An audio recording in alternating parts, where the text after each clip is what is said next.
I guess temp, just save one of the millions I gave you.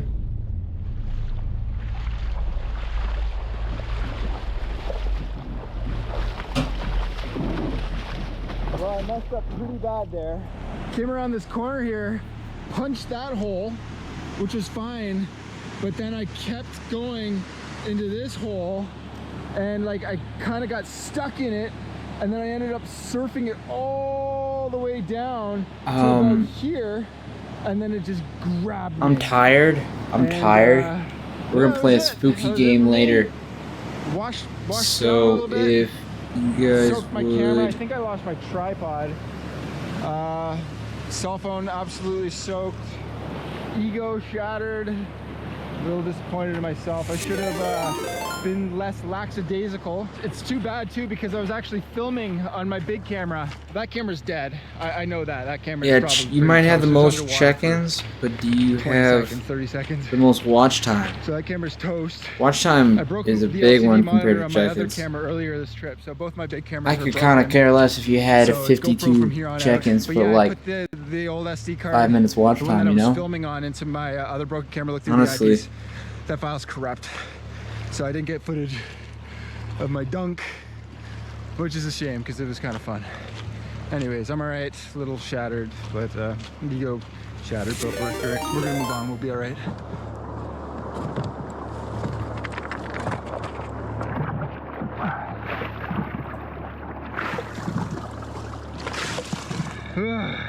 Found my cell phone, but I don't think it's waterproof.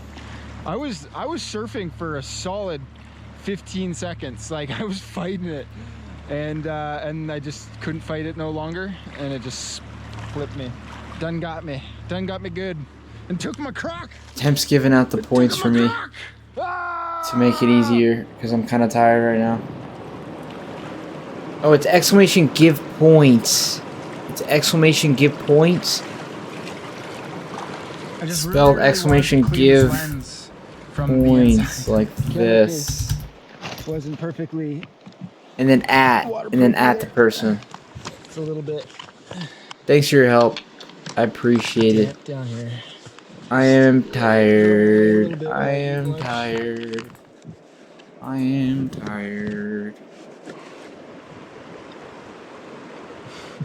I don't have rice, but I do have this chicken Alfredo, and it's dehydrated. So I'm gonna stick my phone Some reason. Alfredo, and I'm also gonna leave this in the sun. Only get that double whammy dry out situation going.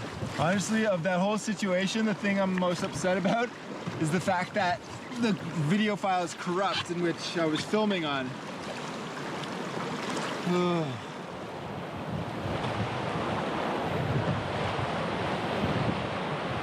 Alright, I'm ending the Roy stream. It didn't want to raid properly, but it is what it is. I ended the Royce 2 stream, so now we're gonna chill for a couple minutes. And then I'm probably gonna go to sleep. And I know, it's bogus. I am tired as shit.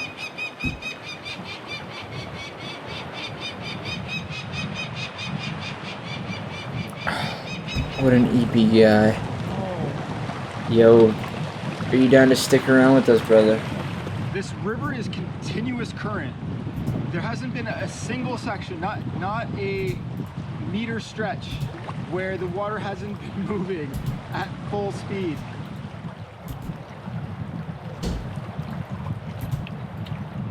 Look at all the poplar.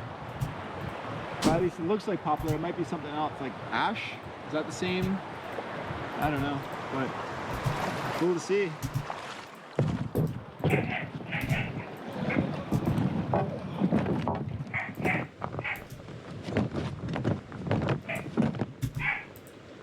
Nobody has louder dogs than me.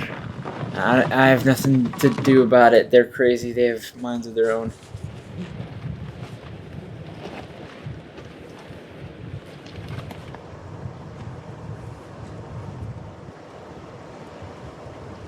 Alright, let's dry our stuff out. He's giving everybody the bread, because I'm kind of tired right now. The case was leaking a little bit, so and we'll probably have people But do it what for now went in on, the drink to be honest. was No. Oh, it will switch it my up every old day camera if the body. same person doesn't So want to do I've it. been using this one for the last few days because my new camera body, It makes life this easier. guy, I broke the LCD And if it makes screen life on a it. little bit So easier, I'm gonna get this one repaired when I get home. then So honestly, this was, like, the that newer, more expensive itself one. is worth it.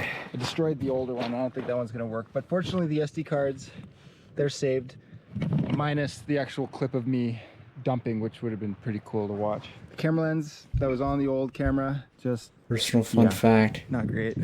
Personal fact is that I turned and my I turned GPS. 21 I did bring my in exactly backup 1 phone, but week. this phone doesn't seem to be turning on.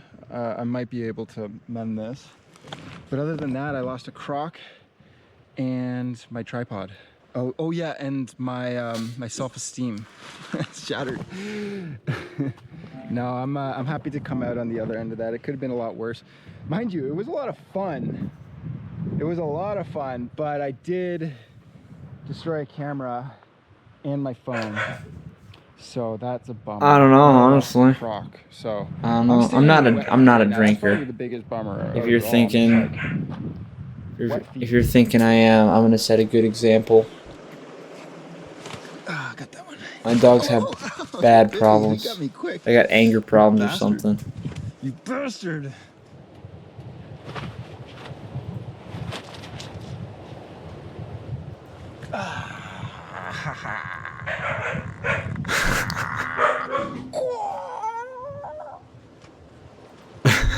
I'm not.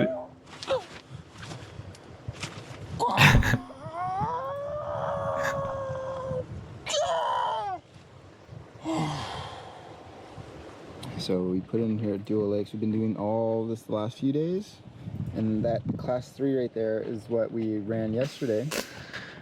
Brother is bouncing off the walls, for real, for real. And then I believe I'm not dealing with it. I'm not dealing with I it. don't My know. mom's dealing with we it. might be up here, or we might be just like right here. I don't know. We might be all the way up there. Anyways, like we only have one place to go, and that's downriver, so I'm not super concerned. I'm just gonna put it in another 9 to 4 or 5 day tomorrow. Ooh, that ain't good.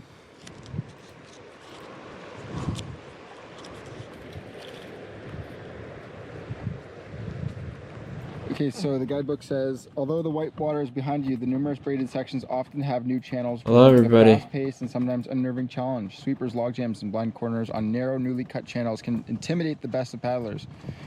Use caution in these parts. Whoops. And also those, did you hear those like squawking today? Those were peregrine falcons. That's pretty cool. I swear, the water's gotten warmer. Like when I was in today, it was like kind of nice, you know. It wasn't that shockingly cold. Yeah, it's definitely nicer. Or the temperature outside is warmer. Clean all the crevices. Now let's get some of that water to drink out of the water I just washed my body in.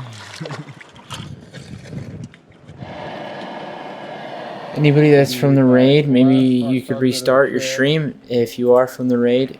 But if not, I don't think it matters. Shalane, I think you count as a raider. Thank you, Shalane. I really appreciate you joining us and keeping the vibes high. And I'm sorry I'm so tired. 17 days streaming straight.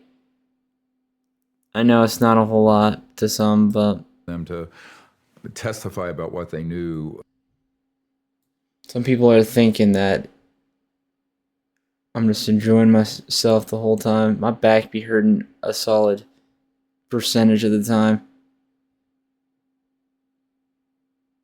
We naenaes. We carry the boats. We carry the logs. We're gonna start.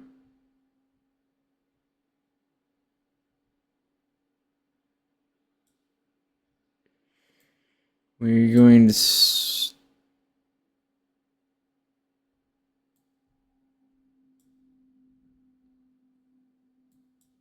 Wash my body in.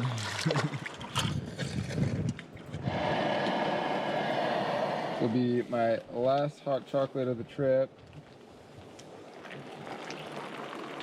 I need this right now. it's pretty good. It's pretty dang good. I keep going over in my head how I could Spooky have game done things differently tonight. today. Anybody who wants I to really watch messed up. me play a spooky You know the game Snake on River. the Rainbow Six Siege category, As soon as you let down your guard, we will it'll do bite that. you. I got bit. I got bit. It's only 11 o'clock and the sun's actually setting. When I got here 12 days ago, the sun was setting at midnight, so less daylight hours as we work our way into fall. Appreciate you guys for the daily check-ins. I'm sorry I'm so tired. I'm going to bed. Good night, guys. Good morning, everyone. Tried to sleep in a little bit, but that sun is cooking me alive. It's hot. It's really hot in here. Oh, so let's get up and get going. Woo.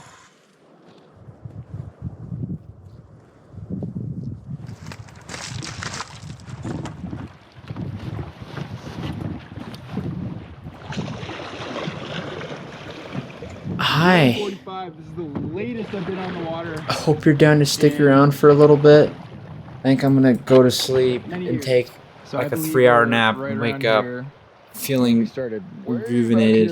Anyways, I believe we're somewhere in here, and as you can see, it's all braided, and we got to do all this, and then our destination's. You don't have to give me the points, Temp. You don't have to give me the points. 85-ish kilometers to do in the next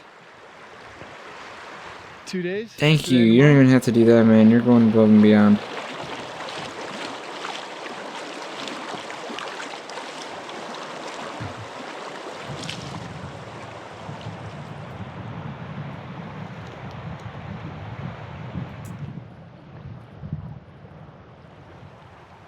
Whoa, they look hungry.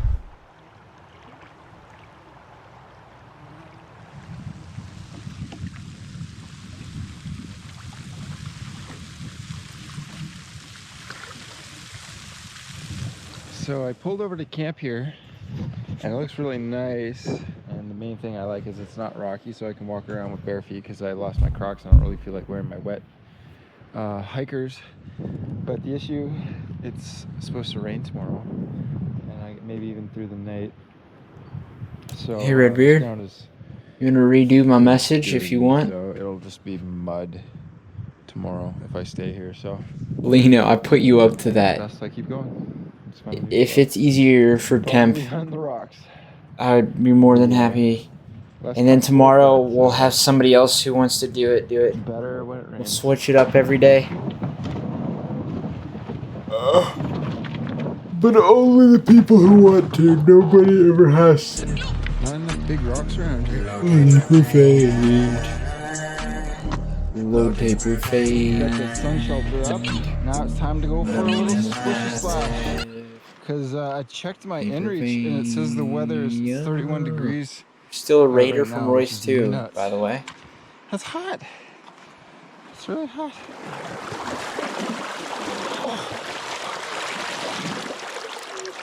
Oh, it's so refreshing. You give out extra points, I can brother. stand here I'll give you for another permission 10 to seconds. give out extra points. If it makes people happy, I am happy That with that. makes me feel human again, let me tell you. So this is the longest solo trip I've ever done. My last longest one was 12 days long. The Today's meme day is 13. My longest ski massive, trip yeah. ever. It's 13 days, and I ended on day 13. So at this point, I've been out in the wilderness the longest I've ever been. Also, each paddle stroke I paddle north is the furthest north that I've ever 2.5 minute been. break. I was up in Oh, Iqaluit, we're about to take a 2.5 minute break. earlier this year, and that was as far north as I had been up to that point. But now I'm even further north. I think by the end of it, by the time I'm on the Peel River at Taco Bar, which is the name of the pickup point, I'm like 20 or 30 kilometers short of the Arctic Circle. So we are north. We are north. It's not even that late. It's like 8 o'clock, but those horseflies are really getting to me. I'm pretty pooched from the sun. I'm Just gonna call in bed, read for a bit, and drift off to sleep, and get into another one tomorrow. So we'll be at the end point tomorrow. Hopefully, hopefully. See you guys in the morning. Good night. Good morning, everyone. I slept great. Good morning, mosquitoes. Last day of paddling. Woo! Let's get into it. Look at all the mosquitoes I killed this morning. I don't know how they got in to the tent, but I just absolutely obliterated like 30 of them in here.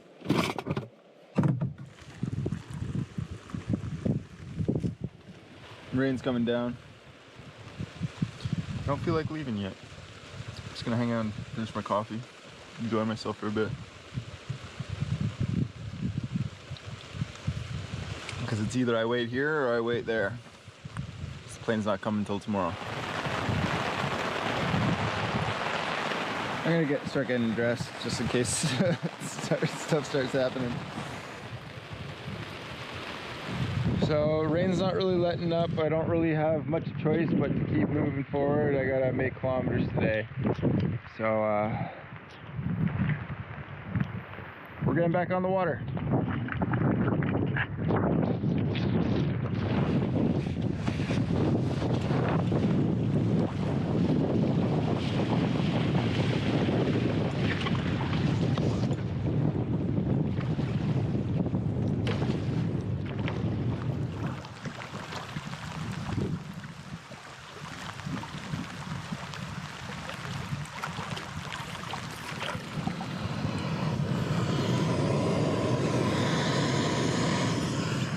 Having a mid-afternoon coffee, or as they say in England, having another tea. Mirrorboard is live.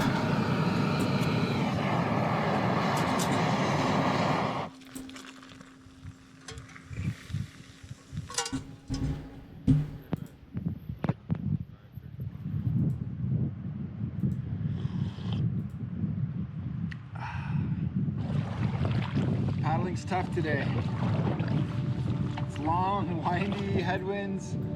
It's just bleak. And you know what? I'm feeling pretty bushed at this point. I'm ready to get out of here. So, I welcome the sight of the Peel River and Taco Bar, our final destination and our pickup point. So we did it. We're coming out onto the Peel now. Our final destination is just ahead.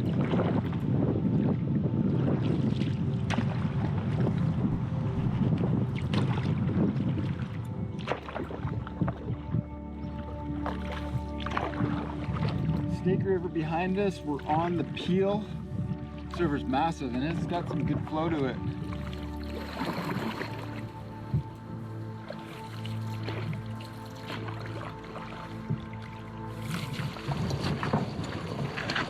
Take over. He doesn't have to. I will get. Nice. I'll get anybody who tells me they didn't get their points later on. I gotta get out of here. Oh, I wish I never even said anything, because now people feel obligated, and I don't want people to feel obligated. Got the shelter That's up, something. drying some stuff off. The weather's That cleared just a little bit. I've been in communication with the pilot. And, I don't know if there's necessarily going to be anybody else. if the weather is I'm good, about to and there's a nice weather window. So take the see. next 10 minutes of just chilling, and then Bunkering after in, that, fingers crossed I'll that the probably weather's go right. lay down. We get out of here. I can't believe I'm here. I'm sitting at Taco Bar, 300 some odd kilometers behind me. That was an adventure. Let me tell you, oh my God, that was an adventure. What amazing country this was. The mountains, the Yeah, river, I'm actually going to the go. scenery, the beauty. I'm probably going to try to pass out as quick as I can. Spectacular trip. I'll be back. As excited as I am to leave this place, I know I'm gonna come back. Yukon, it's beautiful, and I'm sure it'll call to me once again. Ready to head out, just a quick night's sleep, and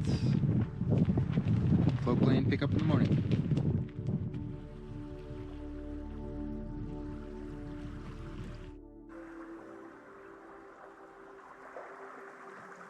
Good morning, everyone. It looks like nice calm weather outside.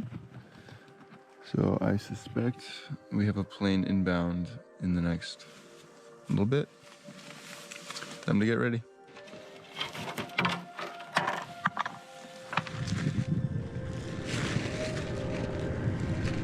I hear the plane.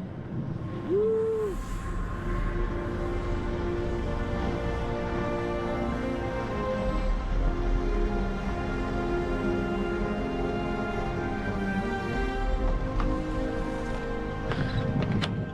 All right, plane's all packed, canoes all loaded up. That's it for this one. We're heading on out. Hope you guys enjoyed that one as much as I did. Thanks for watching. Have a great day.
Deserted island in the Pacific Ocean, 50 miles up the coast of Central America.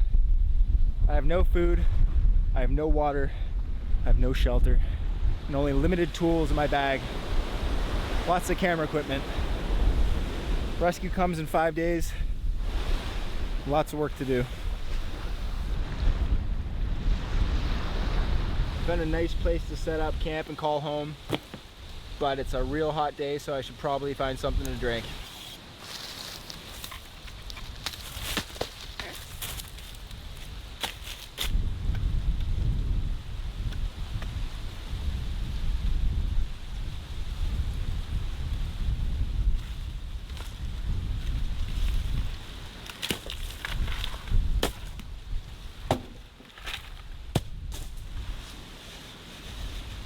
Whew. Honestly, I don't think this one's ripe. A little bit of water in here. Water in that one. Yeah. But these ones feel heavy, but I don't know if they're quite ripe yet.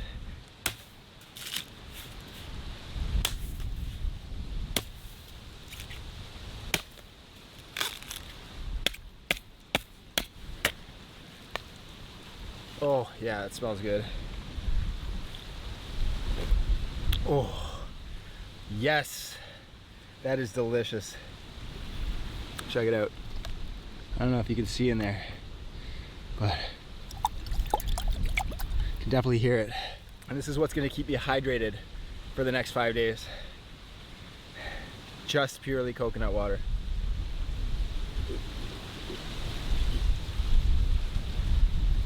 I need to be drinking a lot of these.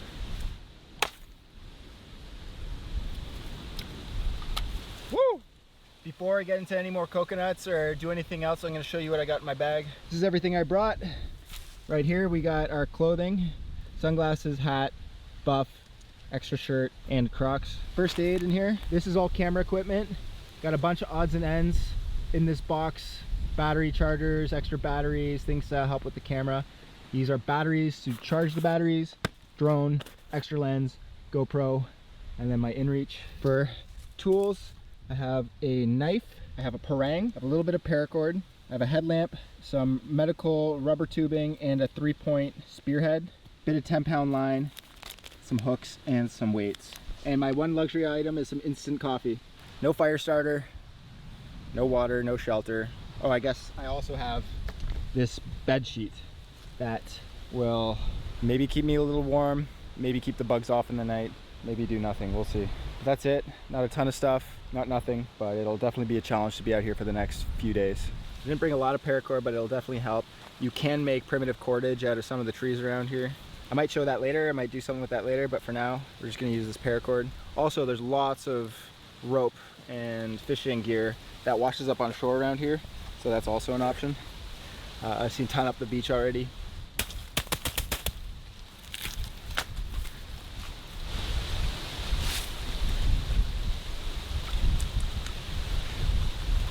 Definitely very bitter. So the smaller ones, not ready to harvest.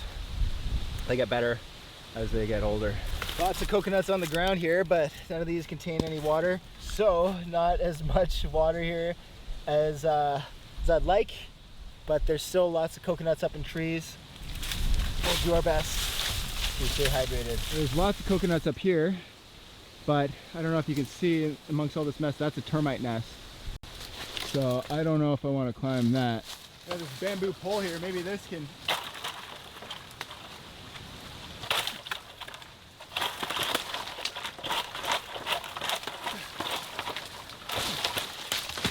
Ooh. Oh yeah! Nice! Found this bamboo pole. Probably washed up on the beach because bamboo doesn't grow around here, at least on this island. And this will save me from climbing up that tree. Oh, you know, that's kind of exhausting to climb it.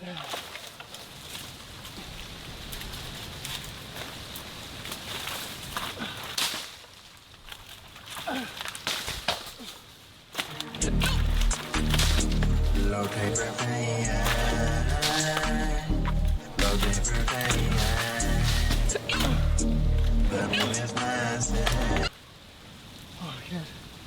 Oh, exhausting.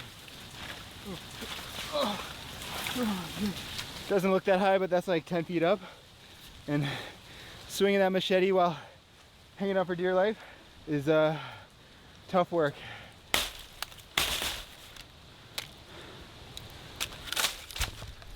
Uh-oh. Nice. Nice.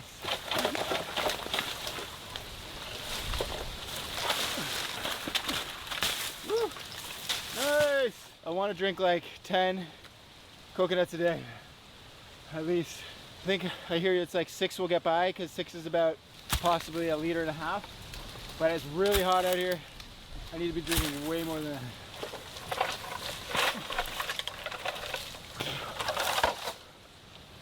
Oh.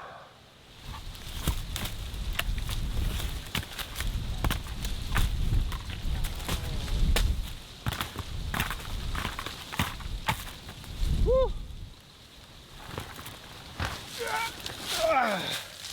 Okay. That's a good find. I'll come back for you.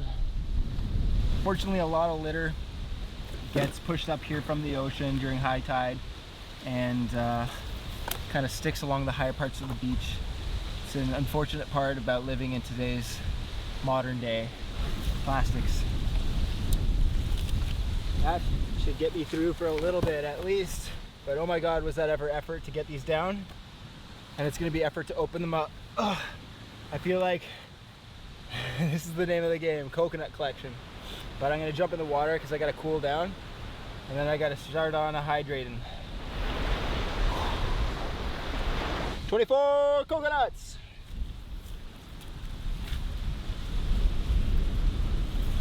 Half a boogie board. And a toothbrush. I've actually found a few toothbrushes around here. So if you forgot one, there's plenty around.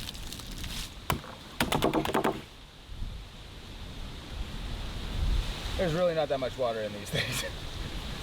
Oh, jeez. Woo! Hello. They'll have slightly different tastes. This is a good one.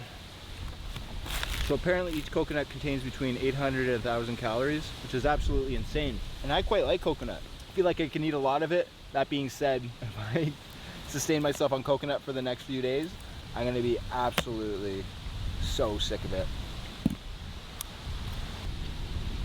There's lots of ants around here and they love the coconuts, so I think the coconuts that I don't eat, I gotta throw them out of camp because otherwise I'm just gonna attract a ton of ants.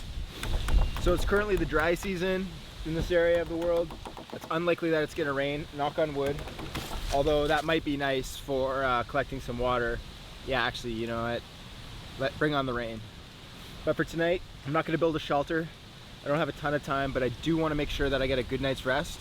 So I'm gonna build a bed so I can at least be comfortable, get through the night. This hermit crab is just a little too big for his shell.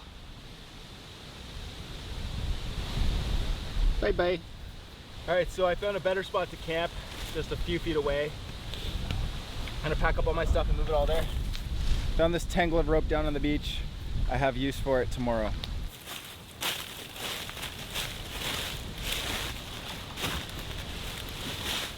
Home sweet home. I like this spot way more.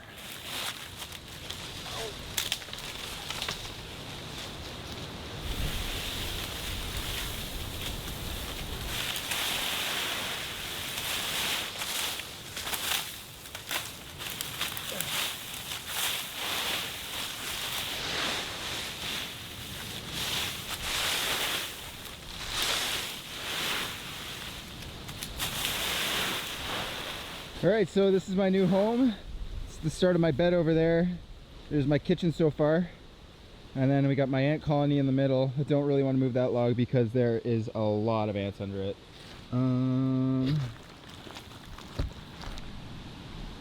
Yeah.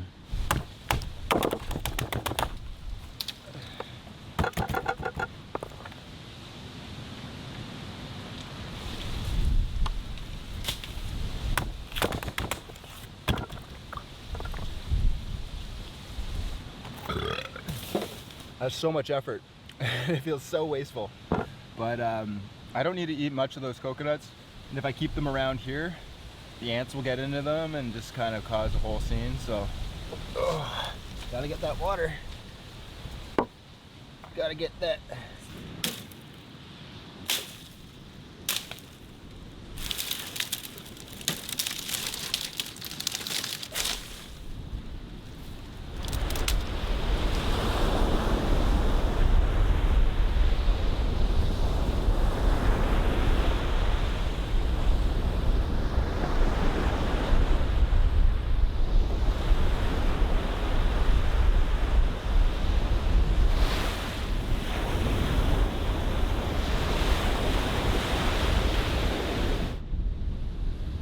Remarkably light.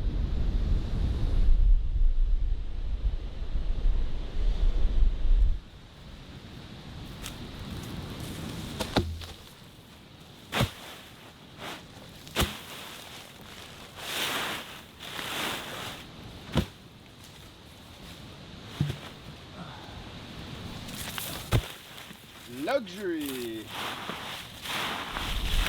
I've got an absolute ton of work to get done today, but the main objective is done. That's procure water. Sometimes it's just nice to take a pause and enjoy the view.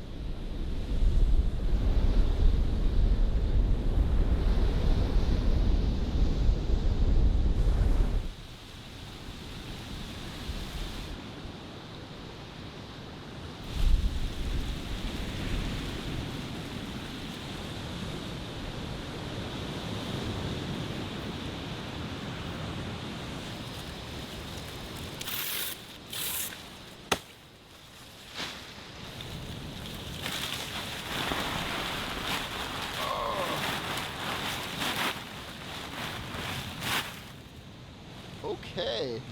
Oh, it's a hermit crab. He's eating a little bit of coconut. Oh, and same with all the ants. They smell it. They're all over this place.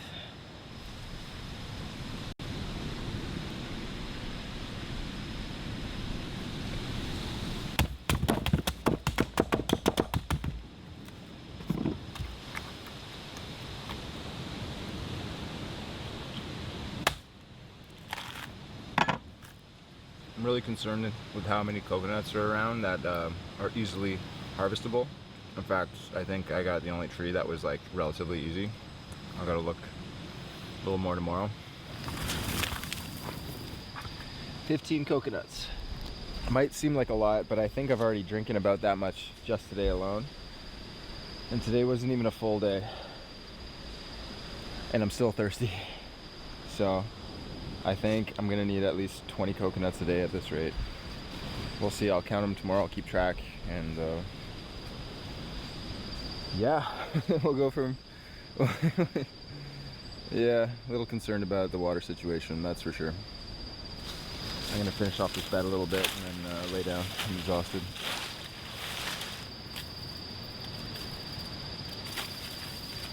Yo ho, yo ho, hearts like for me.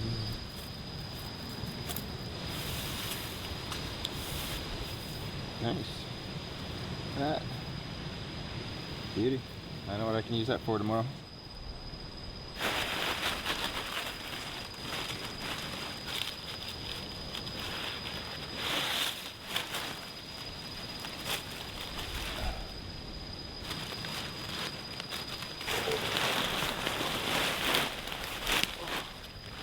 Hey.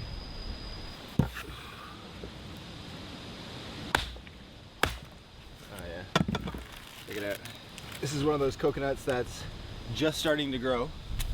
So the inner core is like a spongy, foamy thing, and it kind of has the consistency of angel food cake. It's quite good. But yeah, this coconut was just starting to sprout. Yeah, there's a little sprout coming out there. Well, can't eat that part. This is good eating though. Really nice. It's like spongy. Oops. I'd kill for a big glass of water though right now. Oh my god. I'm just going through these coconuts like crazy. There's just so little in these coconuts.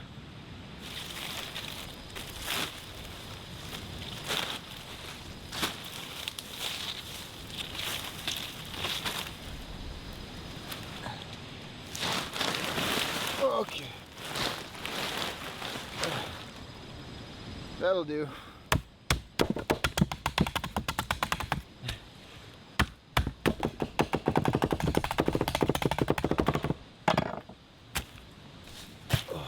All right, I got a couple coconuts lined up ready to go, so I can just stab a hole and have drinks in the middle of the night if I need to. I'm gonna try to preserve them though, because I only got like 6 left over there. But I think I'm gonna go to bed. I'm exhausted.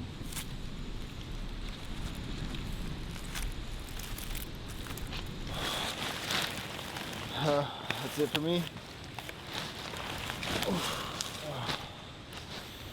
Good night, everyone.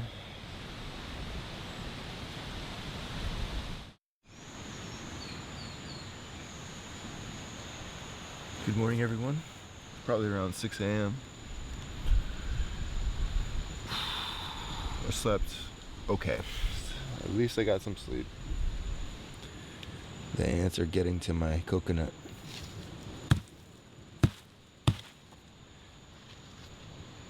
That's better.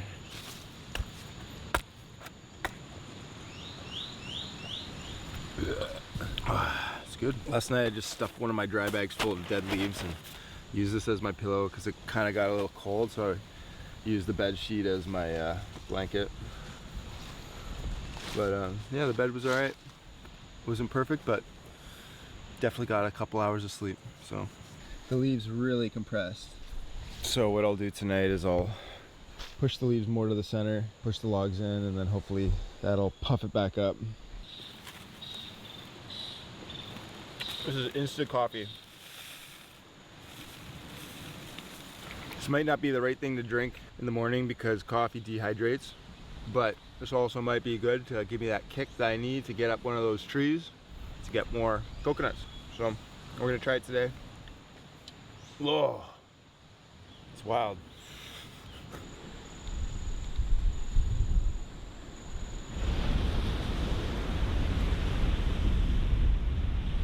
The strategy for today, do everything while it's cool. Because yesterday during the heat of the day I lost a lot of water. It was so hot, and that means a lot of coconuts, and coconuts aren't easy to get out here. So what I'm gonna do is I'm gonna create a little contraption in order to help me climb one of these trees. There's a nice coconut tree just up here. So I'm gonna climb that, get as many as possible, and then I'm gonna make a whole bunch of saltwater stills using the plastic garbage on this beach to hopefully get some more water. I can't even think about food until I have like a secure source of water. Right now I do not feel secure with the water that I have. So water, water, water, water, water. Seems to be a lot of coconuts up there. They're all quite small, but they will contain water. Not as much as some big, ripe, healthy ones, but what do? You get on a climbing and you quit on a complaining.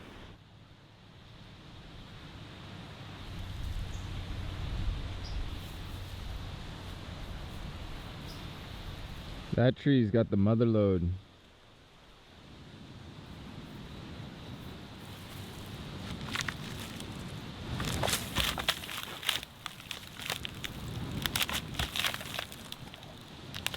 Oh my god, that kills. Nope. It's gonna tear at my feet. Thing is too, in a real survival situation, you could cut down these trees.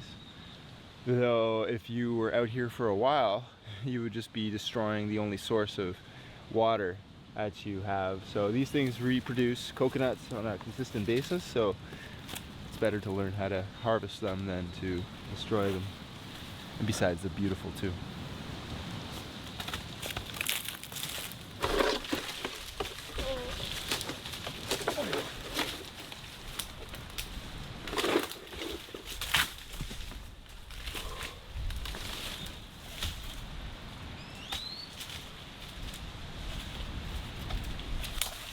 Does not feel safe.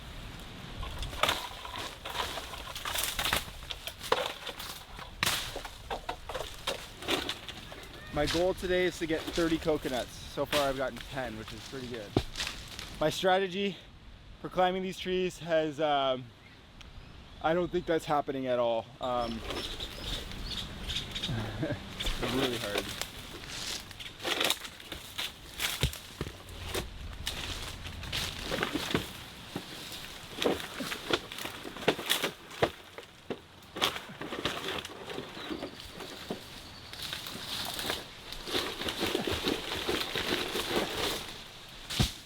Oh, it's a good one.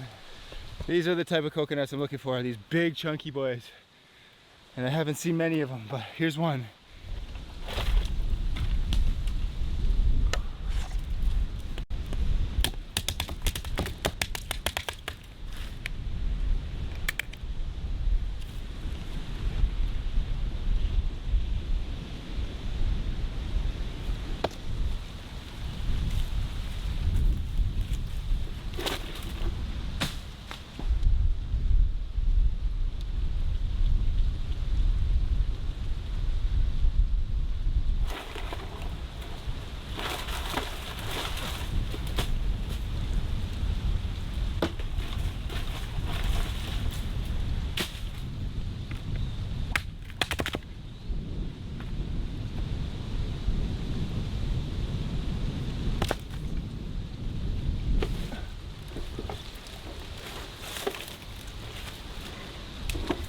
Hey! Oh, that's gonna be hard.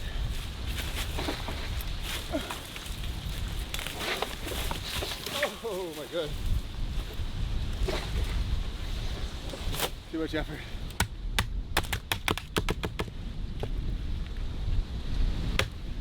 Am I worried? Yeah, I'm worried.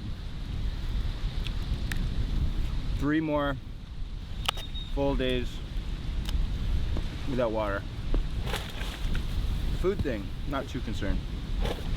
The water thing, pretty concerned. Woo! It's a bunch. That is a coconut.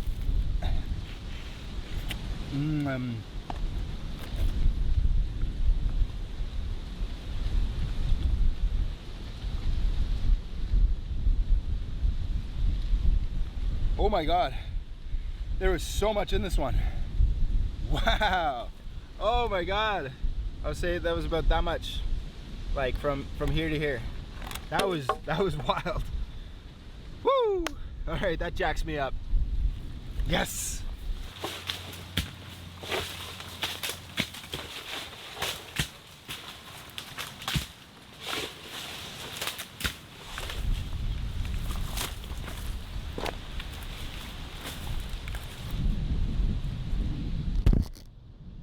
Ugh.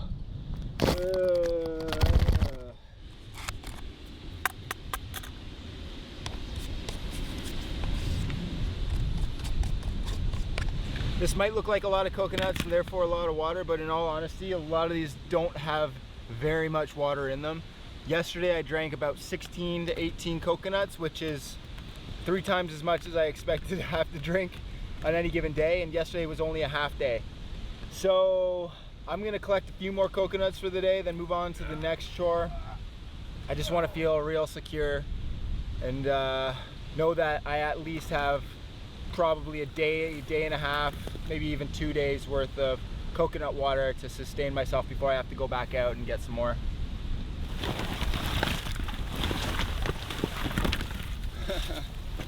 Yeah, buddy! I went absolutely cocoa nuts this morning. This makes me feel real secure for a little bit at least. Most of the coconuts are about this size. I don't know how much water they contain, but there's got to be at least 40 here. Really excited to test out this guy. This is like a big bertha. It feels really dense and heavy. I'm sure it's filled with water. Yeah, just look at the size difference. This thing's a bowling ball and feels as heavy. This thing, not so much.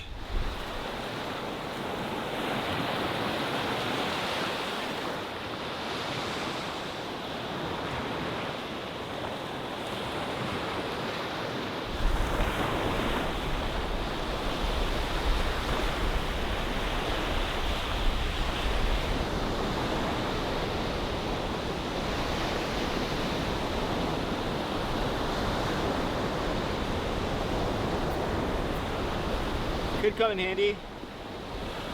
So this here is sea hibiscus. It has a lot of functions out here, and apparently it's quite common on the islands of the Pacific Ocean.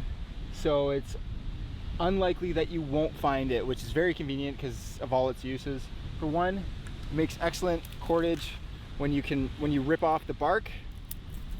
It's very fibrous, so you can process it down and make excellent cordage out of it. The other thing is it's a very soft wood, so finding a nice dead dry piece can help in making a bow drill set or a hand drill set. So I found a nice piece of hibiscus here. There's lots of dry sticks, so I'm gonna pick out some pieces that I can maybe use to make my fire kit a little bit later today. Look at this scary looking thing. Ouch. I'm so happy I don't have to climb trees, knock on wood, bamboo.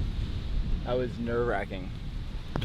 Everything breaks your skin around here, and it's just like unenjoyable to get all beaten up from wrestling a coconut tree, you know?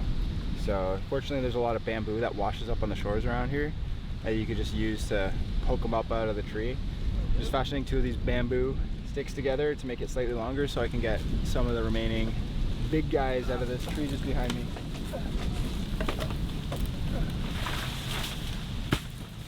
That's a healthy coconut. Yeah, these are big coconuts.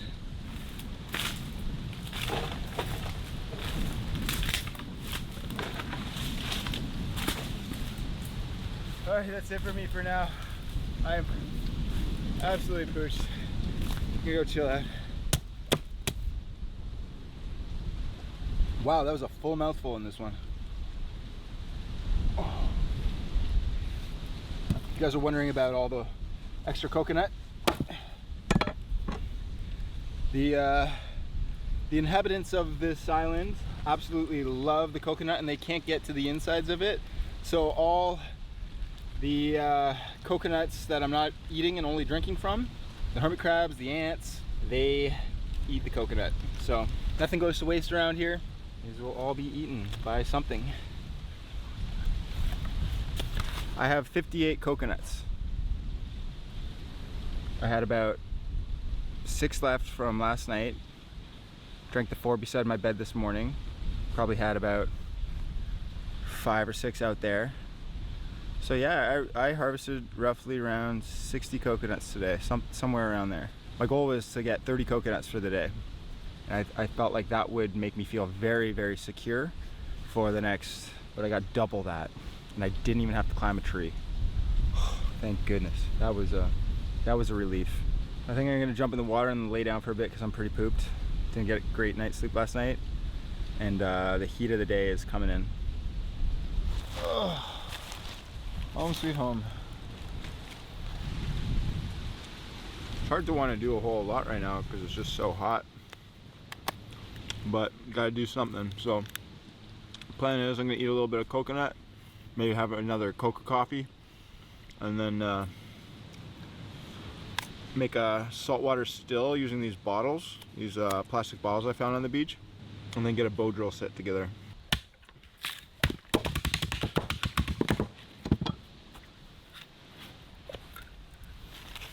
Second coffee. That's how you make a coconut coffee. Ugh.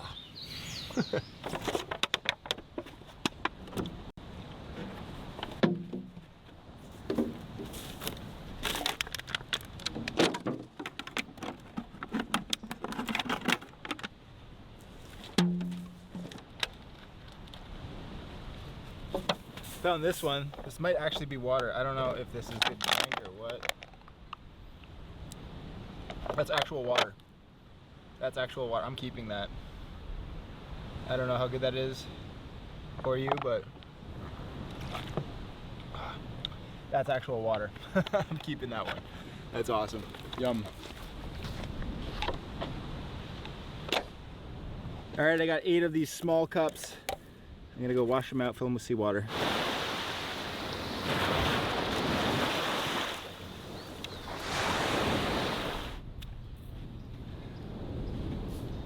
Oh my God, this sand's hot. Oh, I gotta get my shoes. Woo. Oh.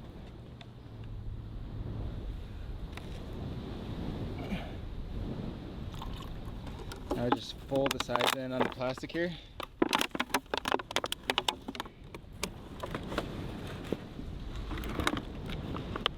Folded the inside of the 2-liter bottle inside of itself.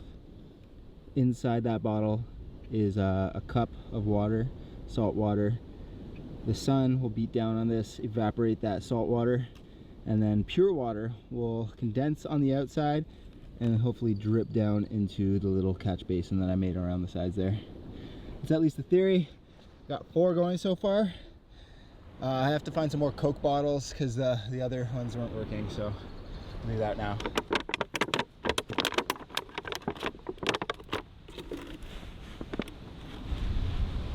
Yay! So I found this water in that pile of trash. It smells good, it tastes good. Maybe there's bacteria growing in it from all the sun. Maybe there's plastics leaching into it from the sun. I'm gonna just like sip it a little bit and then see how it makes me feel. It sure as hell tastes really good. It tastes really good. I love coconut water. I really do. But good old-fashioned water can't be beat. So we're gonna save that for now.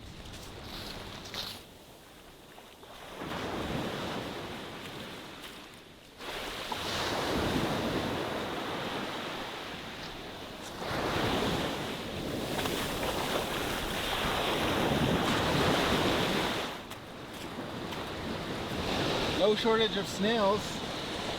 You can eat those. That's good.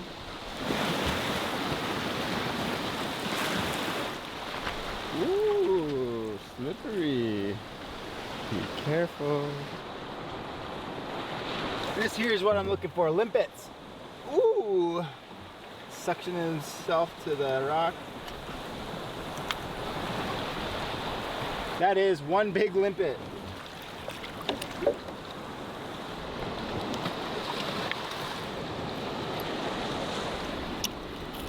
Come on, come on.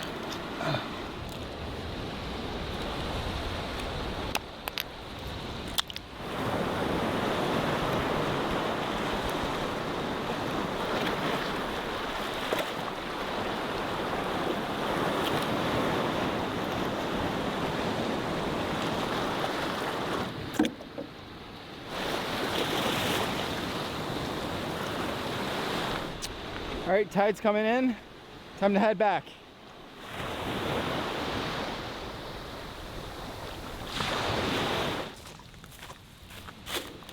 And bits. This is that piece of sea hibiscus I found earlier. I'm gonna see if I can get a nice chunk out of it that I can turn into a bow drill set. Oh yeah.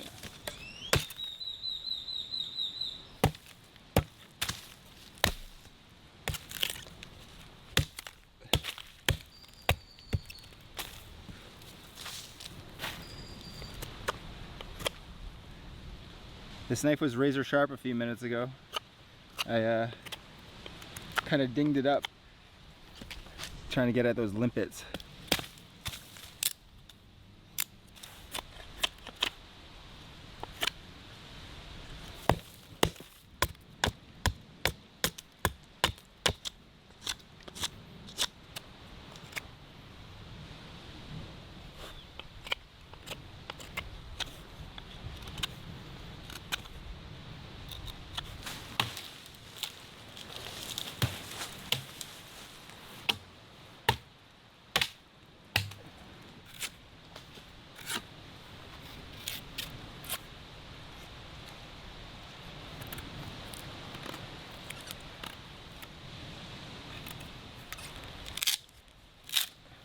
So this is the bow for my bow drill, and I'm using paracord for the string.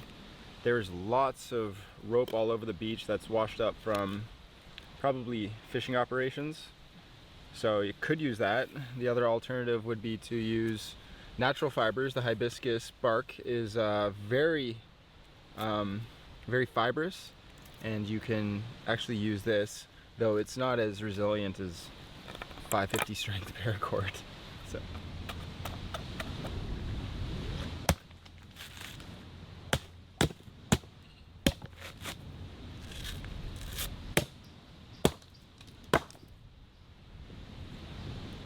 I'm gonna use the coconut as the bearing block on the top, and yeah, should be good to go, hopefully.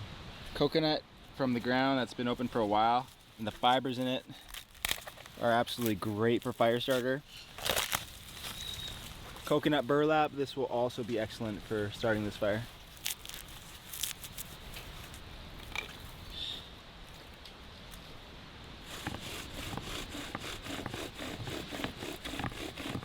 Already starting to burn down into it. Now we make the notch.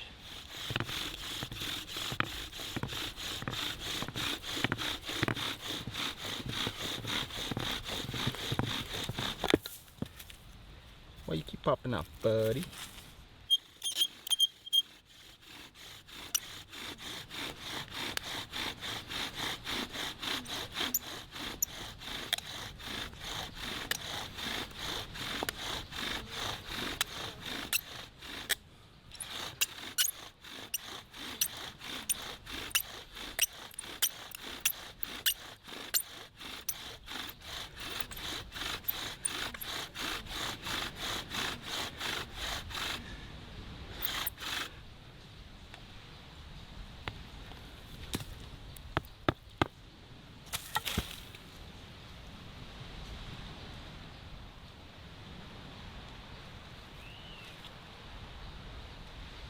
Great.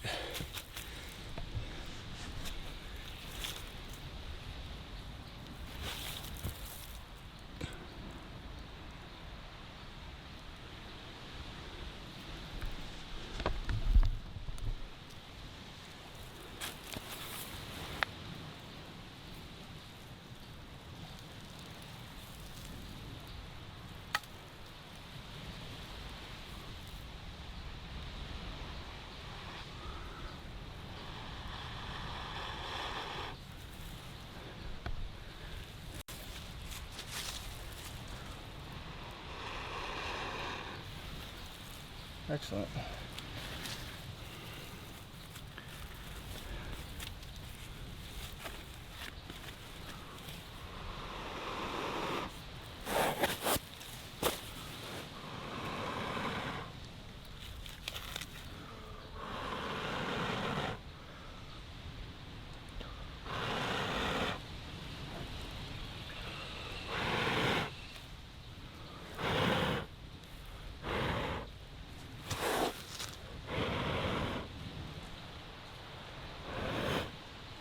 All right.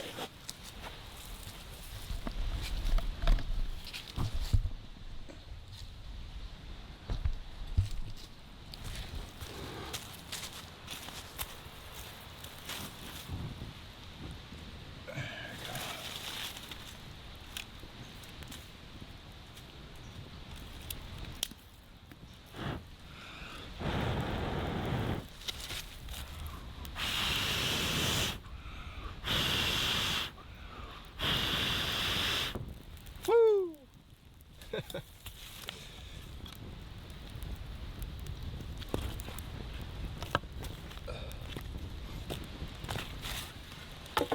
That's a good feeling. Woo!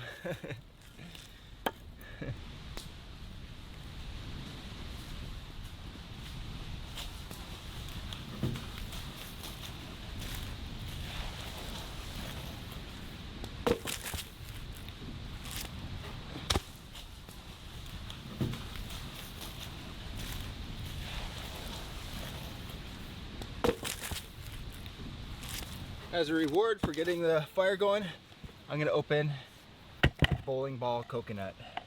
The biggest, baddest coconut. This thing actually weighs as much as a bowling ball. Woo! Oh my god, it's so warm. Wow, there's a lot of juice in there. Oh yeah.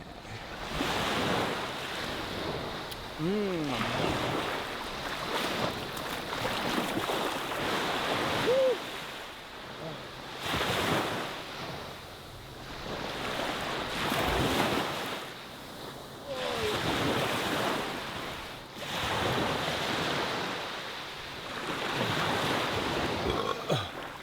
Wow. There's actually so much in there, it felt like too much.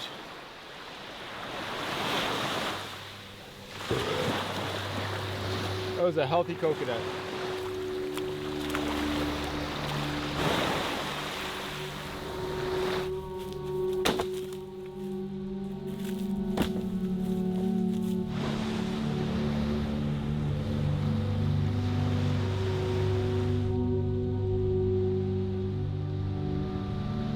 Holy moly.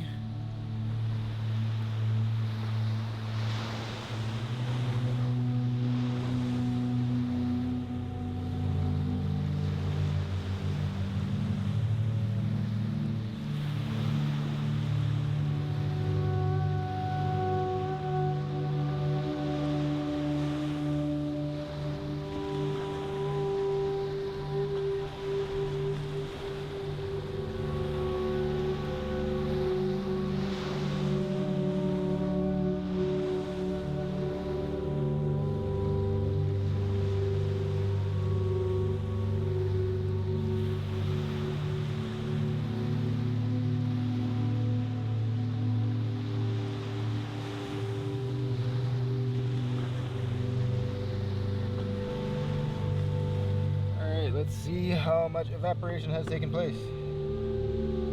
Oh, definitely a sip in there.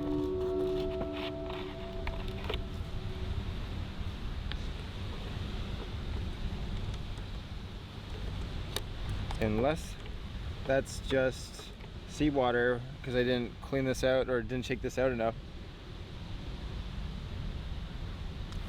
Little seawater, but yeah, that's good water.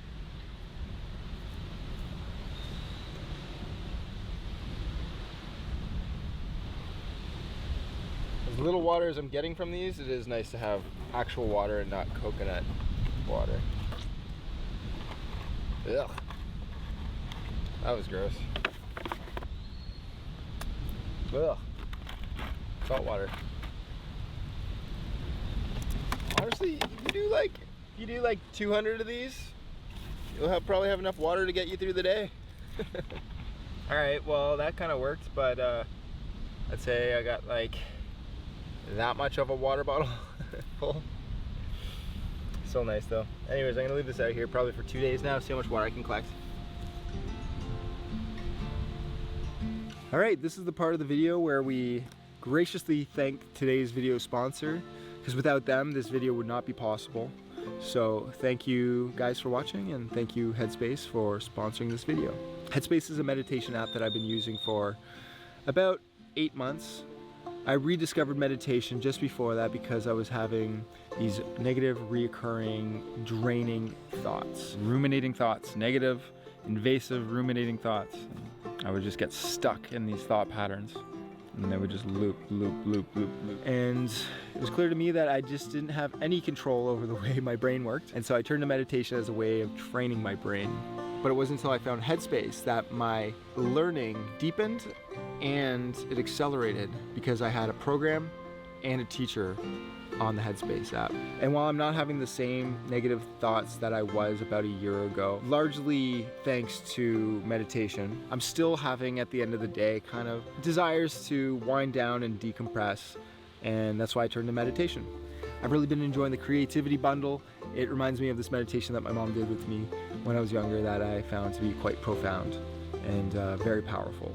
Anyways, if anybody's interested in learning about meditation, and I feel like most people should be interested in learning about it, there's no better way of doing that than through Headspace. And if you use the link down below or the QR code somewhere on the screen, you get a 60-day free trial with your download. So go check them out, guys. Huge thank you to Headspace for sponsoring this video, and thanks everybody for watching.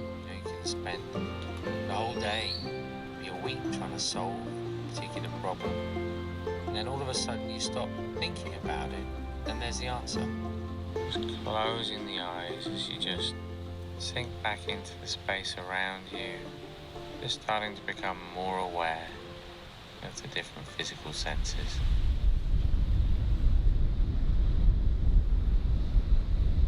All right, it just hit me how hungry I am. Let's go cook those limpets. Maybe eat some coconut. Bunch of lipids.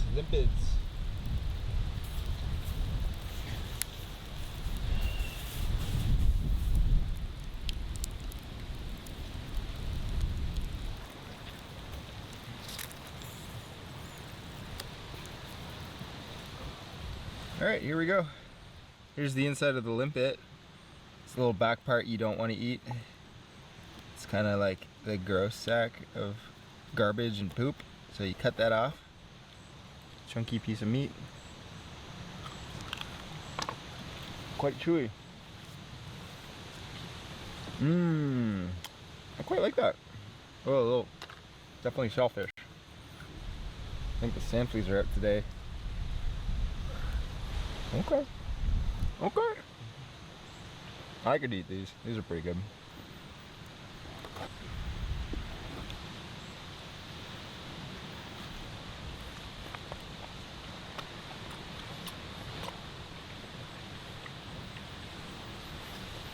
Not bad. And what's nice about them is they're salted well, because they're from the ocean. I did that again. Not bad.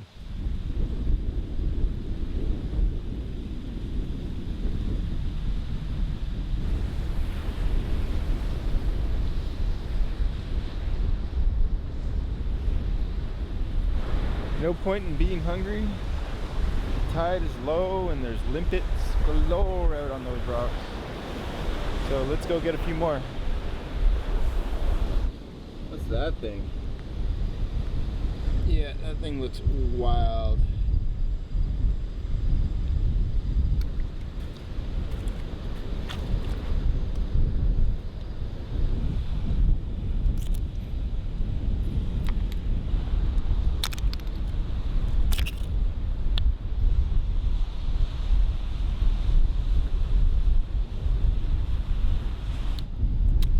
Okay, I got like 10 more, so I'm gonna head back, cook these up.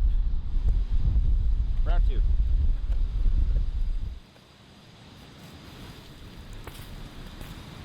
Oh, I forgot. I grabbed 2 snails. Let's cook those up, see what those are like. Let's eat a whole one. With all the grossness in the back too. Okay, no. Ugh. This is my life now. Eating shellfish in the sand in the Pacific Ocean.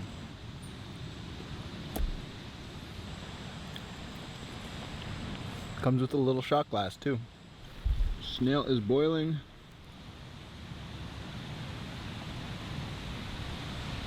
All right, this is the snail. I don't think I'm gonna like it, but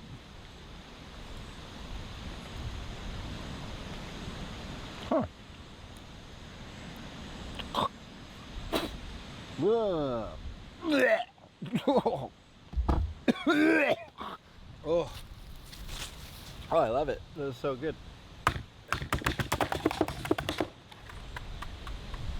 Well, I don't even think it's that late, but I'm exhausted, so I'm gonna at least lay down for now. Probably drift off to sleep. So, see you guys in the morning. Good night. Good morning. Just about as poor of a sleep as you can get. Oof. This bed needs to be fixed. All the bedding is compacted, so it's rock hard. And last night I had a coconut right beside my bed, ready to go. All I had to do was poke through the pulp and drink the water. So I check it out, poke through, go to drink it, and as I'm drinking it, I start feeling all these stings around my eyes and in my mouth. And I didn't look, but there was thousands of, or even just hundreds of little ants on it, and they thought I was attacking them, so they just started stinging me. So that was unsettling. Ugh. Anyways, it's like the sun's about to come up, so I might as well get started on the day, beat the heat of the day.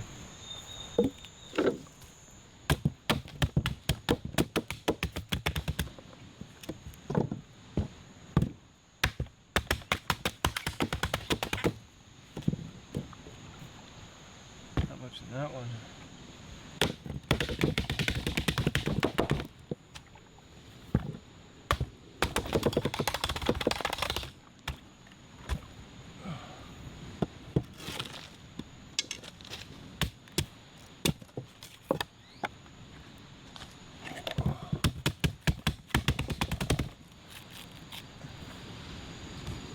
All right, 6 coconuts.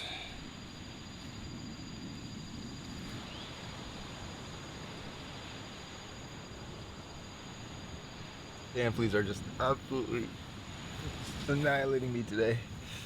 Ooh, sand fleas are just tiny little buggers. You can barely see them, and they just leave all these little welts on you. Oh, there we go. Coconut coffee. Just as disgusting as I remember. Oh.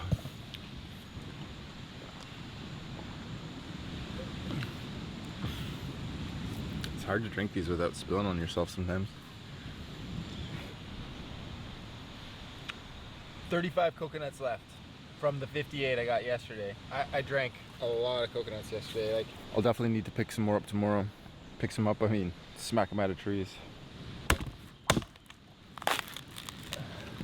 Breakfast is served. Coconut.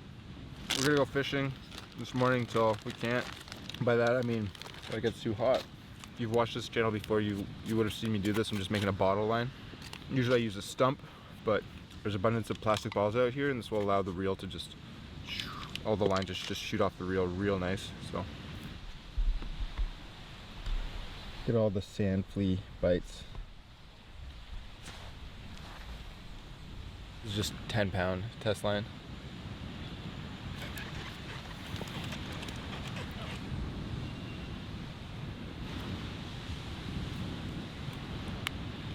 There we go, bottle line. I think this is a baby powder container. So I can baby powder my chafe and then reel in some trophies, babe. Oh yeah. Yeah, I did just call you babe. All right, time to head out, try our luck at fishing. I'm gonna go to this close point. Hopefully there's fish. I mean, I guarantee there's fish everywhere. It's the ocean, but hopefully we catch a fish. Oh, I forgot one thing. The limpets. These guys. All right, now we're good to go. Well, oh, I'm on the ground. Oh.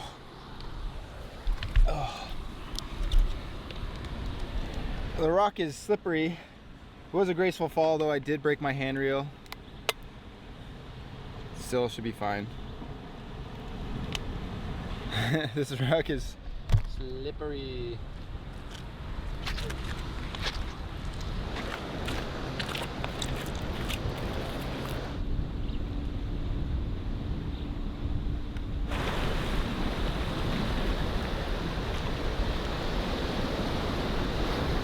Got the limpet on the hand line.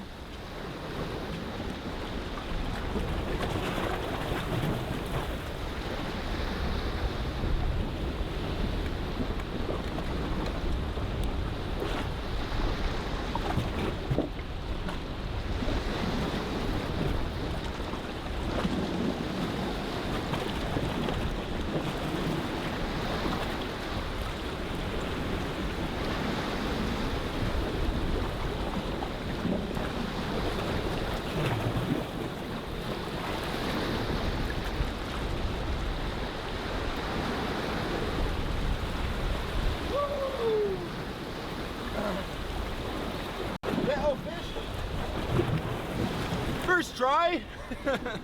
Nice. It's a little guy, but we'll take him. We'll keep him. That's food.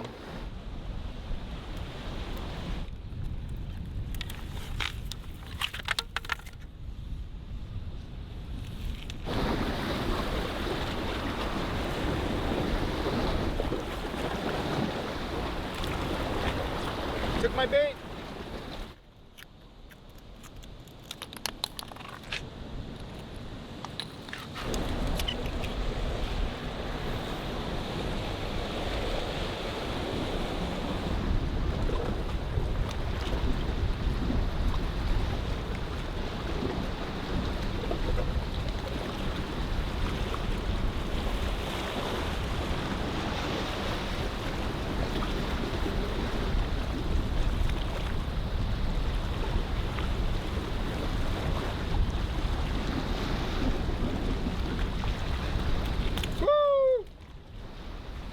Line to break. Ah, what the hell is this thing?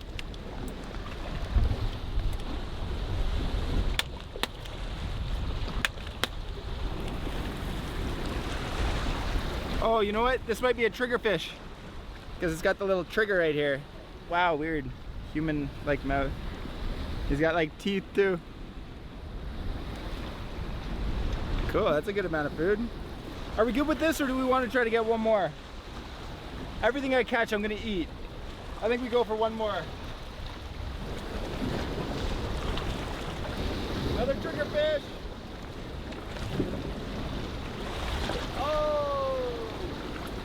I had one on, but he popped the hook out, or the line snapped. Bummer.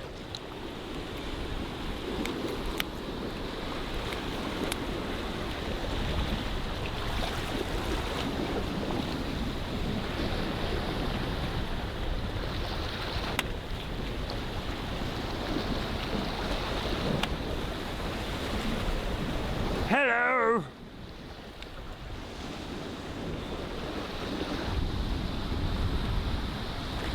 Woo!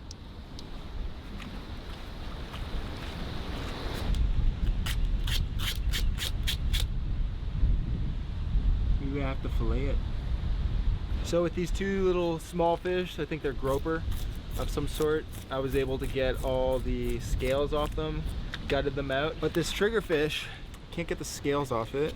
I could fillet it the way I would fish back home, but I think that would get rid of too much of the meat and it'd be a little wasteful. So I'm gonna just cook it as is and figure out the whole scale thing a little later. And the reason this fish is called a triggerfish because it has this spike here, and as hard as you press on it, won't go down until you press this little secondary spike. Then it just pops right down. How do you get it to go back up? Come on, go back up. Get it to go back up. But anyways, that's why they call it a trigger fish, because it has a little trigger on it. All right, let's go cook.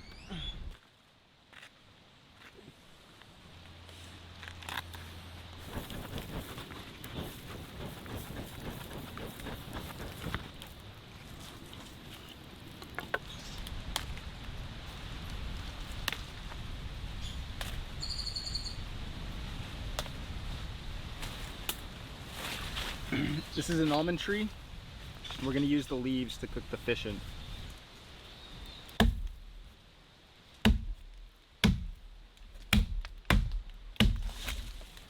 This is that sea hibiscus that we use to make the bow drill set from.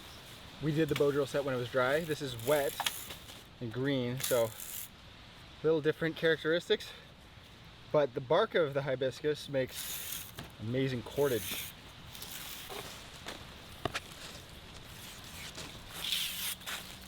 So now we got all this natural fiber from the hibiscus tree. We got leaves from the almond tree. Let's wrap our fish and cook them up.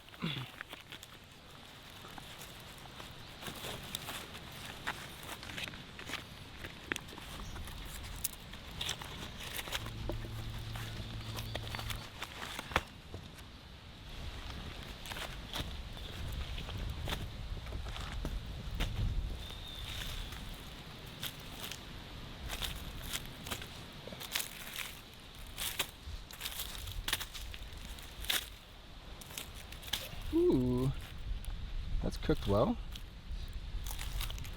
Found this fork on the beach.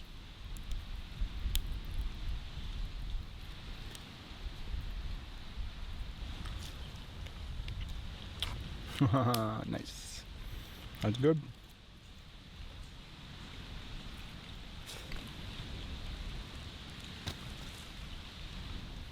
Oh, nice.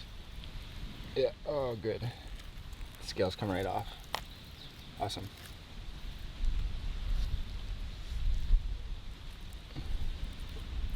Triggerfish. I like that. Unfortunately, I kind of undercooked some of the triggerfish. I thought I left it on there for like 20 minutes, but around the spine is a little undercooked. I'm not going to eat that part. I don't really feel like eating raw meat out here and figuring out what happens. We'll leave that one for the birds and the ants. Last one. Might as well finish her off, you know?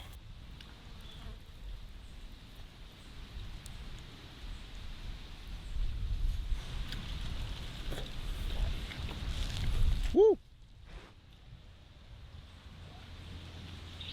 Can't have enough coconut coffees. That was pretty good. Honestly, being able to put some fresh meat into my belly feels really good. Those limpets last night were surprising. I actually quite enjoyed those, but just having real fish, real fresh fish, can't beat it. The heat of the day is coming up. Sun's looking pretty high in the sky. I have a few tasks that I want to get done today. Not too much. The main thing is I'm gonna fix this bed, make it a lot more comfortable, because last night's sleep was horrendous. Just tossing and turning, just never found a comfortable position. That's priority. Another one is get more coconuts, because my coconut stash, though it looks plentiful, finished already half the coconuts that I collected yesterday. Maybe even more, as I'm double fisting right now. So coconuts and shelter are my priority.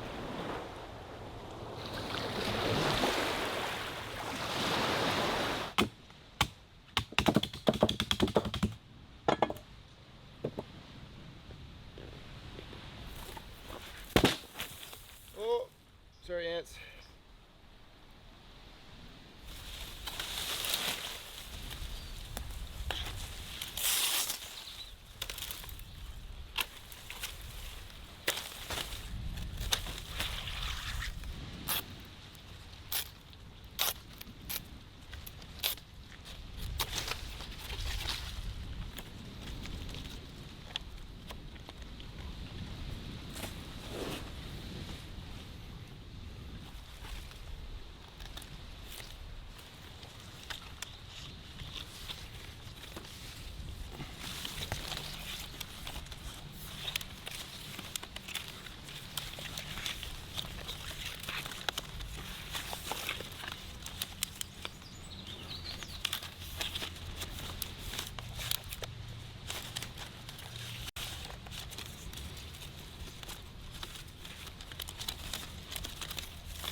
All right. At this rate, we're gonna run out of coconuts by tomorrow, so I'm gonna see if I can get a few more out of this tree with the big pole. Come on. That's a good one. These big ones are the ones we want.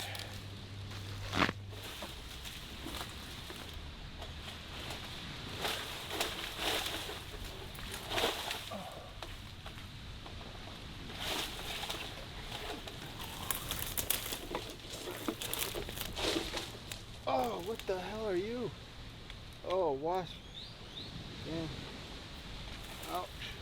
Wasp bit me. Right here.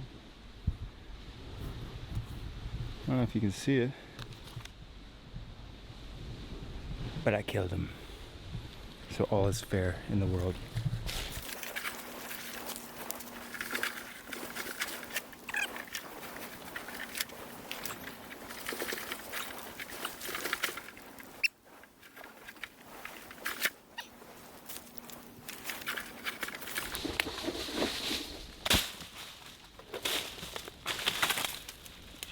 And another one.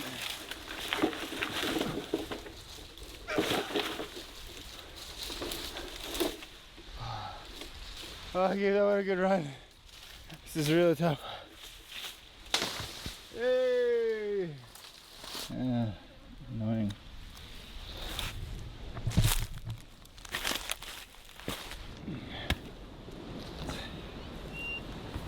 These are big ones. These are some of the biggest I've ever got, so that's good. I'm gonna go haul these back to camp, jump in the water, and clean out my my new cut. There's some salt water in the ocean. Maybe attract some sharks. I think it looks way worse than it is. Oh my god.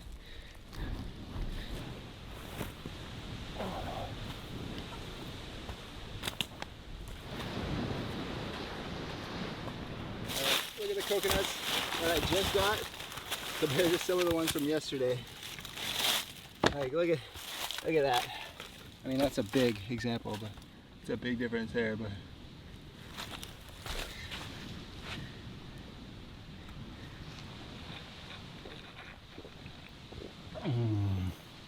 oh, actually, that one was not nice. Weird aftertaste. Each coconut has its own kind of character, which I'm learning. I'm drinking something like 60 coconuts in the last 2 days. Wait, today's day 3. So probably even more. Some have little liquid and they're sweet. Some have lots of liquid and they're kind of bitter. Some have no liquid. Some are very pulpy. Yeah, they're all in different stages of development. So, that was a delicious coconut. Beggars can't really be choosers, so I drink what I can get.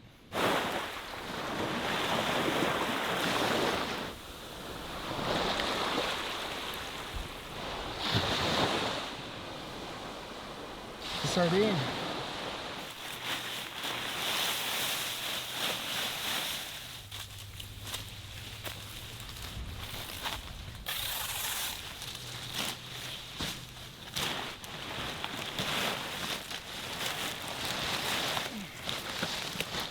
Lumpy.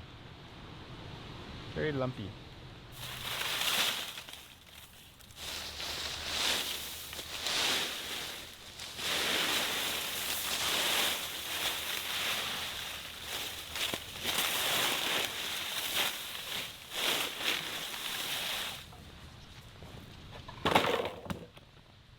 Since I've been out here, I've been pretty lucky with the rain so far. It is the dry season, though nothing is 100% guarantee. It might be worth my while to make some sort of shelter, just in the unlikely case that it starts to pour. Got time, I'm in the shade, I'm gonna do that now.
Not bad. I don't know if you can see it right now, but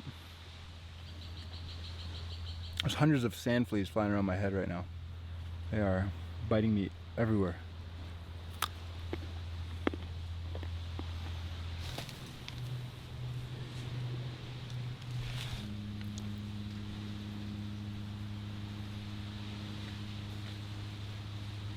Strong little fella.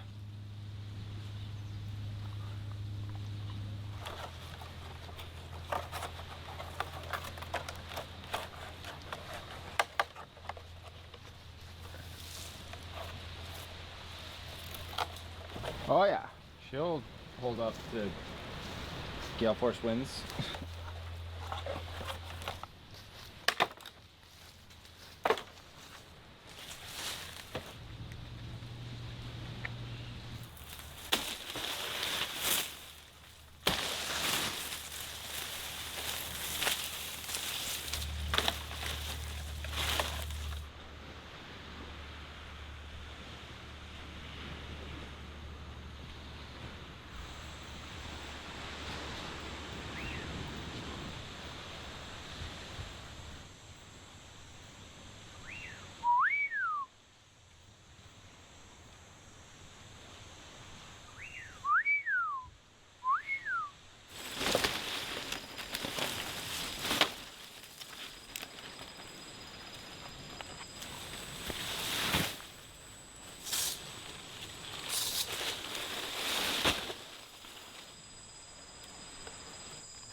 All right, roofing's done.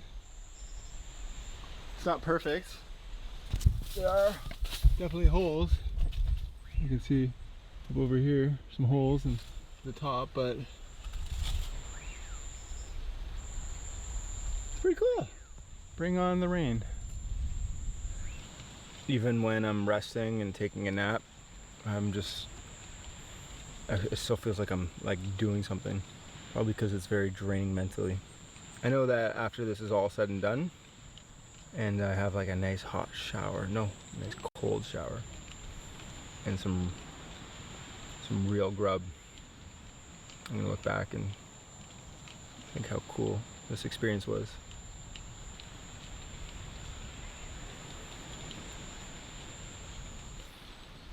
I think I'll still probably like coconut after this,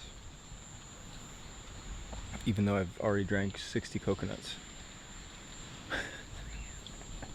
At least 60 coconuts. So I know I just built that big old shelter, but I'm feeling little creepy crawlies all over me. And out here is really nice and windy. So I'm gonna give it a go. I'm gonna try to sleep out here. Maybe even, well, we'll see. See what happens. Oh. In the moon. Oh, it's so nice.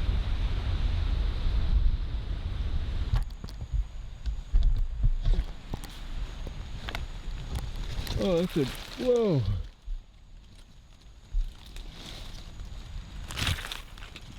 You're a big crab. You're a big boy. What are you doing? Oh, it's on my head. Look, my pillows are literally right here. And this freaking crab is just sneaking up on me. Oh.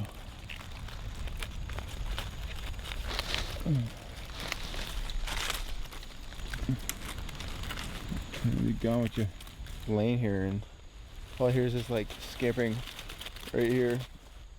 And I look up and it's like, oh, big boy. The whole beach is alive right now.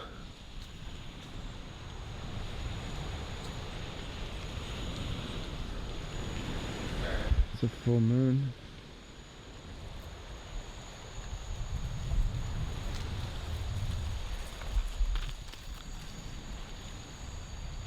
Oh my god, there's a lot of them.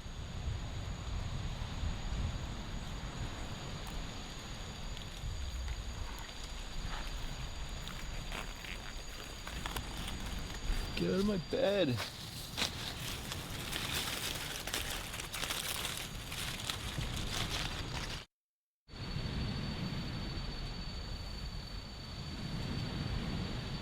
Good morning, everyone. I slept pretty well, all things considered. I definitely got much more sleep tonight than I did on the first 2 nights. Even with all these crabs running around.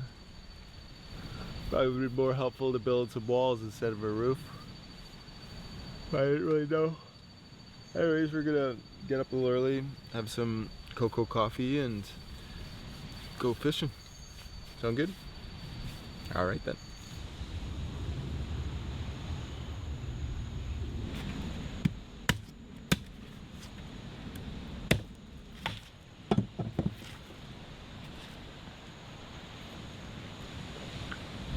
These weren't all here last night. These are crab holes. I don't know if they came from them or are in them now. Yeah, quite the scene last night.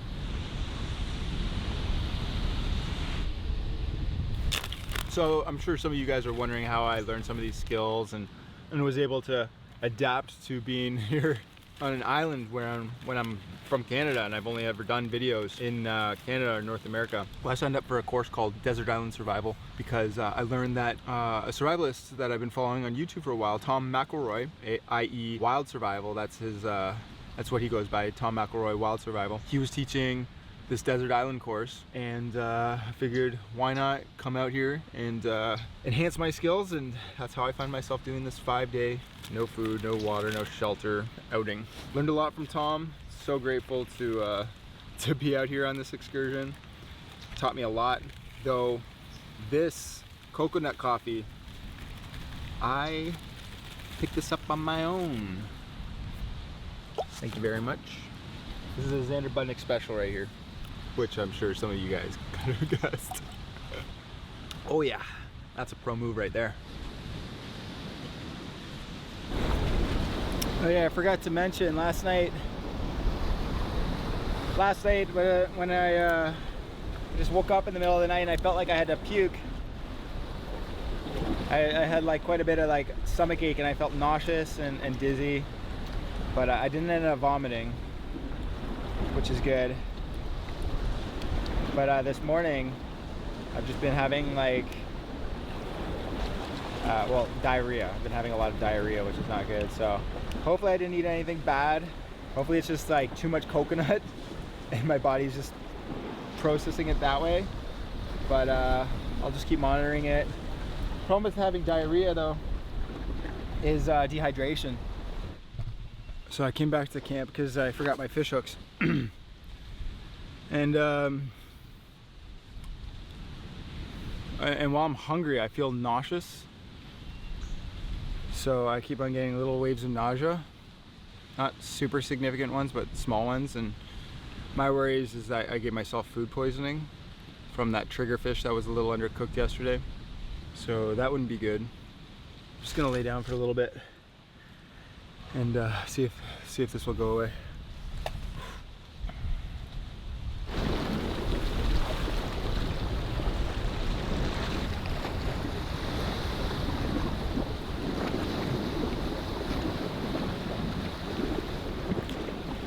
On a triggerfish! Whoa!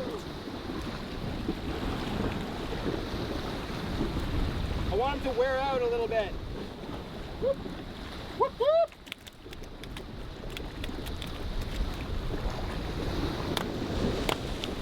One fishy! I think the trick with these limpets is to just use a little piece of it, because then they go for the entire bit and they get the hook with it, as opposed to them just ripping the entire larger piece off, if you know what I mean. Whoa! Oh! That was so cool. I saw him coming for it, and so I was baiting him, and he just like snaps it, but he snapped the whole thing somehow. That was really interesting. Oh, we still got it. Little guy, woo! We'll see if he stays in there or tries to escape.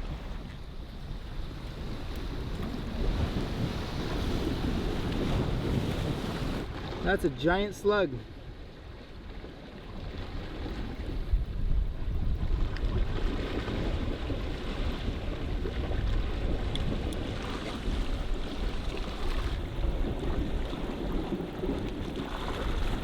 So I don't know anything about those things. Therefore, I'm not gonna eat it or touch it. Let's get that last little fish out, dispatch it, bring it back to camp, and cook it up.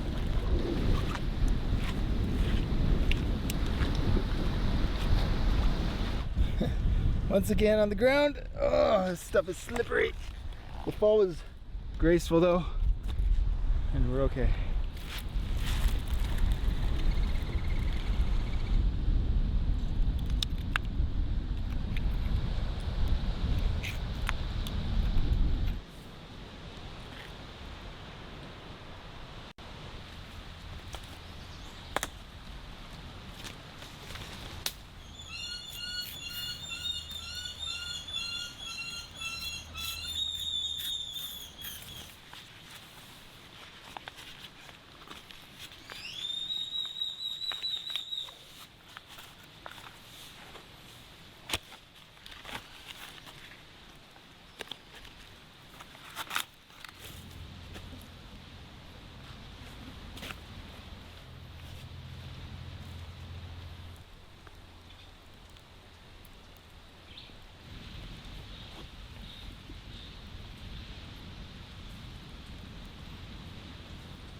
Limpet. Honestly, I think limpets are my favorite. Or I'm really hungry. It's pretty good. After this, I gotta go get some more coconuts. I have about 15 left for the next 24 hours, which is not enough. Considering also that I'm flushing liquids really quickly right now, which is not good. So I definitely want to get a lot of liquids stored up, just in case I'm sick. I don't know if I'm sick or not, but I could be. That triggerfish yesterday, I don't think I cooked all the way through. And yeah, it'd be awful to get food poisoning. Or have it.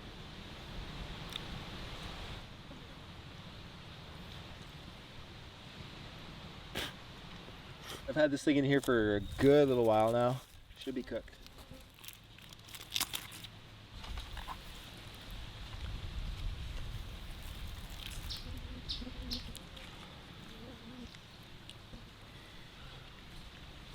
This one's for the birds and the crabs. It's a good amount of meat. A little overcooked, but that's safe. Honestly, like the fact that I undercooked that fish yesterday and still ate it was kind of a bad call. Because like getting sick out here, getting food poisoning out here would lead to dehydration and vomiting, which leads to death. But like actually, like no good. All right, tide's coming in. I got a little bit of time until the rocks over there will be inaccessible. So I'm gonna head out, get some limpets for dinner.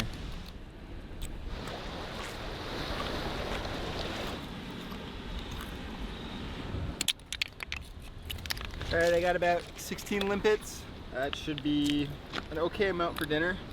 Honestly, I could be out here for a little longer collecting more, but it's really hot and I'm pretty exhausted, so I just want to get back and lay down and chill out for a bit.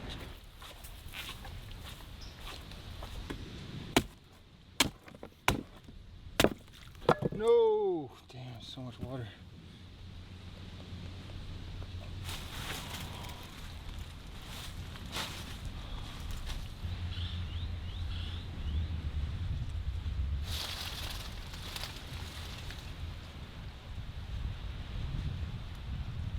Alright, we're down to about 7 coconuts. So I gotta go get some more.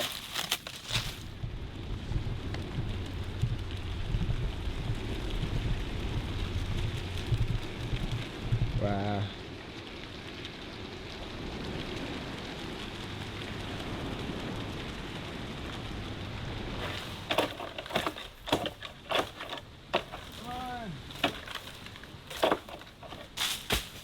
Hey. Hey. 2 big guys. Nice. Whoa. Nice.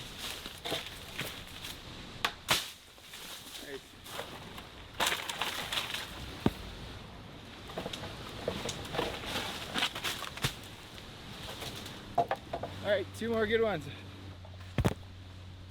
Oh. Oh. Oh.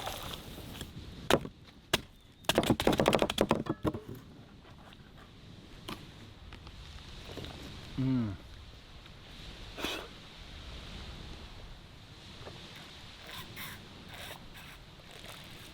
Oh. Wow. So behind me is the manchineel tree, and it produces a fruit that apparently is quite tasty until it kills you. The manchineel is also known as the death apple tree, and apparently when you eat it, it tastes really good and then becomes really peppery, and then it closes your throat and you asphyxiate. or it kills you somehow. But yeah, super horrifying to think about that these are around here, and they taste good on first bite. Also, apparently some of Columbus's men turned this into a jam and about 12 of them died on one expedition. I believe that's right. I might be making that up. Anyways, don't eat the fruit from the death apple tree.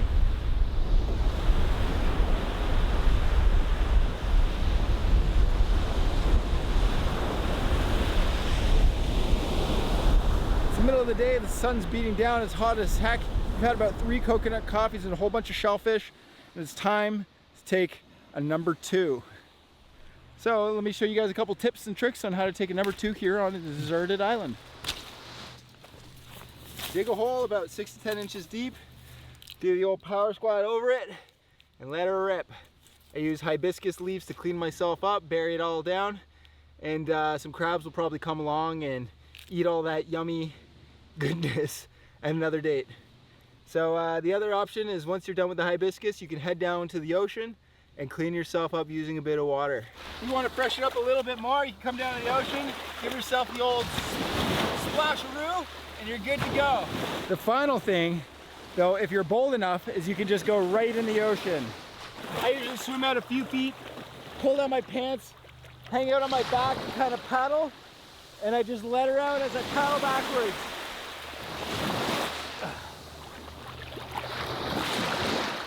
Might seem kind of odd doing it right in the water, but the fish love it. The ocean's massive, and it just becomes part of nature.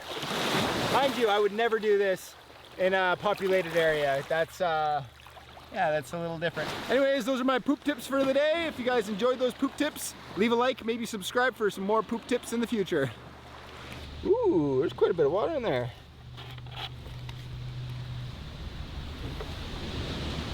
Oh yeah, that, oh my God. Way better the second time. I miss water. I miss just straight up water. It's really good. It's this one just because I want to show you guys how much it created. When I drink out of these, I like to think about all the other people's mouths that have been on these before me.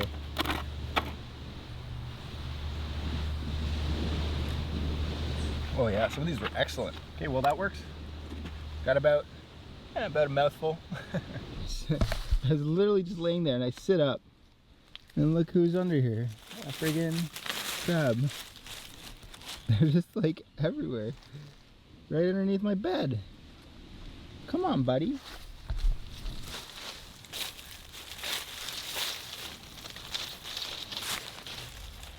I gotcha.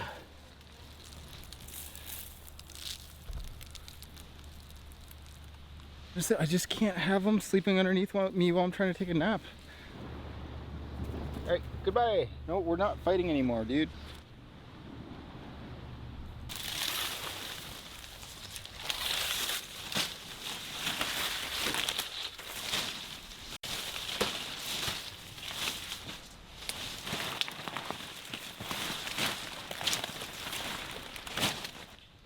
That's good. That's good.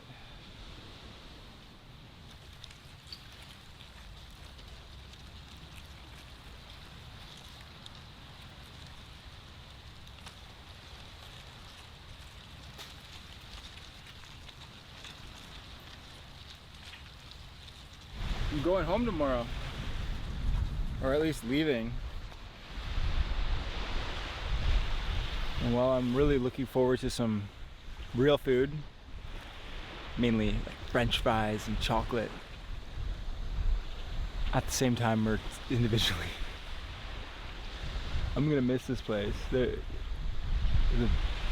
entire beach was to myself. Beautiful ocean, all the wildlife. This place is so full of life. Yep, I'll miss this place. This is a real journey. It's not over yet. I still gotta battle the crabs tonight. Oh God!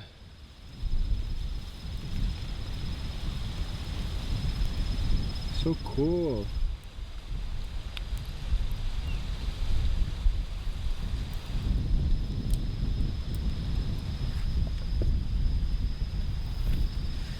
Save that for a sec.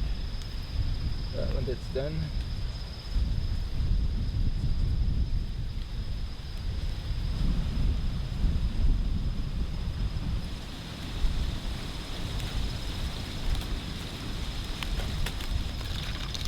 Whoa, bro, just hightailed it in here.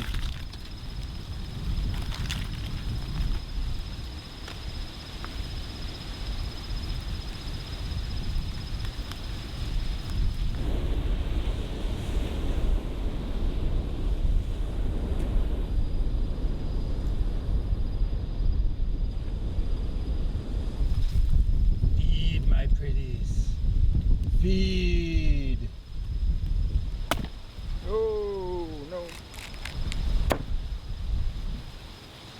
You okay, little guy? Okay. Good little crabby. Good little crabby. What you doing? Oh, look, this guy, he made a home underneath my cutting board.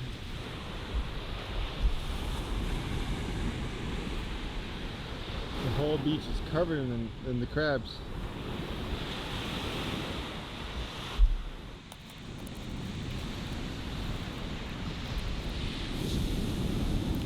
If I had a pot, I'd go around picking them up and we'd have a big crab feast in the morning. But I don't know what these guys be.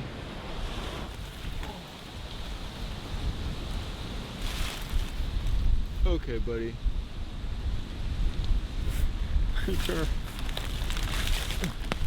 I turn around and this guy is just like, he's just looking up at me. Go away, please.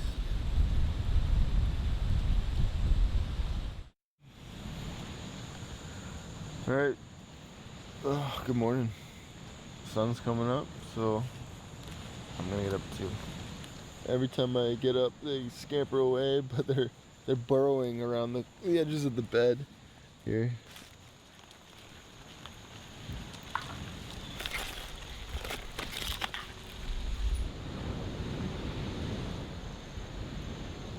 This is wild. There's not an inch of ground that doesn't have crab markings on it. It's all crab. That's my fresh tracks. These are all crab holes. Looks like it goes all the way up the beach too. Wow, it's pretty crazy.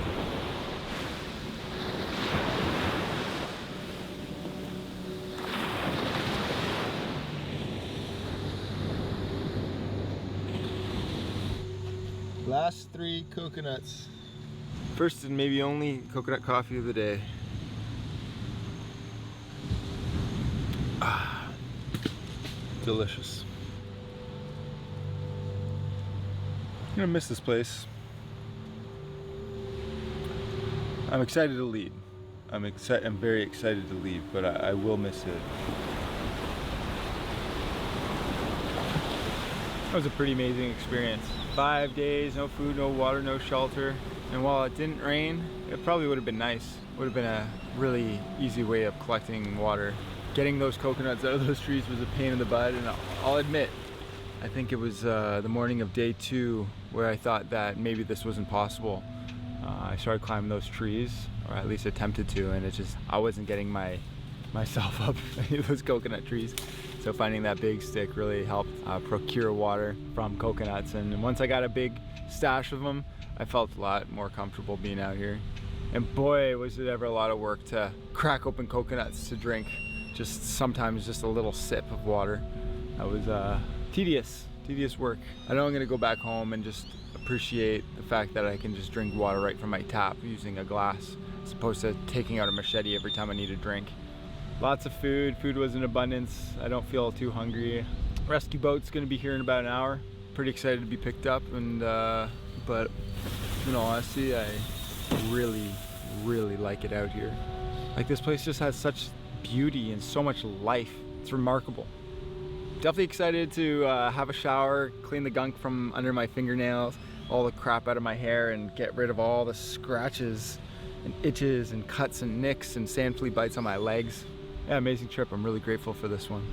Time to tear down camp and get ready for pickup. Hope you guys enjoyed that one as much as I did. Thanks for watching. Have a great day. 4, 5.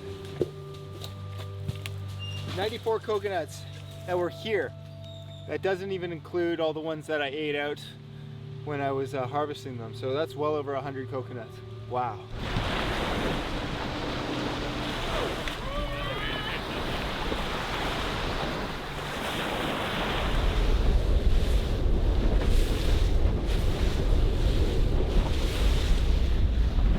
Going home!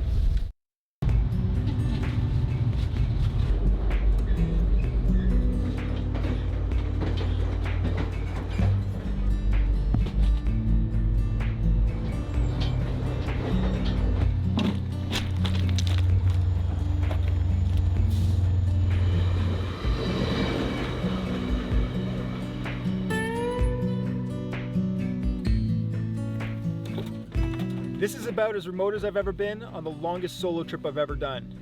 Behind me is the train bridge in which I came in on, but after that, the only way out of here is by boat or by float plane. I'm in Wabakimi, and it was a pretty wild journey just getting here. I'll tell you all about that a little bit later, but we should get on the water because I'm sure we have a pretty wild journey ahead.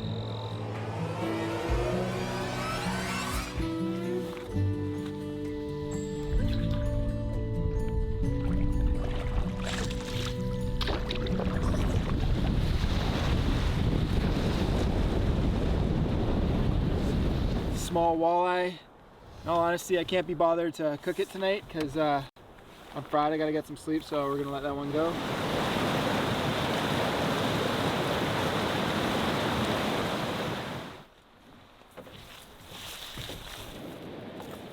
So happy to be here. This almost didn't happen. There was a few moments yesterday where I was thinking that was it, but we're here. I'll tell you guys a little bit later. I know I keep saying that, but I just need a little bit of time to process, and today's not the day for me to be telling stories.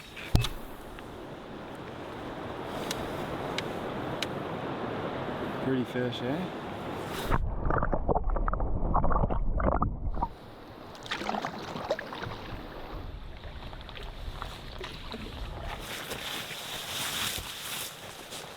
Not the best campsite, pretty scraggly. Falling down logs everywhere, a few flat spots, and some widowmakers. Though I've checked the ones that are near my tent and they're fine. They're not gonna fall over. This is what we got. A couple minutes, 30, 40 minutes of sunlight left. Gonna get a fire going, cook some dinner. Hungry.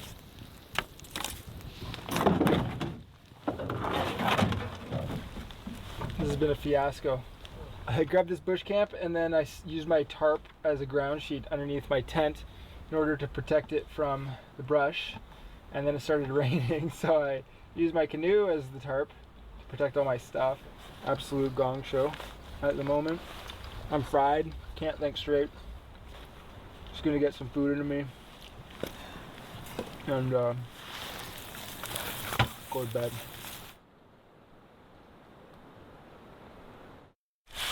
This is all frost. All the condensation on the inside of the tent is frozen, meaning it's cold. It got really cold last night. Hopefully things warm up today because I have a lot of stuff to dry off.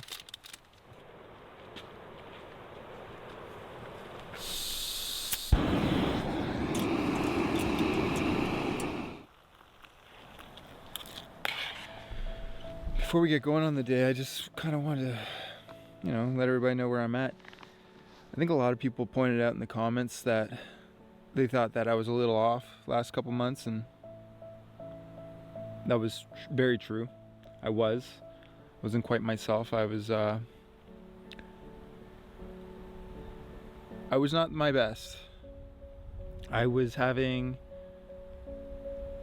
big bouts of anxiety. I was having intrusive thoughts.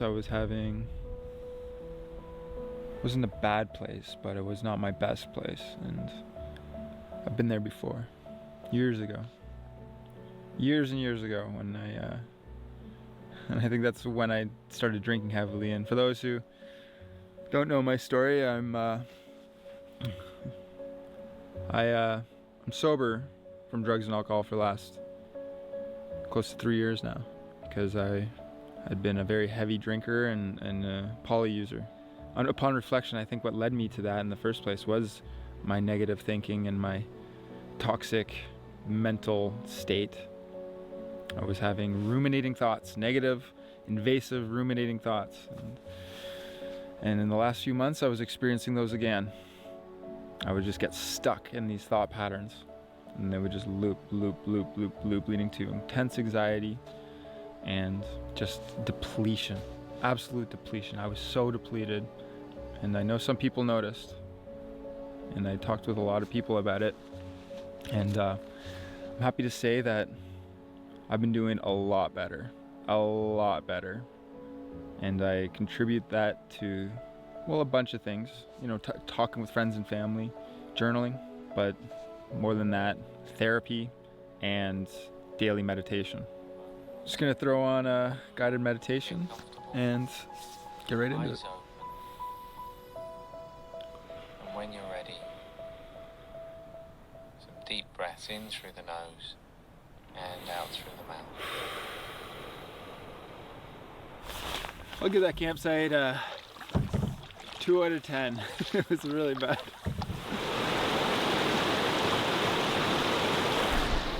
We're gonna go for it.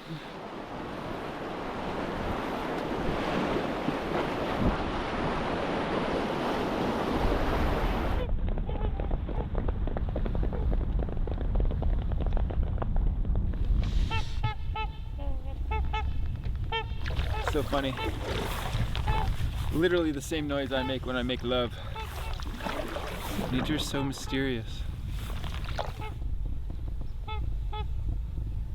So I just got a message from John on my inReach. He's also out camping. He says, "You in Wabakimi now, old pal?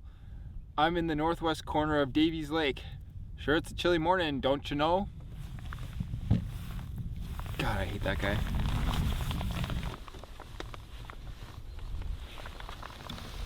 Down. There's a set of rapids here.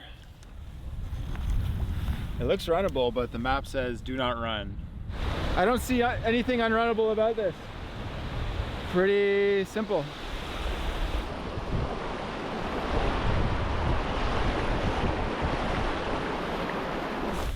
Coming up is a falls that says do not run, and it has skull and crossbones. I'll show you guys on the map. These were supplied to me by Wabakimi Outfitters. Bruce over there did an excellent job making all these maps, but he did ask me not to give you guys a play-by-play because these are his maps, and I have to respect that, but I'll show you how detailed they are. That's about it. See, this is what we're coming up to.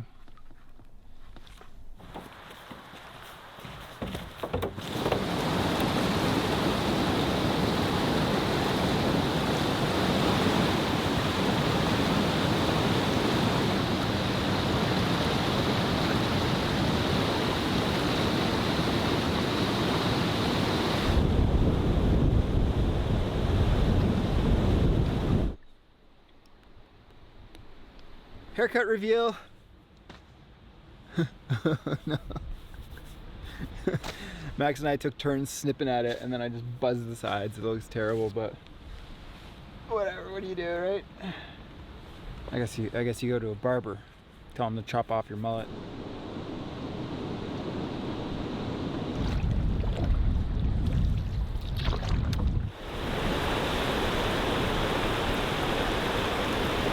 It certainly looks runnable, but not being this remote by myself. So we're gonna pour.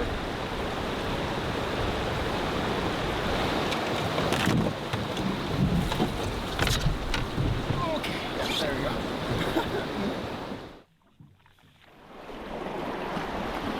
I'm just back paddling and going nice and slow because why not? Now it does look like it picks up quite a bit down there. I'm gonna eddy out right here on the right, and then you can always carry the canoe if that looks too bad, but honestly it doesn't look too bad.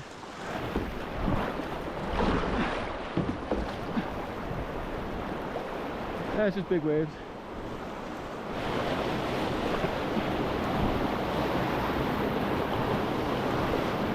Yeah, there we go. Whee! Awesome. Let's catch ourselves a fish. Oh, there's one. Or is that a log? Oh, it's a big pike. What's up, buddy? Chill. Well, you saw him, didn't you? He's gone now. Oh, dang, those things are slippery. We weren't gonna keep them. We were looking for walleye to eat. Pike. I got. Dude. All right, get in the water. Be gone with ya. Yeah, all right. Ignore that. Oh, we got another one on. Okay, well, there's lots of pike here. Okay. All right, look, a pike. We did it. All right, be gone with ya. Yeah, those things are slippery. I've been catching pike for 3 years now, and still haven't learned how slippery those things are. And they're feisty little bastards. They must be well fed here. Whoa, we breached.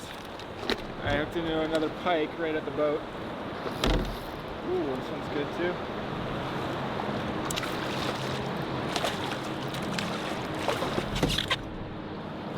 Here we go. There's a pike. One on the board, or a few on the board. Alright, let's get you in the water.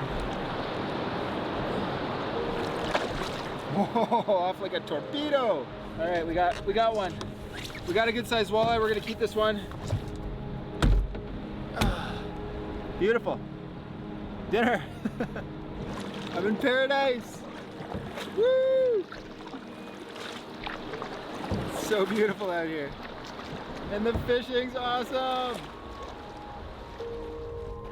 Yeah, after that bushy, wet, rainy, stuffy, awful campsite from yesterday, and the condition that I was in, being so exhausted, rolling up to this campsite on top of a rock with a big expansive view, all the space in the world to spread out all my stuff to dry it out, cook a fish and feed my belly, really makes you appreciate a good campsite. Nice.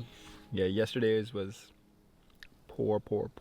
This one, excellent. And the fish, mm-mm-mm.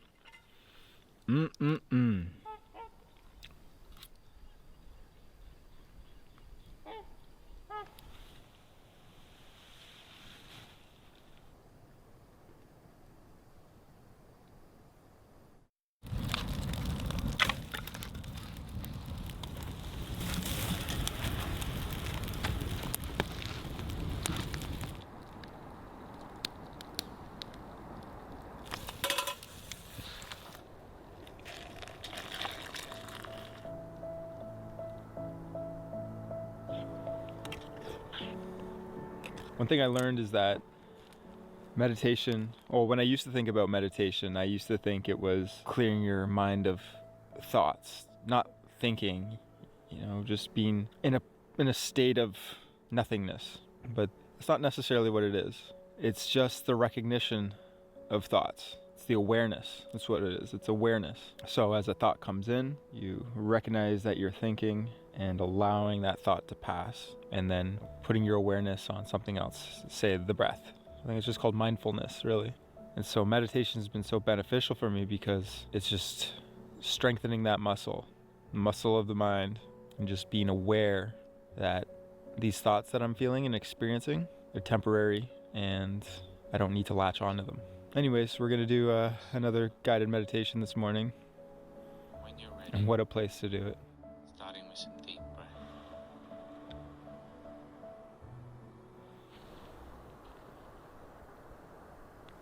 Usually when we experience a sense of discomfort or pain, the tendency is to push against it. And yet when we do that, we actually create more tension. So when we train the mind, we kind of flip that around. Instead, we try and move closer towards it. It's almost as though we're sort of sinking down into the pain, into the discomfort. And funny enough, when we do that, we usually find a greater sense of comfort and a greater understanding of how the body and mind interact. So here's an overview of the route. We got on the train at Armstrong, took the train here to Allenwater Bridge, and then the rest of the route is coming up the Allenwater to Wabakimi Lake, down the series of lakes, down to the Kopka River, and then we're going to take the Kopka back out, where we're going to meet up with the outfitter and get our car.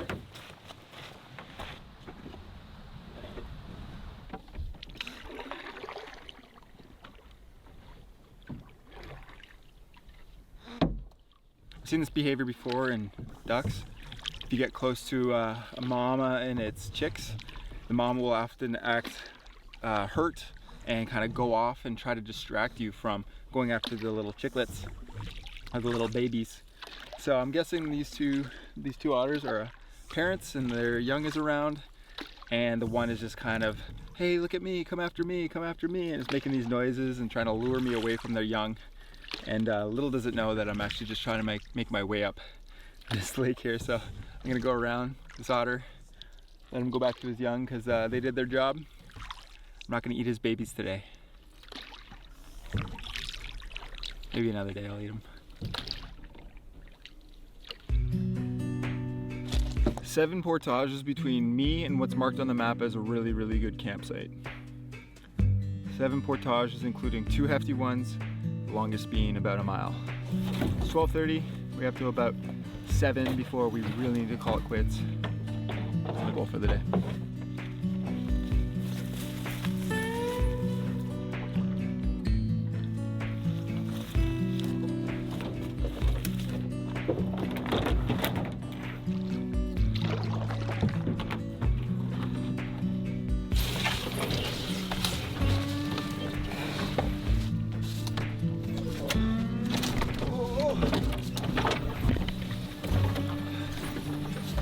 That one was tough. Oh, I didn't like that one bit.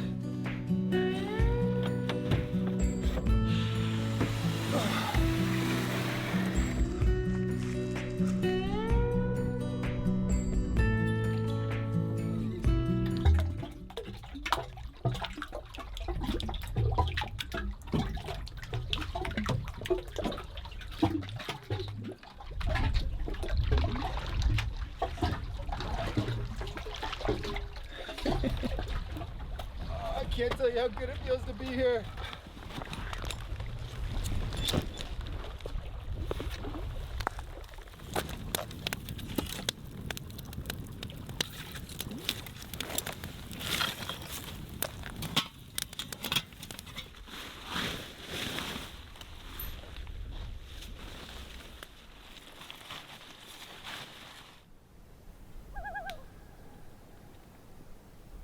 Honey garlic chicken and some vegetables. Smells good.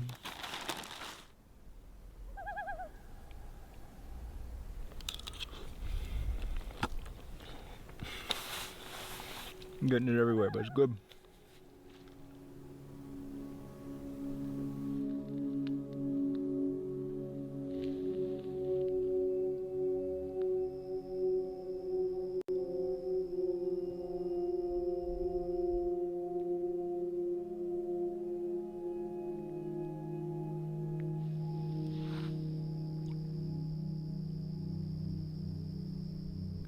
This is what a night sky is supposed to feel like. True darkness, not a light to be seen anywhere. Except for the stars above and the northern lights display. Not even a moon. Flawless. Pure, natural darkness.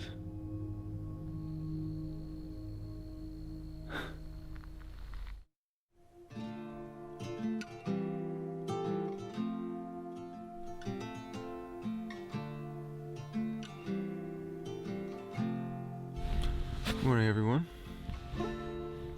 The stars and the northern lights were beautiful last night. Beautiful.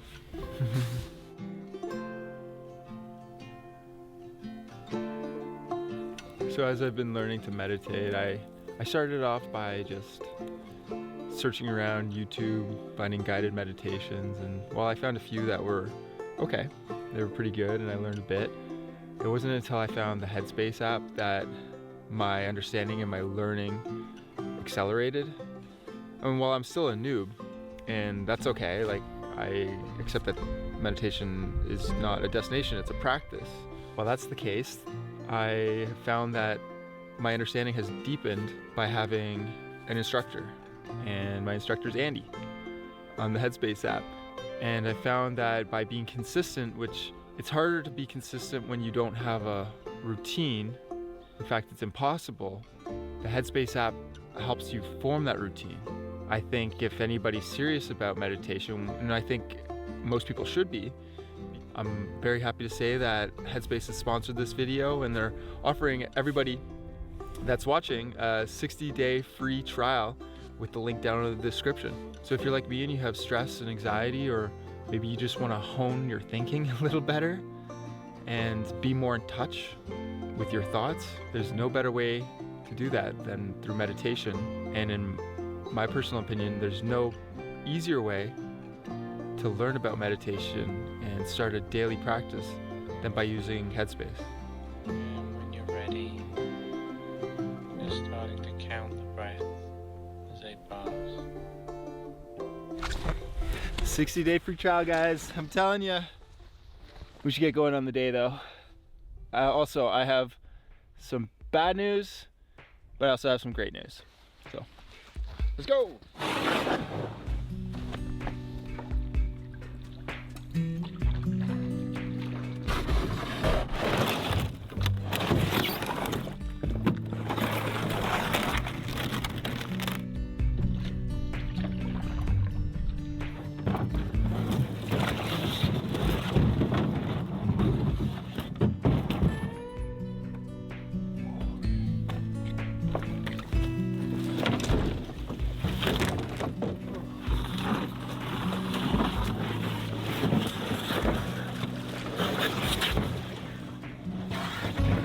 Oh yeah, the bad news and the great news. So the bad news is I can't find my saw anywhere.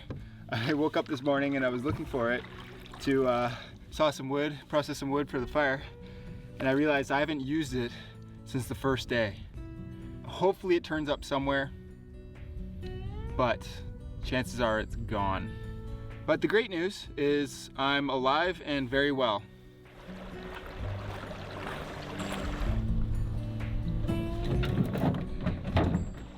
So I think one thing that you guys are unaware of is that this video was supposed to have a lot of drone footage, like an absolute ton of drone footage. The entire first day, mostly drone, all the rapids, drone.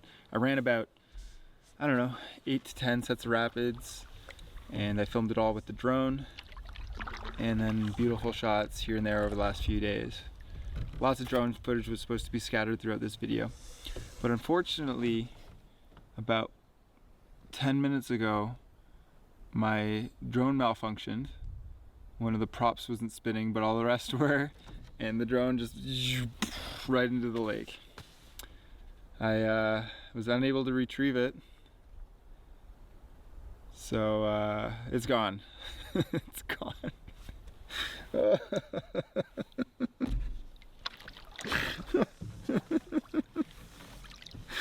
Oh, it's so devastating. Oh. All that footage. That sweet, sweet footage.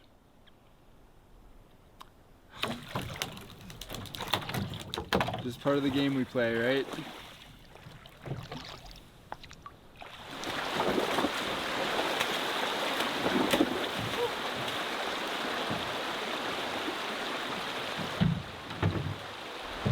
I'm quite blown away that of all the ways the drone finally died, it was not pilot error. It malfunctioned itself. Moment of silence for the drone.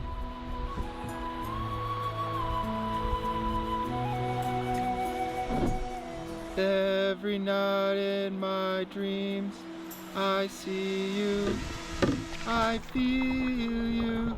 That is how you know you'll go on. Once more, you'll open the door, and I know that my heart will go on. Here, far, wherever you are, 'cause I know that in my dreams I'll see you go on and on. Rest in peace, my drone friend. All right, let's get on a fishing. I haven't fished in days now. I need to get a fish. That's a fish, isn't it? Yeah, that's a fish. That's tugging. Easy does it. Get in this net. Oh, that's a big pipe. Oh. Okay. Woo! Oh, whoa, whoa, whoa. Yo, that was nuts. You missed that, but oh my God, that thing tried to swim out. Oh my God. Oh, do you see that? Okay, you need to chill. There we go. That's a pike. Okay, pike in the boat. Pike in the boat.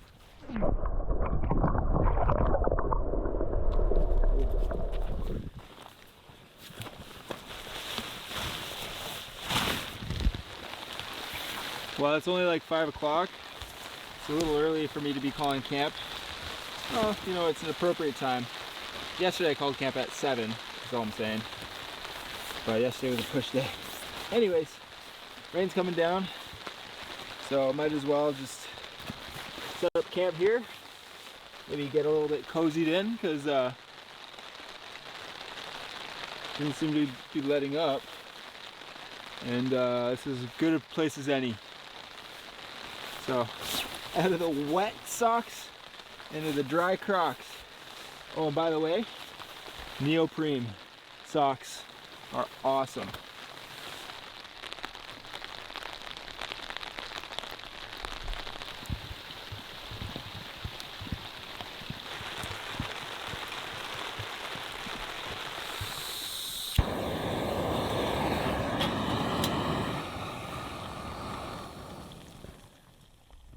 Bag boot is perfect for days where you are lazy.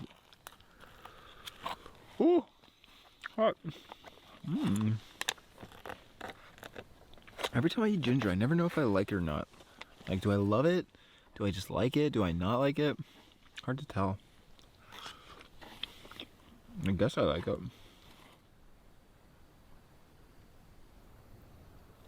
Pretty pooched, so I'm going to bed.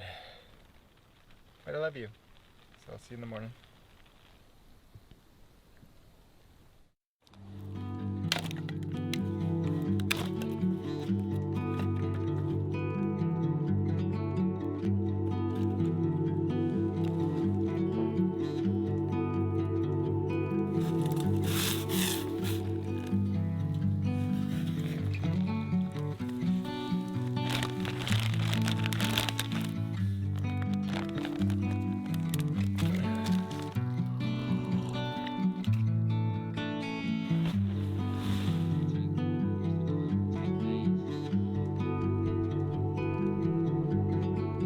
meditation's hard. It's really, but the beautiful part is that it's a practice. So no matter what, as long as you're trying, you're still meditating.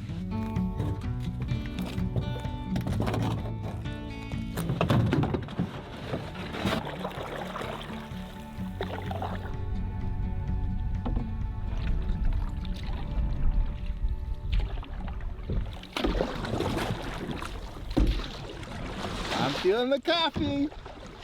Fish on. Oh, wow. Okay, is that really a fish? Because that feels heavy. Oh, jeez.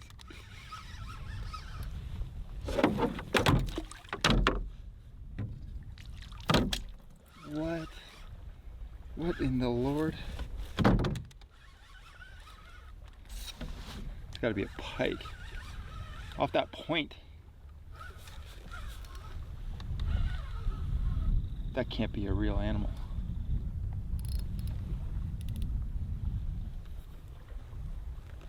This cannot be a real creature.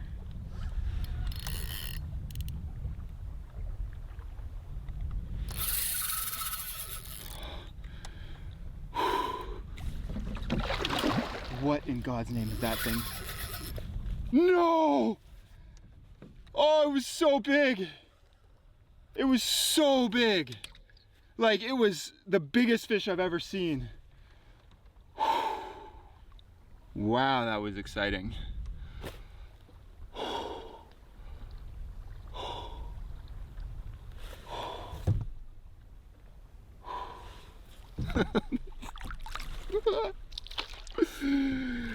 Holy crap, that was cool. Ooh.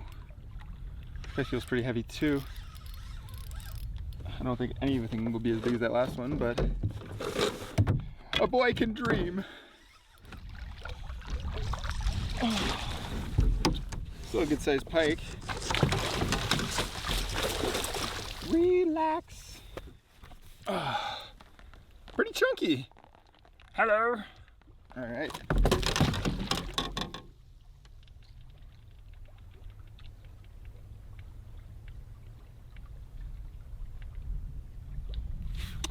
I don't want to talk about it.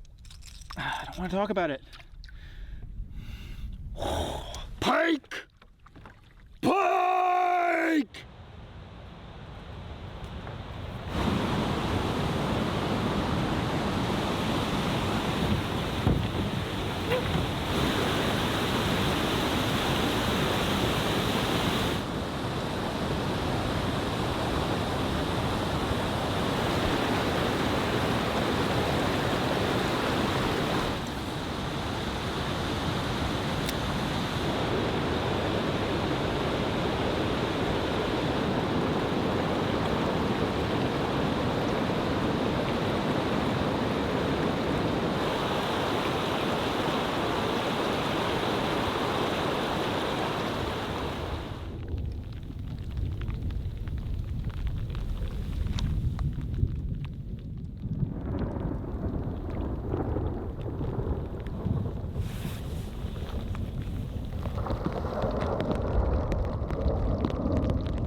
There's that good old sun.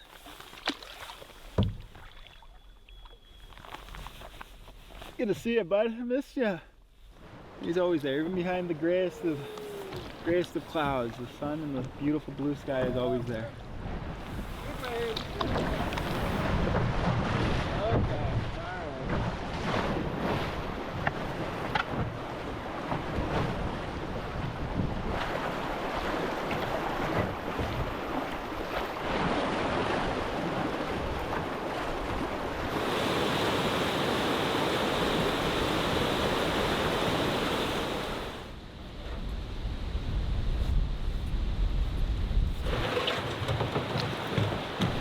If I wasn't so remote and maybe if I was with a group of people, that falls would be pretty fun to run.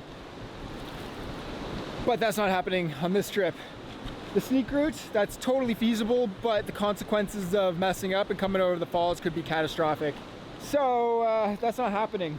Yeah, and if I learned anything from the trip just coming up here, is that things can go wrong just like that. And if you're not being careful, you can end up in a really, really crappy situation really quickly.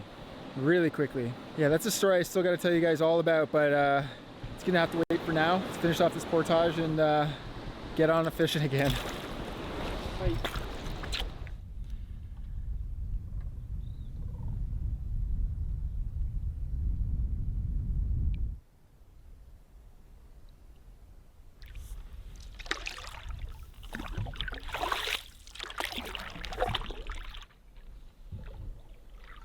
This is officially the furthest point north on the trip. From now on, I'll be heading south, southeast. Mostly south.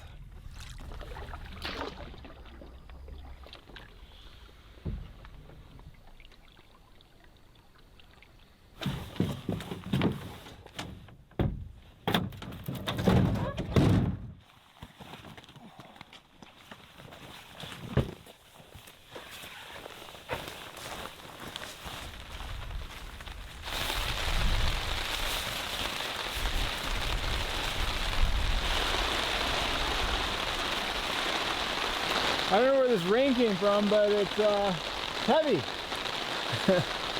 I should have got to camp way earlier.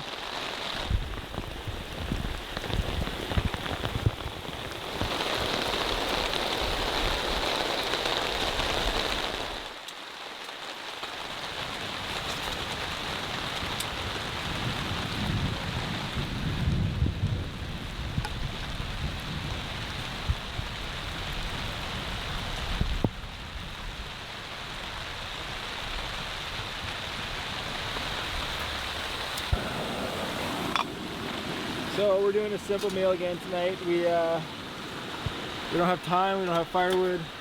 We're just gonna do another dehydrated prepackaged meal. Sweet and sour grilled chicken. Oh man, I'm hungry.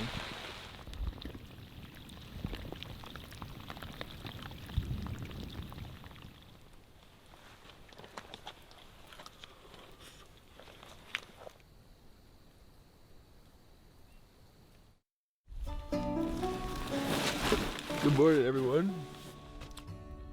It rained all night. Well, on and off, but it continued to rain. Leaves me to believe that it'll probably rain today too. But on the map it says that it's a very pretty day, the section that we're heading into, so looking forward to that. Let's get some breakfast going. I always carry a fire starter just in case. Today's one of those days where it's gonna come in handy.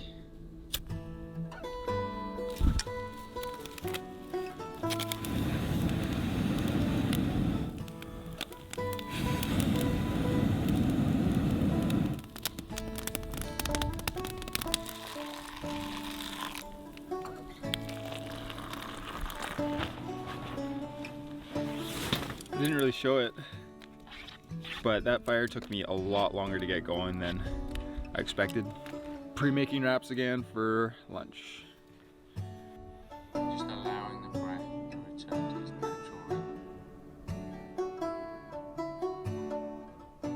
Quick tip for you guys today: if you find yourself on the Canadian Shield where everything's bedrock and you're looking for a place to do your morning business, look no further than a low-lying area with lots of moss.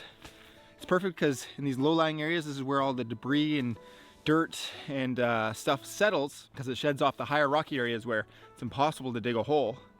So down in these lower lying areas, there's enough debris for you guys to dig yourself a 6-inch hole, do your business, and use even some of that moss as a nice little moist towelette as a way of freshening up. Make sure you cover up your stuff and you're good to go. Anyways, that's just a quick poop tip for you guys today. If you guys like that poop tip, maybe leave a like, maybe subscribe for more poop tips in the future.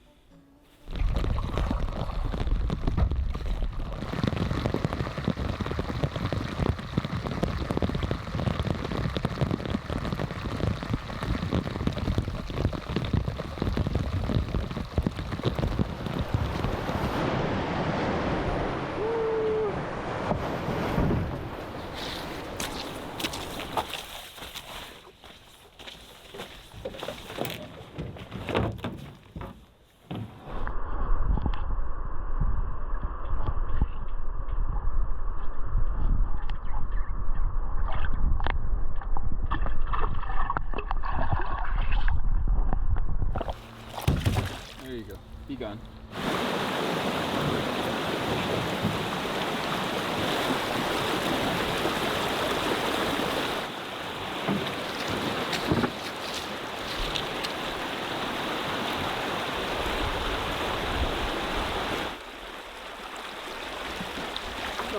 Come here, little guy. Come here. Not gonna hurt you.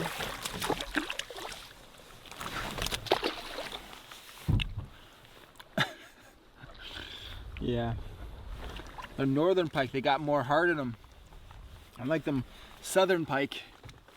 Limp dick southern pike. Why? Too small to eat. So we're just, whoa, oh geez, sorry. I'm just gonna let him go. Cool. Haven't caught a walleye in a while. Is this the same guy? Welcome back, bud.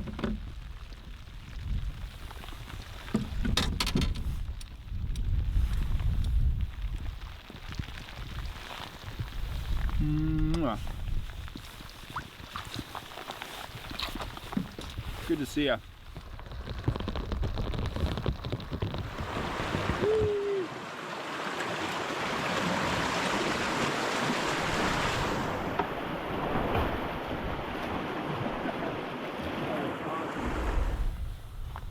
I'm guessing a walleye.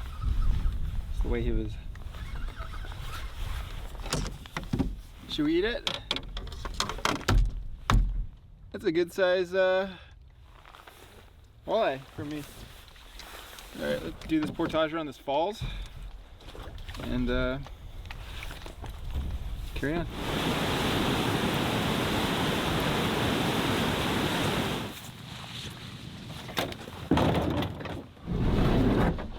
We're at the northern point of Smooth Rock Lake, and apparently there's caribou around here.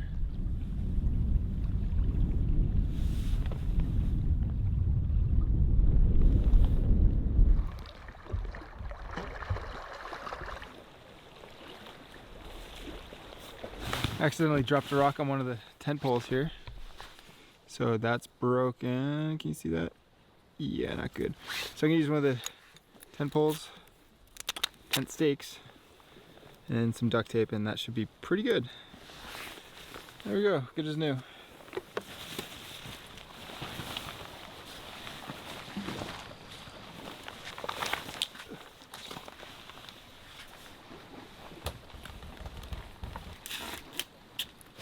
Honestly, I don't trust the weather around here. It's just been dumping randomly, and I don't want to get all my stuff wet.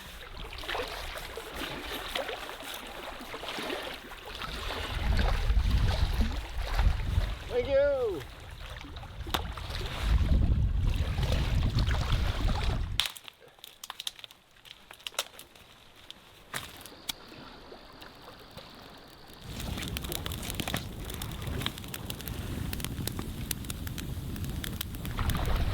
Not the best day for a swim. In fact, it's quite cold, but I feel really gross, so I kind of want to go for a swim.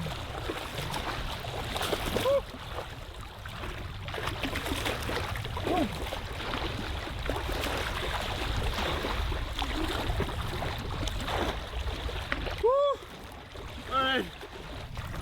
Clean as a whistle. Clean as a whistle. It feels so good to have had that little swim, get nice and clean, and then jump into some dry clothes. Oh, it feels so good. We're getting a little crazy and we're doing fish pizza tonight. It's amazing that you can just pull up fresh meat from the water and just eat it right here at camp. What a treat. Sometimes I think about what it means to be Canadian. You know, when you think of Canadian imagery, it's usually the beaver or hockey, something along those lines. You know, I often get comments from people all over the world saying how lucky we are here in Canada to have such amazing places we can come visit, such natural places that are accessible to everyone. And I get that from people all over Europe, people from Asia, people from South America, all over, even parts of the USA. There's something about the Canadian wilderness that is just so special. There's so much remote wilderness here that is very accessible. Like, I am day 6 of a multi-day canoe trip and I have not seen a single person. It's incredible. A huge part of Canadian identity for me, and I was thinking about this on this trip, is our access to wilderness. Not many places have that. In fact, there's very few places that have such amazing access to world-class wilderness as Canadians do. And I'm very proud of that, and I'm very grateful for that. Tell me something about what you love about where you live. Leave it down in the comments. Canada has some crap too, you know, there's a lot of crap here. And it's cold as heck and the bugs are horrible.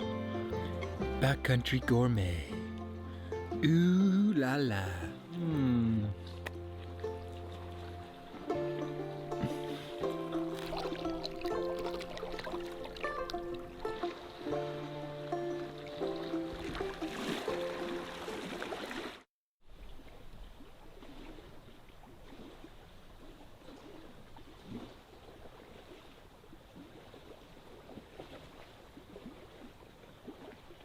Good morning, y'all. Beautiful morning. Well rested. Let's go get breakfast into us. And then get on a paddling.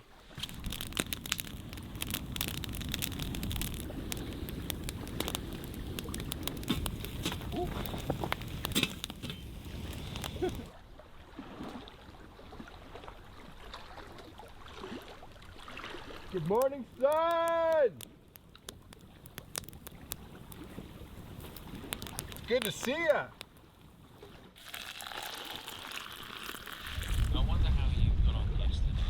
Actually, translates.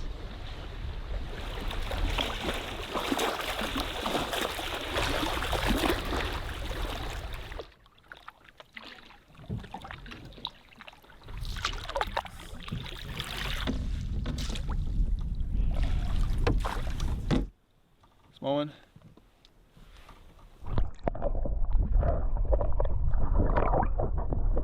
Making our way down Smooth Rock Lake. We're actually doing great timing right now, and it's about lunchtime and just in time because we're approaching Spaghetti Island, which is marked here on the map. My outfitter Bruce told me that every time they're in the area they come here to eat spaghetti, so I have to come eat here because it's tradition. But I don't have spaghetti. I have chicken Alfredo, fettuccine, so that'll have to do. So the fettuccine Alfredo is just the way I like it, a little underhydrated, a little stale, a little runny, but still pretty delicious. As is tradition on Spaghetti Island, is you make a spaghetti offering to the spaghetti gods.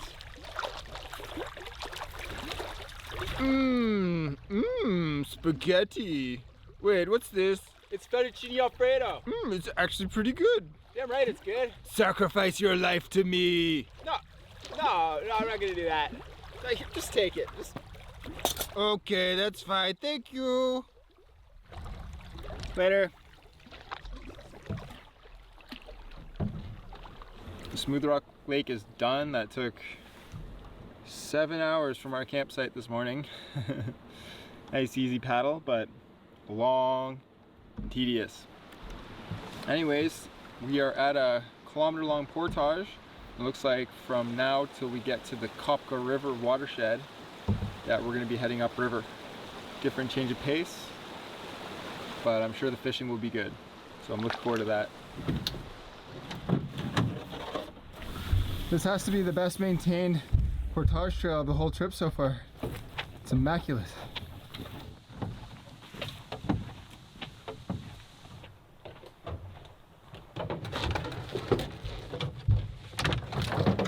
Fish is fighting like a dink.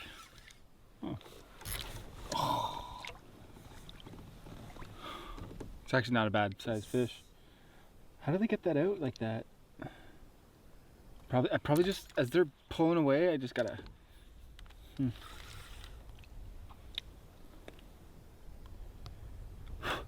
did good. It's not your fault. You did good.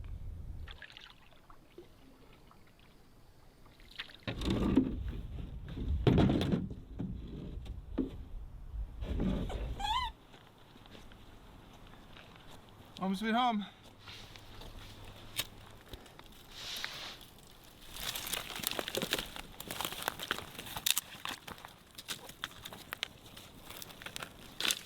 So tonight we're doing a bit of a different one. It's chicken, spinach, and mushroom risotto. The mushrooms I actually harvested myself from the wild. They're lobster mushrooms, which makes this pretty special and interesting. If you were to ask me what a risotto was, you had a gun to my head, and you're like, what's a risotto?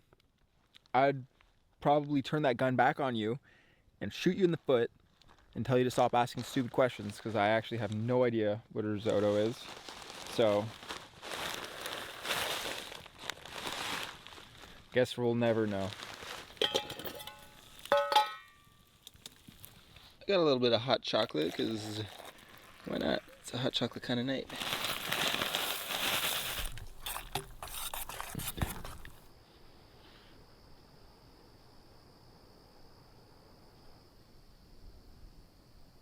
Let's take a little gander.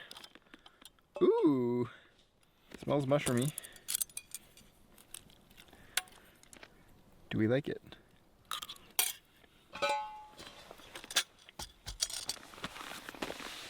No. About Old Bay seasoning. Everybody talks about this stuff. Everybody's like, oh yeah, just throw some Old Bay on it. In reference to absolutely everything. So, we're gonna throw some Old Bay on this. See how that does. No, it's okay. But this stuff has been around since the beginning of time. Oh, okay, that's killer. You just can't go wrong with that.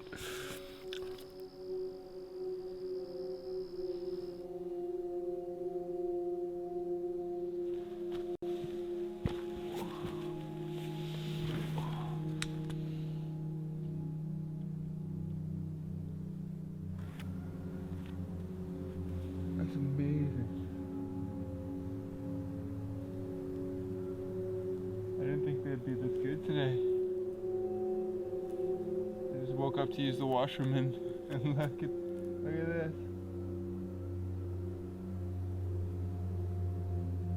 Wow, that's so lucky.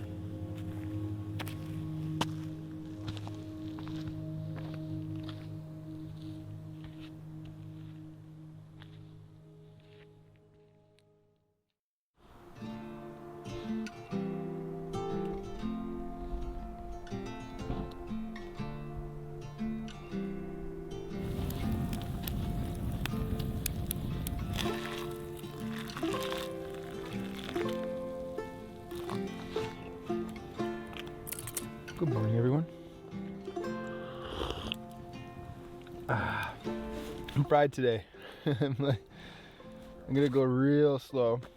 I might not cover much ground, but I feel pretty exhausted today. It's supposed to be a pretty day. Maybe we'll just fish the falls and get to where we get. Because I think a couple more days of this, I'll be dragging my butt around.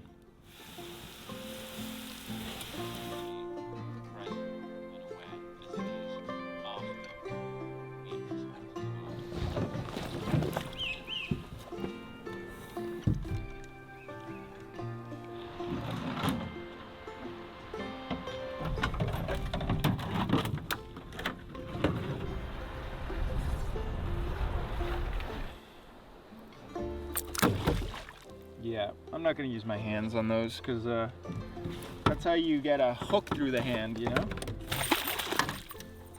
You're free.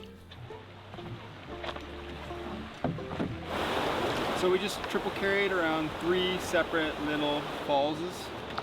Falls or little rapids or streams, whatever they were. Just trying to conserve energy because I am pooped today. I think it's gonna be a short day. I'm probably gonna rest it out. I think my body needs it.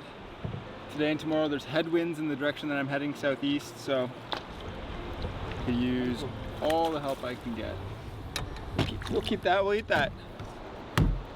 Probably one of the smallest walleyes I've caught yet, but let's get eating. Let's get another. Here, got another one. Beautiful fish. It's 2, that'll be good eating. I'm gonna fish for a little bit because it's kind of nice. And then we'll put these guys up for lunch in like 5-10 minutes. And for lunch.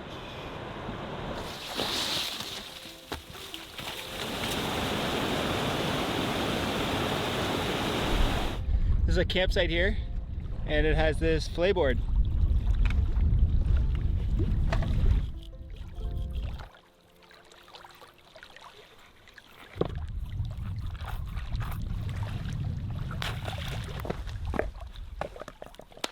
Thank you.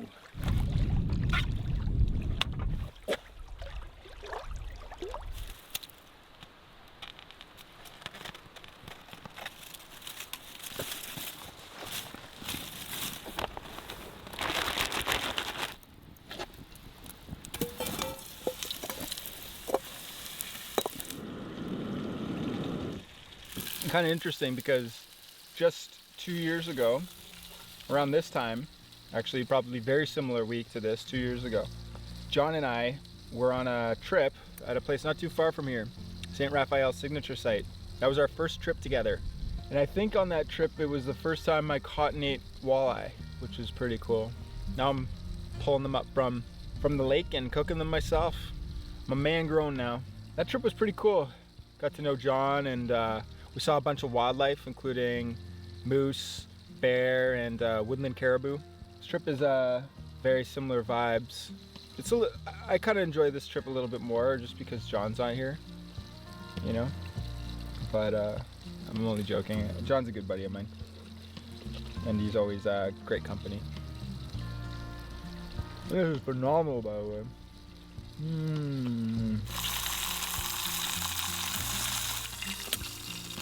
I think that was some of the best fish I've ever had. So good.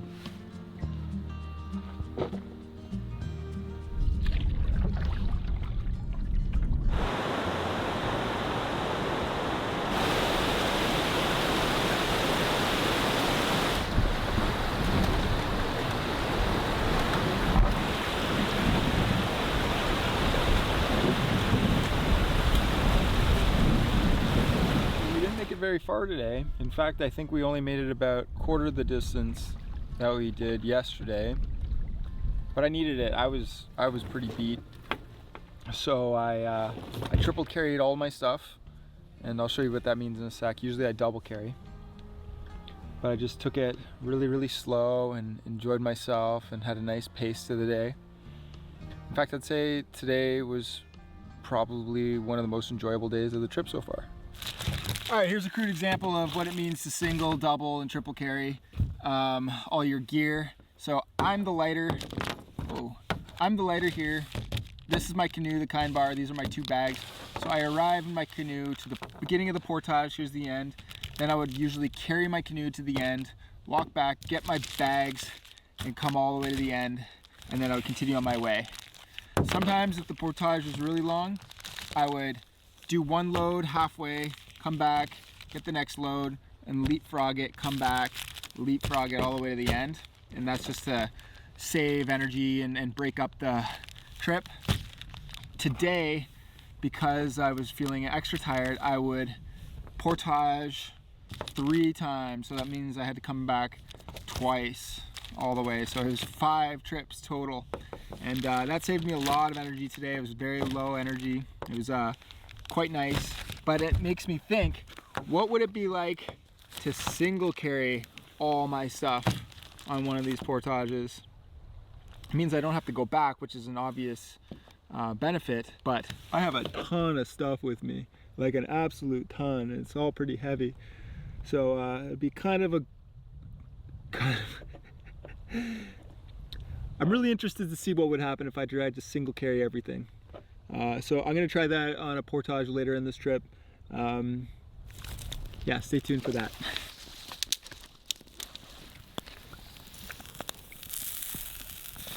I think pizzas are always gonna be the best camping food. They are a staple. Oh.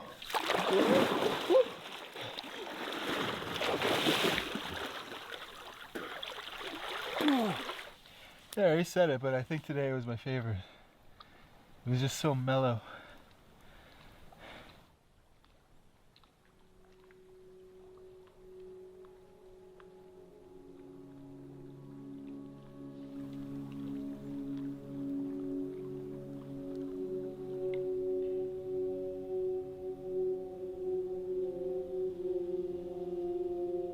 Oh my god.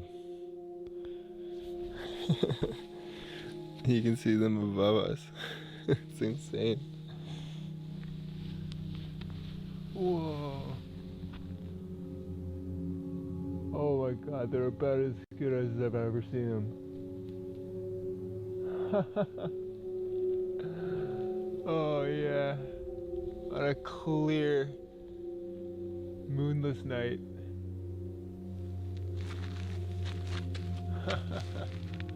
I just can't believe them above us. That is insane.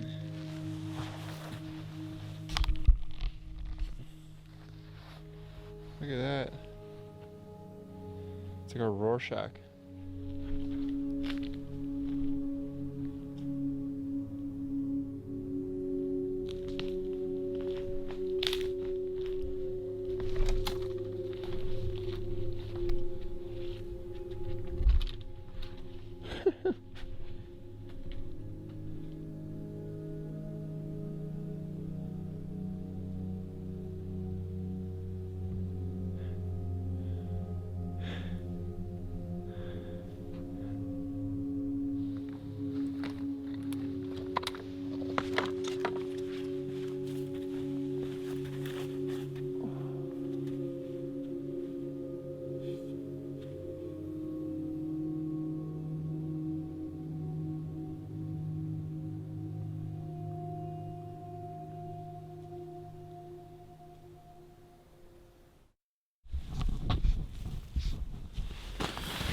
Good morning, everyone.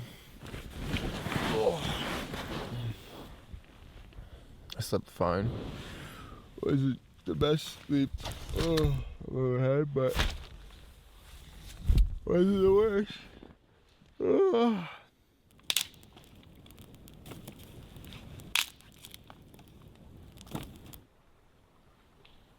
the weight of the body just settling in.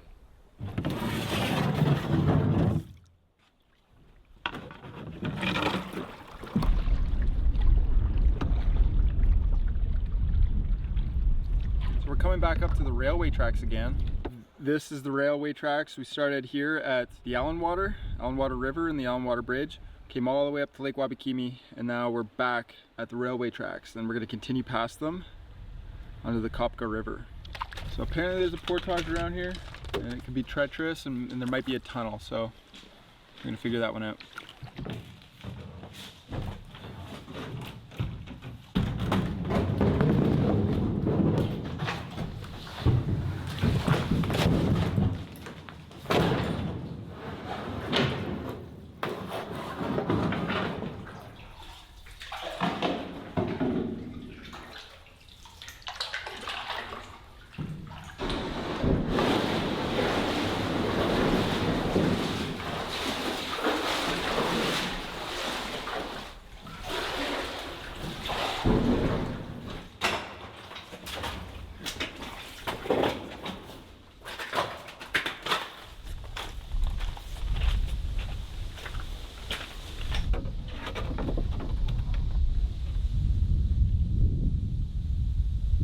There's the alternate route coming up that way. and down that way.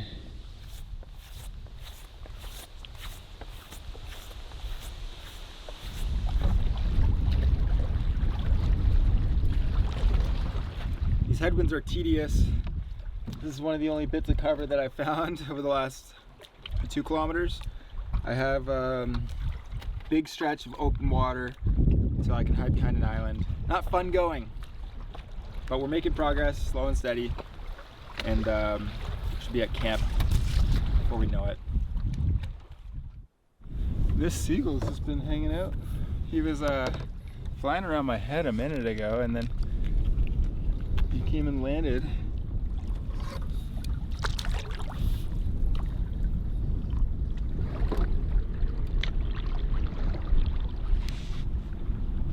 Wonder why he's following me. Probably food. Probably thinks I have food. I was just taking a break and you came and landed within like, I don't know, 3 feet of me? You are a curious little thing. Who sent you? Are you working with the government? He's awfully suspicious. Let's get out of here.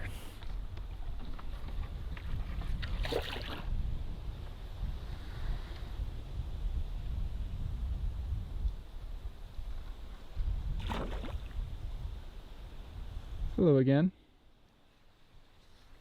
Which way to the portage? That way?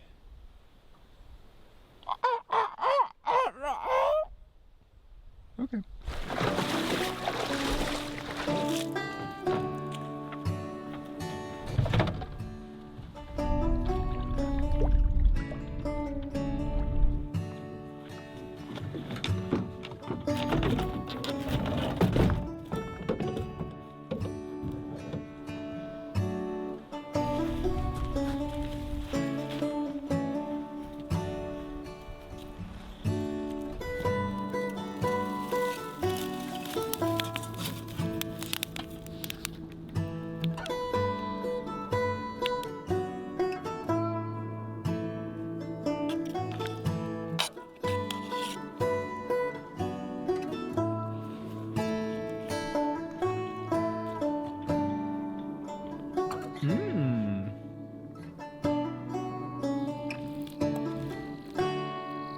It's really peaceful when everything chills out.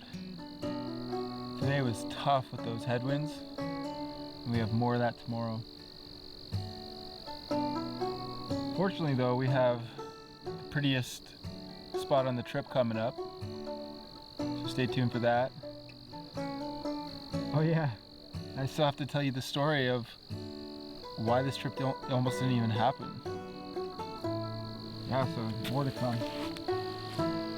And oh yeah, I'm gonna try to single carry all my gear in one portage. Lots to come.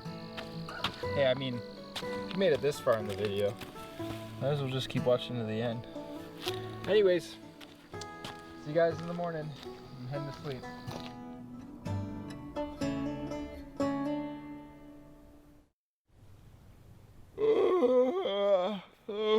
Good morning, everyone. Day 10. We did it. Double digits. Yep.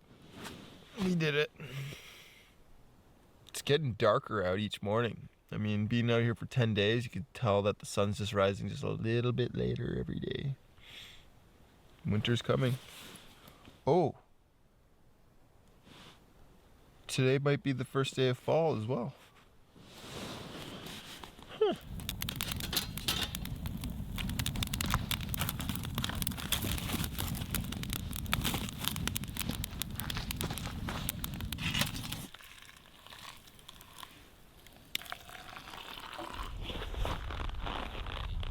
Starting with some nice.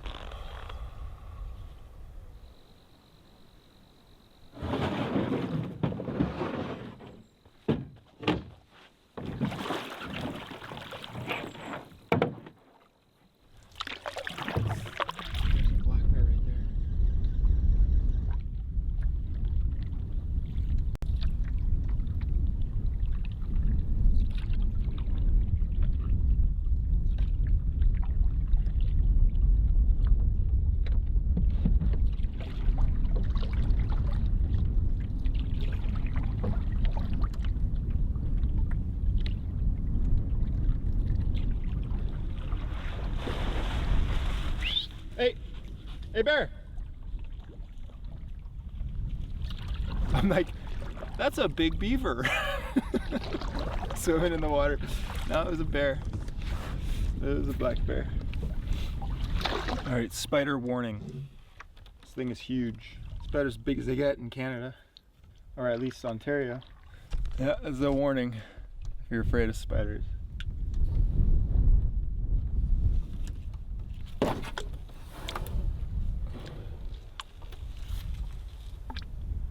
See that thing? Oh, it's so creepy. The question is, do I poke it? And the answer is most certainly. Ah! Ah! Jesus. Okay. Oh! Oh! I'm not even afraid of spiders, and that thing's freaky as hell. Alright, one more poke, and then we'll be on our way. Ooh, wow, that's cool. He's like, why are you poking me? Alright, I'll leave you alone. Oh, got my heart boiling. That bear, nothing. It was just like, oh, hey, Mr. Bear. This tiny little spider. Ah, really squeamish. I'm not even afraid of spiders, and that thing is scary. Alright, later, dude.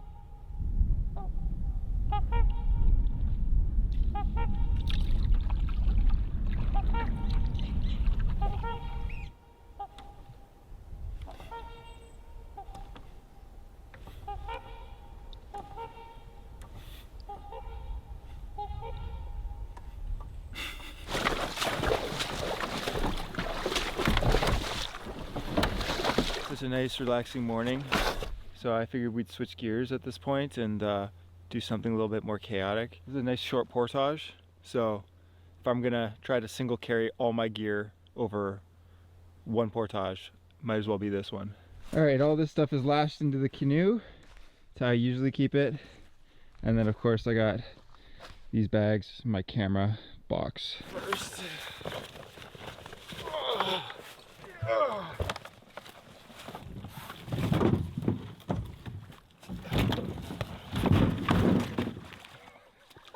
Alright, wedged it up in a tree. That might help me. Okay.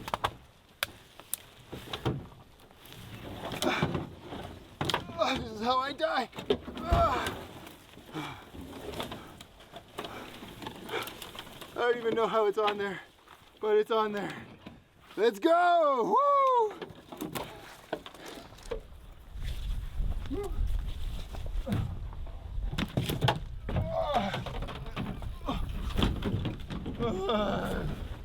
Oh, that was dumb.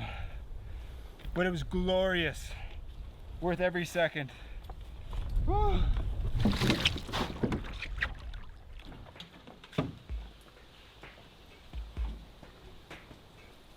So this happened just a few minutes ago. I'm just casually carrying my canoe, and I remember that on the map there's an area that's coming up that says cougar with a question mark, meaning that there was probably a cougar sighting in the area.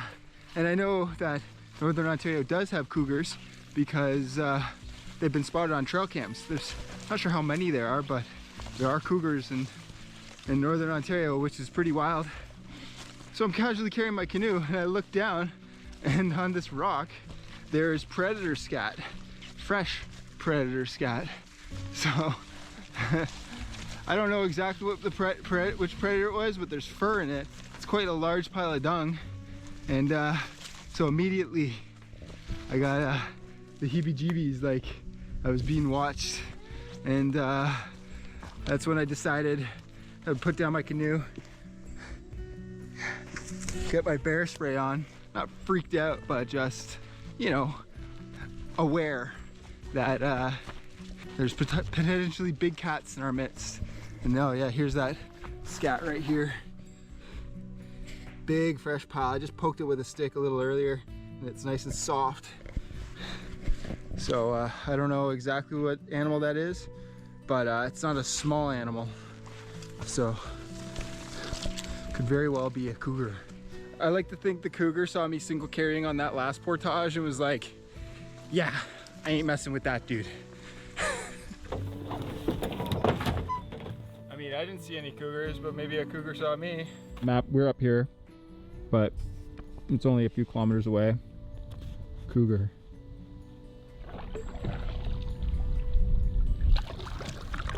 We've entered the water system that flows into the Kopka River.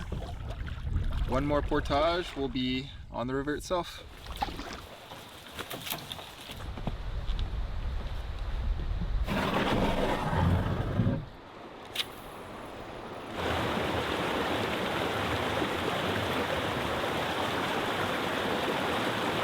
Yar!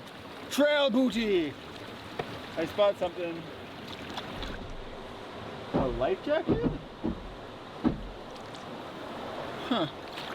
Hopefully there's no body attached to it.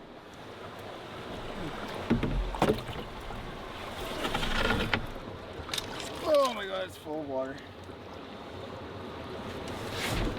Okay, well, I guess we'll haul it back to camp and take a look.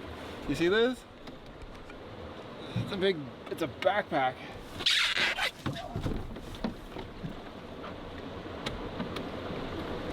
There's a canoe that didn't make it. There's a hole in it. Probably got swept down that falls with that child in the backpack. I'm joking.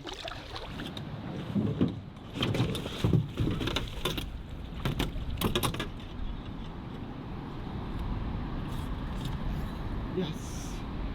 Oh. Grab with the fish hook. I was gonna go after it, but caught it with the fishing line. Rocks are slippery. Wet rocks, slippery.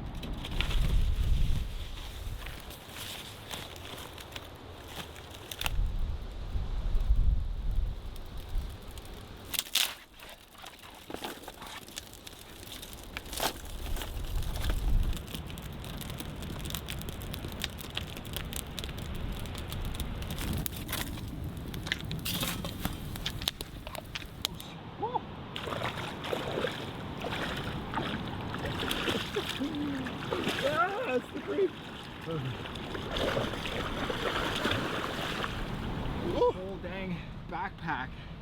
It has a tag on it, so we could actually return it. France. Honestly, I'm just gonna dry out all this stuff, so it's like dry it out so it's like light enough, and then I'm just gonna throw it in the garbage bag and then bring it out of here. I think I can get this back to him.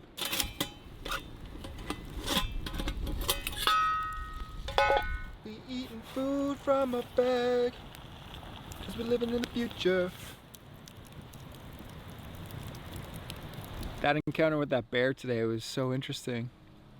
Had we left just a few minutes sooner or later today, just probably even a few minutes, we wouldn't have crossed paths with that bear. In fact, this trip would be way different had we even come out on a different day. And that was almost the case. In fact, this trip almost didn't even happen. See, on the drive up here, I'm in the midst of a 2-day drive. The first day I slept in the truck, and then the second day as I'm north of Lake Superior, start to lose cell phone service as I'm heading up towards Armstrong to meet up with the outfitter to catch the train the next day. And Google Maps starts taking me on some old forestry roads. The GPS took me on a weird route. And I'm in the 4Runner, so I'm quite confident in it. And I've been down crappier roads and lesser vehicles, so I'm pretty confident that I got this. And I was enjoying myself, splashed through puddles, just enjoying the capabilities of the 4Runner. But then I got a little bit cocky and a little bit too confident. And I started going too quick. And I felt the front right tire starting to move weird, sluggishly, and didn't feel right. So I thought it was popped. I'm like, uh-oh, this isn't good. So I hop out.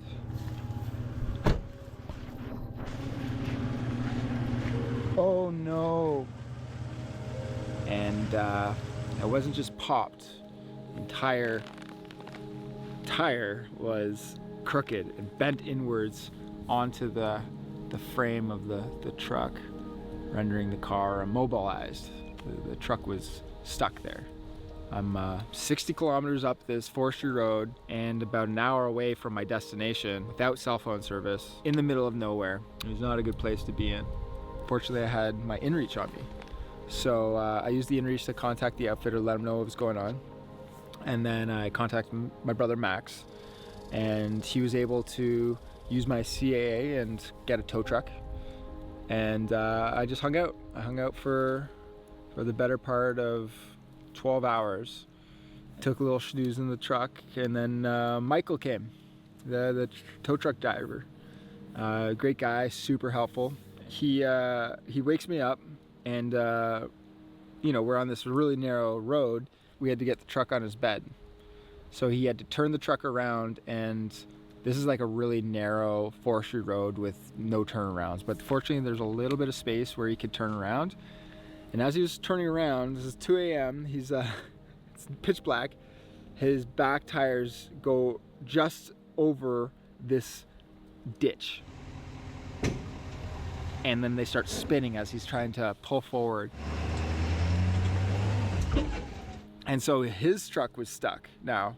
So we had to use the chains that you use to lash down the truck to put underneath the tires to use as grip for the back wheels, and he was able to get out, turn the truck around. Nice. And that was a really scary moment. So we got the truck up on the bed of the tow truck. Now there's your problem. Got out of there. He drove me all the way up to Armstrong, where finally met up with the outfitter. All right, made it to the outfitters exactly 12 hours after my car broke down. Michael was awesome. I'm gonna unload my stuff, and then he's gonna take this thing to Thunder Bay, where it's gonna get repaired over the course of the time where I'm in the woods. I stayed at the outfitters that night to get on the train that morning.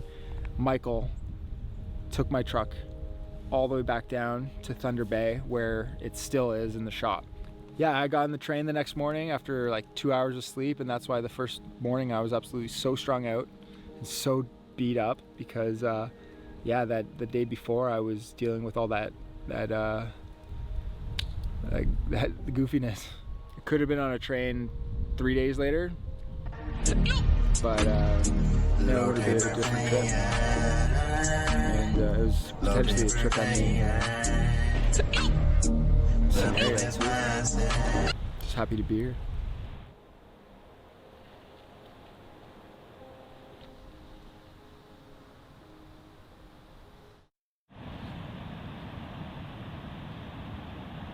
Good morning, everyone.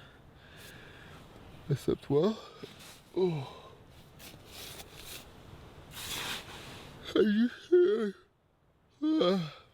How'd you sleep? Did you sleep? Okay.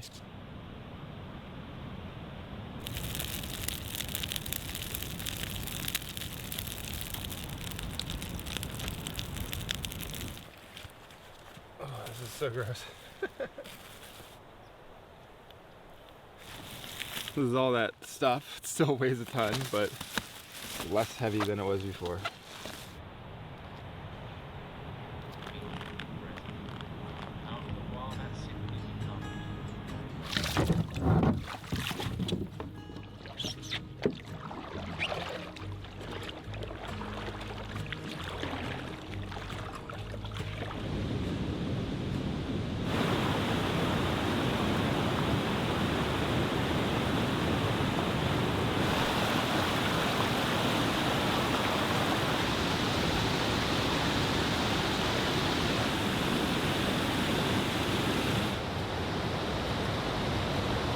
It's nice knowing that the longest portages are behind me, but unfortunately the steepest and most treacherous are yet to come.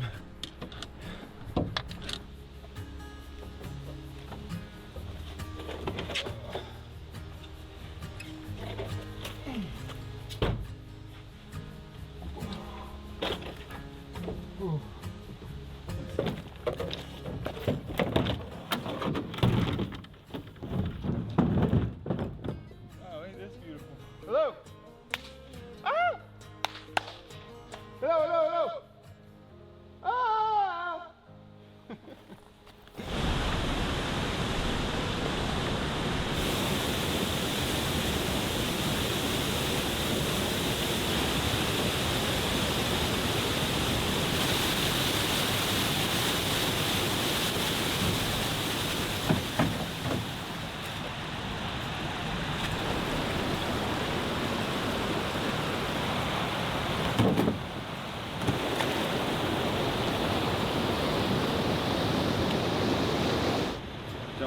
wherever that falls.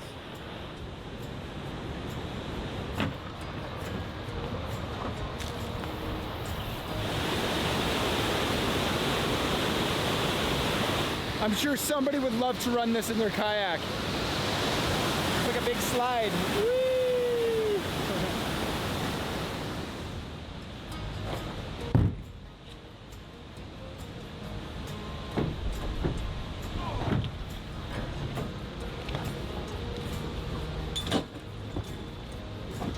Come into my cave. Not bad living in here if you're a cave troll. Sleep right there. You know, you get a little bit of a waterfall coming out here when it rains. Keep your dead fish and, you know, animal corpses over there. A lot of wood up there to make little clubs for your troll activities. Yeah, good stuff.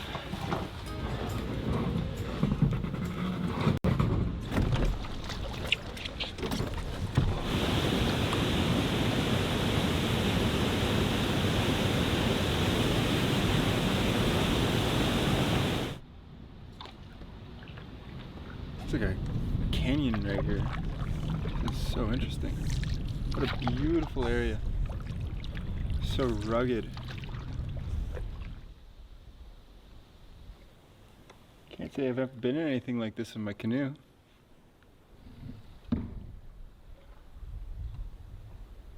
Yeah, I just got word that the part that they're trying to, they needed to get this a steering knuckle off a scrap car because my truck's 25 years old and the part still hasn't been pulled or delivered to the shop yet, so it's really down on the wire because I need that truck tomorrow morning so I can get out of here.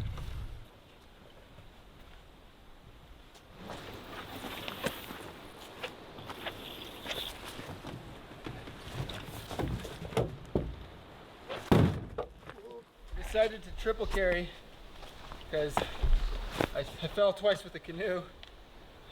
Not hard, but just a little.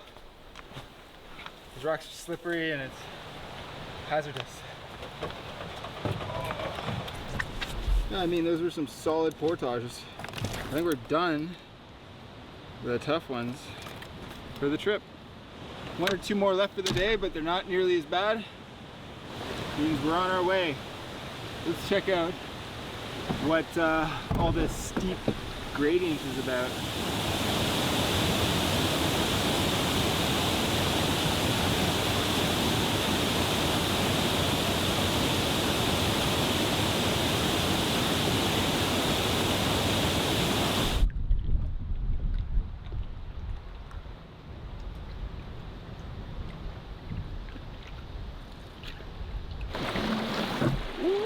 Right over a rock.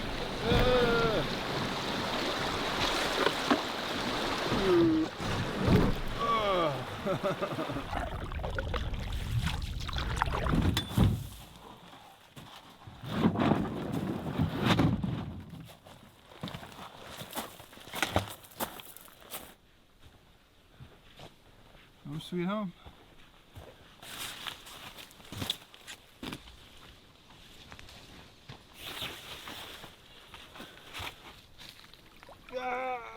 Okay. Good man. Oh.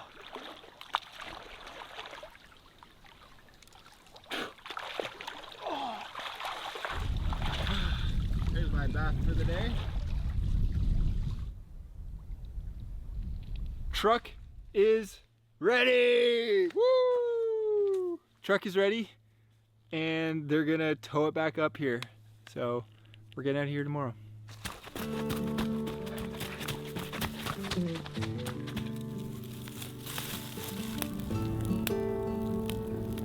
Pretty cool to be at the end of a long trip. Pretty satisfying sense of accomplishment, having completed a task. What did I gain? Got to eat some fish, held some memories. Honestly, just more of a desire to go more remote. Hooking into that really large pike that I didn't land makes me just want to go deeper because I bet the fish are just large and abundant. I also gained a lot of introspection time. Great time to train the brain, you know, when you're all alone. Wonderful trip. The Allen water with its rapids and the rain. That first camp was so dingy and tough. I was so beat. Awesome fishing, walleye, northern lights, the otters, the bear, waterfalls, so many beautiful things.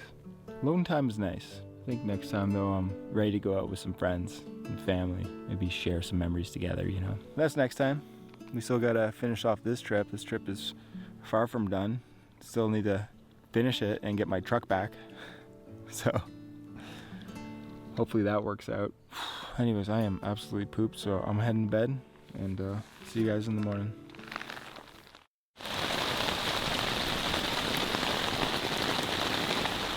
Morning! Rain! Can you hear it? It's raining.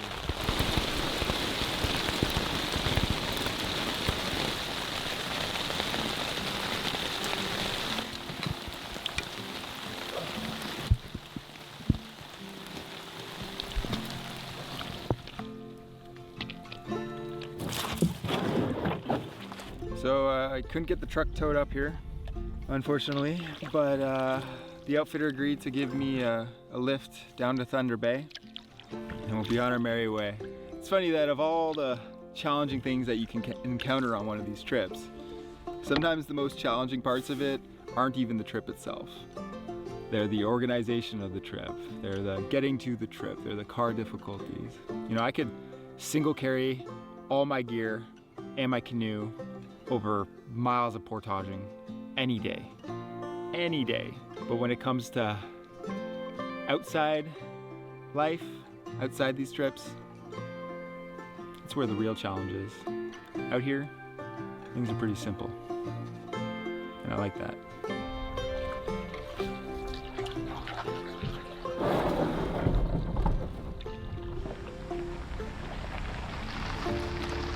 Bruce knows whose this backpack is, so he's gonna get it back to them. Quick stop at the Outfitters for a hot shower and some soup, and then down to Thunder Bay. Back at Thunder Bay. There's my truck just ahead. Hey baby, I missed you. Oh yeah.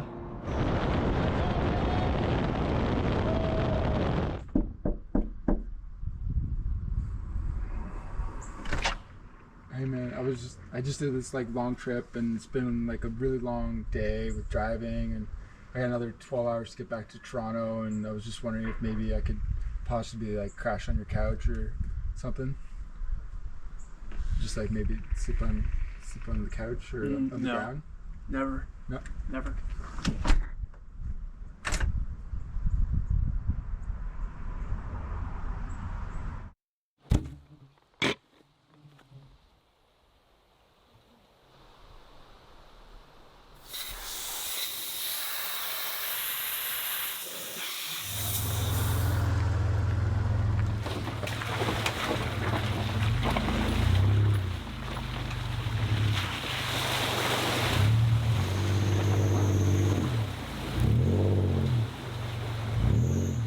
So I'm a couple kilometers down an ATV trail, and it was a bit of a risk coming back here in my truck, but probably a necessary one because I'm going to be pretty exhausted in the next couple days when I leave here, because I brought absolutely no food with me out here on this trip. No food whatsoever. The goal is to forage, fish, and collect whatever I can from these woods using the limited tools I have in this bag. This is mostly camera equipment. Yeah, I've never been to this lake before. I saw it on a map. I saw the trail on a map, and I really wanted to check it out. Hopefully it has what I'm looking for. Fish, forageables, and a great place to camp. It's kind of getting late in the day. I'm really happy to be here, so let's get right into it. Honestly, maybe not the best time to put on the water because that looks like rain over there.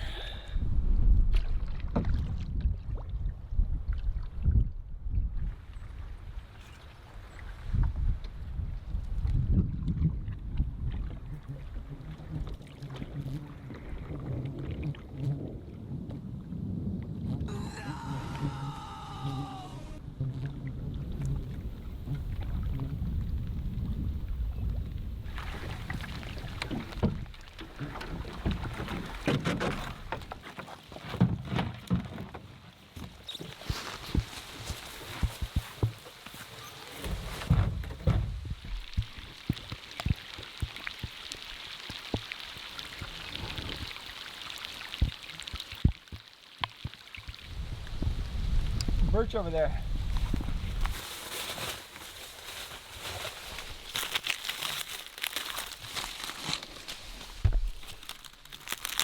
Contrary to what a lot of people believe, this doesn't actually hurt the tree. You definitely don't want to strip all the way around it.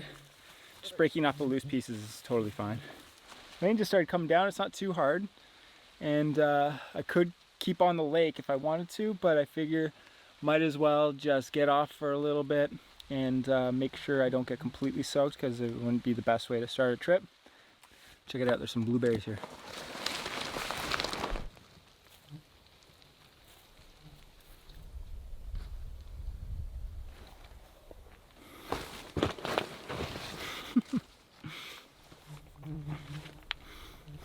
Wow, so sweet. Little candies of the woods. Well, there was not much to that rain, and it looks like it's about to blow over. There's staghorn sumac right here. So this here is staghorn sumac. Unlike its poisonous sister plant, poison sumac, this one's not poisonous, it's actually edible. You can pluck these fruiting bodies here, and you can kind of filter them out and smush them up and turn it into a lemonade type drink. I've done it before, it was actually pretty good. I think these are a little bit too early for that. You can see the red juiciness coming out of my fingers here, but not enough to make drink from.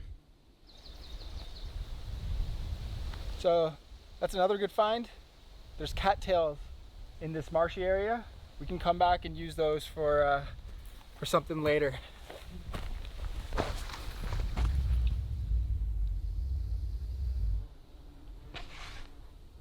So this here is pickerel weed. It's at the perfect stage where the flowering stage is just finished, and it's about to seed. You can see some of the bees around here pollinating a lot of the flowers around here. I think this guy right here. Anyways, this part of the flower, the seeds are edible. This is a little bit before the seed stage, but I've eaten these before. I wouldn't say they're tasty, but they're edible. So I'm gonna collect a few of these.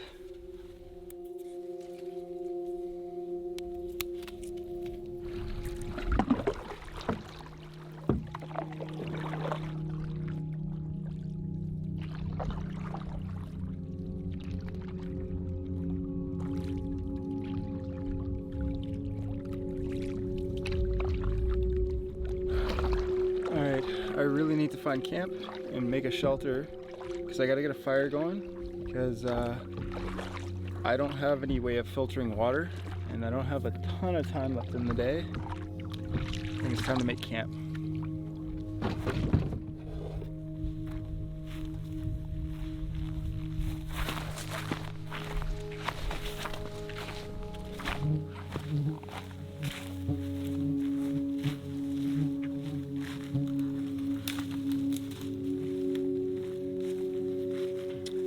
I think this is as good a spot as any for now. I don't have too much light left, and there's a couple things I need to do before I go, before the sun sets. A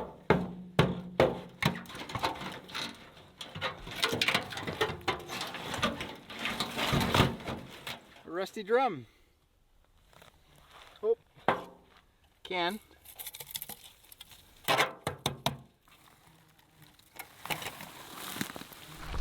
Oh, I wonder if we could cook on that. It's kind of rusty though. Alright, this is as good a spot as any for now for camp. Nice and flat here. Kind of protected. Decent resources in the area. It's also just getting late, so I don't have many options. So I'll just show you what I got in my bag. I'm going to set up a tarp and then get a fire going, boil some water, and get ready for the night. Here's all the stuff out of the bag. Right here's a tiny bit of clothing which I probably won't use other than for a pillow. Rain jacket, that's my book. This here's all camera equipment. I don't really need to get all into it, but mostly batteries and equipment. Drone, lens, GoPro stuff, inReach, tripod, and then this is for rain. And then here's all the equipment I plan to use. For the shelter is kind of all this stuff. We have a tarp, we have a bunch of paracord, and we have a bug net because the bugs are horrendous this year. Actually, they're every year in Canada. We have a sleeping pad because I don't really feel like taking a whole bunch of spruce boughs from that tree for insulation. So instead we're just going to use the sleeping pad and then a little sleeping bag. For the tools that we're going to use, axe, tiny saw, cooking pot, and then in the cooking pot we have a bunch of stuff, including for fishing. I have some line and some hooks. This is about 8 pounds and it's like half a spool, so I brought two different gauges of wire. Don't need all that, just kind of threw it in. Ferro rod, P4 Leatherman, headlamp, bug net, and for cooking, to make things a little bit more enjoyable, I brought a little bit of oil, some salt, and some tiny bit of coffee. And you know what, last minute I actually just grabbed this off the shelf at Canadian Tire, and I think that'll just kind of make things a little bit nicer for me out here. Oh, the other thing I have is my canoe, 2 paddles, and my life jacket. That'll make things a lot easier, as well as my bag. I'm out here to learn, and just we'll see how things go with what I got.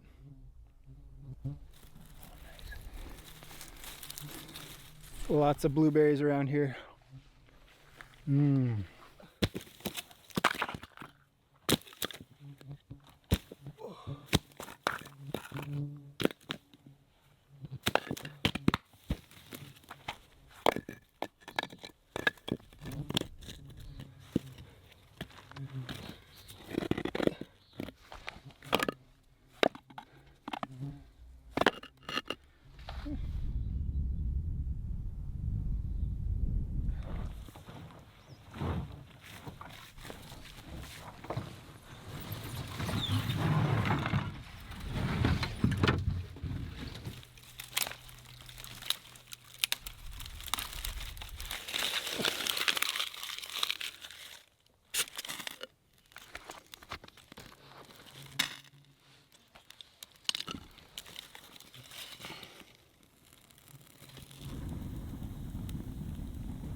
So the main reason why we boil water out here is because of a parasite called Giardia. That's the main one, at least.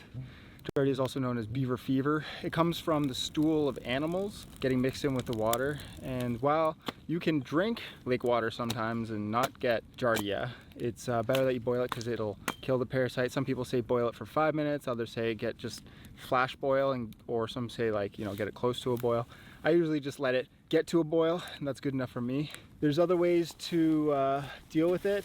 Giardia tends to settle, so you don't want to be collecting water from like moving water, like rivers and stuff. It's better to collect fresh water from, say, the middle of the lake, because there, where there's no current, the Giardia tends to settle to the bottom, or at least so I've heard. In our case, because we don't want to get sick in a couple weeks, we're going to boil the water. Oh yeah, it takes about 2 weeks for Giardia to hit. So in a survival situation, if you think you're going to be out in a few days, you can drink the water and you can deal with the Giardia later. I don't know, that's your call. I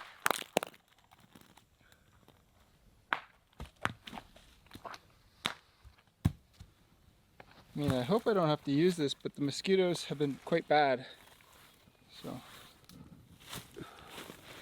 the sun's setting and I haven't got everything I want to done for the day.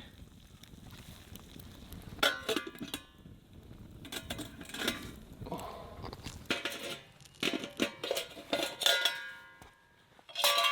gonna pour some into the lid so it cools down quicker because I'm thirsty.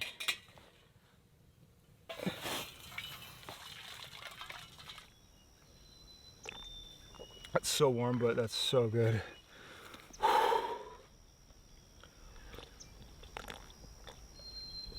Oh, I needed that. Oh, wow.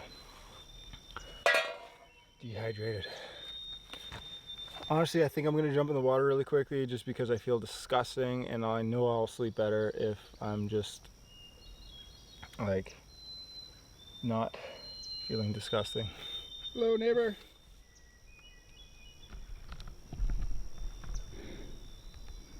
Canadian crocodile.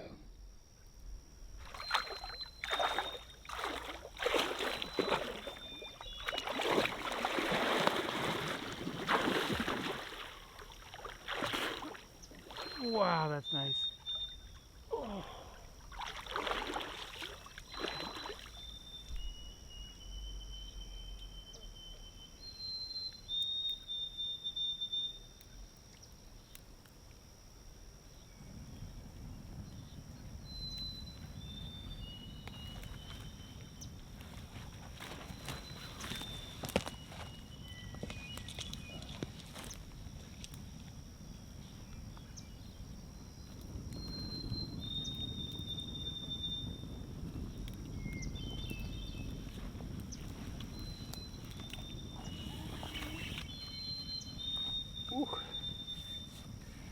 All right, we're gonna call that done for the night.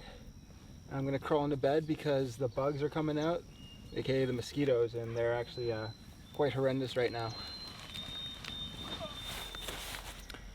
So we've got camp established. Seems like a pretty decent spot. The prospects for food are pretty decent. I'm gonna wake up tomorrow and see if I can fish first thing. I don't have a rod or a reel yet, or any type of bait, but I have some ideas. That'll be first thing we do tomorrow. But until then, I think it's imperative that I try to get a really good night's sleep so I have a good day tomorrow.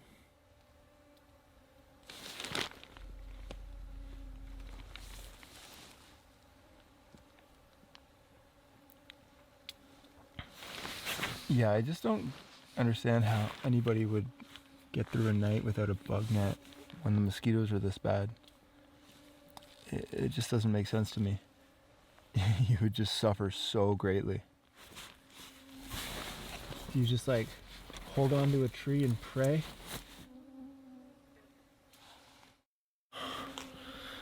Good morning, everyone. The sun's been up for over an hour now, but I just wanted to let it rise to let it brighten up so some of these mosquitoes will clear out a little bit more because they're absolutely horrendous. I'd love to say I slept well, but that was not the case. It's uncomfortable, and these bugs are very loud.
It's gonna be my fishing rod.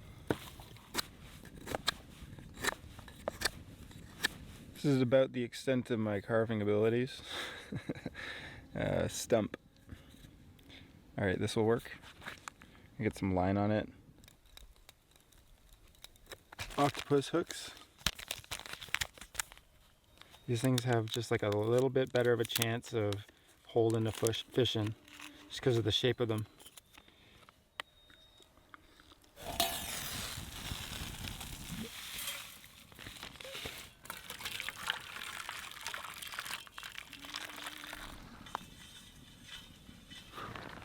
Coffee. Ooh,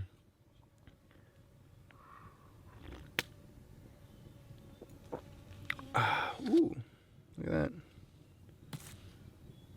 Is that Saskatoon?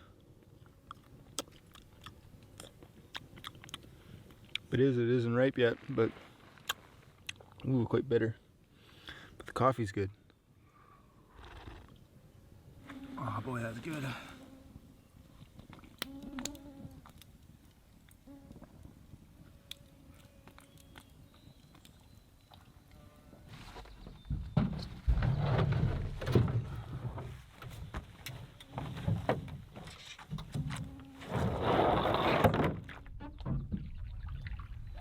I'm on the hunt for a frog.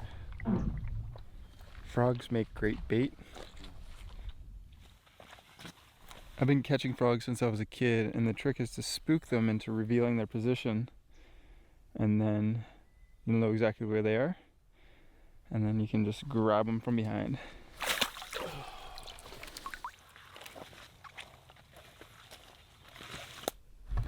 Had my head down looking for frogs, and I look up and the area is really starting to clear up. It's my island or peninsula back there. I haven't scouted the whole thing out, so I'm not exactly sure, but the fog's moving out. It's kind of nice. Come on, I found a nice patch of blueberries and a nice little sugar rush to get me going on the day. Got one. All right, he's dead. Got ourselves a frog. Now let's let's eat those blueberries and then let's fish. It's an extremely healthy blueberry patch here. I feel like the bears and whoever haven't got to it yet. I was able to collect quite a few with just a few grabs. Gotta love it.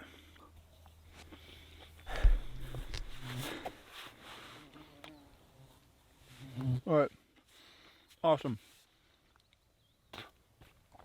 Camp's just over there. I'm gonna take my my haul, aka my frog, back to camp, get on a fish, and come back for the blueberries later.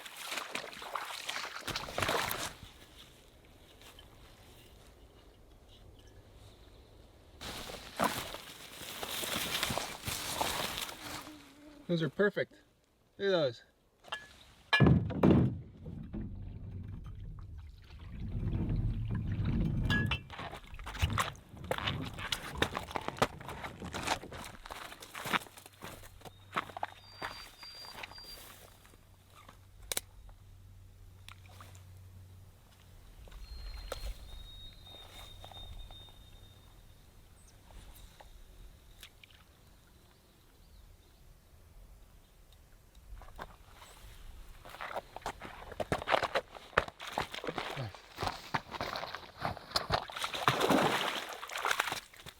There we go. All right, good catch. Nice. All right, let's put them out. Oh, thank you, thank you, thank you. Little smallmouth bass, but it's a start. Go get the frog. Go for another. Whoa.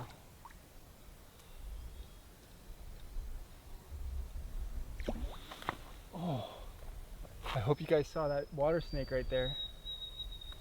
That was awesome. It was huge.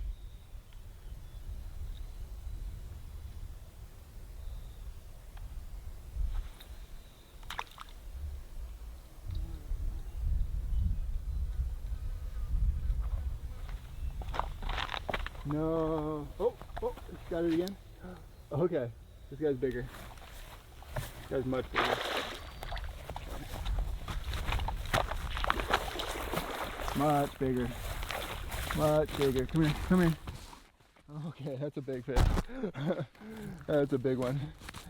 All right, that's a good amount of food right there. There we go. Nice looking fish. Lots of food there.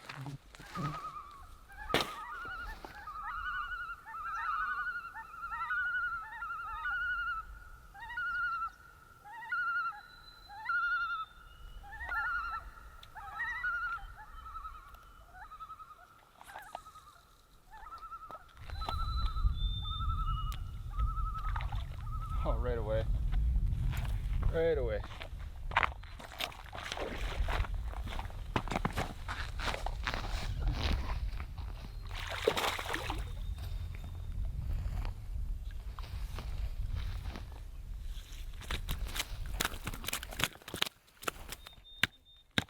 And another one.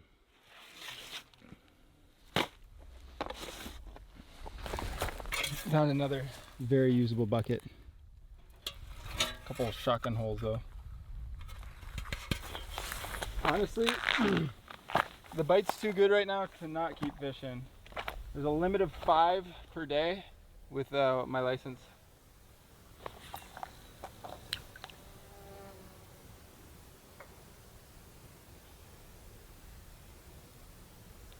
Oh yeah. Okay. What the heck? Oh, this one's big. Okay. Okay. That's a big one. That's a big, big, big, big one. Okay. Alright. That's like my biggest bass ever.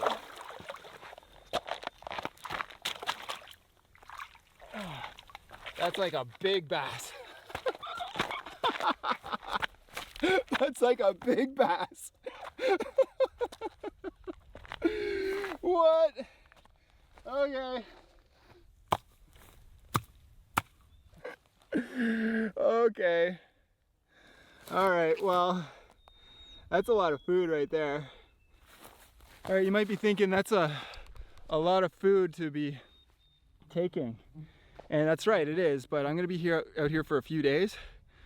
So I'm gonna smoke this meat to preserve it so I have food for multiple days. Okay, so we got 4 fish, limit's 5. I think I'm good. I mean, I could keep fishing and I could definitely get some more, but I'm good for now. I can maybe catch one later today.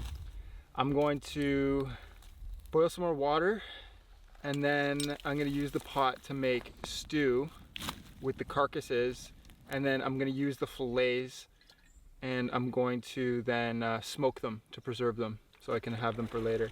Got a lot of work ahead of me, but should be good. It's quite the platter. This is my biggest bass I've ever caught, and I caught it on the hand line. That's saying something. I'm gonna scale the fish, gut the fish, put the guts in here, and then I'm gonna fillet them, and then I'm gonna take the inner bones and I'm gonna make those into a soup and then use the fillets to smoke and preserve for tomorrow.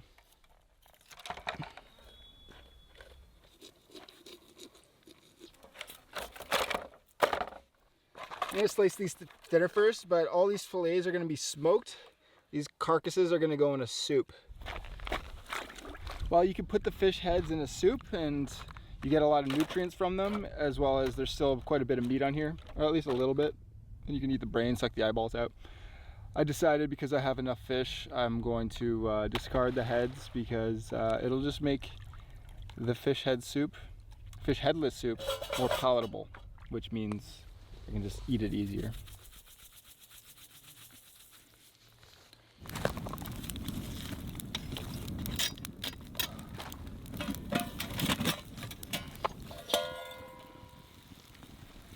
That looks pretty good.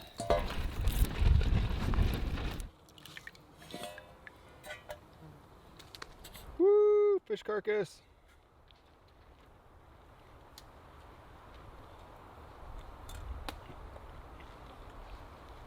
Bone picking bonanza. My first meal in well over 24 hours. The seasoning salt definitely helps. It wasn't the best choice in seasoning salt, it was a cheap one, but any advantage I can take to get this fish into my belly.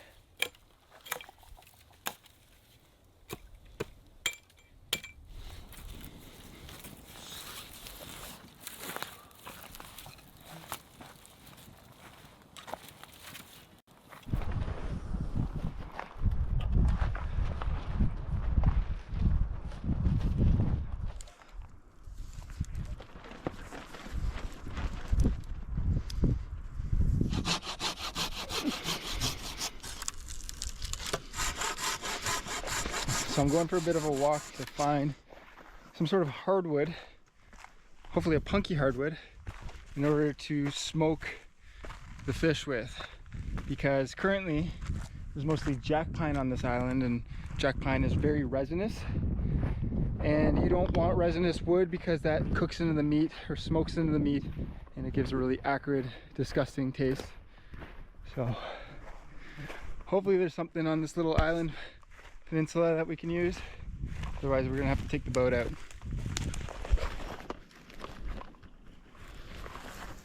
Look at all these feathers.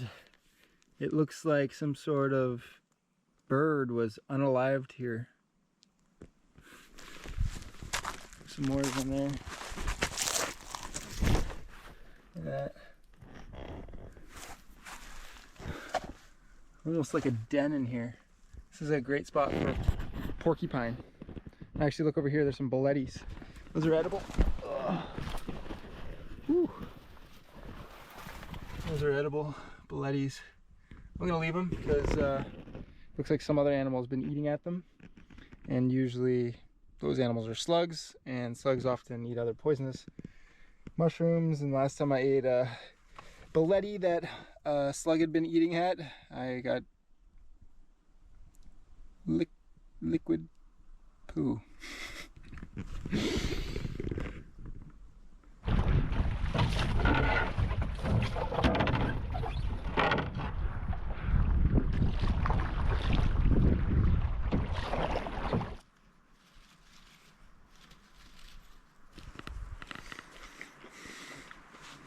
Those are so good.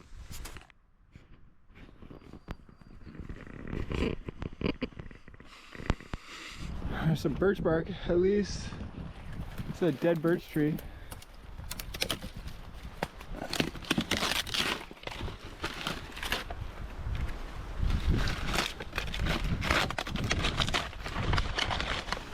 I swear I saw a standing dead hardwood somewhere on my journey today.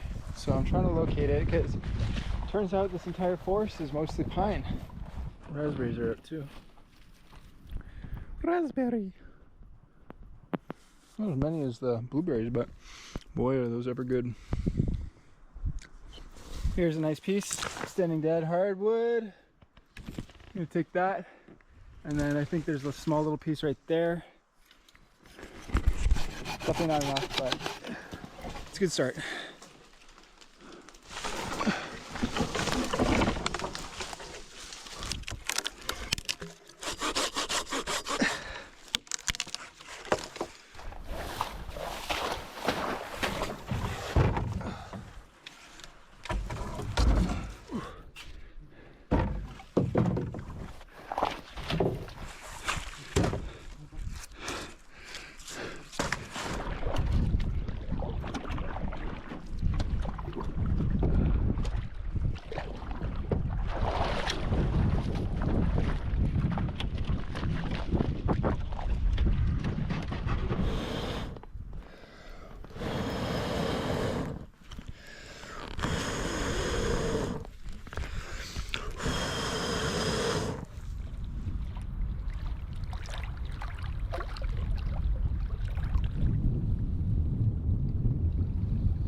The second large fillet is missing.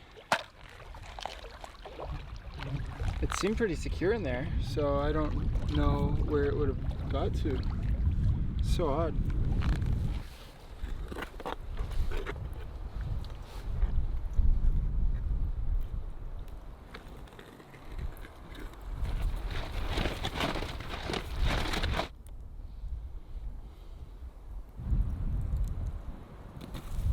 Shit. I was originally planning to eat the skin, but the way I've been slicing them thin, they've just been kind of peeling off the skin, and it's allowing me to use this big piece of sheet metal as a cutting board without dulling my knife, so no big deal. All this is going to be smoked. This is going to go in the fish head soup pot, and it's going to cook some more.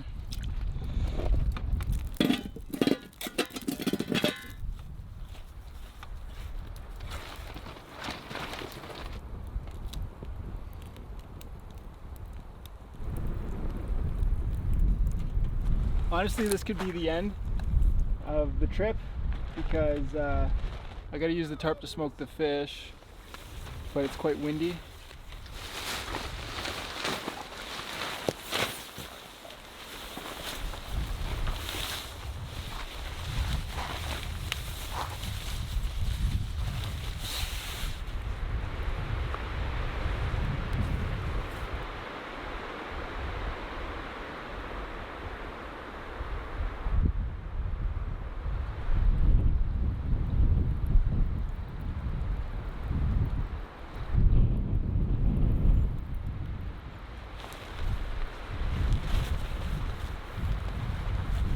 Alright, so that was a big fail. This tarp is super light duty, so I don't want to bring it anywhere close to the fire. It's so windy that it's just blowing all the smoke everywhere. It's really hard to contain it. I think I scrapped this idea, unfortunately. In any case, I'm going to try to preserve this fish. Another method, I'm going to use the little Ziploc bag that I brought this oil and salt in. I'm just going to throw the fish in here and keep it in a nice cool place. Probably just like in the water or in some water or wrapped in a cloth, in a wet cloth.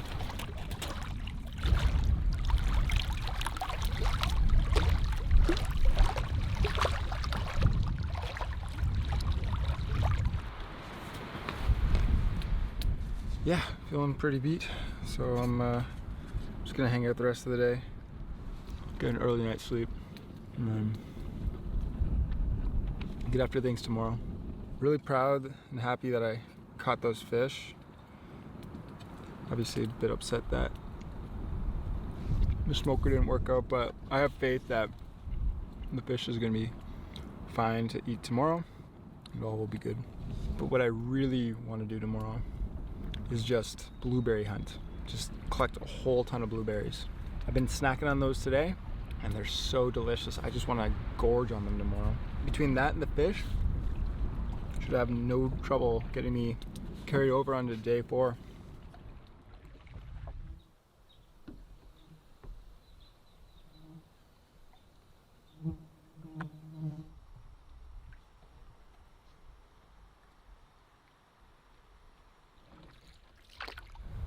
Sometimes it's just nice to get out in the middle of the lake and just get away from all the cover. It's much more free out here. Less bugs too.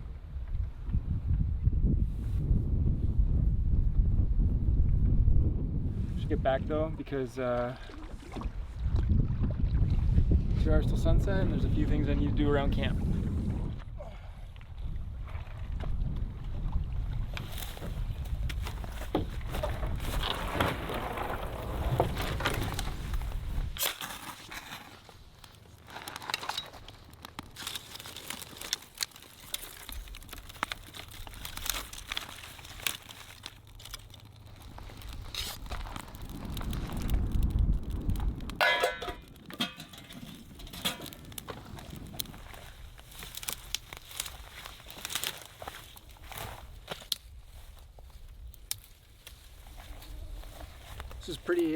This is pretty grown in, mostly dead branches, but this is the path into my camp, so cleared it out a bit.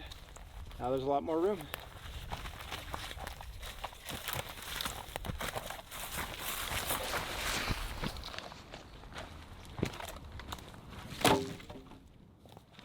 I mean, I got this tripod, might as well make a pot hanger.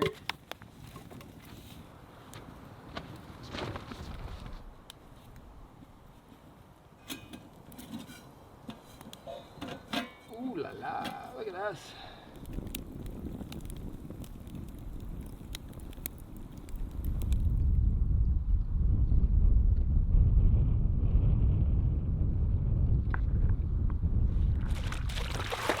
My clothes are filthy, I'm filthy.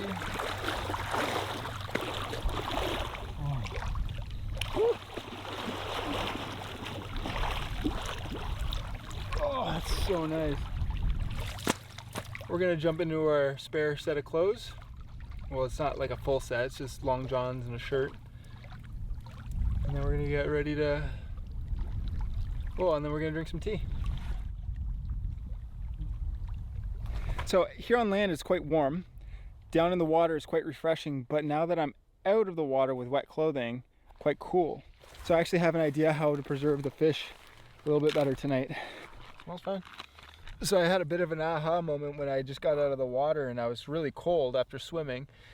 On land, dry, I was warm, jump in the water, nice and refreshing, but when I got out, I was kind of really freezing, and I realized that due to the evaporation of the water on my clothing, there's like a cooling effect. Instead of keeping all the fish in the water overnight, because the water's only slightly cooler than the air, it's actually getting a little bit cooler tonight too, I'm gonna take my wet shirt that I went swimming in and cover the fish in it and just allow the slow evaporation process of the wet shirt to cool the fish. Fish is in here. Put my shirt on top. It's actually quite cool to the touch. That's interesting. I'm gonna wrap this up and I'm actually gonna hang it in a tree because there might be some scent on it. And if a problem bear comes around, I don't want him getting into it. So it's quite cool to the touch. We'll see what it's like in the morning.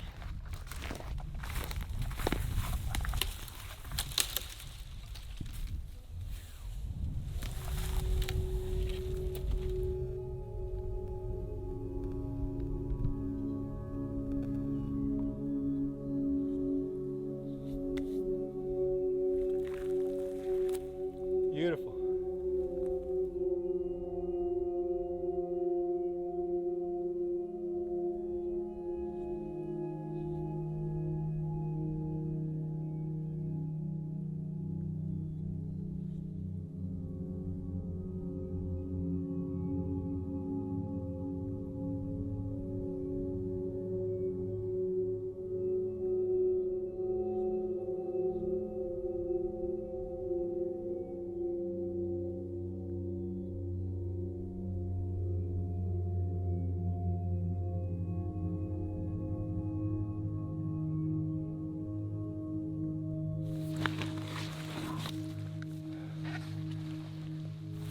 Well guys, that was a pretty awesome day.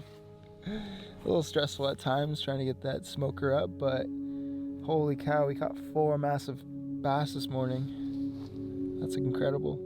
I think our solution to preserving them to the morning is gonna work. I have faith in it. If not, probably gonna get pretty sick. Bugs are out, so it's time for bed. Good night, guys.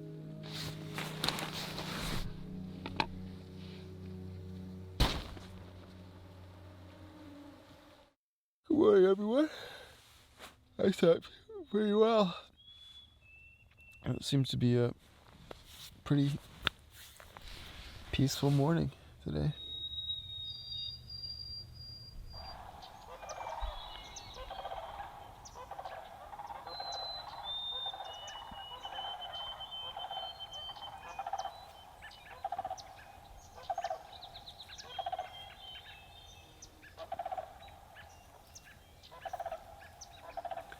I don't think I've ever been as stoked to pick blueberries as I am today. They're so good.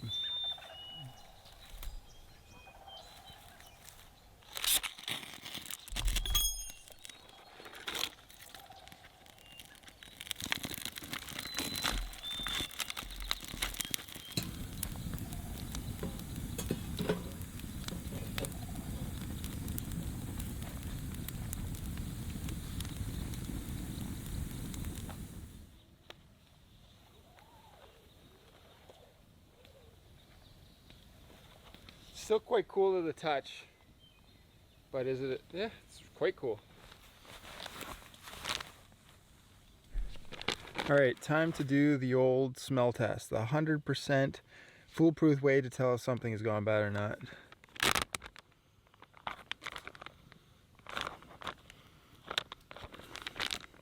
Smells good. How about we fry up some of this fish for breakfast and then cook the rest into a soup? Sounds good to me. Also got coffee on the way. Gonna go blueberry picking later. Gonna explore the lake. Today's gonna be good. Excited. Are you? Should be. definitely like low energy, but not like depleted. I've been eating. Don't have much left. I'm try to stretch that out to 3 more coffees.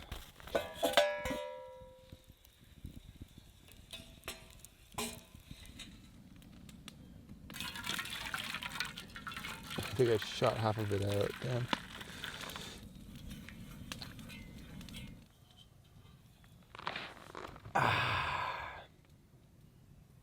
That's good. Oh, these bottles were such a good find. A little bit of oil.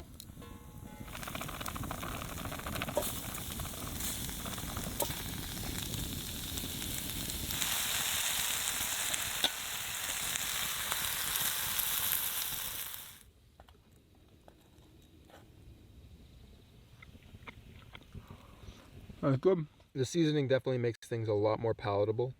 Edible is when you can eat the food without getting sick. Palatable means you can eat it in large quantities without kind of being disgusted by it. There's lots of edible foods out there, like reindeer lichen, which aren't very palatable.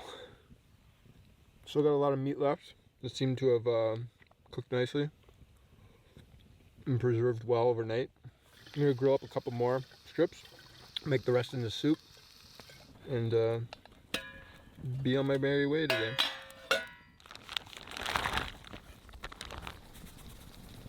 I'm cooking up the rest of the fish in the pot. That'll hopefully extend its life a little bit longer. In all honesty, you probably wouldn't do what I'm doing, but if you do it, here's my warning. In any case, that should allow me to have that food a little bit later today, which should be good. I'm gonna collect some things and go explore a bit of this lake, because it's a big, beautiful lake and I've yet to see most of it yet. So I'm gonna hop in the canoe, explore, and while I'm at it, try to just absolutely gorge on blueberries. They're so delicious out here right now. They're like little candies of the Canadian woods, and every bite I get of them just brings a little bit of happiness to me.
I don't think I'm gonna go any further on my canoe, but I'm gonna go down there, check it out.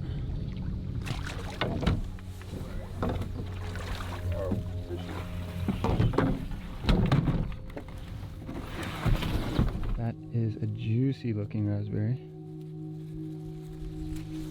There's a couple here.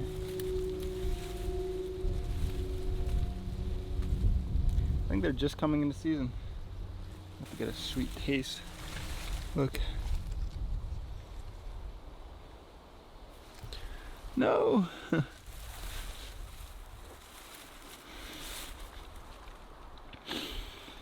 Wow.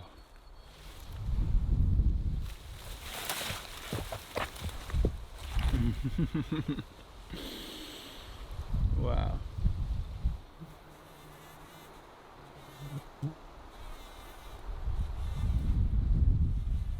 So this here is sweet fern. This is a natural insect repellent. I've been looking for it everywhere because the bugs have been quite bad.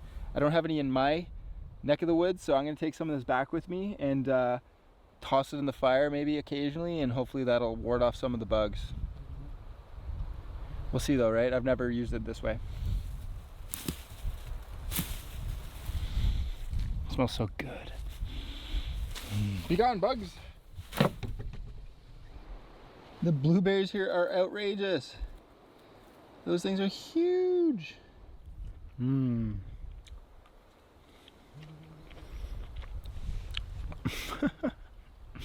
All right, we found the spot. See if we can fill this up.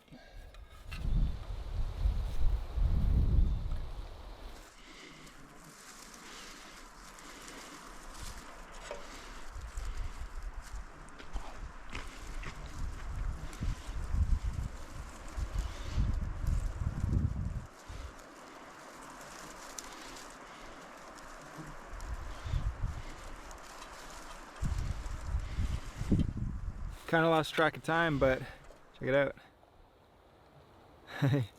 Filled it up, well, most of the way. Just gonna put them in my rope bag. Keep picking for a bit. Not sure exactly how long I've been out here, but I don't think I want to stay out here too much longer. Maybe I'll try to fill up another one of these. Get back to camp. Probably shouldn't have left my soup out. Maybe should have brought it with me, just in case there's any big animals looking for a quick easy meal. That's the second one full. Look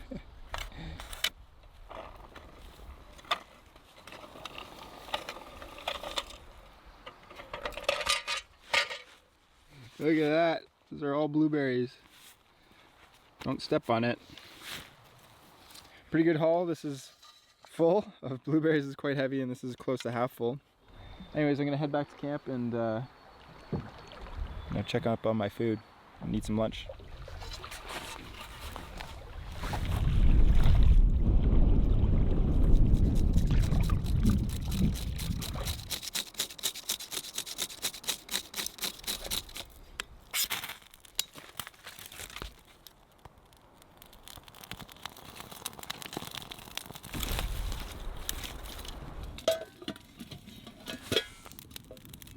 Time to heat up the soup.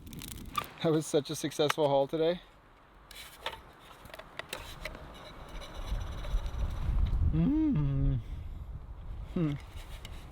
This is sugar.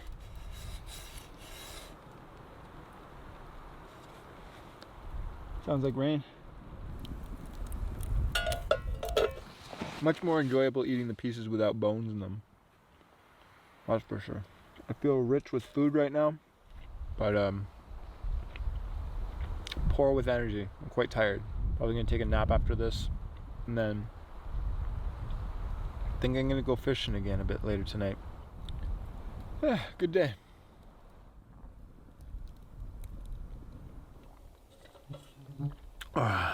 Just little scraps. The winds are fairly strong right now, so the bugs aren't too bad, but there are still a few around. I'm gonna add some of this sweet fern to the fire. I don't really know if it's gonna do much, but it's at least gonna make the area smell nice. Quite like that. You know what? Might as well smoke ourselves up with it. Ooh, that is a pungent. Yep, that is a nice smell.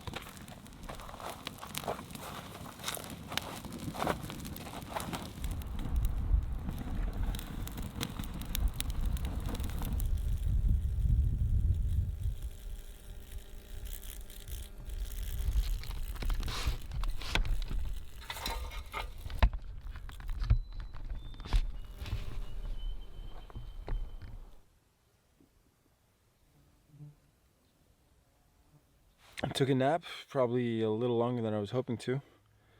It's getting close to 6 now, so I'm gonna hop on the water and see if I can catch some fish.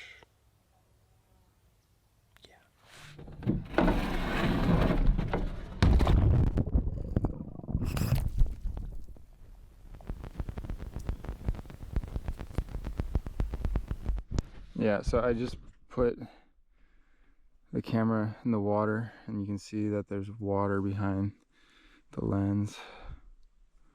Still works. It's not recording the audio. Should probably keep it off. Dang, okay, well, that changes things. I gotta dry that off, and hopefully that'll keep working because it's my camera.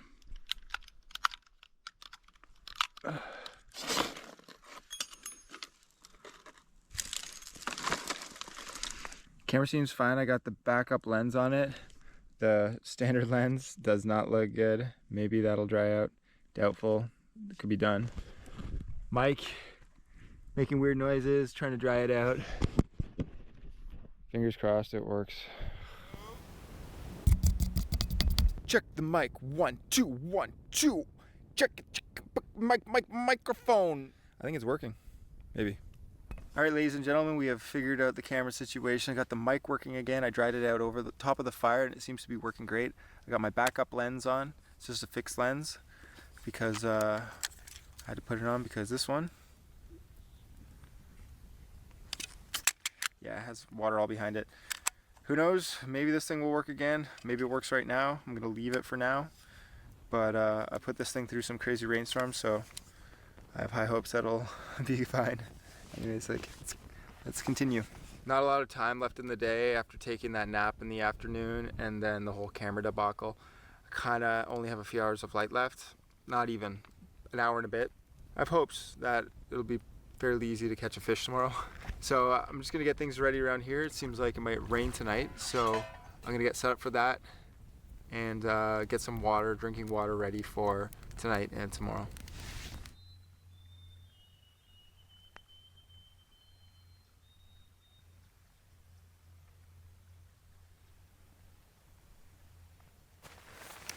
All right, finally in bed. Mosquitoes aren't nearly as bad as they have been. Like, this is so manageable. Anyways, great day today. Couple blunders, but we got so many blueberries that we're gonna be eating them for the rest of the trip. Rain's coming down now. I love the sound of it. Music to my ears to fall asleep to. Anyways, I got some cool plans for tomorrow, so time for a good night's rest. See you guys in the morning. Good night.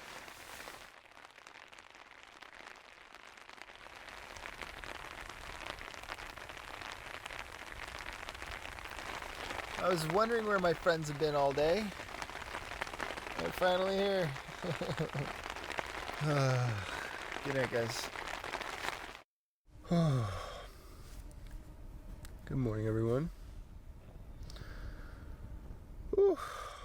I slept about as good as you can on one of these thin mats on top of just hard ground. Pretty poorly. Rained for a good portion of the night last night. So everything's nice and moist.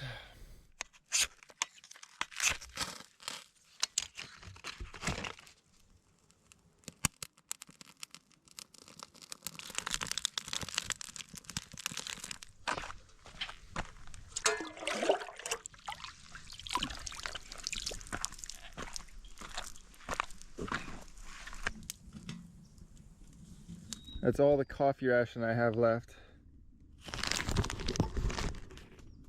No. Should have brought more, but still a luxury.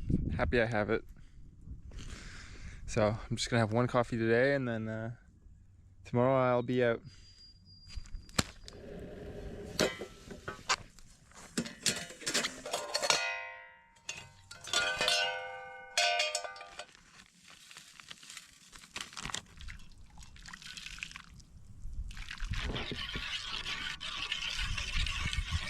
Coffee, blueberries. Ooh.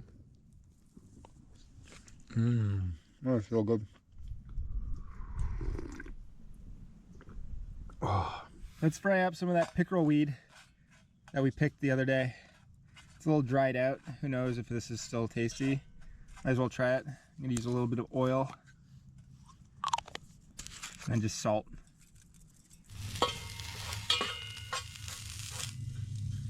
Just kind of winging this.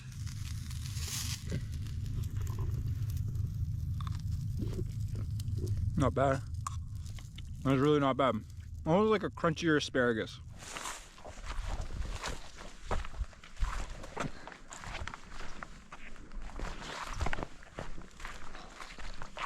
Not really looking forward to... Ooh, okay. Hello, bugs. Oh.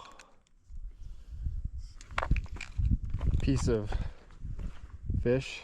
All right, on the casting rock. Nice cast. Doesn't look like a frog, so see if they go for it. I'll be honest, I was kind of surprised that they didn't bite that on first go.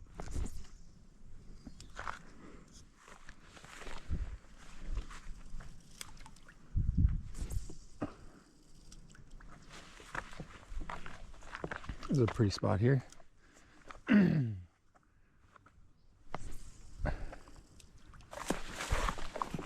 Great spot for bass, eh?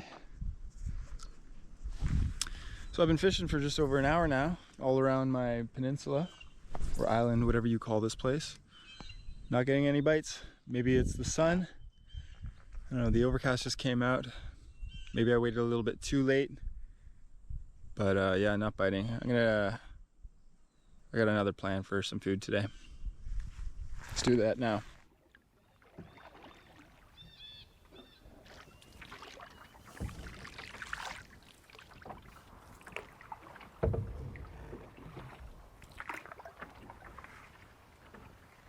Here's the sumac again. A little juicier, but still not enough to get real juice out of. We're gonna leave it.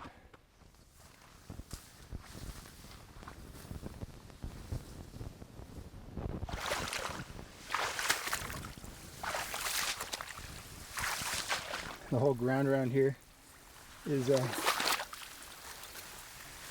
attached. I think we're on a floating peat mat. So these are cattails. Different seasons yield different parts of the plant that you can eat. But today we're actually going for the rhizomes, which are the root-like structure underneath the cattail. They're high in starches and quite edible. All right, let's see if we can dig one up. There we go.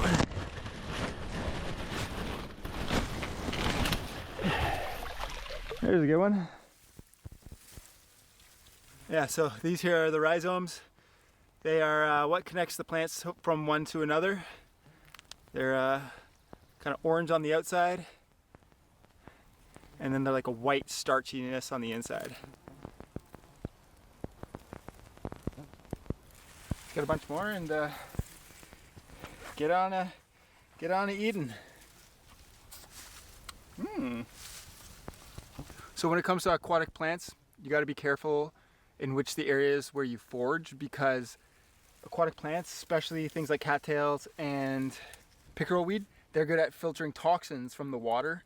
So if you are foraging in a polluted source of water, then those cattails, whatever it is that you're foraging, are going to be high in those toxins. You usually feel it. There it is. Just following it. Oh, look at that one. That's a good one. Good stuff. Oh yeah, that's good.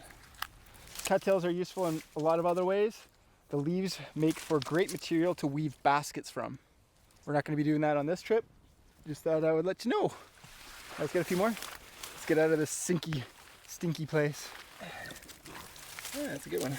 Honestly, the way this peat moss swampy area kind of sinks below your feet, it's really unsettling. And so I can't wait to get out of it.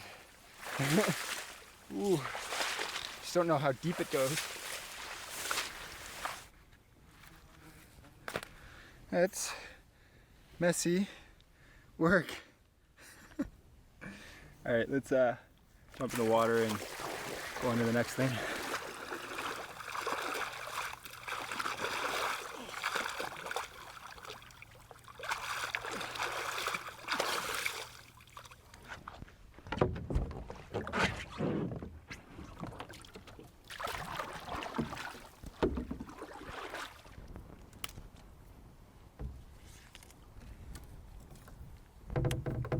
More pickerelweed. I'm gonna collect some more of this. Woo! I'm blown away. Whole ton of bunch berries out here. These are all edible. Fairly delicious. I don't think I've ever seen this many. Never really eaten these in quantity before.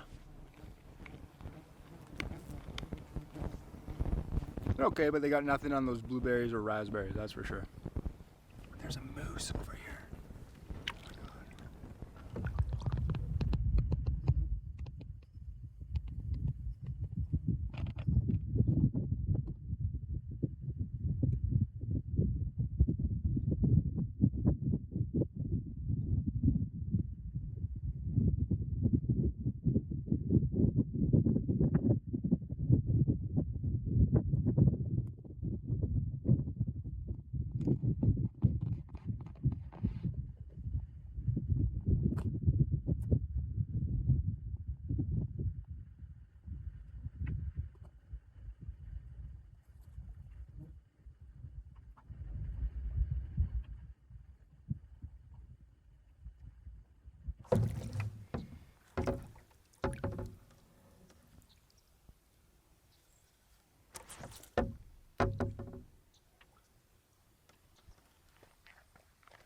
It's nap time.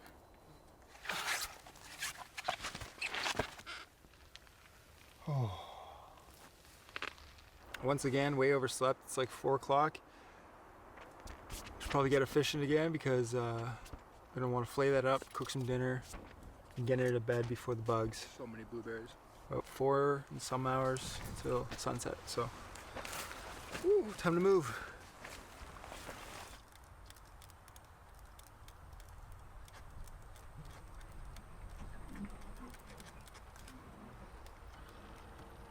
Oh, we got one. Oh, we got one. We definitely got one.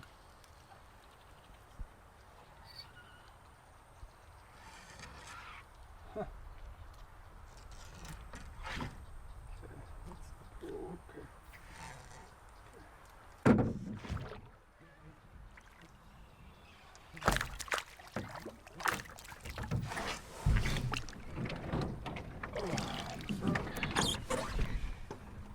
Ooh. Okay. All right. It's official. It's one. Gotta love it. Sweet. Wasn't too bad doing the handling from the boat. Let's get another one and call it dinner.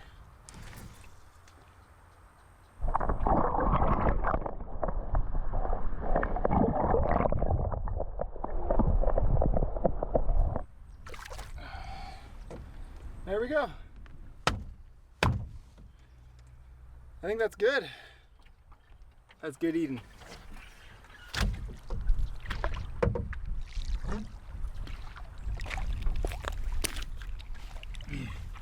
We're gonna make 2 fish fillets and we're just gonna fry these up.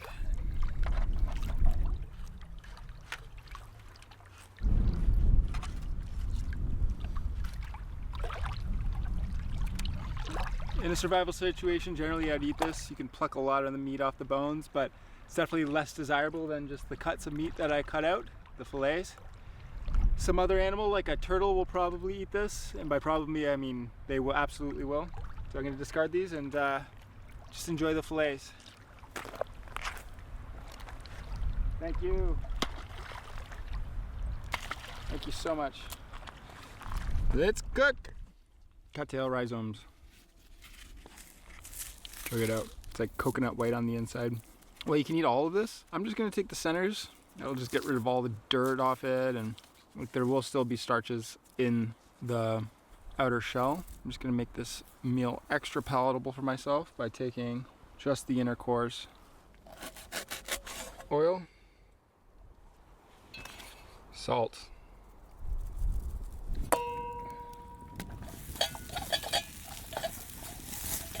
that done.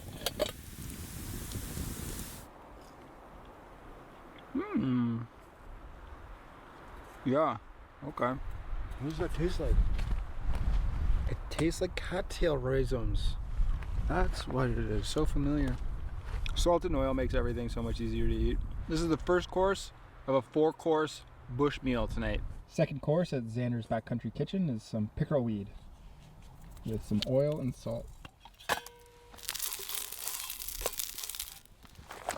Let's try those. Pickerel weed. Okay. This morning's was a lot better. Maybe letting it dry for a few days helped. The third course on Xander's Backcountry Cookout is bass fillets.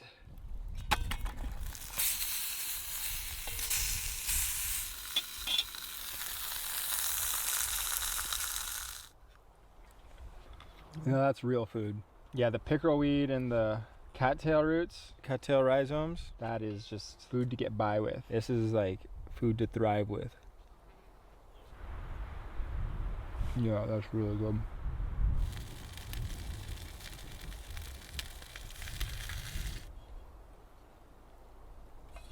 Woo! Woohoo! Third course done. Now, final 4th course and dessert. Blueberries. They're a little bit mushed up. Still good. That was a successful meal.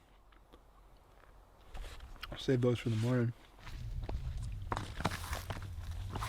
Cooled off quite a bit today, but on Stable Rock. It's still nice to go for an evening swim.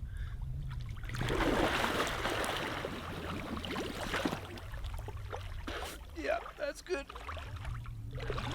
Oh. What a peaceful evening on the water. The sun is warm, it's dry. It's like a comfortable temperature right now. I have a full belly. Things are good. Things are good.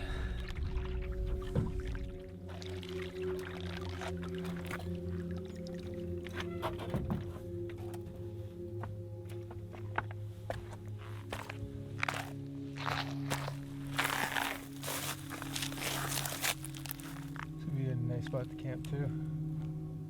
A great view. Today was a good day. Today was a good day. And you know what? This whole trip was pretty incredible. I didn't expect to have a full belly at any point, but on more than one occasion, I feel completely full. I think it's due to the abundance of fish that I caught. Lots of bass here. Good time of the year to be out. Plenty of food in abundance. Lots of blueberries, my God. Gorged on those. Yeah, amazing trip.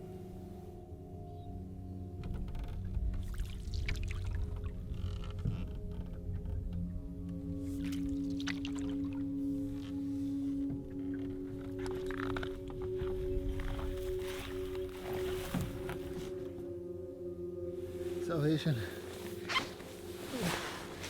Probably be up with the sun and going from there.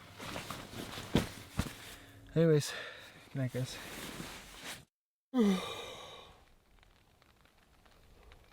Good morning, everyone. The sun's up, so I am too.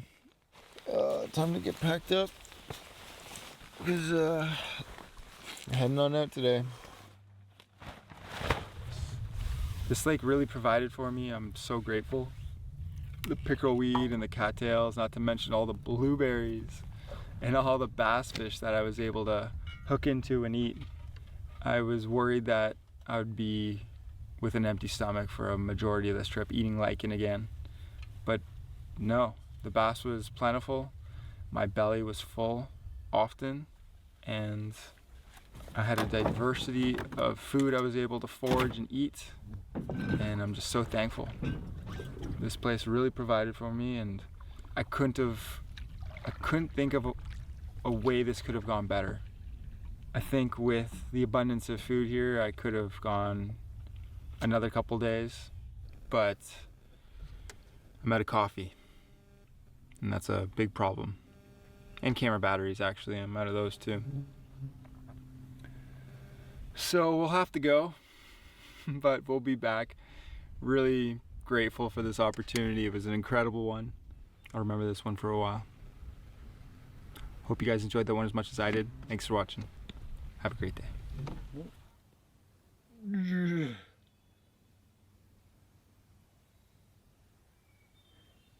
There's no way.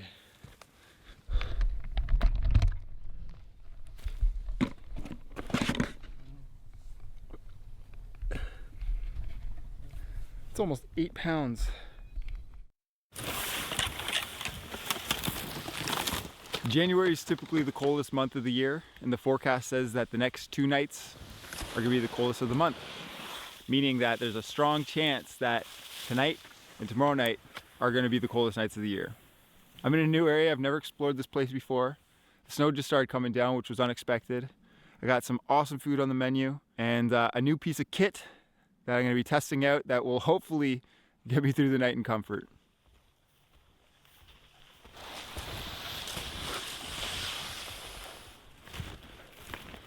This is perfect. All right, we'll set up camp right in here. There's like a relatively flat area here that I can have a nice place to sleep. I think priority number 1 is to find some wood, and then I'll set up the shelter because it's gonna be dark pretty soon. It's gonna be harder to find wood in the dark than it is to set up the shelter.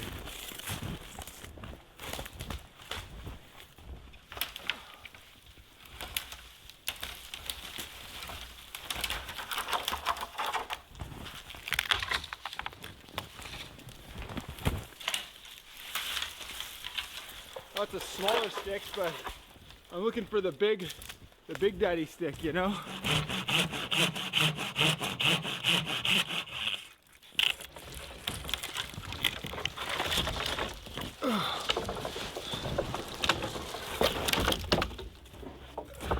Enough wood for now, let's get the tarp set up.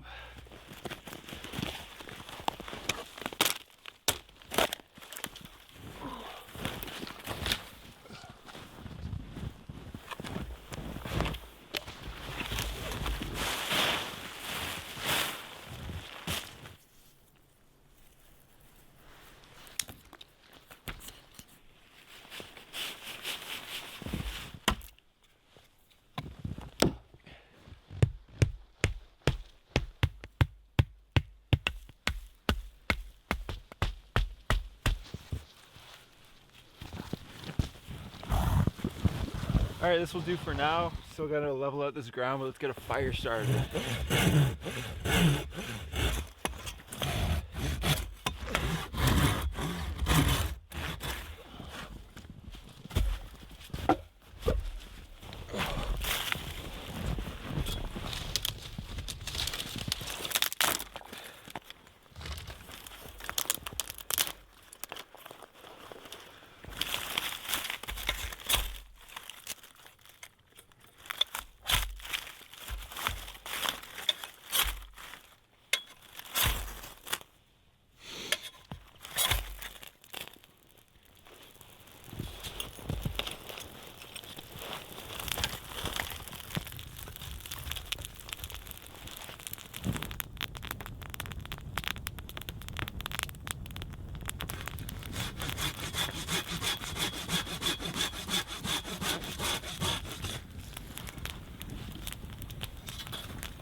This piece here is that's good wood. We're gonna cut it down. We're gonna take it back.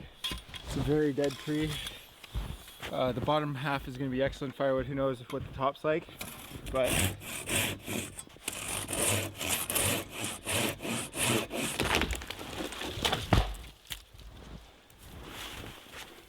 oh yeah, that's good wood.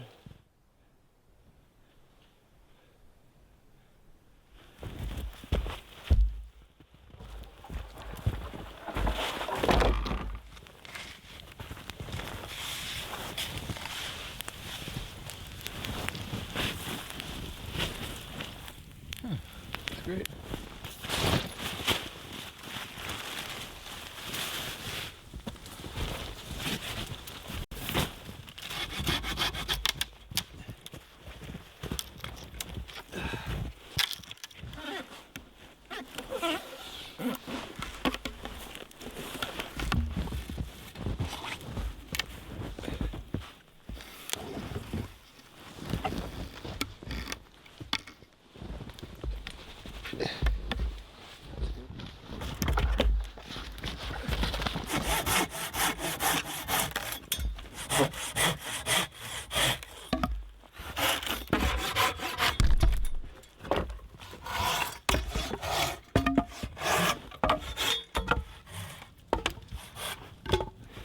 It's not perfect, but honestly it's better than sawing on the ground.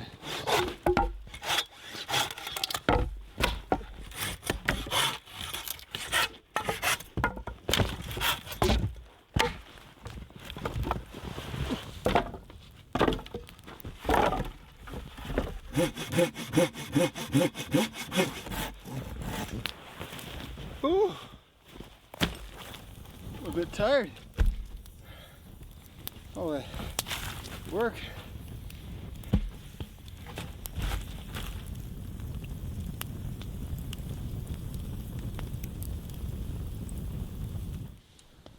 All right, we're in a good position. We got lots of firewood. The coals on the fire are looking great, ready for dinner. I'm gonna go get some water and then we'll start cooking. It's a very slushy lake.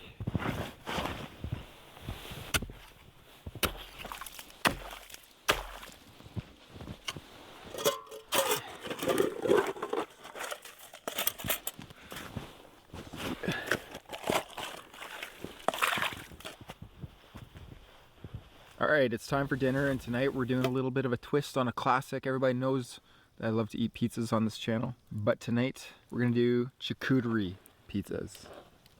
Look at the goodness. So originally I was gonna go cut down a really big ancient live tree and hew the wood into a cutting board so I could put my charcuterie platter on it, but I figured that's a lot of work, so I just used this plastic tray. I'm so excited for this one, so we're just gonna get right into it. For the first pizza, let's do prosciutto. Let's do these persimmons. Let's do the goat cheese. And we'll drizzle it with a little bit of maple syrup for a good measure. First pizza, finished.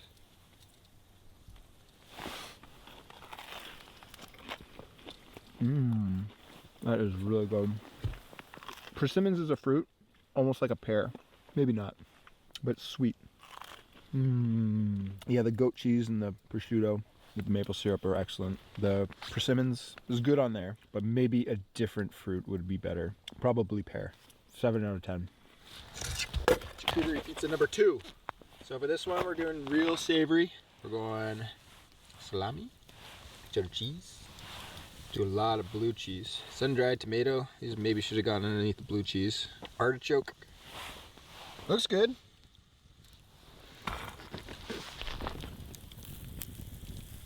This looks like a very rich and decadent pizza. Perfectly my type. Wow, okay. Oh my god. So rich I feel like a billionaire. I mean, don't get me wrong, it's good. It just needs something to balance it all out because it's just so savory. Maybe like a sweet drink. I put some tang in here. Oh yeah, that helps. That was good. 8.5 out of 10. Perhaps the last charcuterie pizza. This one's a classic as well. I usually do this for breakfast, but we'll do salami, brie, and jam. It's peach jam and marmalade. If you've never had this before, it's excellent. I prefer strawberry jam. Just didn't have any.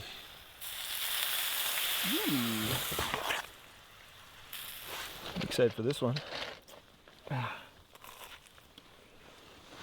That's so good. I absolutely love brie salami and jam. It's like one of my favorites, and I haven't had it for a while. This is a 10 out of 10. Currently only about -10, but it's gonna keep dropping. So being that it's potentially the coldest night of the year today or tomorrow, I decided why not test out the world's warmest sleeping bag. Well, that's at least the claim to fame from this company called Pagic Sport out of Poland. This is the Radical 16H sleeping bag, and they say here that it's the world's warmest sleeping bag. Anyways, it claims to have an extreme temperature rating of -73 degrees Celsius. Though if you are to take it down to that temperature, you'd probably be a changed human. Probably somewhere around -35 to -40, you would be pretty comfortable though. I never really heard much about this company before I was shipped this. I haven't tested the sleeping bag out other than just getting it in at home. So testing it out on the coldest night of the year is kind of a, yeah, might be a bad idea. Anyways, here's the bag. Like, oh, this is gonna be so, I'm gonna get in it right now, screw it. Before I get in the bag, I wanna make sure I'm nice and dry, because all that moisture and wetness will make you real cold no matter how warm the sleeping bag is.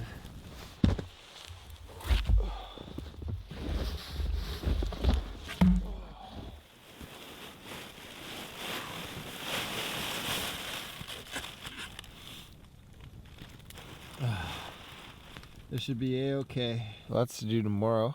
We're gonna wake up, it's gonna be real cold. Got a good breakfast planned. And then We're gonna go for a hike and then move camp. So I'll see you guys in the morning.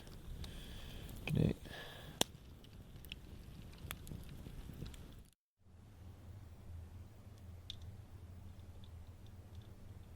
Good morning, everyone. I slept really well.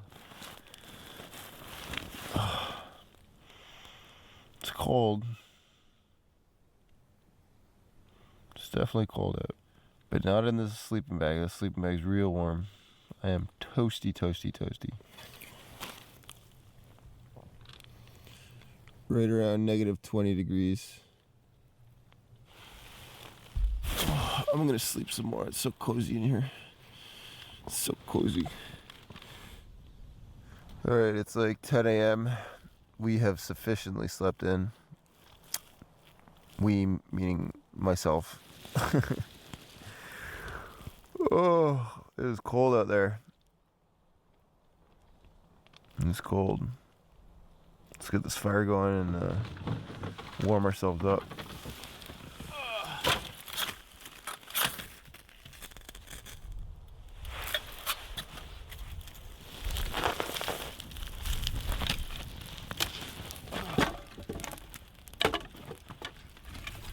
Oh, good Lord.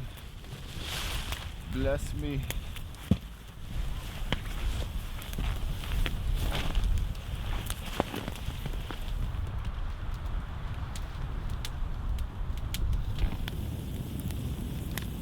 Well, the sleeping bag was very comfortable even with the stiff breeze that we're having right now. The temperature is very cold. Trying to get an accurate reading on these thermometers, I honestly don't think they were reading correctly because while it says it's only negative 15 or so, it definitely is colder. Especially with that wind. The downside of this sleeping bag I found is there's a lot going on around the head. I can't find the best way to like cinch it around the neck and then bring in all the material around my head. There's only 2 tie-out points, which is a little bit annoying.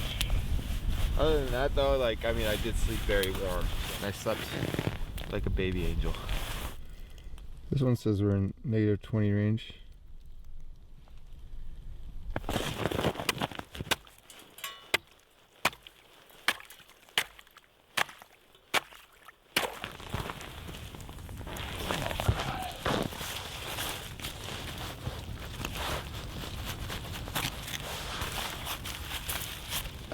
Big man.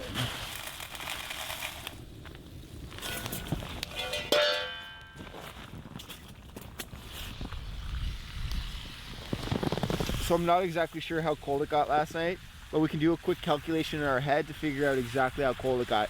So I'm gonna guess it was around negative 20, negative 21, plus the wind chill. That brought it down to about negative 28. And if we just round that up to the nearest half century, that's negative 50. Negative 50. Oh my God. But in reality, I'm guessing it was probably between negative 20 and negative 25 last night. Probably around closer to negative 20 though. But that wind that was howling through here this morning, that made it a lot crispier. And while negative 20 to 25 might not seem like it could be the coldest side of the year, it all depends on your location. Right now I'm pretty far south, but if I were to head 5 hours north, 10 hours north, 15 hours north, head to Yakutsk, Russia, maybe go to the South Station in Antarctica, those are all gonna have different coldest nights of the year, but this area that I'm in, last night is in contention to be the coldest night of the year. If not, possibly tonight. This is just a screenshot on my phone.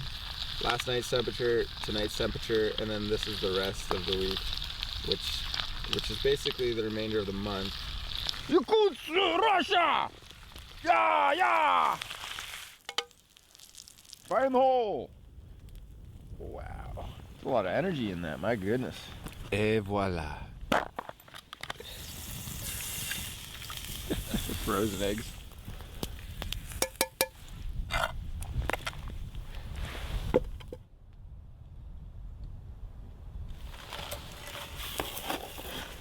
Okay, this looks actually really good. 2 shots of vodka. Most excellent. Brewed up another coffee as well. Wow. These little breezes come by and just give you the chill. I prefer working with no gloves on. And my hands can handle it quite well, but at times, oh my God, no. They just start to hurt.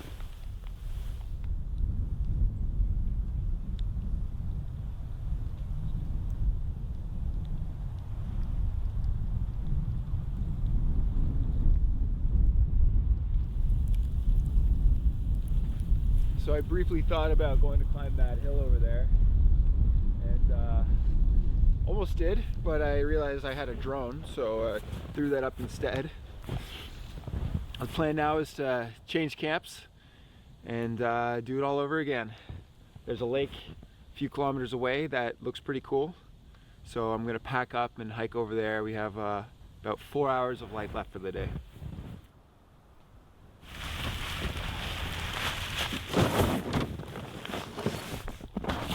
I gotta get out of this spot. It was beautiful, but frigid. My God, it was frigid.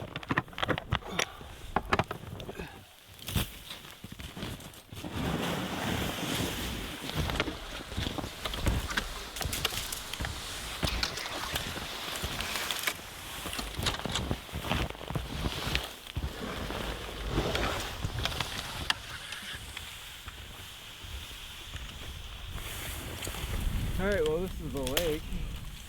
I think I'm just gonna leave my gear here and look for a nice place to camp, get some firewood, get on it cooking.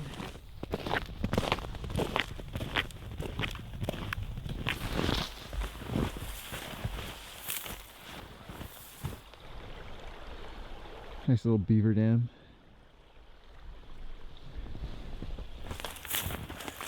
I think this is as good a spot as any. Got the lake right here. It's relatively flat. I saw some wood up there, so we're gonna call this home. Let's go harvest some wood, bring some back, set up camp, get a fire going, eat some food, etc., etc. I think we start with the wood.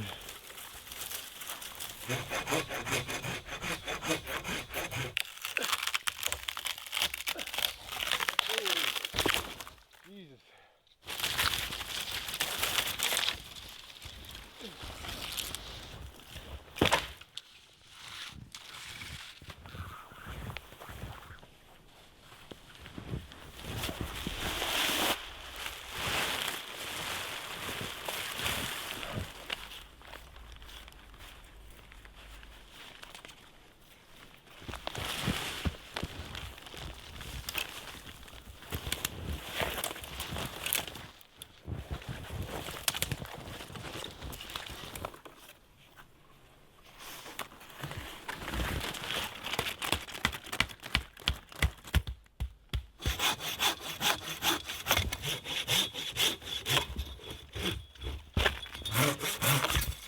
Ah!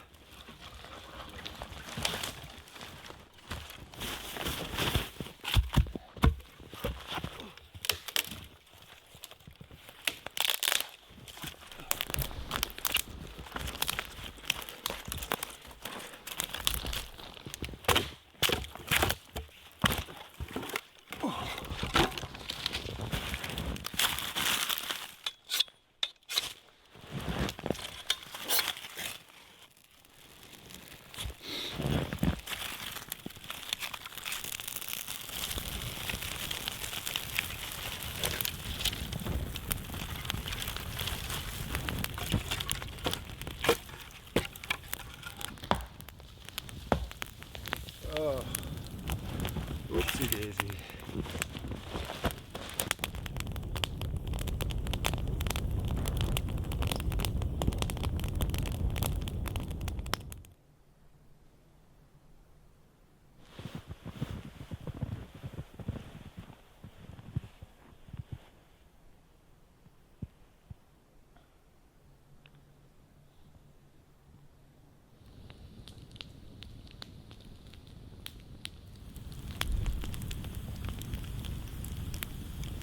All right, we have an acorn squash and a butternut squash.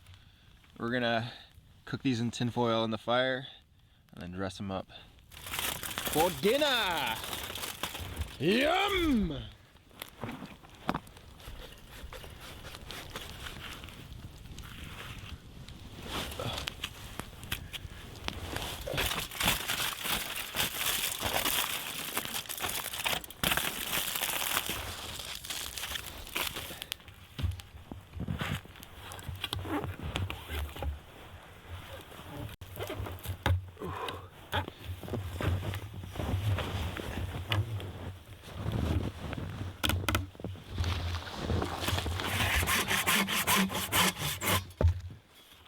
Honestly, having a designated saw station is imperative. It makes sawing wood, I'd say 3 times as easy.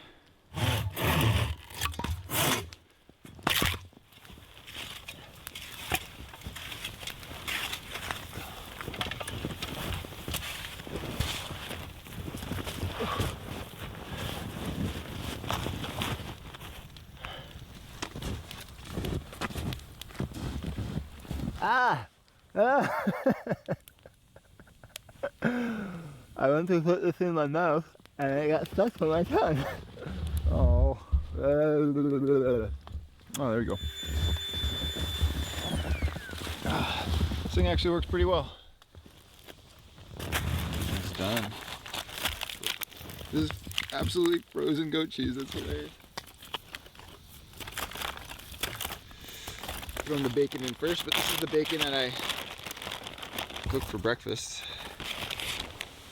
Throw that back in there. And some maple syrup. We'll keep them open. Oh.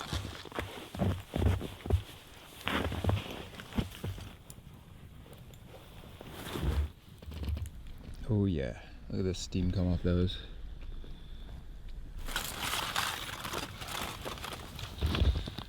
Hey, not bad.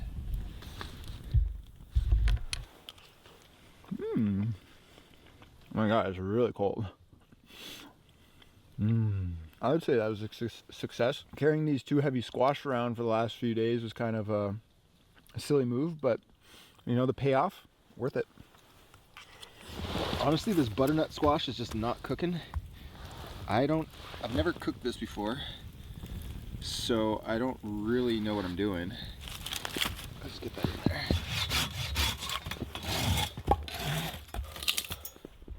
About -21, -22. About -8 Fahrenheit. Last night it didn't get cold till early in the morning. Yeah, this cold's gonna last well into the next day, not well into tomorrow.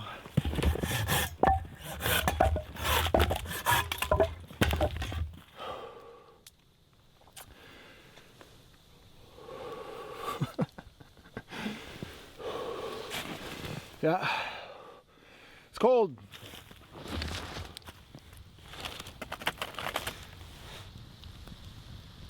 In the pan, and then we'll do it that way.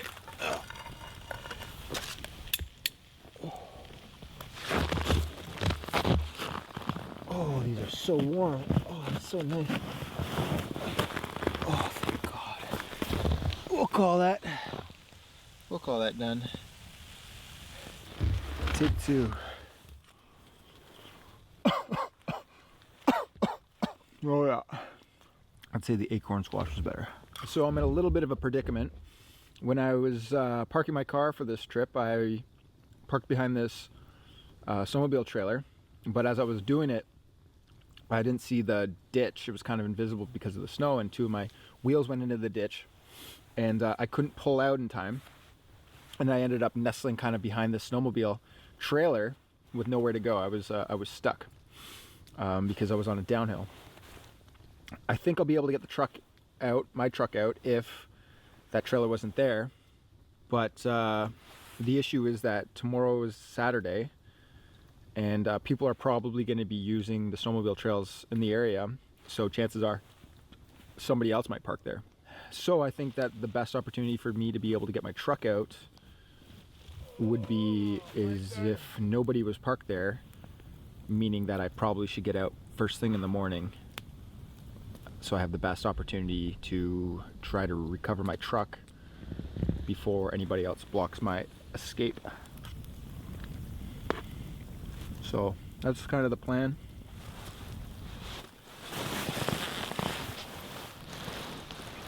Oh, got that nice fire going at least. Oh. Anyways, that's it for me. Pretty pooch, so see you guys in the morning. Bright and early actually, because we gotta go get the car out of the ditch. Good night.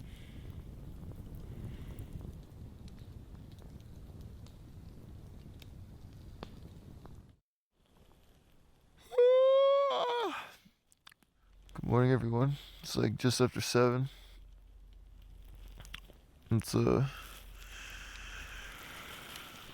Let's get out of going. Oh. Oh.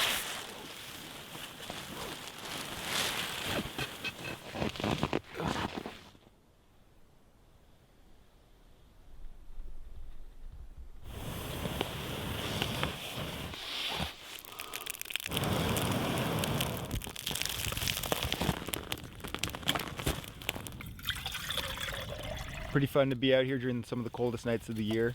Can't say for certain that these last 2 nights were the coldest. I just used my best guess to try to determine that. Anyways, life is pretty easy when you have decent gear, and that sleeping bag was quite warm and very cozy. If I were to change anything on it, it would probably be some of the baffling around the neck and the throat. Could use some work in my opinion, but I'm no expert, but that's just my opinion. Anyways, I had 2 great night sleeps. Very cozy out here, beautiful spot, wonderful time. But it's time for me to leave because my truck needs my help, and I need to get home at some point. So we're gonna head back and try to resolve that situation now. Yeah, so I was really hoping this truck wouldn't be here. I'm not coming out forward, I have to come out backwards.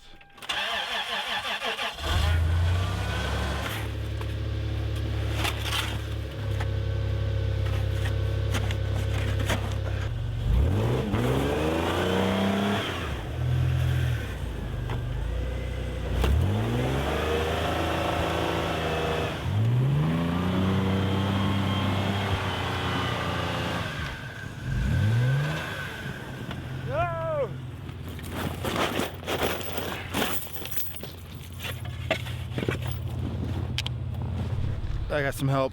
You're good. I'm having fun trying to dig this thing out. Oh, have you? Yeah. Oh, cool. Do all the canoe trips. That's right, yeah.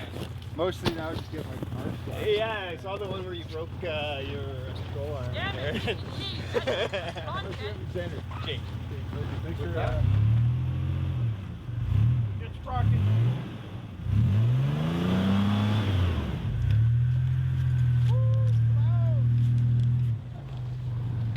Thanks again. Well, got the truck out thanks to those friendly strangers. I feel like if I had done it myself, I might have been able to get it out over the next 10 hours, or I would have just gotten more stuck. In any case, we're out now, so it's time to head home. Hope you guys enjoyed that as much as I did. Thanks for watching. Have a great day.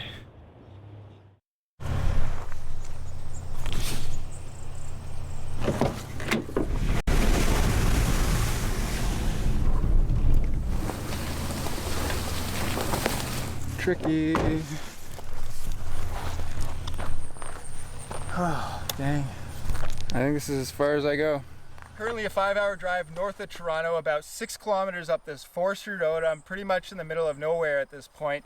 I can make it no further in my car, so I plan to continue on foot for a few more kilometers, and then I'm gonna hike off into the woods. I know there's a lake that might be suitable for my needs, and those needs are food. I brought absolutely no food with me on this trip, and over the next 3 days, I plan to use the limited items and tools that I brought in my bag. This is mostly camera equipment, and I hope to sustain myself over the next 3 days.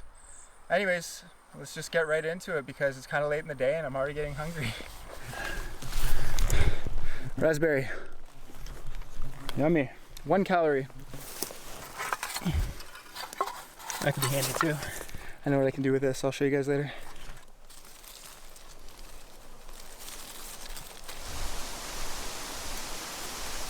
There's so many raspberries here. I should save these for later, but wow, those are good. There's a lot of raspberries here, and I'm gonna keep that in mind, but for now, I kind of want to get out there. I want to get to the lake, find a nice place to camp. Food's not my priority at this moment. I also need to get some firewood, boil up some water, because I don't have a water vessel. I just have a single pot. The thing about this lake too is I know nothing about it. I saw it on Google Earth and figured it looked kind of nice. Hopefully it provides some of the resources that I'm looking for. Otherwise this might be a boring video and I might be a hungry dude. Actually that might be more interesting actually.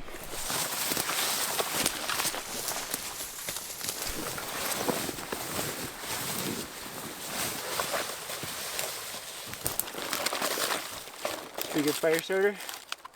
Not the best birch bark I've ever seen, but it's the only birch bark I've seen so far.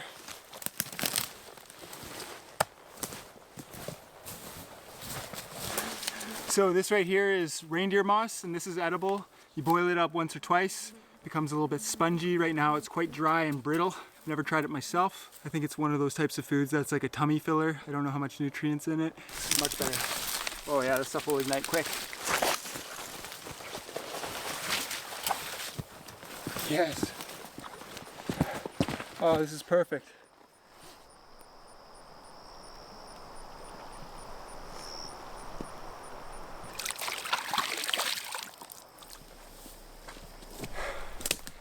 This place is perfect. I can't believe it. Wow. It's so flat and perfect. Another can. This one's an old one. It says, "Please don't litter," right on it. Please don't litter. I don't know if you can get much better than this. I'm gonna go scout the rest of this peninsula out. This is the spot I saw on Google Maps and I was hoping it would be good, and turns out it's perfect. That's awesome. I'm so excited. I can camp here. This is not an issue. Nice and flat, pretty well protected. Could be quite buggy in here, who knows. This is a great spot to set up a tarp. No widowmakers. Yeah, so this is quite an ideal situation already. Yeah, so this all makes sense now. This is an old cabin that I'm in. This is the footprint of an old cabin. This is the only thing that remains of this whole structure. Yeah, but this was a large cabin at one point. Pretty cool. No wonder why it's such a great spot. Somebody else thought the same thing. That's usually the case. So for my gear, other than clothing, camera gear, and first aid, I have 110 yards of line, some hooks, and some leaders. Cooking pot. It's just a regular cooking pot, but I also have some oil and salt, which I may or may not end up using. For my tools, I have Grand Force Brooks Scandinavian Forest Axe. I got a P4 Leatherman. I have a Silky Saw Gomboy with a broken tip, and I got an Uberleben fire starter. For my sleeping gear, Nemo Switchback. I got a small tent footprint. I got this Sea to Summit Mosquito Pyramid Net. I got this Mech Talon +5 sleeping bag. This is the D&D Hammocks 3x3 tarp, and then I have a whole bunch of paracord in this mesh bag. Here I do have rain gear. I do have a few extra pieces of clothing, which I probably won't end up wearing. I have a lot of camera gear and my journal, headlamp, Garmin GPS, InReach. So I think right now I'm going to do a little bit more exploring of this peninsula, kind of get to know this area. I'm going to get a fire going. I'm going to get some water on that fire so I can have some drinking water, and then I'm going to make a shelter and start foraging for mushrooms, berries, and maybe making some tackle to catch some fish. A lot of work ahead of us. I'm so happy that this place is going to be a good spot to set up camp. I'm so pumped about that because it was such an unknown. So having a secure location to set up camp out of the way, I'm excited to start this journey.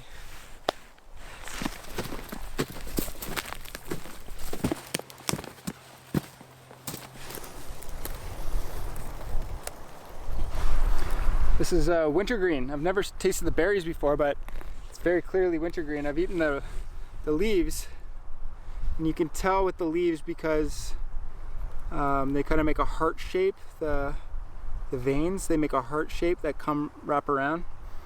I never have tried the berries, but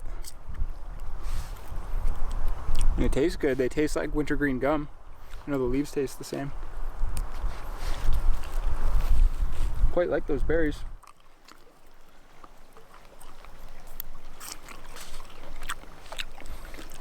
Those are really good.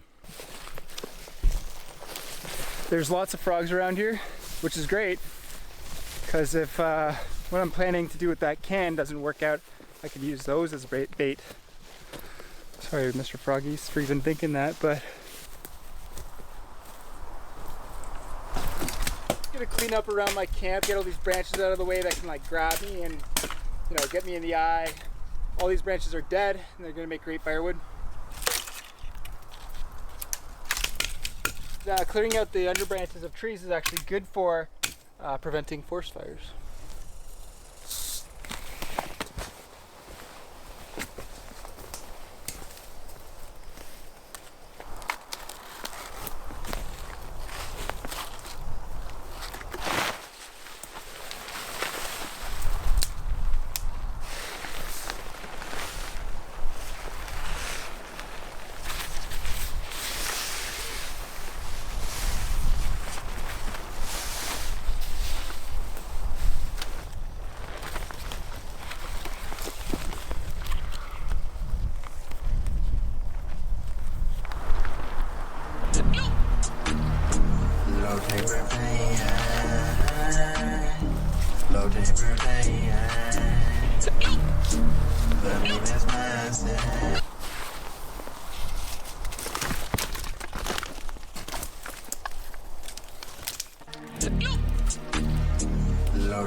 I just want to deal with all this bug stuff now because the bugs have been pretty crazy this year, and I don't want to be rushing to get this all set up.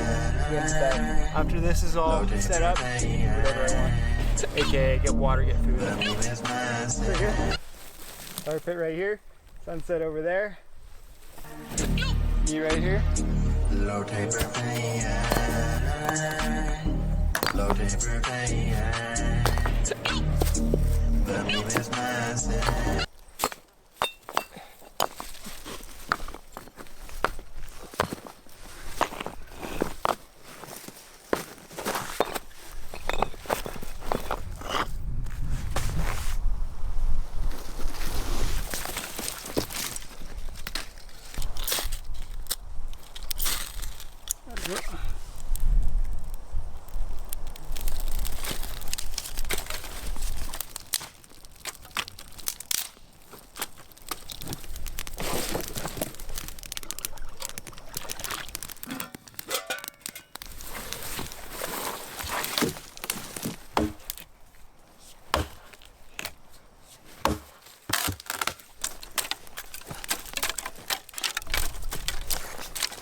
So originally I wanted to bring trap wire instead of these leaders, but I totally didn't think that I couldn't make fish hooks without trap wire to connect a piece of metal to the hooks. Because if I just use my fishing line on this is a jagged edge, it'll just rip, so it won't work. Dang. Dang. Dang.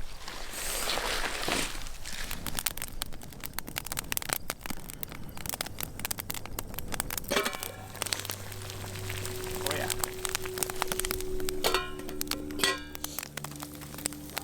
Might as well use some of this spruce.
This is my first sip of water in a whole bunch of hours.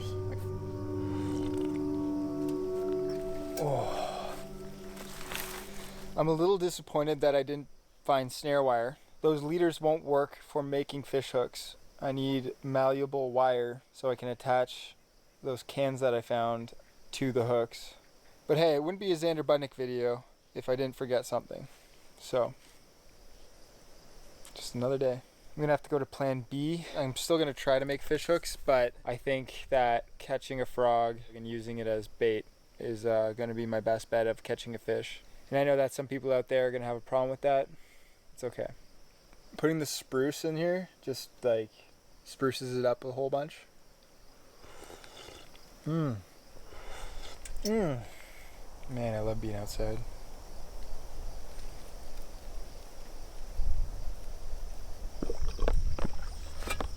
Delicious.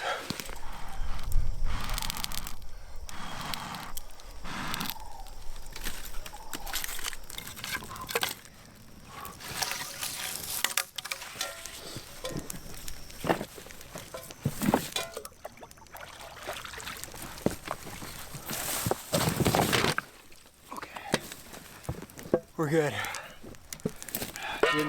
Didn't hurt anything.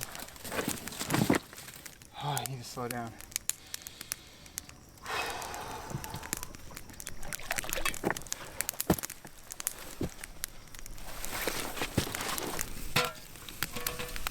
I gotta be careful. Not only am I alone out here, I'm not close to any roads.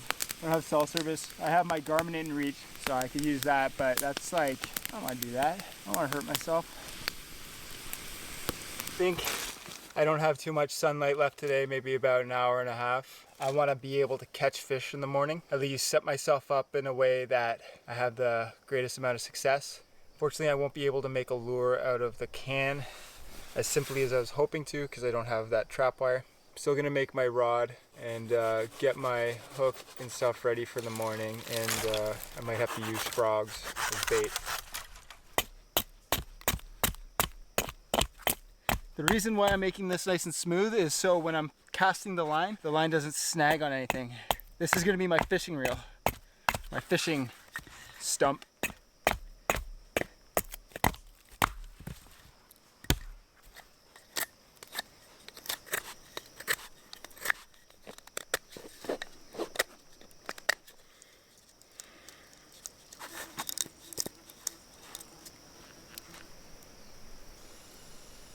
Fishing reel attached to this leader, attached to a hook. So if anybody's wondering what the leader's for, it's for pike.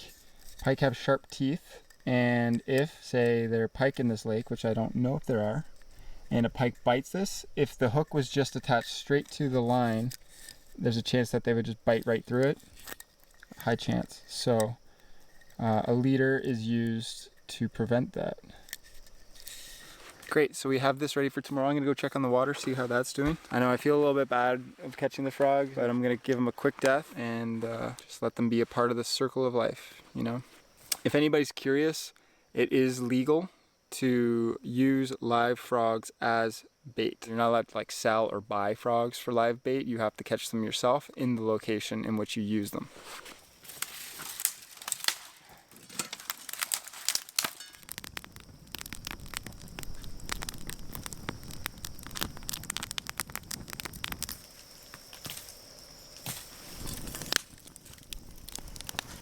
I hear running water over there, just across. I hope to go over there tomorrow. But in the morning, I'm gonna fish all these areas around this peninsula. There's a black one.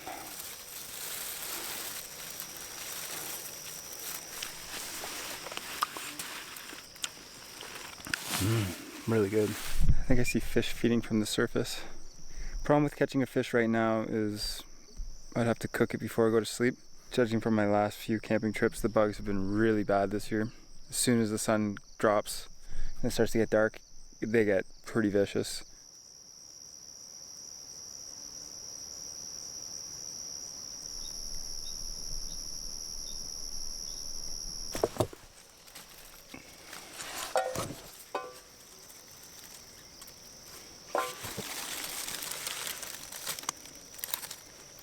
Jackpot.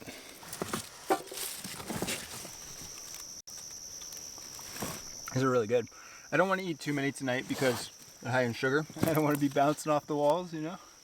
This will be my breakfast.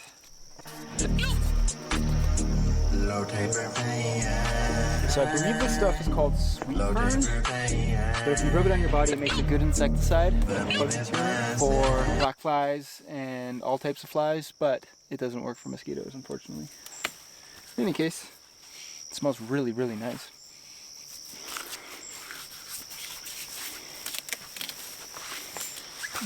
I love it. Almost like cedar and peppermint together.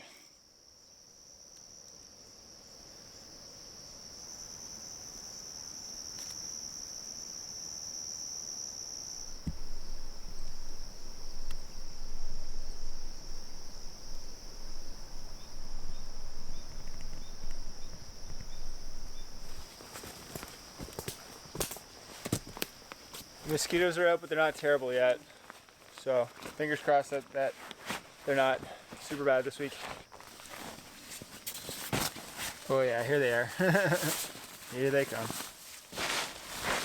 Oh, I'm getting in from the wrong end. So the bug net is a must. Yeah, good day. I mean, I'm surprised like how not hungry I am right now. Yeah, I'm super happy that I set up the bug net like before I did anything else. So I'm just gonna journal for a bit, read my book, and mosey on off to sleep.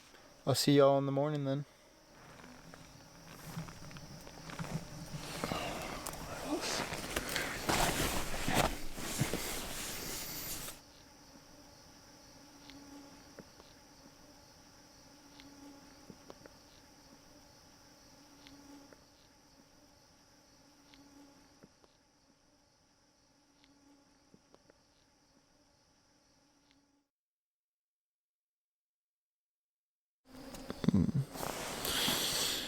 Good morning.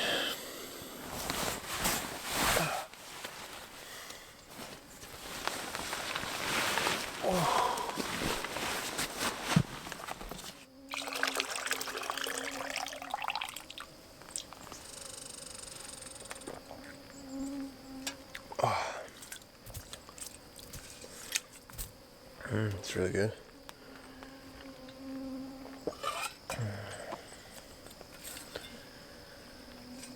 It's pretty.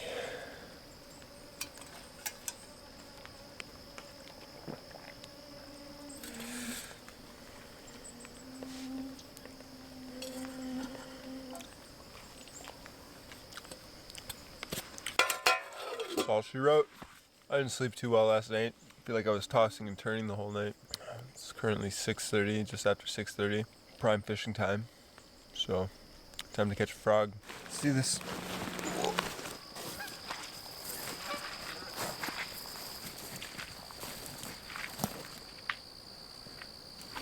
There was so many frogs in here yesterday afternoon.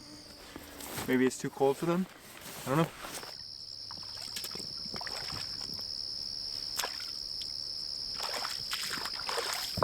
Got one.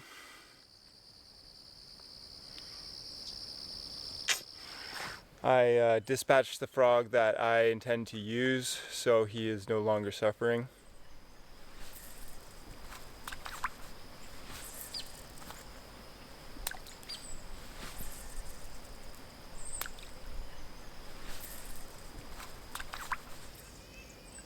I'm gonna see if I can attach the can to the leader.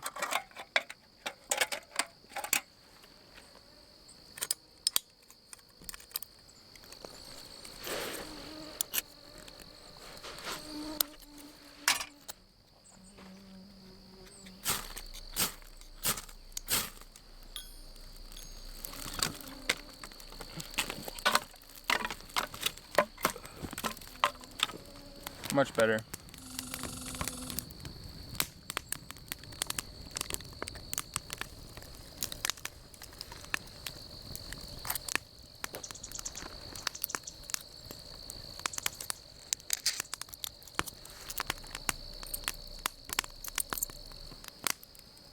Great. Let's test her out.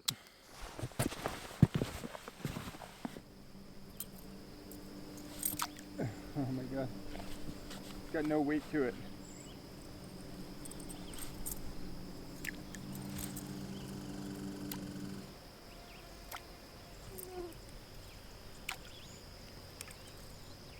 The lure's too light, it's really hard to cast it out there. Way better.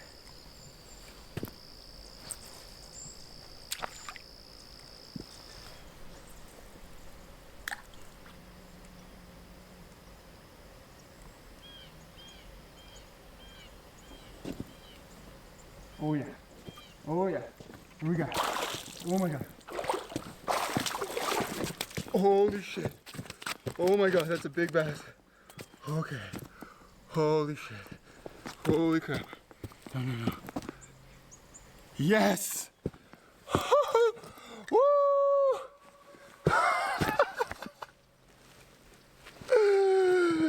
Yeah, baby!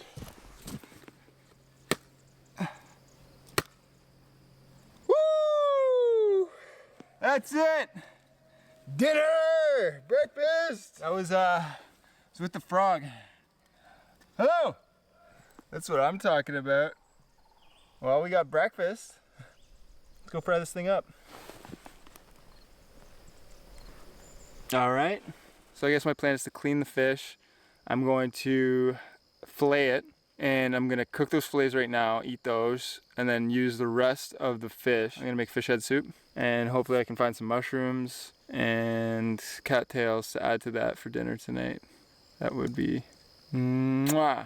I'm going to drink as much of this water as I can because I'm going to need this pot. Fish head soup. Fish head soup.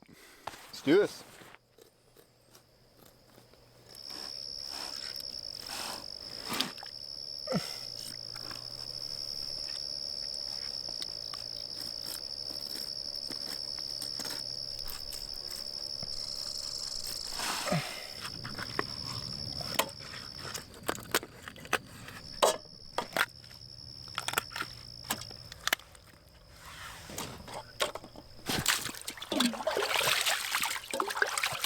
All right, so we got 2 fillets.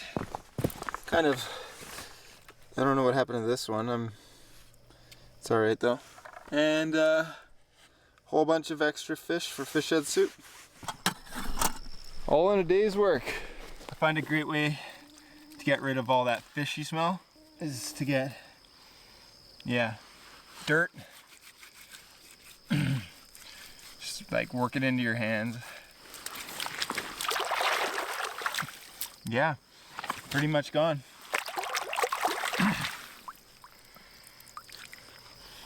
Very faint, if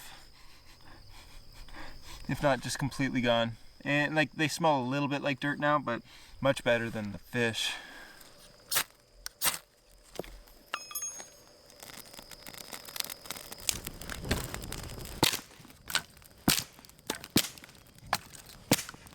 Gonna put a little bit of that vegetable oil in. And salt. Should be good. And look how appetizing this looks. Doesn't that look so good? Yum. Alright, let's cook these fillets. Oh shoot, I need to make a utensil.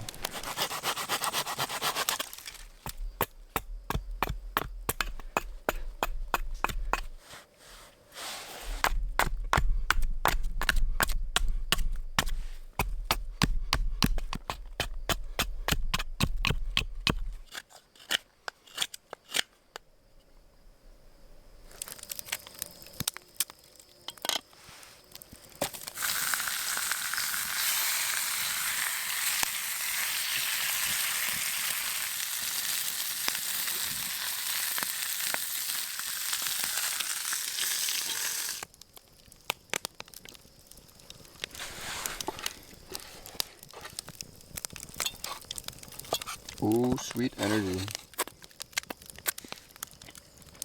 Got food. It's pretty satisfying actually. And it's not just a small fish, it was a pretty big bass. Decent sized bass.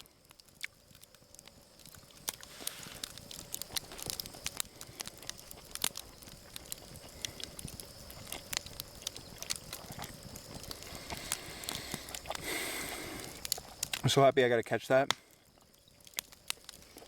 I want to thank the frog. I want to thank the bass for both their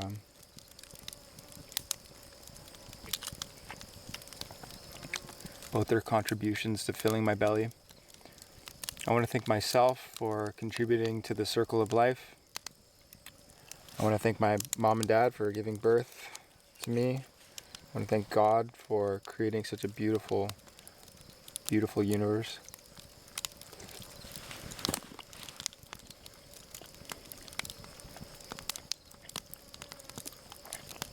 Those days that just feel so good to be alive. Right now.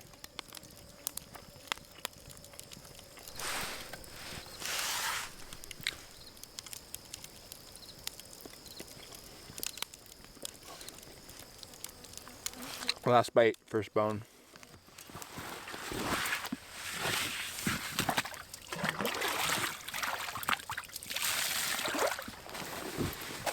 Put some oil in there. Take some dirt out of there. Some salt.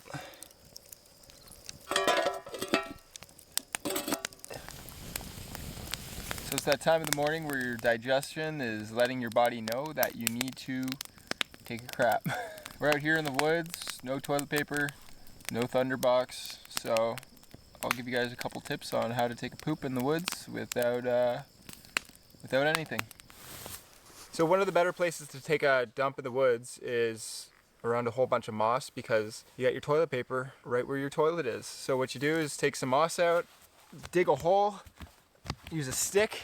You can also use your heel if you want. At least 6 inches down, nice little hole, perfect. So once you've dug your hole, you can just assume the squat position. This is a very good position for helping you do your work.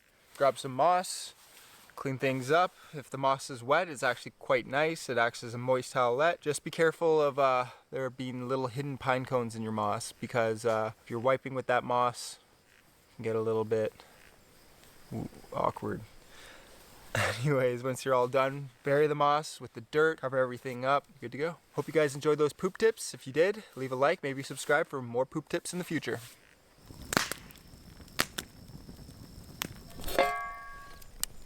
Alright, so the plan is hike around the shoreline, that little bay over there, seeing if I can forage anything on the way.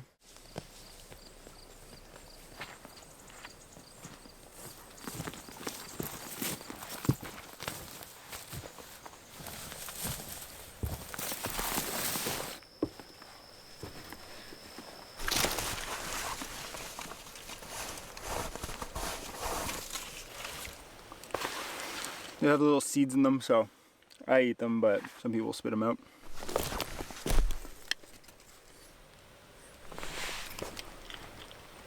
I was hoping to find cattails over here, but there's none. I'm going to explore that little stream.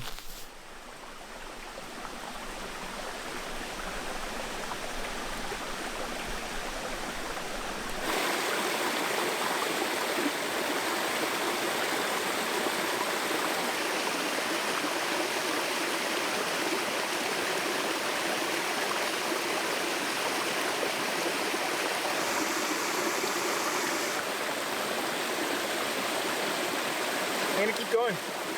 This area is way more moist than everywhere else. It's in a little valley, and it just rained last night, so it holds that moisture a lot longer. It's like it was stashed here almost. There's obviously a ton of birch bark. It should be way more than I need for the rest of this trip. It's a little damp, so I'm just gonna take it back to a campsite and put it in the sun when I get there. But I'm gonna press forward. So this looks like crown-tipped coral, an edible fungus, but it's not growing on wood, and it's hard to tell if the tips are crowned. Crown-tipped coral mushroom should be growing on wood. That doesn't mean that it isn't growing on wood underneath here, but it appears to be growing just straight on the ground. So we'll leave it alone and press forward.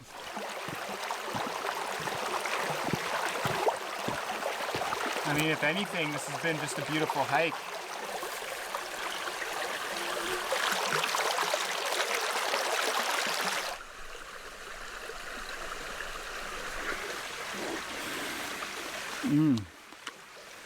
Oh yeah. Wow.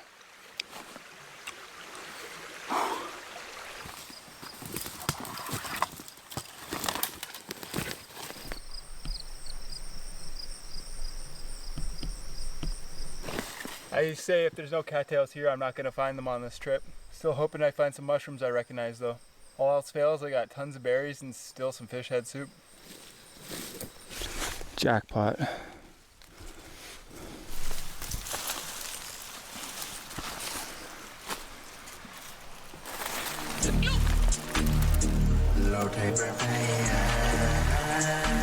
So I think I found some chanterelles. Yeah. There you go. Found 2 chanterelles. Which is awesome. I could tell these are chanterelles because I plucked them many times with somebody who knows about chanterelles. Shout out to Kai. They have false gills. False gills are also big current, which means they start halfway up the stem. The color of them. The smell. This smells fruity. They smell like apricots. I really like these chanterelles. So I'm gonna keep going, look for some more. A few more days and these things would be all ripe.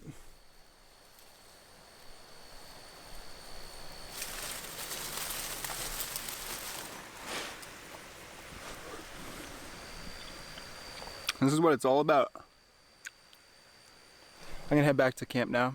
I'm gonna see if I can collect some more mushrooms on the way, but I doubt it.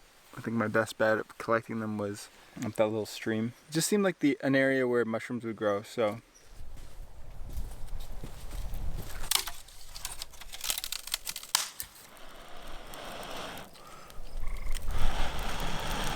So after I started the last fire before I went for my walk, I put my ferro rod somewhere. I think I put it in my pocket, and if I put it in my pocket before my walk, then the ferro rod has also gone for a walk because I could not find it anymore. I had it in a deep pocket and it's no longer there.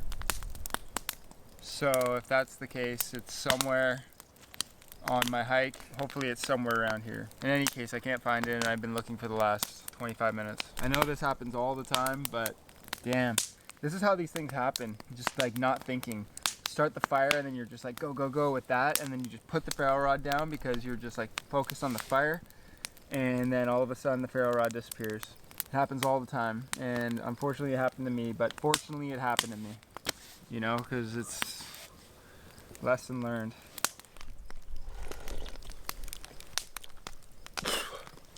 Fishy. Yeah, I'm pretty thoroughly unimpressed with myself. It's pretty disappointing, to be honest.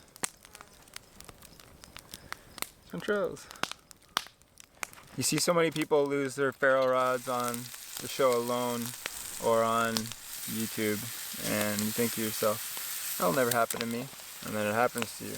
And then you go, oh, I get it. It's really easy to lose your ferro rod. Oh, bummer. Just feel like a butthead, you know? Oh, great. A lot of salt. I'm not big on mushrooms, but chanterelles are pretty good. Finito. Wash it down with some fish head soup.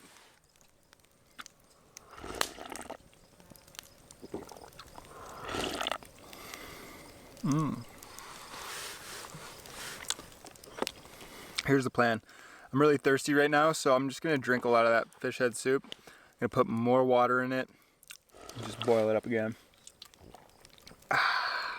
My brother's like, you should spray paint that thing too. You should spray paint it orange so it's visible. I'm like, yeah, sure, man. And sure enough, here I am. My plan was to keep it in a spot permanently, like keep it in my bag as opposed to keeping it in my pockets. But after you light the fire, you just put it in your pocket and then you're dealing with the fire and you just forget about it. It needs to be part of the fire making process. Like you start it, you put the ferro rod somewhere, and then you continue making the fire. Yeah, it's complicated because once you get the fire lit, you're just like into the fire making. It's so easy to just put the ferro rod down or put it in your pocket and forget about it. So I'm gonna try to make a bow drill. I've only ever made it with cedar, and there's no cedar in this area, and I never got a fire started. I got an ember, but I never got a fire started. I'm gonna try to get one going tonight. If it works, then I can make a fire tomorrow morning. If it doesn't, then no fire. Found some pieces of driftwood that I might be able to help me turn into a bow drill. So we'll see.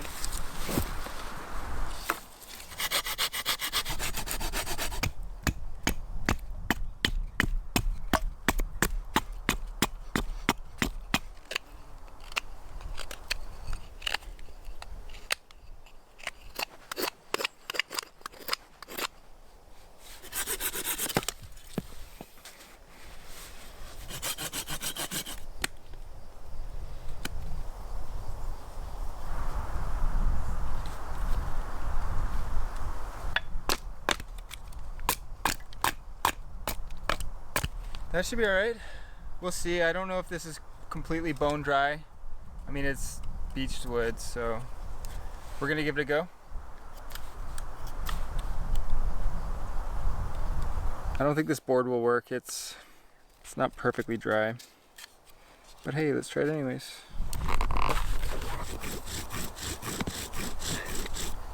We're getting smoke. That's good.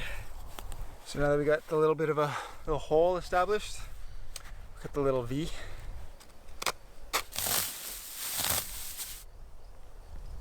This tinder bundle is way better than the last time I've used one.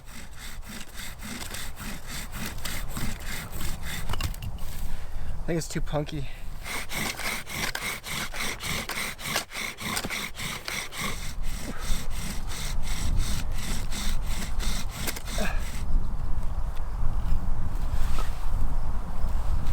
No, it's not. This wood's no good for this. Too much moisture in it.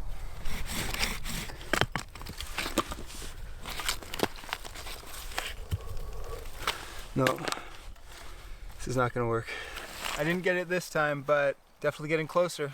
I know this tinder bundle will work wonders once I get an ember. Last time I found the correct wood, but I didn't find the right tinder. This time I have the right tinder, but I don't have the right wood. Soon. You know that feeling when you're really dehydrated and you just want like a cool glass of water, but all you have is warm fish head soup?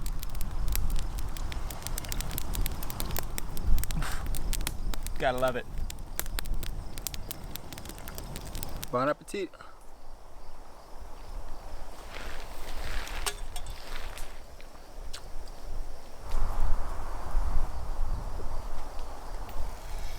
That goes in the fire.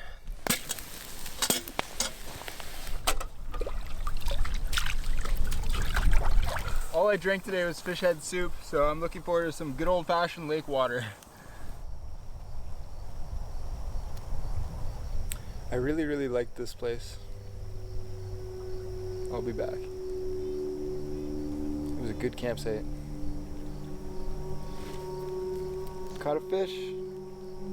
So many berries too.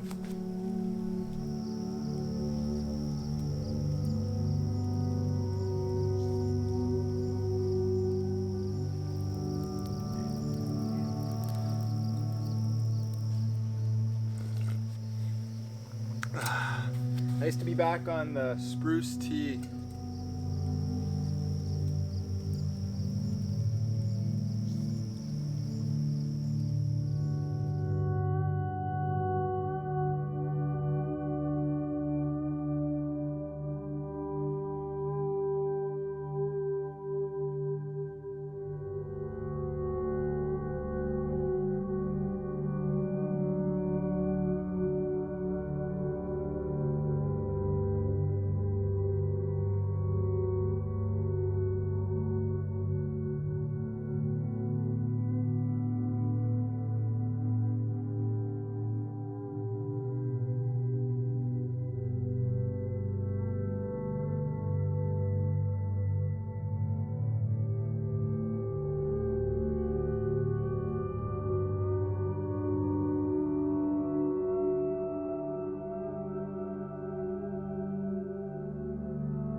as the sun sets, my fire's going out for its final time. No luck finding my ferro rod today, no luck with the bow drill. Valuable lesson, as always. I'm just gonna journal and head to bed. I'm actually pretty beat, but I'm relatively full, so I'm happy. See you guys in the morning.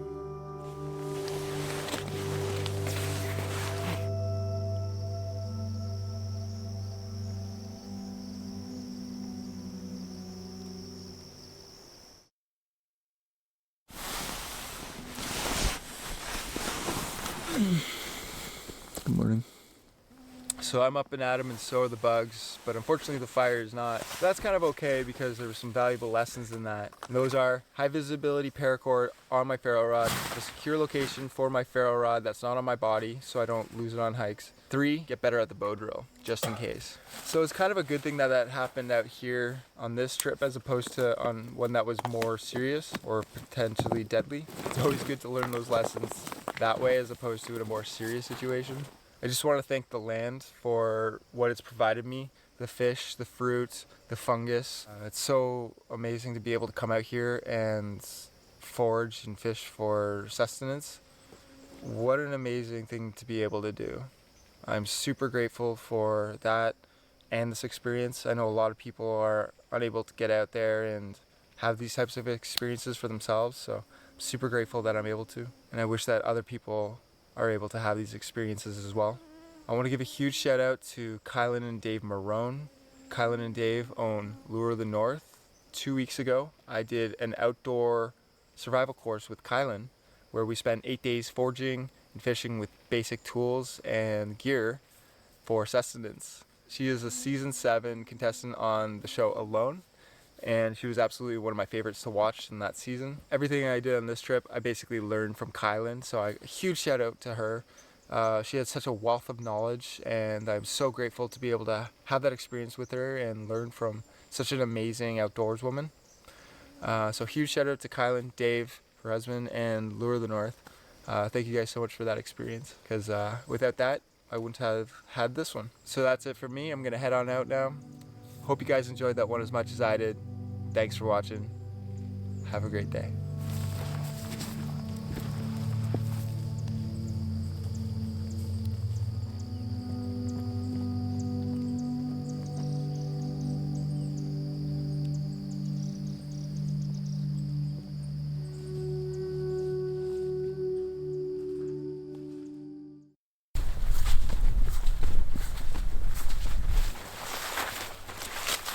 Pretty precarious weather we're having. It's hovering around 0 degrees Celsius with expected ice rain on the forecast, going down to -1 or -2 tonight. I'm a pretty hefty hike away from the car, and I only have limited gear in my backpack, which I plan to spend the night out here with. I have a knife, a saw, a ferro rod, a cooking pot, 2 Mylar blankets, and 10 meters of paracord. Also in this bag, I have a bit of food, a bit of extra clothing, and camera equipment. What I don't have is a sleeping bag or any kind of shelter. Because I'm about 6 kilometers away from my car, this is just a YouTube video and I'm out here to have fun. I have an emergency kit just in case things go south. I don't plan to use anything in here. It should be a fun one. I plan to use the natural structure around here to make a shelter using the few tools that I have.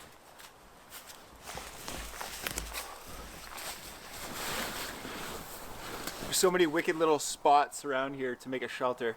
This is a potential because I have this nice reflective surface. I can have a fire here, set up the reflective tarp, you just have it all a nice little warm bubble here.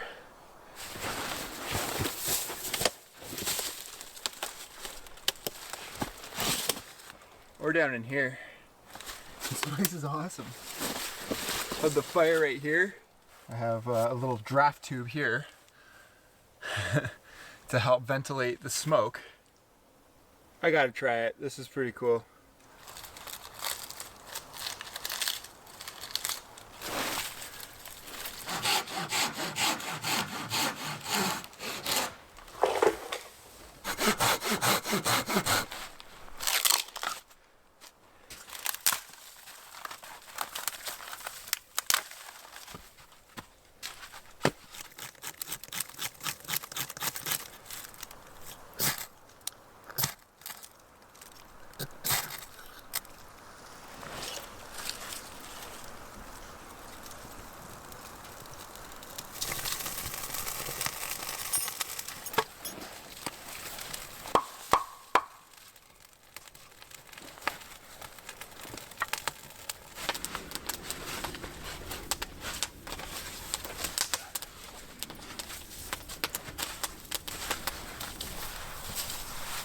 I think later I'll bring the fire closer down here in order to be closer to my body, but for now, this gives me a lot of space. I got my nice rock seat.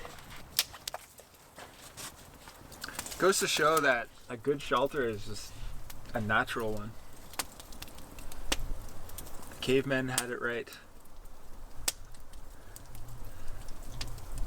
Now I am one of them.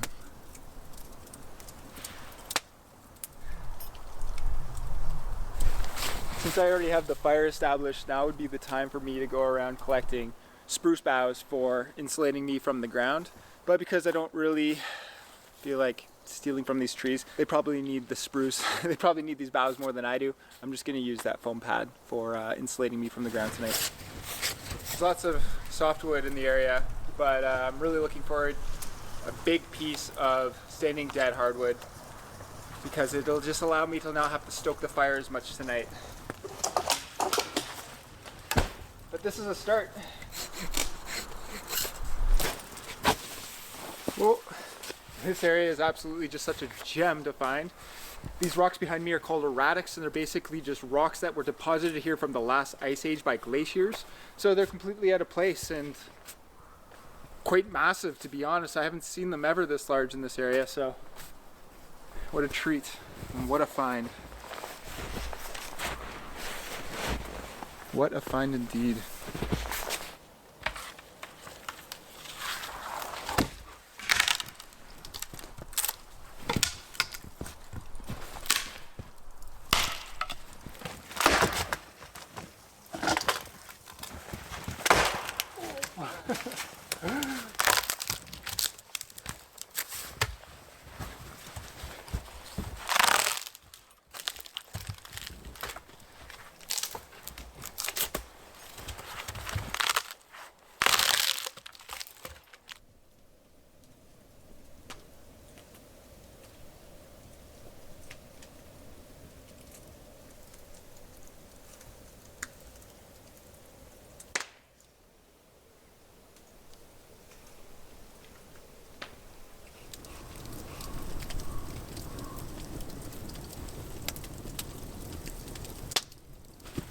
I guess it's pretty obvious where the heat is getting to. This is all super dry. This is wet and still cold. It's quite warm to the touch. Down here is still frosted. So, makes me think maybe it would be more beneficial to have the fire in here and then sleep here. I might play around with it.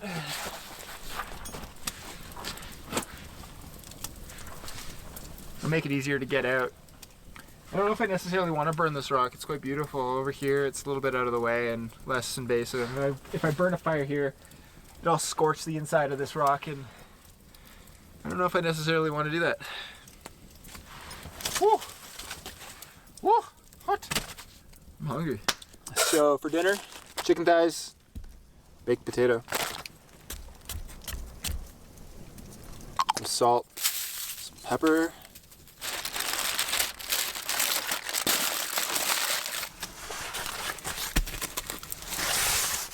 Montreal chicken seasoning. This is going to be a really, really nice meal to be eating in my golem hole. Turns out I'm not going to be using most of the things I brought. I don't think I have use for that mylar sheet at this point. The rope I would only use if I use the mylar sheet. I guess you just need to find a cave. This is lucky. This is lucky. I guess it just goes to show that nothing really beats just good old natural structure.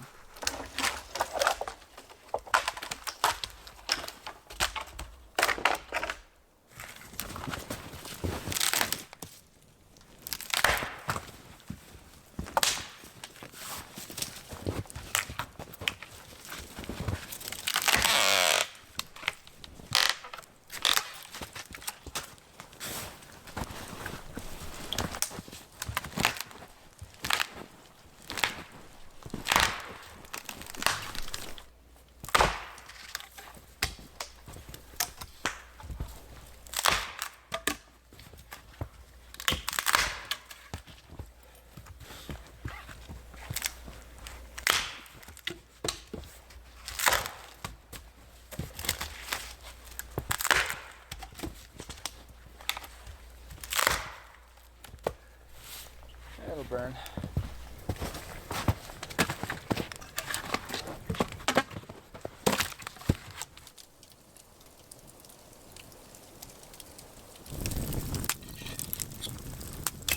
That looks good. Right there.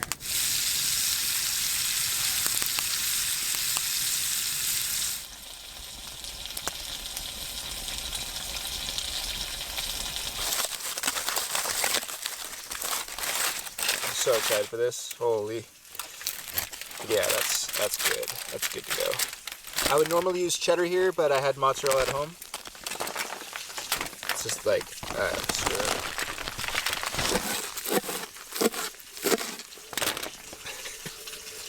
That'll do.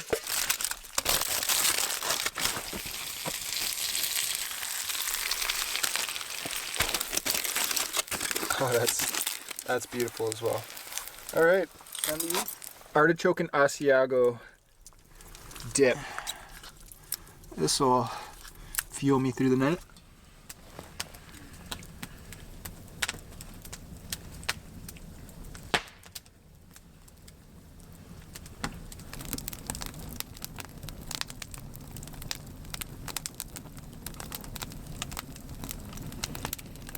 Wow, it's quite nice in here.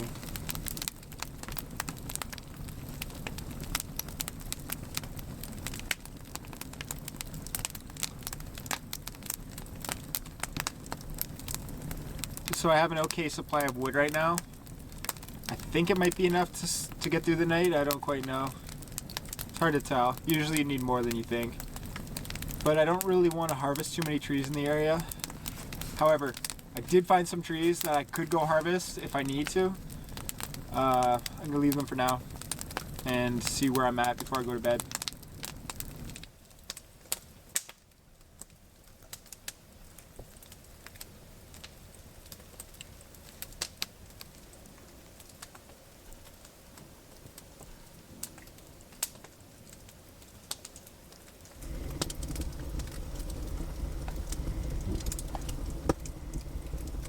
There's definitely a little bit of a breeze coming through there.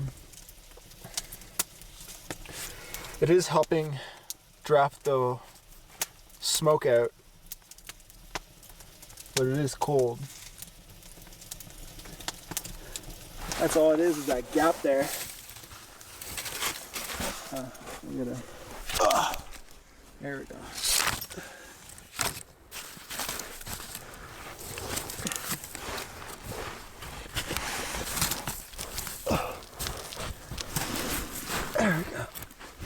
That should be good.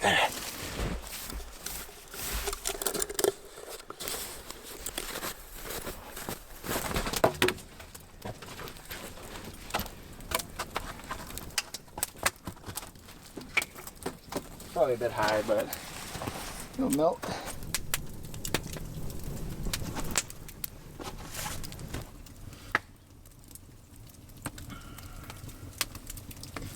I like my cave.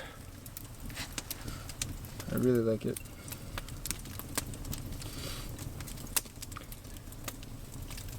It's so funny because like I look up at these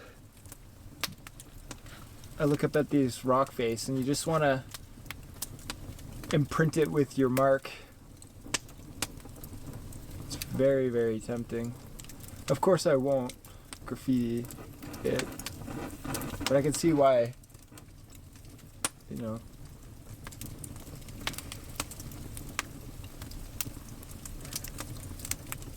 Why our ancestors did. Inspiring.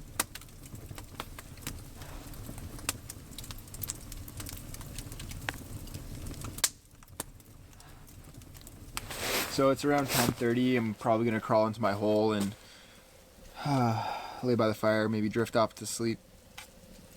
I'm gonna start a time lapse so you can witness me tossing and turning as I try to catch some Z's tonight. If I get up, I'm probably using the washroom, might get wood, might do something around here. This will do. Good night, everyone.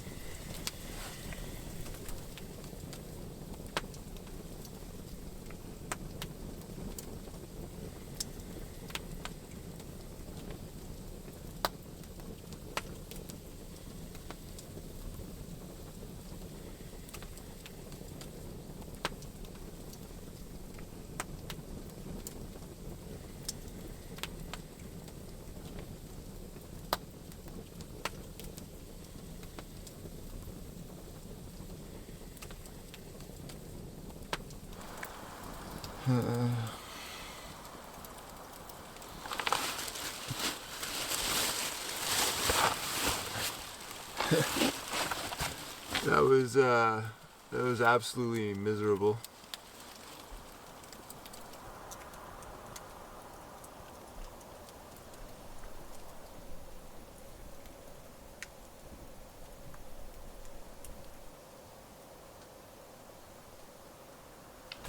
Almost immediately, there's a cold breeze coming through that channel there. I used the emergency blanket last night to stop the wind, that little gentle breeze from getting at my backside. Honestly, sleeping in that hole, it fixed my back pain. No, I'm kidding. It was very uncomfortable. Now I know why we don't sleep in holes and we sleep in homes.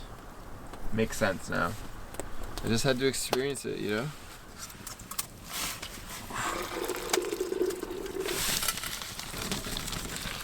Good old bucket of coffee in the morning.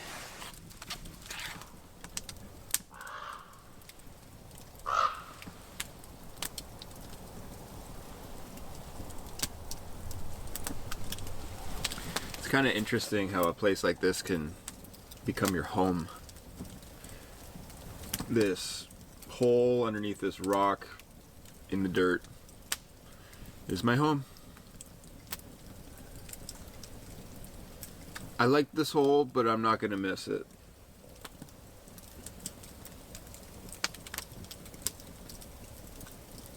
No, I'm not gonna miss sleeping down there.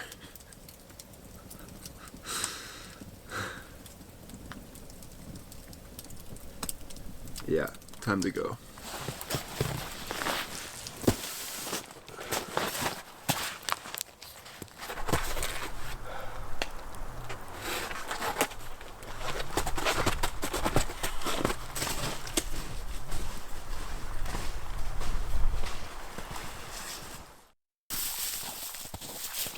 So it's currently below freezing and only getting colder tonight. I have about 2 hours till sunset, and in my bag I have a saw, a ferro rod, and a cooking pot, as well as some food, a bit of extra clothing, and some camera gear. But what I don't have is a sleeping bag, a sleeping pad, or any kind of shelter. I plan to do something I've never done before, and that's to make a Siberian log fire. Not just one, but two. I honestly can't really tell you how this is going to go down, but all I know for certain is it's probably going to be one rough, sleepless night. So what we need is some standing dead hardwood and a nice place to set it all up. That's exactly what I'm looking for. So I just found 2 excellent pieces of standing dead hardwood, and when we're looking for standing dead hardwood, we want it to have 3 things. We want it to have no bark, have a top, and be vertical. We want it to be vertical because if it's on its side, water can collect on it. If it's vertical, water can't penetrate into it. If it's missing its top, water can penetrate through the top like a funnel. And missing its bark means it's just had a lot of time to dry out. No bark, which is great. Perfectly vertical, and it still has all of its top here. An example of something that is not ideal is this guy right beside it. So it's missing its bark, it's vertical, but it's missing its top. And missing its top means that it has water can penetrate into it through the top like a funnel. So we don't want that.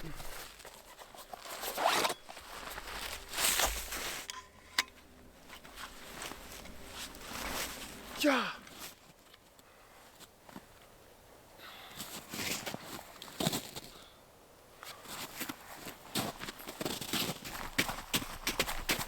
I'd prefer to cut this a lot lower, but I'm going to cut it up high because I can't get this thing all the way through. I don't want to bind on the blade and then I won't be able to get it out. So I want to be able to get it from both sides. Which means I have to cut it from up here. Wow, that's butter.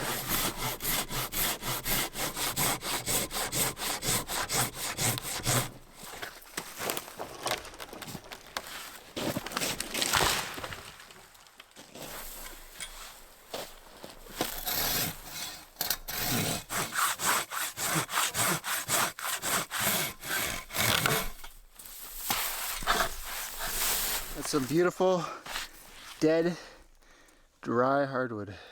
I'm just gonna set up somewhere close because I don't want to haul this very far.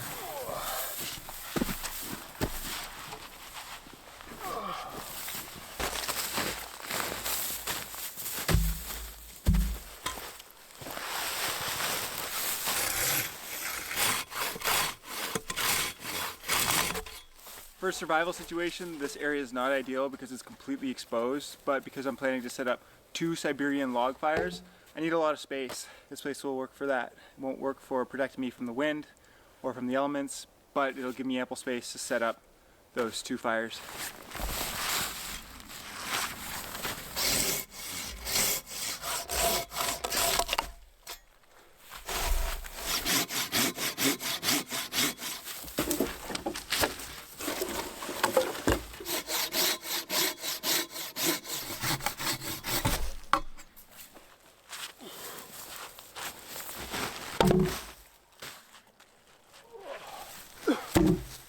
So I've never done one of these before, but the premise is basically you have the largest piece on the ground, then you have the second largest piece in the middle, and the rest are fanned out, sitting on top of that one ground piece. And everything is far enough apart that it doesn't all burn at once. And they're also angled down and away from it, so the fire doesn't burn up it. It can't burn down it, so it doesn't burn as fast. And over the course of the night, I think you have to feed it. I don't exactly know. This is all an experiment for me. I got some of the biggest pieces of hardwood I could find, so I suspect this wood will burn all night. No problem.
Pretty nice in here.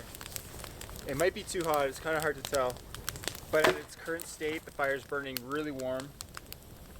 So we'll see once the big logs get started what the temperature's like. But right now it's obviously pretty toasty. The thing is, it's like 2 very specific spots the heat's coming from. So we'll see what it's like sleeping here. But for now, I'm gonna go find some spruce boughs, pile them up all here so I can lay on something and have a little bit of loft that insulates me from the ground, because sleeping on the cold, snowy ground is not gonna fly. I'll get wet and really cold, so spruce boughs are what I need right now. I need like twice as many spruce boughs, but to start,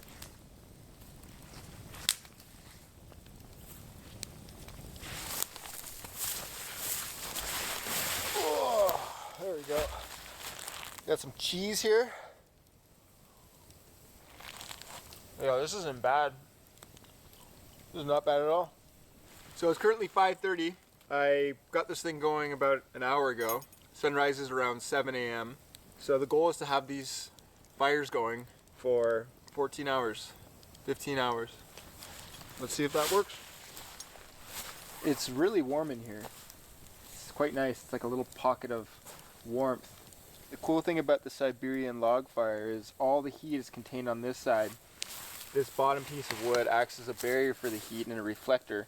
So all that heat is reflected this way. Yeah, not much heat over here. Up here, yes, but back here, no. All that heat is being pushed forward. Very, very cool.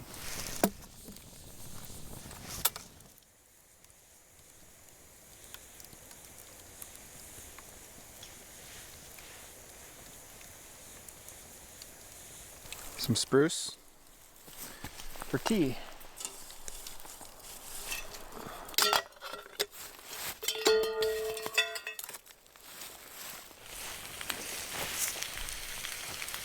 Some pretty dirty spruce tea. Yeah, it's nice.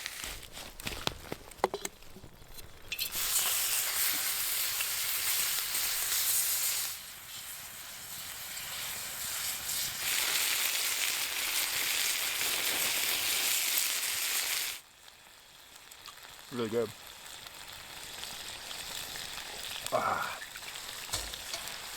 Bush food. Currently the temperature is around -3. Not super cold, but definitely not a temperature you want to be sleeping outside in without anything. I thought this would be one of the more uncomfortable things that I've done, but in all honesty, I'm like super comfortable right now. Way more comfortable than I expected. It's so cozy in here. I love laying by the fire because it's always so warm and cozy. But your back gets cold. Not in this case. I have like a warm pocket of air all around me. Oh, it's so comfortable because it's so cool out. But the fire is so warm and it's just, oh, it's the best. My tummy's full. This is a super scientific way of measuring this with this tiny keychain thermostat. Around 12 degrees. Not bad. Honestly, it feels even warmer. This side's completely burned through in the middle, so I'm gonna fix this somehow.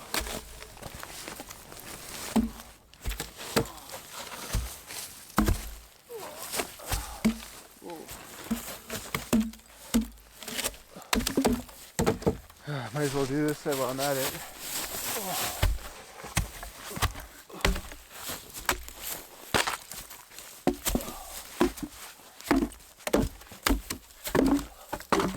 So it's only 9:30. I'm feeling pretty tired. I think I'm gonna try to drift off to sleep for a little bit. I guarantee I'll wake up a couple times, but I'm gonna start a time lapse and just go from there.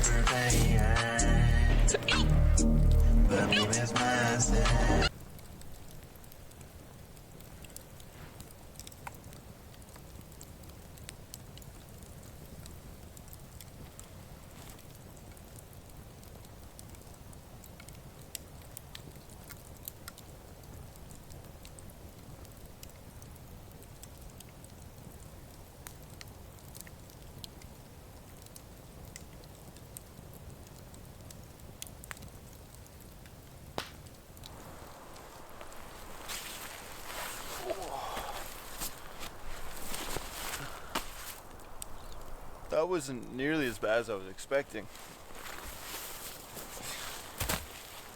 So it's around 8 a.m. The sun is up. Means the fire's been going for 14 and a half hours. It's pretty damn impressive.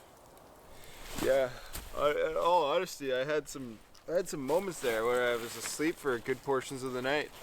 I was pretty comfy at times and very uncomfortable at other times, but the fire worked great. So I definitely had to shuffle the logs around last night in order to keep the fire burning efficiently. But overall it worked pretty well. I did get a bit of a chill as a breeze came in, but other than that, I think it was a pretty successful night.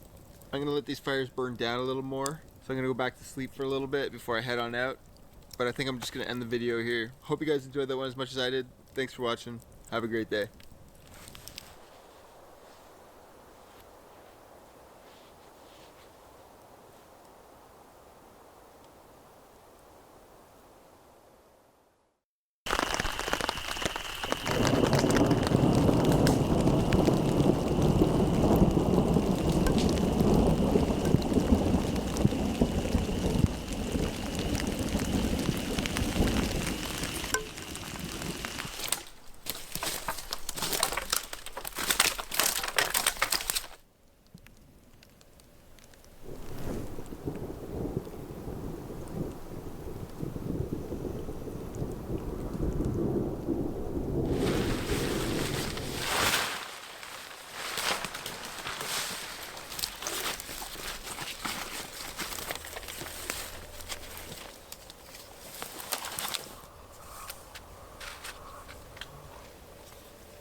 This is not the best shelter I've ever made by any means, but it'll do. Well, let's see if it does.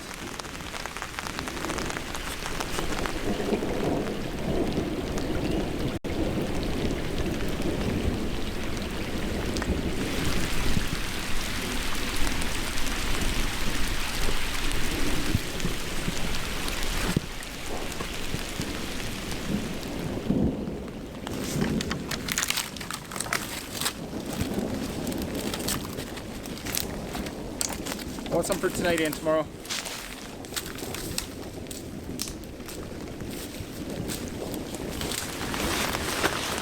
I'm being kind of stupid. I already got my pants wet. I have rain pants too. I need to get those on. I need to make sure that I don't get completely saturated, because it's gonna rain from here on out.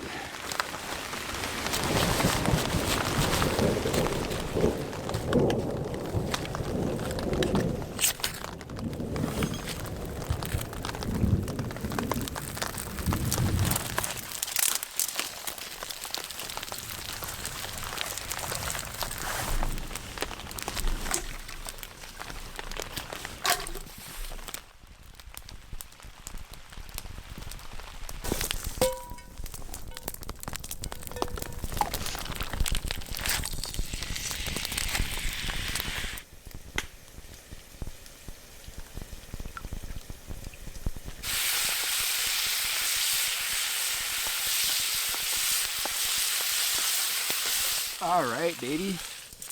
Chicken time. Perfect. That's a lot of chicken.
This should be good for tomorrow.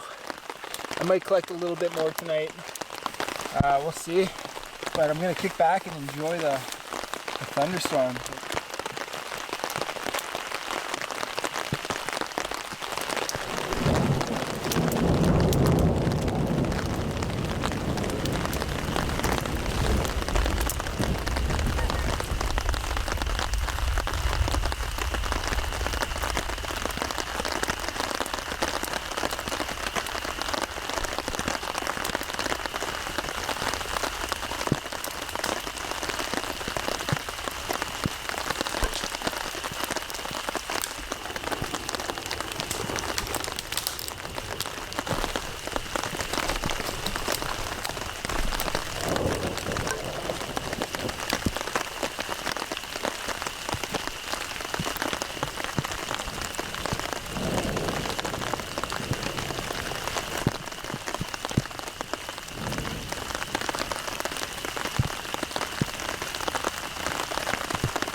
I'm completely saturated.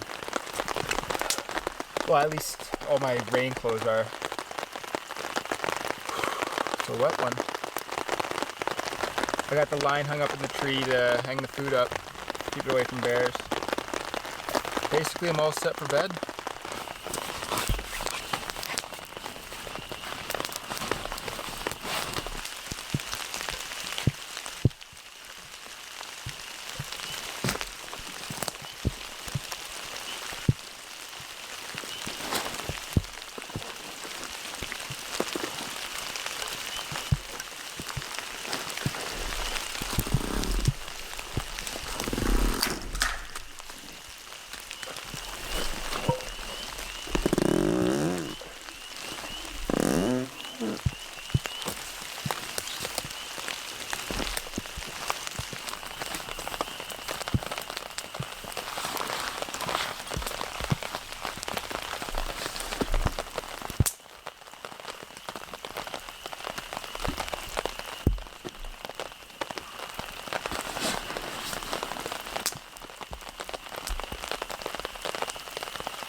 Morning.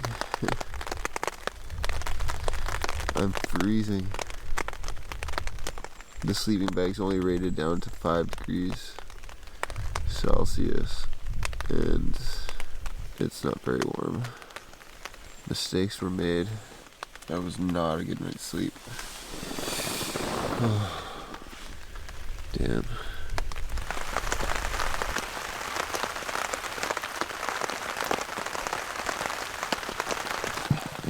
I brought this down last night because water was dripping down these things right onto my sleeping bag. It was super unfortunate.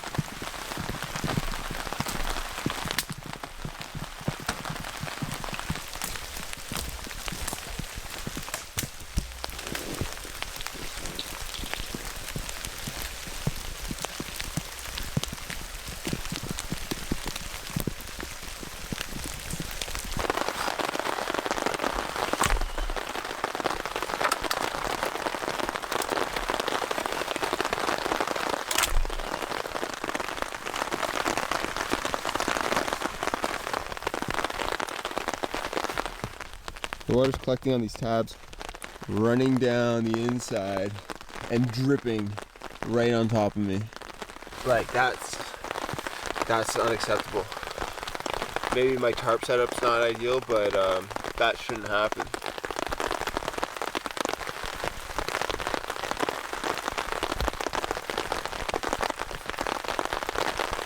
At least it's fresh water.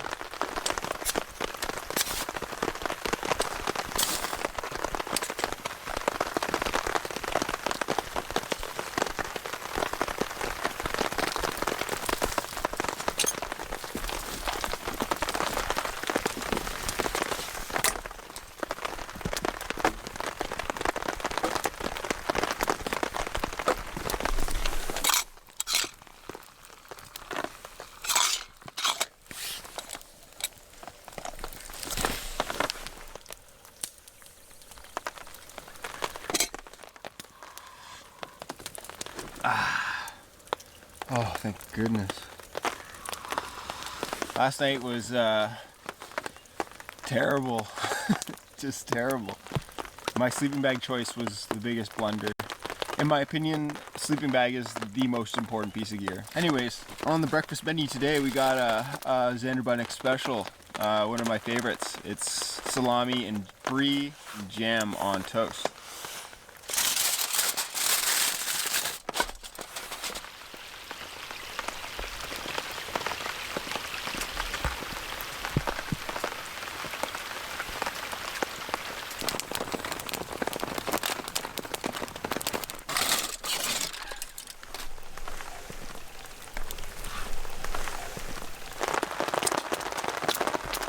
Bon appetit. This place is miserable. I mean, it'd be so easy to go home. It's just like a couple hour hike out and I can go home. But to stay here and to try to enjoy myself in this uncomfortable place, like that's the challenge. And that's what we're here for. So leaving this is just, it's not an option. I would not feel good about it.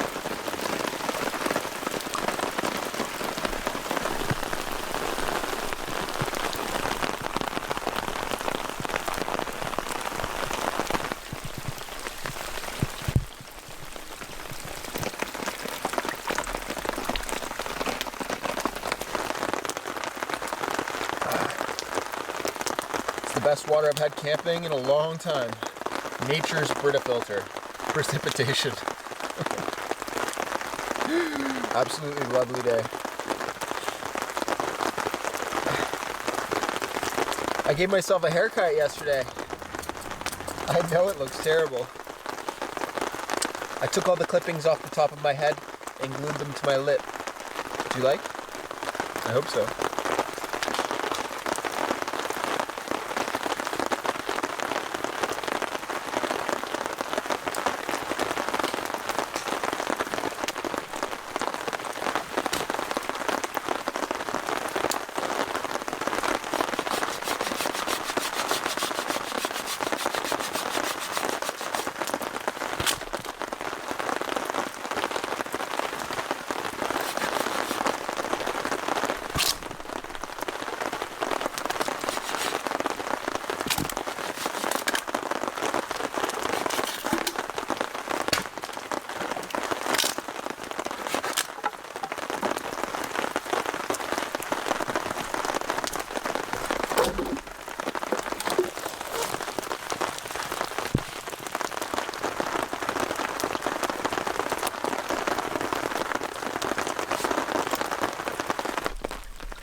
So the weather's lightened up a bit, so I think now is the perfect time to move camp.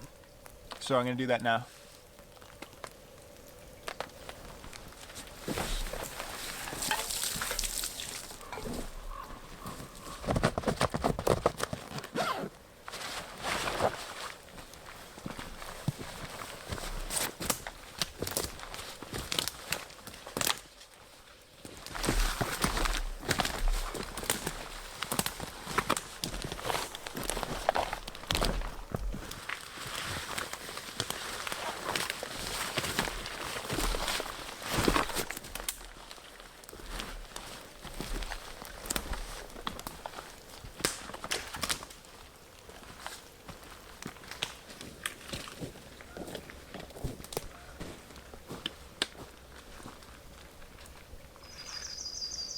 So I've been walking around for a couple hours now, trying to find a nice place to camp, and there's not much. This seems to be the flattest. I got water here, even though the water looks absolutely disgusting. I'm tired. I'm gonna make this camp tonight.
Okay.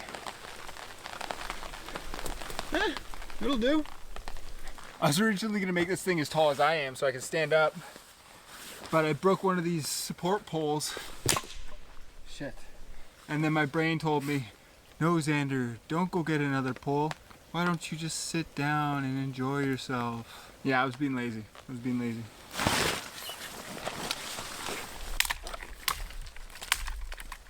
This stuff is completely soaked.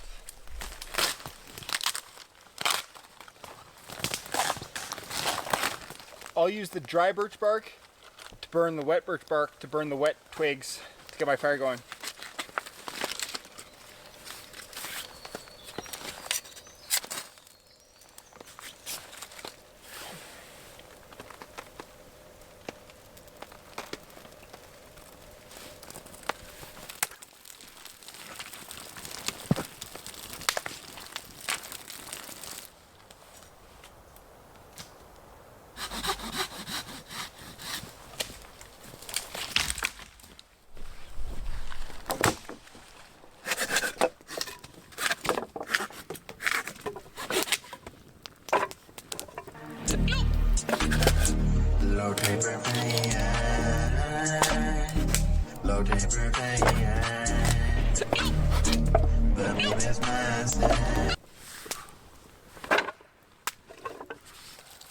All right, dinner time. I got garlic bread, prosciutto and salami, mozzarella cheese, pizza sauce. I'm making micro pizzas. I mean, they're really like mini pizzas, but micro pizza sounds way funnier. So, things first, we get our dirty pan, brush it off a bit, lather it in the pizza sauce, garlic bread in the pizza sauce. Boom. There we go. Next thing, we get our salami, some prosciutto on. Boom. Right on top, just like that. Those look pretty tasty. Wrap them up, get them in there. And fingers crossed I don't burn them. Oh, hell yeah.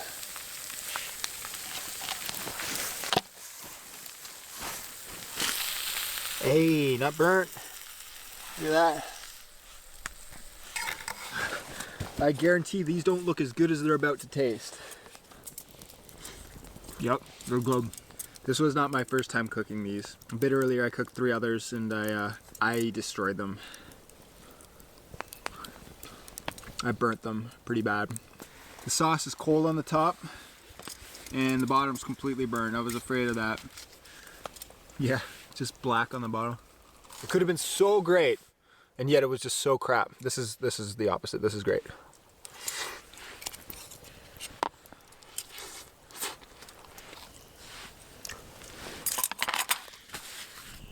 Too many micro pizzas. Oh. Wow, yesterday seems like forever ago. And last night it was just a tough one. It was a tough, uncomfortable one. I'm gonna go back to my micro pizza coma, and we're talking.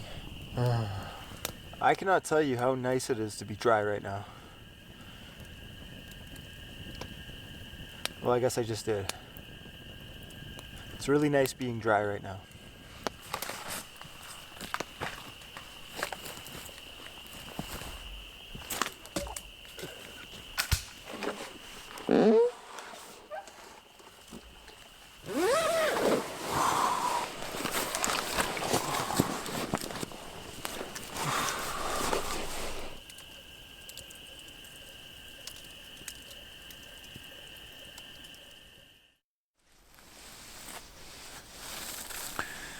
That was a much better sleep than the night before. Much better.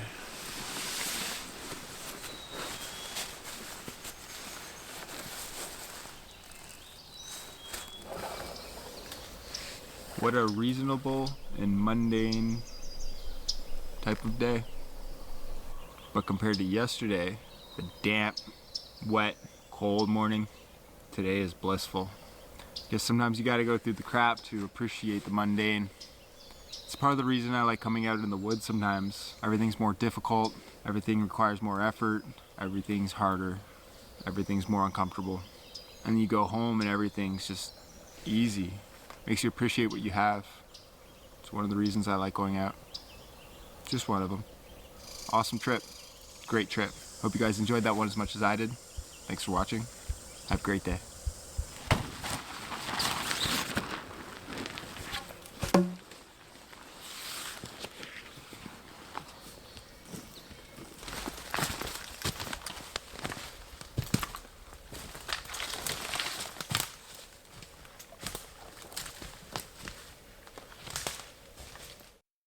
So I'm currently at the Clay Hayes family homestead here in central Idaho, and over the next couple days we're going to be turning this big old block of Osage into a traditional bow and arrow. Then we're going to be taking them out into the woods and hopefully getting ourselves some dinner.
to deal with so many positive people. That's the only reason I did.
Low taper pain. Low taper pain. The meme is mine.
Low taper fade. The meme is massive. Yeah. I'm Royce's ghost, if you guys didn't know. I just made a video for Royce. I'm actually his ghost writer, as some would say. That in the middle of the night, I be making his videos. Especially when it's 1 a.m. in the morning, is when I really like to make his videos. It's mainly because, This thing for 3 days now. Because I'm cool like that. See this thing come together. It was a I'm the only ghost who knows how to edit. When it started, and now it is a deadly weapon. Or a awesome LARPing instrument. Yeah, Royce is going to be so happy in the morning when he realizes that all of his priorities are taken care of. That he doesn't have to do anything in the morning. Thanks to me. Thanks to his ghost. Ladies and gentlemen, welcome back to... Thanks to his ghost. For real, for real. Right now, I'm just trying to pick out some better videos. Alright, so we're a couple hours from Clay's. So that people aren't shitty We're gonna hike a couple with miles off into the woods, Royce not being there. and Because I understand it's probably annoying. See if we can use the stick bow and a fishing rod, maybe forage. I appreciate it though, anybody bearing with me. Otherwise, we got hash browns on the menu. We've watched so many of these videos.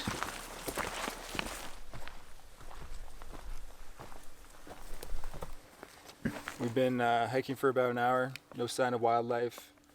Chances of starvation are increasing with every step. We did see some elk tracks, but I'm gonna organize the videos by watched There's food out here. We just gotta find it. so that I can just add some videos on there. So, if you look just to the right of this far tree, you can see 2 grouse down there. And so, I really appreciate you guys. I love you guys. first stalk on a grouse. Yeah, Royce's ghost would really appreciate his community more than anybody else would. So, And if you want to take a shot, what I do is put myself over there. Yeah, so the tree's behind him. Royce's ghost when he sees Oblivion.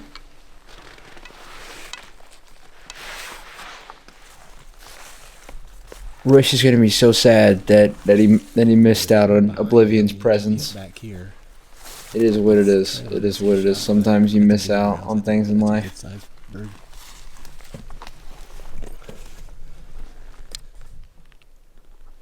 He's about to fly.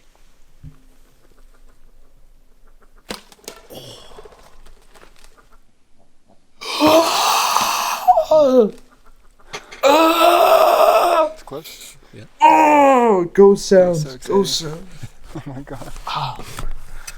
Oh.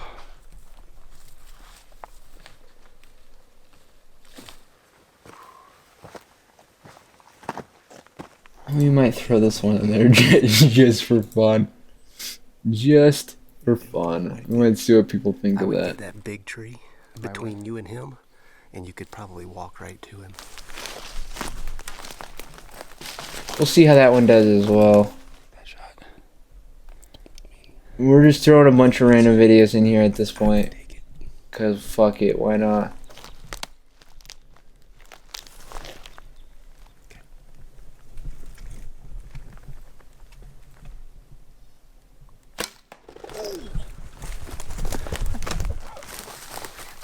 We got him, right? How long do we have? You got him, but oh my god, I don't know if we're gonna be able to find him. Oh god. Long enough? Oh, I hope Definitely we long find him, enough. 'cause- It's a long way down there. Is it? Damn. So Yeah, we'll take a good look, like a long time. Yeah. I don't want to go to waste, man.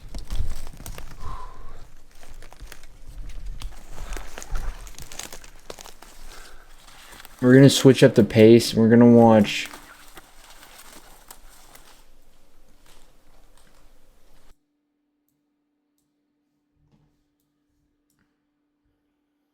And you might think, well, the galaxy's very big. It's really not. It's some... The whole point of relativity is to say there's no such thing as right now when you're far away. And that is doubly true for what's inside a black hole. And you might think, well, the galaxy's very big. It's really not. It's some tens of thousands of light years across. Good night, guys. And billions of years old. So you don't need Thank to you move for your at a time. high Thank fraction you speed of for light to fill the galaxy. Knowing me. The number of worlds is Thank you for very big. being my friend. Thank you for being in my community. Very big. Where do those worlds fit? One day I'll So, repay you for that, The hopefully. short answer is For real. the worlds don't As exist Royce in Ghost would space. say. That Space Royce's exists ghost is separately definitely in going to each pay world. all of his community back. Following is a conversation now that with that is Sean taken Carroll. care of, now that I don't have to worry about video, I can actually probably not as worry what time that I have to be back. Is what I was kind of worried about. But I'll be back tomorrow, like full time being on the stream for the rest of the days. Sorry that I wasn't here a whole lot today, and I think I needed today as a rest day, kind of. Thank you. And today's pretty awesome. Today's pretty awesome. I really, really appreciate it. W homies. W homies. Carroll, his third time on this podcast. He is a theoretical physicist at Johns Hopkins, host of the Mindscape podcast, that I personally love and highly recommend, and author of many books, including the most recent book series called The Biggest Ideas in the Universe. Last but not least, is titled Space, naenaes. Time, and Motion. And Doug it's on the shake. topic of You got a general naenaes. relativity. You got a Doug and the shake. second, coming out on May 14th, You got a naenaes. so you You should got definitely a pre-order it, Doug shake. is titled Quanta and Fields. And that For one real, is for on the real. topic of quantum mechanics. Sean is a legit I'm stealing active this one from theoretical Oblivion physicist, because she and doesn't at the deserve same it. time is one of the greatest communicators of physics ever. I highly encourage you to listen to his podcast, read his books, and pre-order the new book to support his work. This was, as always, a big honor and a pleasure for me. This is the Lex Friedman Podcast. To support it, please check out our sponsors in the description. And now, dear friends, here's Sean Carroll. In book 1 of the series, The Biggest Ideas in the Universe, called Space, Time, Motion, you take on classical mechanics, general relativity, by taking on the main equation of general relativity and making it accessible, easy to understand. So maybe at the high level, what is general relativity? What's a good way to start to try to explain it? Probably the best way to start to try to explain it is special relativity, which came first, 1905. It's because you're really cool and you right, deserve of it for many being decades really cool. of people putting things together, but it was Einstein in 1905. In fact, it wasn't even Einstein. Is this a video that people want to watch? Or Minkowski probably not. in 1907. So Einstein in 1905 figured out that you could get rid of the ether, the idea of a rest frame for the universe, and all the equations of physics would make sense, with the speed of light being a maximum.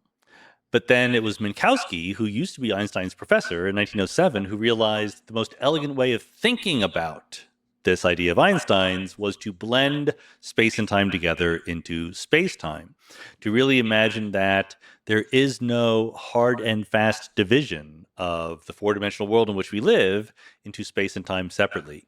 Einstein was at first This brother is saying that we He thought live it was in a just like, oh, the simulation. mathematicians are There's no other answer. over-formalizing again.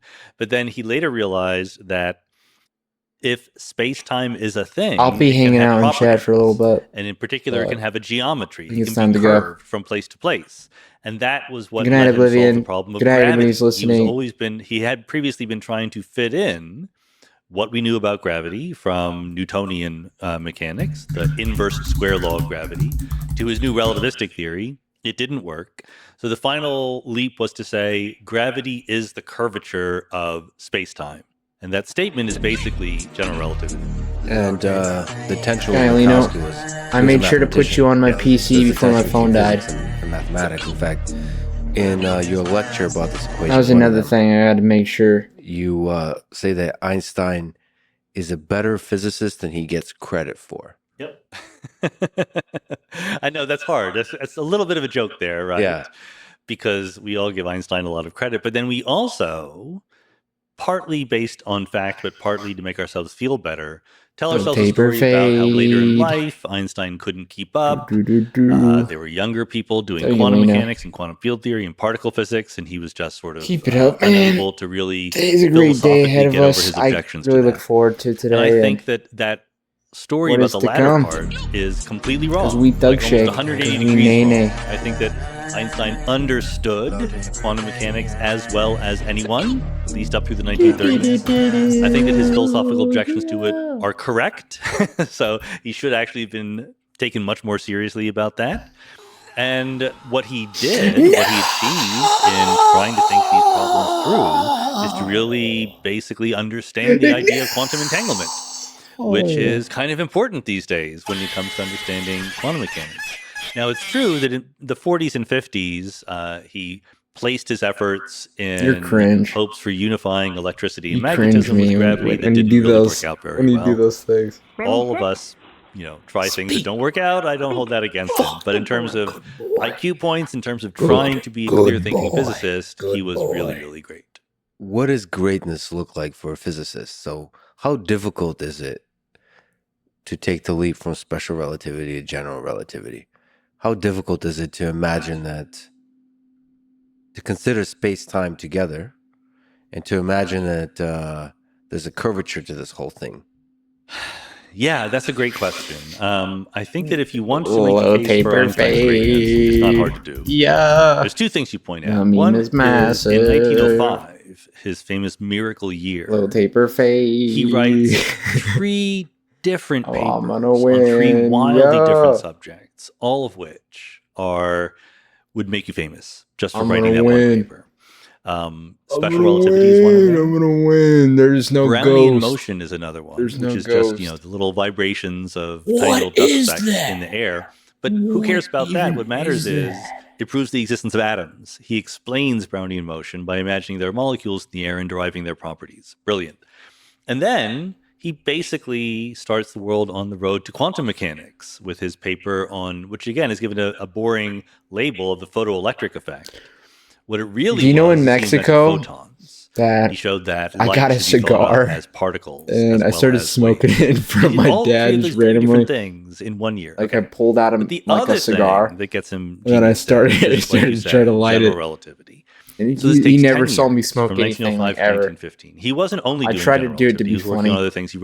He invented a I tried refrigerator. to He did various interesting buy a things. nice cigar. And to he try wasn't to even the only one working on the smoke problem. the There were cigar. other people who suggested It was relativistic pretty theories funny. of gravity. It was But pretty funny. he really But, applied himself to it. And I think as your question Was he mad? No, he wasn't mad. suggests, the He was solution was proud of not me a in matter a way. of Cigars aren't turning a bad. crank. I don't think. It was something I fundamentally don't think he creative. saw it as a disappointment thing. He thought In it. his own telling of the He thought it was story, pretty cool. his greatest moment, his happiest moment, was when he realized that if the way that we would He never expected it. He never expected me to do that. accelerating at 1g, at What one the fuck did I just- acceleration due to gravity. If the rocket ship were very quiet, you wouldn't be able to know the difference between being in a rocket ship and being on the surface of the Earth.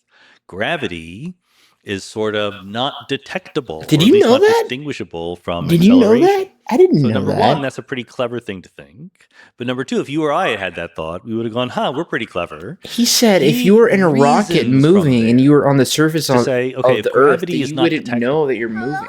then it can't be like an Like you ordinary can't force, feel it. Like you right? can't The electromagnetic physically force feel is detectable. We can put charged moving particles around. gravity. Positively charged particles and I didn't negatively know charged that. particles respond differently to an electric field or to a magnetic field. He realizes that what his thought experiment showed, or at least suggested, is that gravity isn't like that. Everything responds in the same way to gravity. How could that be the case? And then this other leap he Oblivion. makes is, it's because it's the curvature of space-time, right? Would It's a you feature of space-time. It's not a go force on top to of it. And the school feature to that it be is curvature. And a then finally, he says, physicist? okay, If you had a clearly, full I'm ride, going to need if I were the to be a mathematical millionaire, tools necessary to describe would curvature. you I don't know go them, to school to so I be will this learn guy? them. And they didn't have To be MOOCs quantum or mechanics AI master, helpers back in those days. He had to physicist. sit down and read the math papers, and he taught himself Because differential Oblivion, if geometry you do that, and I'd invented general offer that to you one day. What about the For real, step of for real. including time as just another dimension? Math? So Physics. combining space and time. Physics. Is that a To be simple to mathematical know all leap about that physics. Minkowski suggested? Only It's physics. certainly not simple, actually. Only physics. It's a profound insight. That's why I said I think we should give Easier math. Minkowski more I think credit physics is than a we lot do. He's easier the one who really put the finishing touches versus some of on the other special maths. relativity. Again, many people had talked about how things change when you move close to the speed of light. Yeah, no, what honestly, Maxwell's it was a equations joke of anyways. electromagnetism I don't know what I'm predict saying. I'm and so forth, delirious. what their symmetries are. So people like Lorentz and Fitzgerald and Poincaré, there's a Really story past that goes freshman there. year.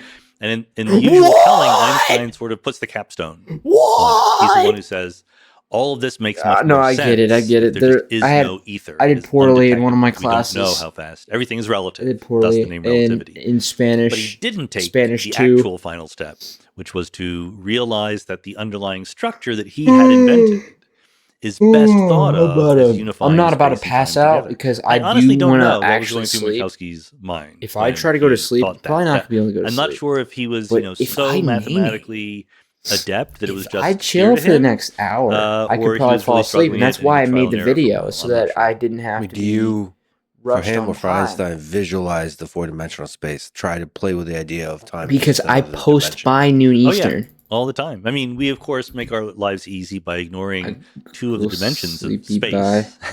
So instead of 4-dimensional space-time, we just draw pictures of one dimension of space, one dimension of time, so-called space-time diagram. But, you know, I mean, maybe this is lurking underneath your question, but even the best physicists will draw, you know, a vertical axis and a horizontal axis, and we'll go space. Choo-choo, I hope time. you decide to stick around But with deep us, down, brother. that's Every wrong. person that does. Because you're sort of preferring good night, one everybody. direction of Sweet space dreams. and one direction of Mary time. Chrysler, And it's Happy really New the Year's. whole two-dimensional thing that is space-time. The more legitimate thing to draw on that picture Good night. are rays She of light, literally forced me to go are to sleep. light cones. Good From night, every guys. point, there is a Say bye. fixed direction Bye. at which Good night. the speed Bye. of light would represent. And that is actually inherent in Ghost the structure. voice. The Ow. division into space and time is something that's easy for us to do. What is the difference between space and time from the perspective of general relativity?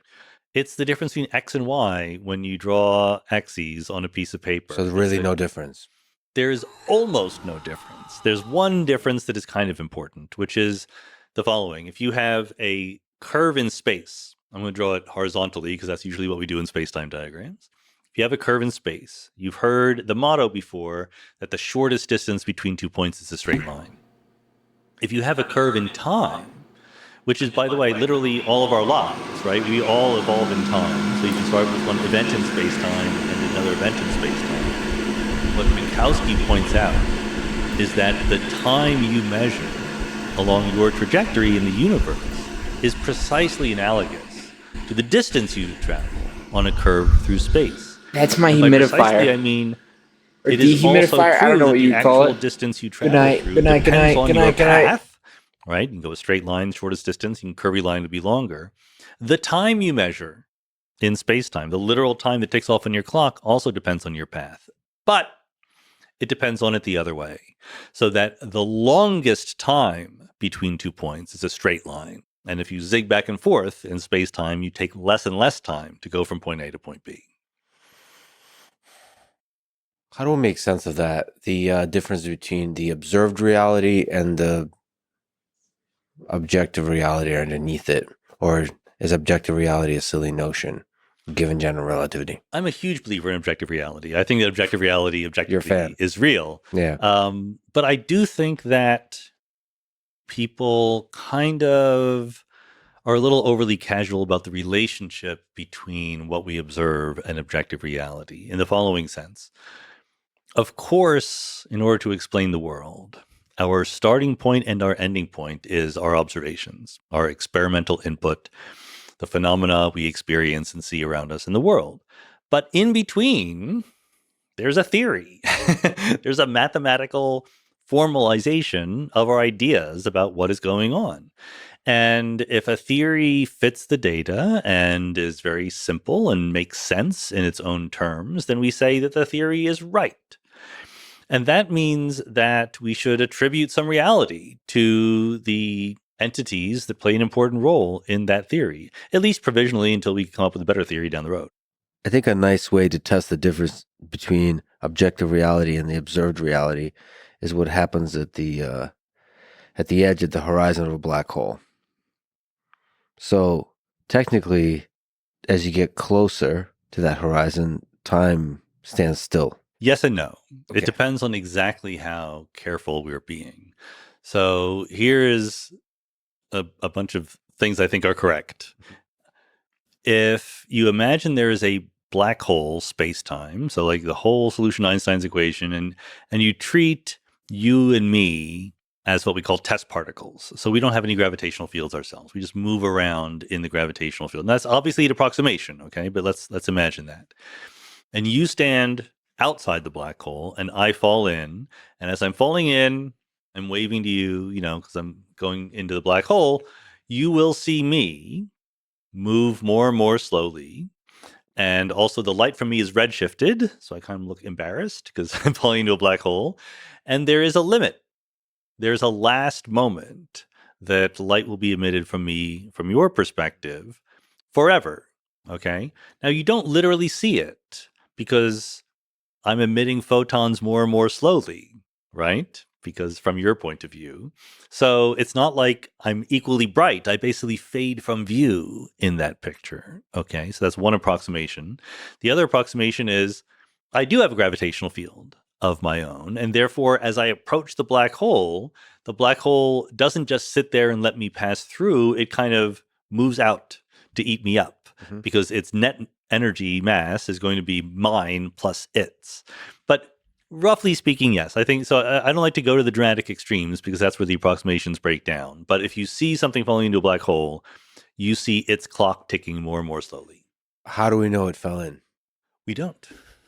I mean, how would we? Because it's always possible that right at the last minute it had a change of heart and starts accelerating away, right? If you don't see it pass in, you don't know. And let's point out that as smart as Einstein was, he never figured out black holes, and he could have.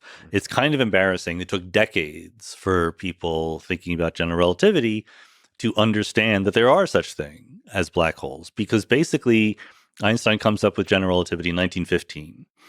2 years later, Schwarzschild, Carl Schwarzschild, derives the solution to Einstein's equation that represents a black hole, the Schwarzschild solution. No one recognized it for what it was until the 50s, David Finkelstein and other people. And that's just, one of these examples of physicists not being as clever as they should have been. Well, that's the singularity. That's the kind of the edge of the theory, the limit. So it's understandable that it's difficult to imagine the limit of things. It is absolutely hard to imagine, and a black hole is very different in many ways from what we're used to. On the other hand, I mean, the real reason, of course, is that between 1915 and 1955, there's a bunch of other things that are really interesting going on in physics, all of particle physics and quantum field theory. So many of the greatest minds were focused on that. But still, if the universe hands you a solution to general relativity in terms of curved spacetime, and it's kind of mysterious, certain features of it, I would put some effort into trying to figure it out. So how does a black hole work? Put yourself in the shoes of Einstein and take general relativity to its natural conclusion about these massive things. It's best to think of a black hole as not an object so much as a region of space-time, okay? It's a region with the property, at least in classical general relativity. Quantum mechanics makes everything harder, but let's imagine we're being classical for the moment. It's a region of space-time with the property that if you enter, you can't leave. Literally, the equivalent of escaping a black hole would be moving faster than the speed of light. They're both precisely equally difficult. You would have to move faster than the speed of light to escape from the black hole. So once you're in, that's fine. In principle, you don't even notice when you cross the event horizon, as we call it. The event horizon is that point of no return, where once you're inside, you can't leave. But meanwhile, the space-time is sort of collapsing around you to ultimately a singularity in your future, which means that the gravitational forces are so strong they tear your body apart, and you will die in a finite amount of time. The time it takes, if the black hole is about the mass of the sun, to go from the event horizon to the singularity takes about 1/1,000,000th of a second. And what happens to you if you fall into the black hole? Like, if we think of an object as information, that information gets destroyed. Well, you've raised a crucially difficult point.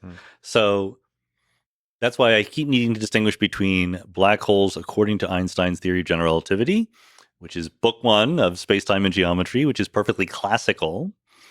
And then come the 1970s, we start asking about quantum mechanics and what happens in quantum mechanics.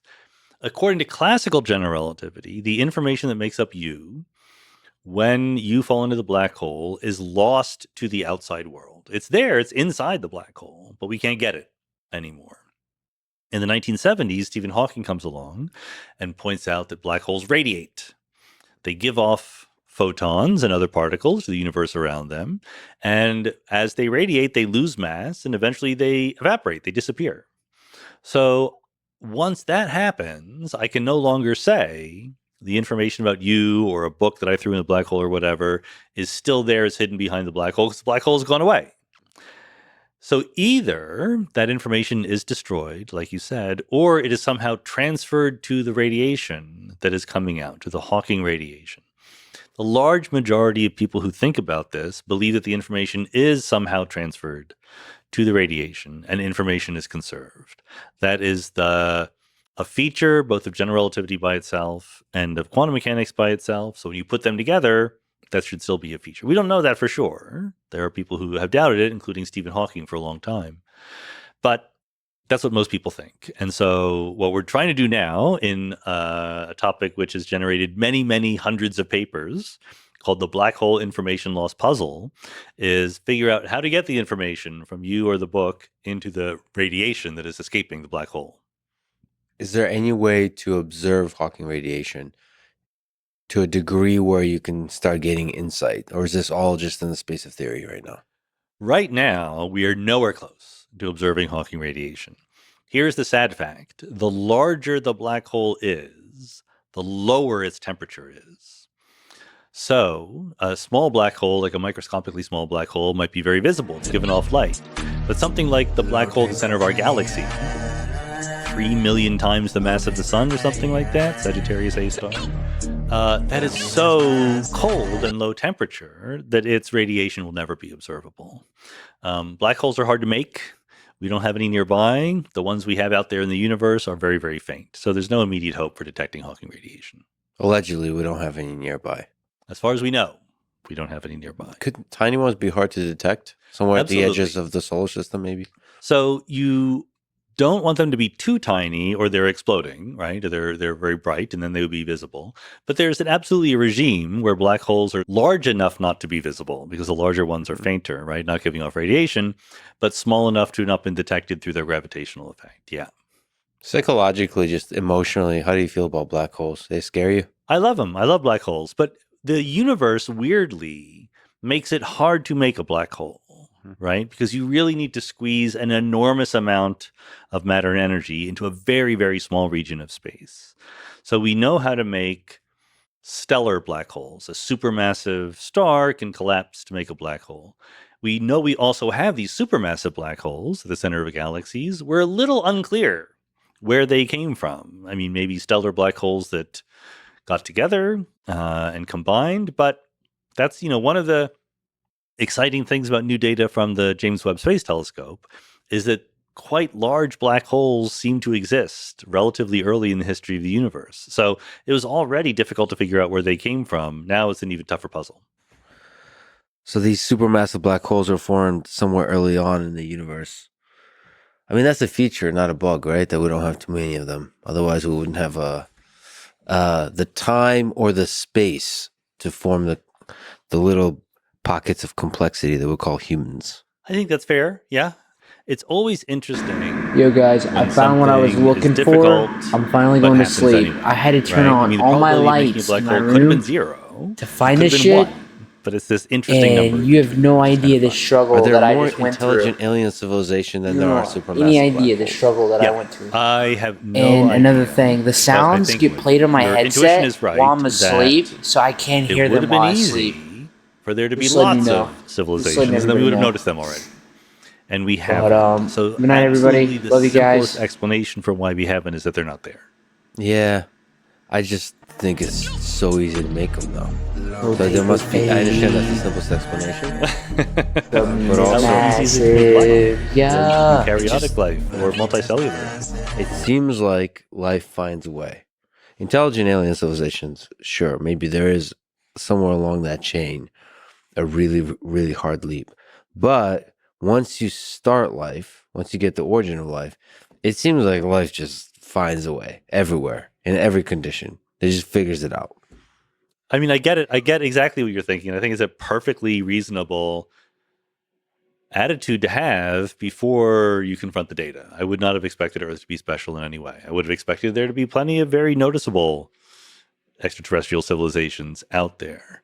But even if life finds a way, even if we buy everything you say, how long does it take for life to find a way? What if it typically takes 100 billion years?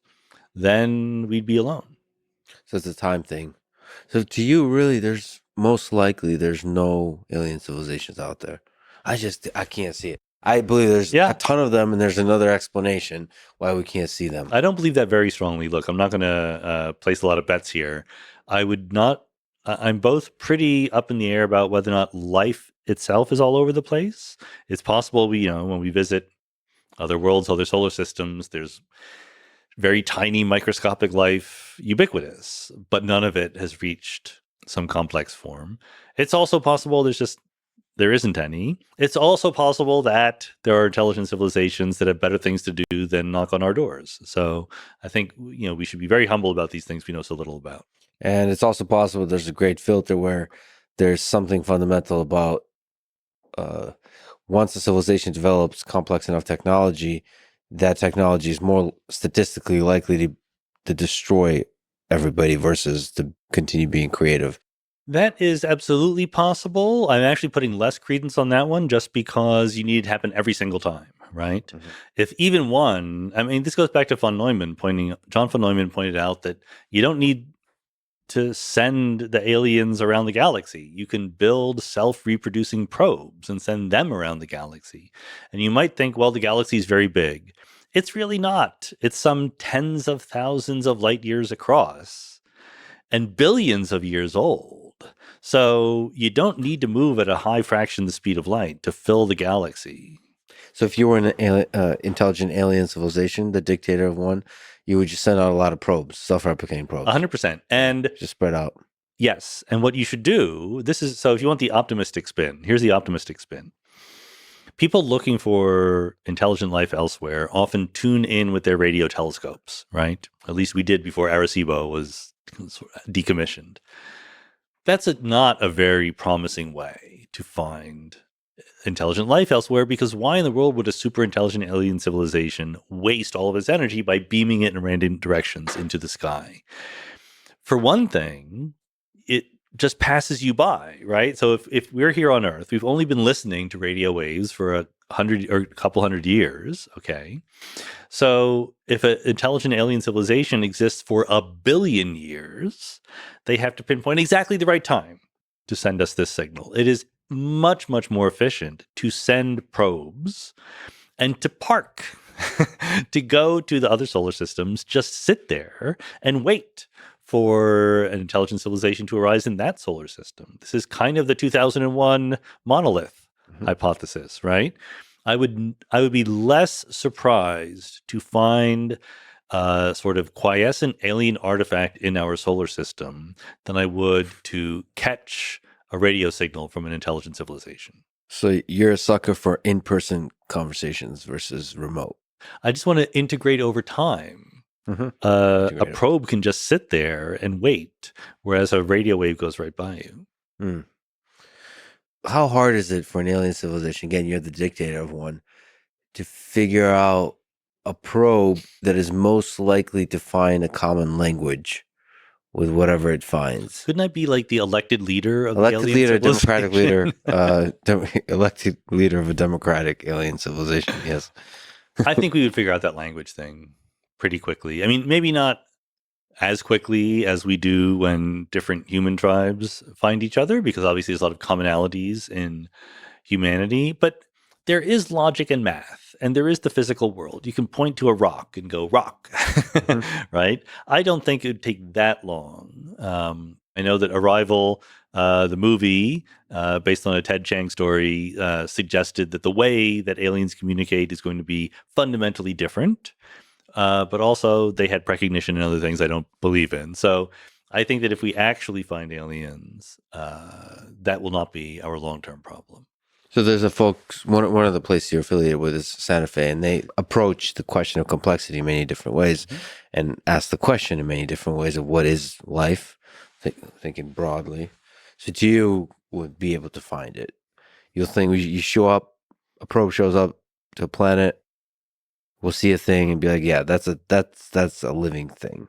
Well, again, if it's intelligent and technologically advanced, the more short-term question of if we get, some spectroscopic data from an exoplanet, so we know a little bit about what is in its atmosphere, how can we judge whether or not that atmosphere is giving us a signature of life existing? That's a very hard question that people are debating about. One very simple-minded but perhaps interesting approach is to say small molecules don't tell you anything, because even if life could make them, something else could also make them. But long molecules, that's the kind of thing that life would produce. So signs of complexity. Mm-hmm.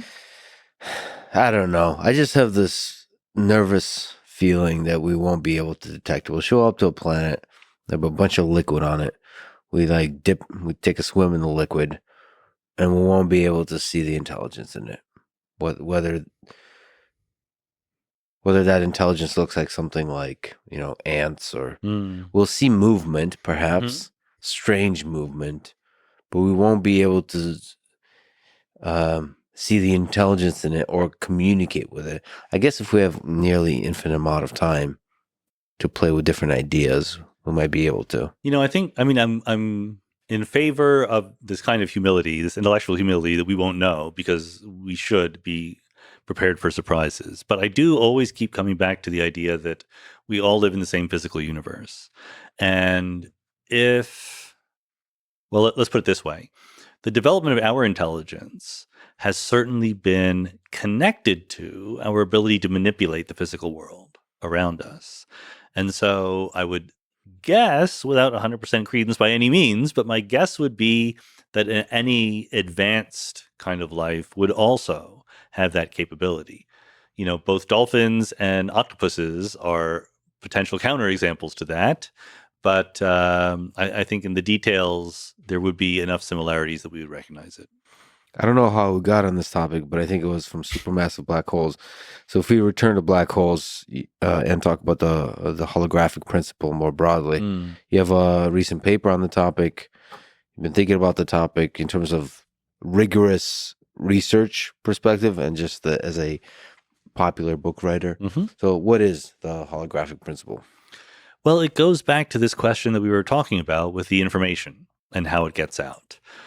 In quantum mechanics, certainly, arguably even before quantum mechanics comes along in classical statistical mechanics, there's a relationship between information and entropy.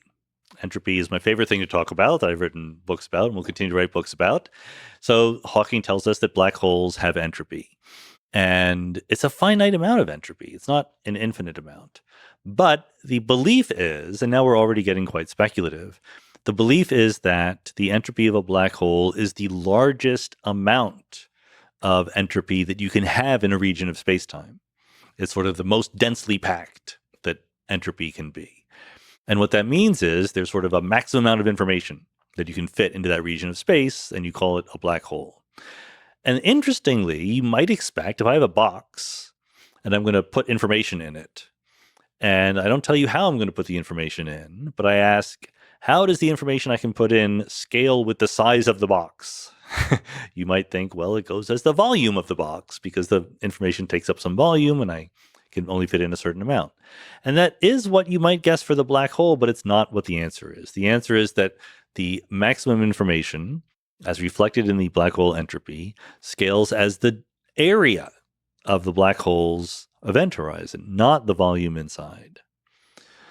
So people thought about that in both deep and superficial ways for a long time, and they proposed what we now call the holographic principle, that the way that space-time and quantum gravity convey information or hold information is not different bits or qubits for quantum information at every point in space-time.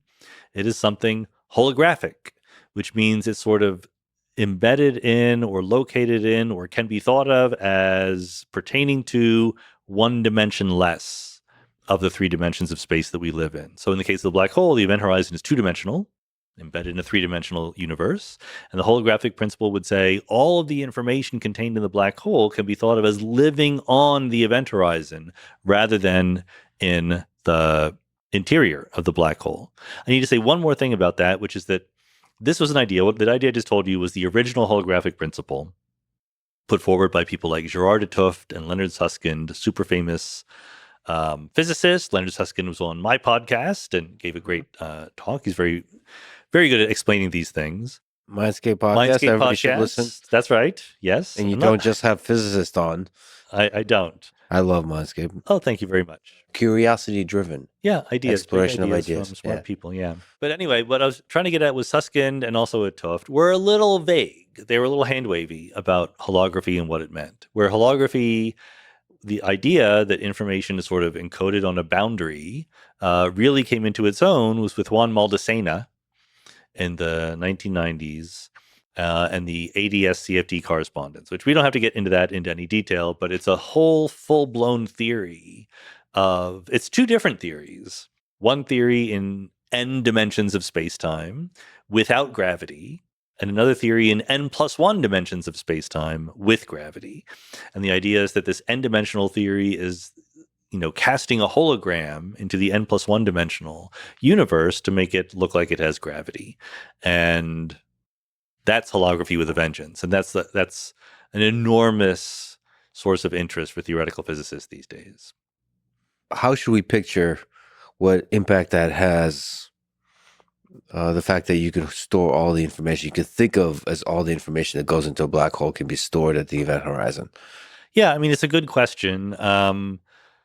One of the things that quantum field theory indirectly suggests is that there's not that much information in you and me compared to the volume of space-time we take up. As far as quantum field theory is concerned, you and I are mostly empty space. And so we are not information dense, right? The density of information in us or in a book or a CD or whatever, computer RAM, is indeed encoded by volume. Like there's different bits located at different points in space, but that density of information is super duper low. So we're just like the speed of light or just like the Big Bang. For the information in a black hole, we are far away in our everyday experience from the regime where these questions become relevant. So it's very far away from our intuition. We don't really know how to think about these things. We can do the math, but we don't feel it in our bones. So you can just write off that weird stuff happens. Well, in a black we'd like hole. to do better, but we're trying. I mean, that's why we have an information loss puzzle, because we haven't completely solved it. So here's just one thing to keep in mind. Once space-time becomes flexible, which it does according to general relativity, and you have quantum mechanics, which has fluctuations in virtual particles and things like that, the very idea of a location in space-time becomes a little bit fuzzy, right? Because it's flexible and quantum mechanics says you can't even pin it down. So information can propagate in ways that you might not have expected. And that's easy to say, and it's true, but we haven't yet come up with the right way to talk about it that is perfectly rigorous. But it's crazy how dense with information a black hole is. And then plus, like, quantum mechanics starts to come into play. So, you almost want to romanticize the kind of interesting computation type things that are going on inside the black hole. You do. But I'll point out one other thing. It's information dense, but it's also very, very high entropy. So a black hole is kind of like a very, very, very specific random number, right? It takes a lot of digits to specify it, but the digits don't tell you anything. They don't give you anything useful to work on. So it takes a lot of information, but it's not of a form that we can learn a lot from. But hypothetically, I guess, as you mentioned, the information might be preserved. The information that goes into a black hole, it doesn't get destroyed. So what does that mean when the entropy is really high? Well, the black hole, I said that the black hole is the highest density of information, but it's not the highest amount of information because the black hole can evaporate. And when it evaporates, and people have done the equations for this, when it evaporates, the entropy that it turns into is actually higher than the entropy of the black hole was, which is good because entropy is supposed to go up. But it's much more dilute, right? It's spread across a huge volume of space-time.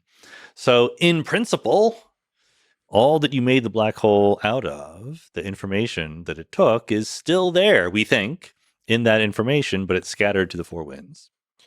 We just talked about the event horizon of a black hole. What's on the inside? What's at the center of it? No one's been there. So I came back to again, tell. this is a theoretical prediction. But I'll say one super crucial feature of the black holes that we know and love, the kind that Schwarzschild first invented. There's a singularity, but it's not at the middle of the black hole.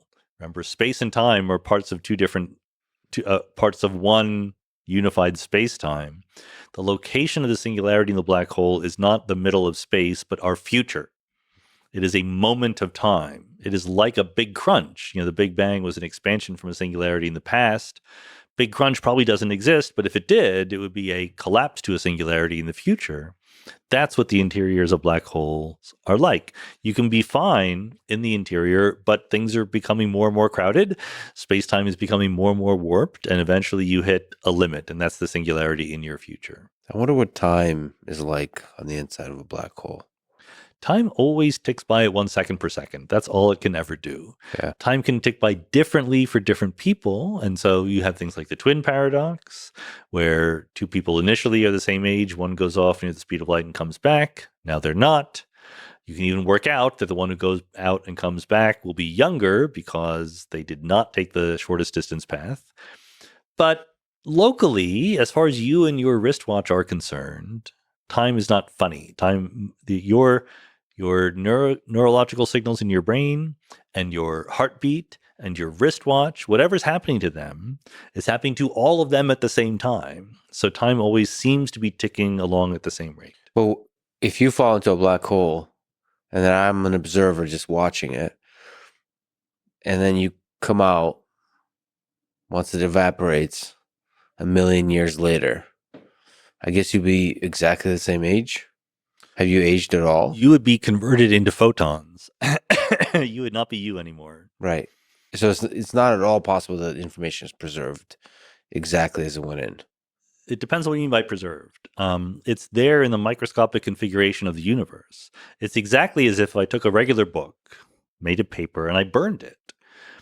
The laws of physics say that all the information in the book is still there in the heat and light and ashes. You're never going to get it. It's a matter of practice, but in principle, it's still there.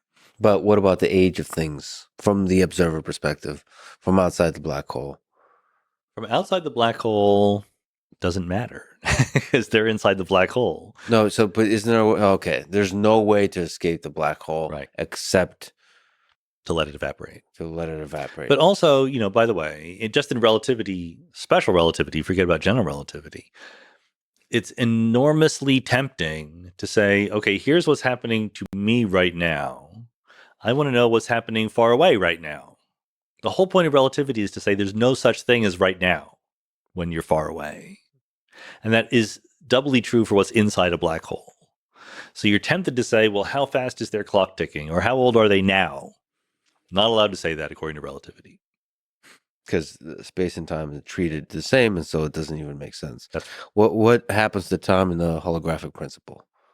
As far as we know, nothing dramatic happens. We're not anywhere close to being confident that we know what's going on here yet. So there are good unanswered questions about whether time is fundamental, whether time is emergent, whether it has something to do with quantum entanglement, whether time really exists at all, different theories, different proponents of different things. But there's nothing specifically about holography that would make us change our opinions about time, whatever they happen to be. But holography is fundamentally about, it's a question of space? It really is, yeah. Okay, so time is just time just goes along for the ride, as far as we know. Yeah. So all the questions about time is just almost like separate questions, whether it's emergent and all that. Yeah, kind of stuff. I mean that might be a reflection of our ignorance right now, but yes. If we figure out a lot, millions of years from now about black holes, how surprised would you be if they travel back in time and told you everything you want to know about black holes?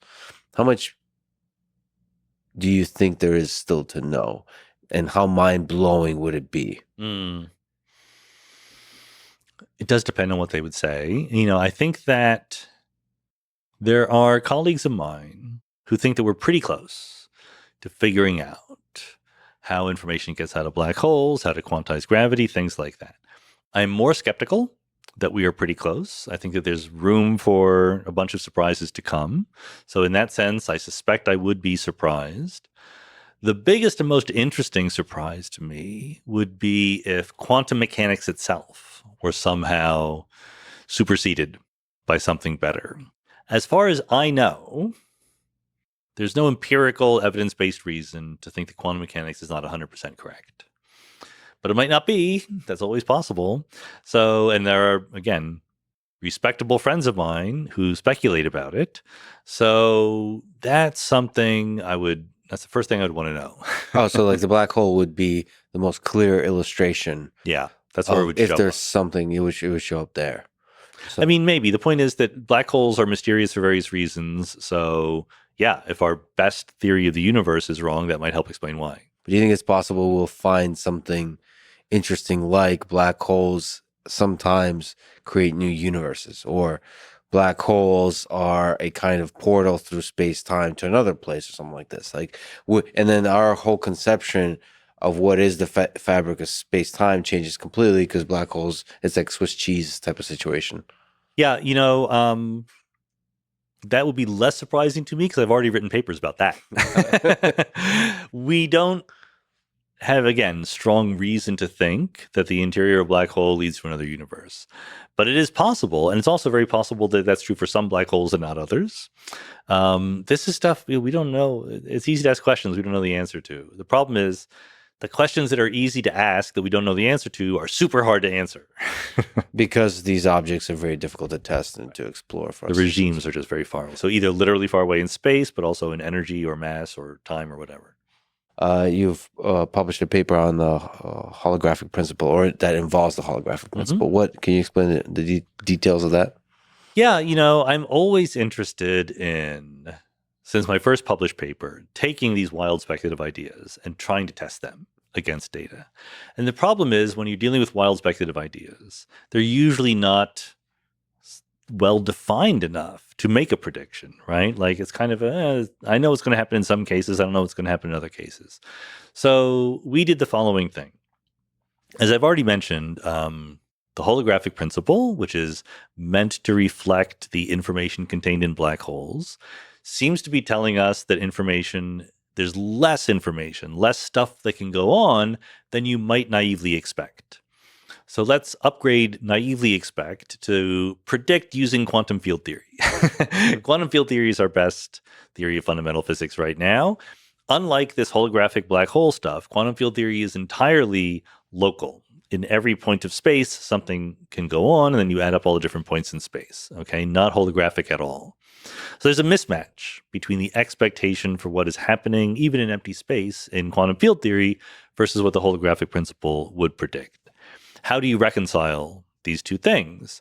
So there's one way of doing it that had been suggested previously, which is to say that in the quantum field theory way of talking, it implies there's a whole bunch more states, a whole bunch more ways the system could be than there really are. And the answer, and just I'll do a little bit of math, just because there might be some people in the audience who like the math.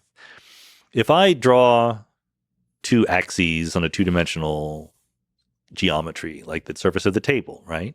You know that the whole point of it being two-dimensional is I can draw two vectors that are perpendicular to each other. I can't draw three vectors that are all perpendicular to each other, right? They need to overlap a little bit. That's true for any numbers of dimensions. But I can ask, okay, how much do they have to overlap? If I try to put more vectors into a vector space than the dimensionality of the vector space, can I make them almost perpendicular to each other? And the mathematical answer is, as the number of dimensions gets very, very large, you can fit a huge extra number of vectors in that are almost perpendicular to each other. So in this case, what we're suggesting is the number of things that can happen in a region of space is correctly described by holography. It is somewhat overcounted by quantum field theory, but that's because the quantum field theory states are not exactly perpendicular to each other.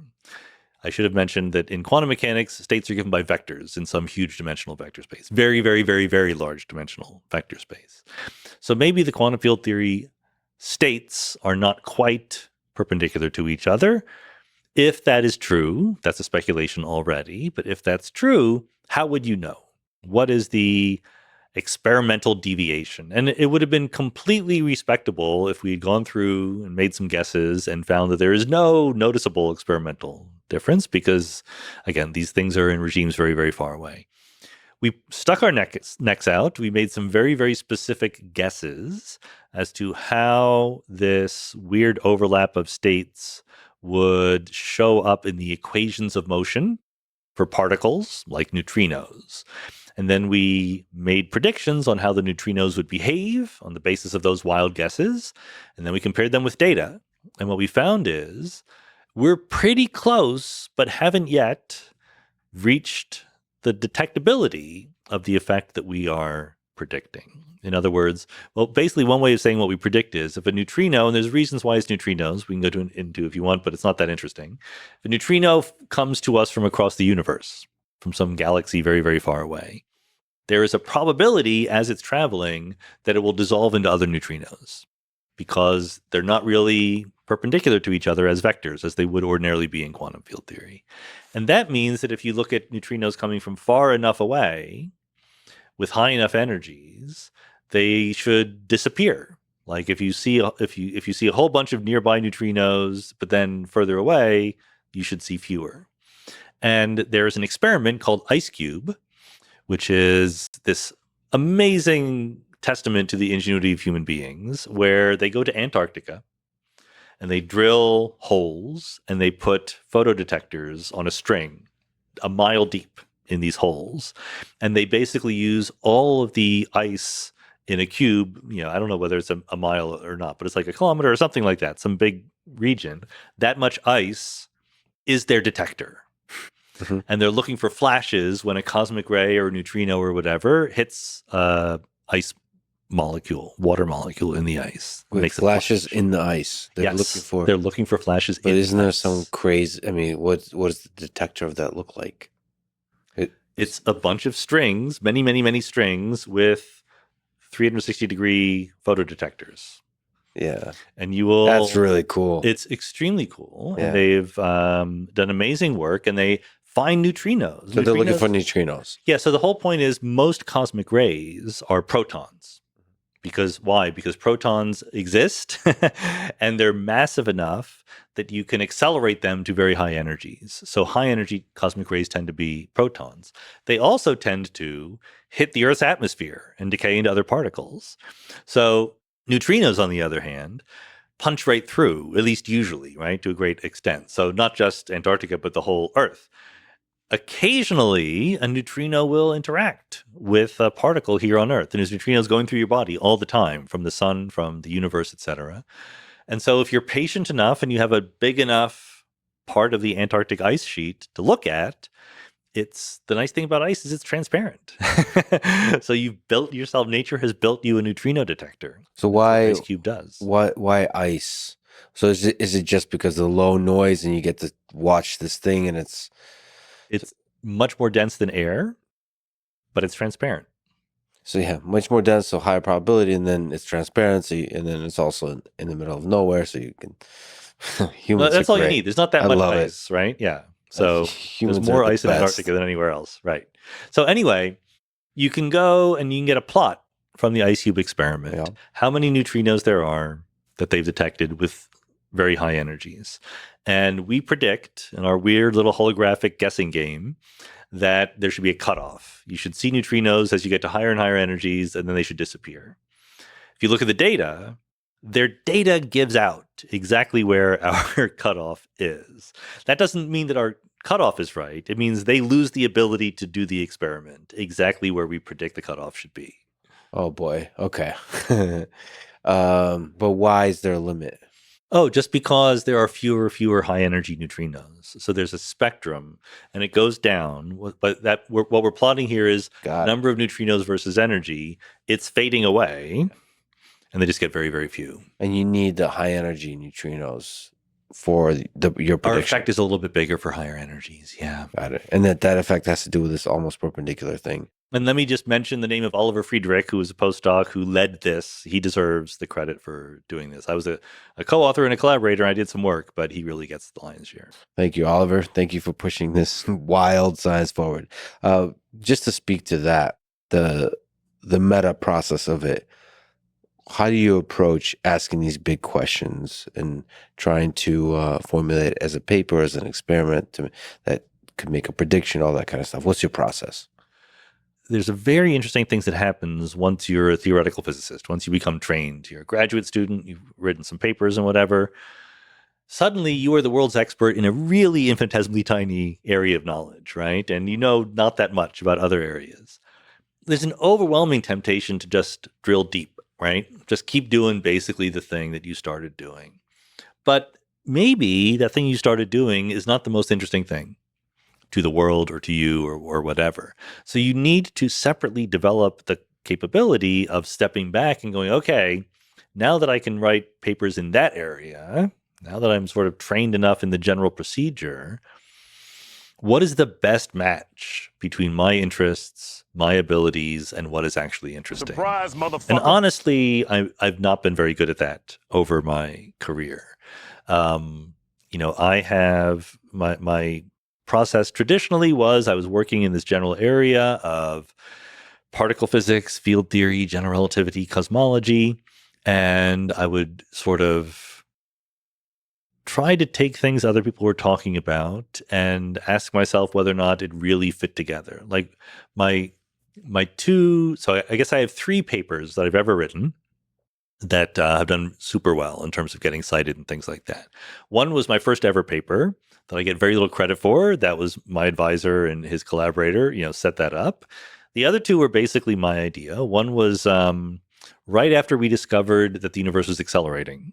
So in 1998, observations showed that not only is the universe expanding, but it's expanding faster and faster.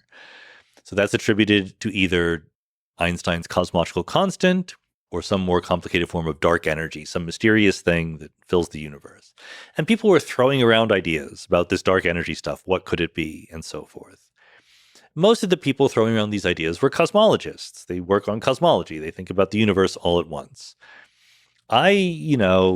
Since I like to talk to people in different areas, I was sort of more familiar than average with what a respectable working particle physicist would think about these things. And what I immediately thought was, you guys are throwing around these theories. These theories are wildly unnatural. They're super finely tuned. Like any particle physicist would just be embarrassed to be talking about this. But rather than just scoffing at them, I sat down and asked myself, okay, is there a respectable version? Is there a way to keep the particle physicists happy, but also make the universe accelerate? And I realized that there is some very specific set of models that is relatively natural. And guess what?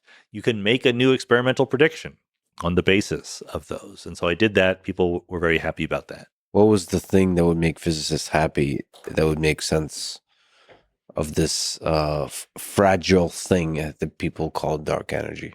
So the fact that dark energy pervades the whole universe and is slowly changing, that should immediately set off alarm bells, because particle physics is a story of length scales and time scales that are generally, guess what? Small, right? Particles are small, they vibrate quickly, and you're telling me now I have a new field and its typical rate of change is once every billion years, right? Like that's just not natural.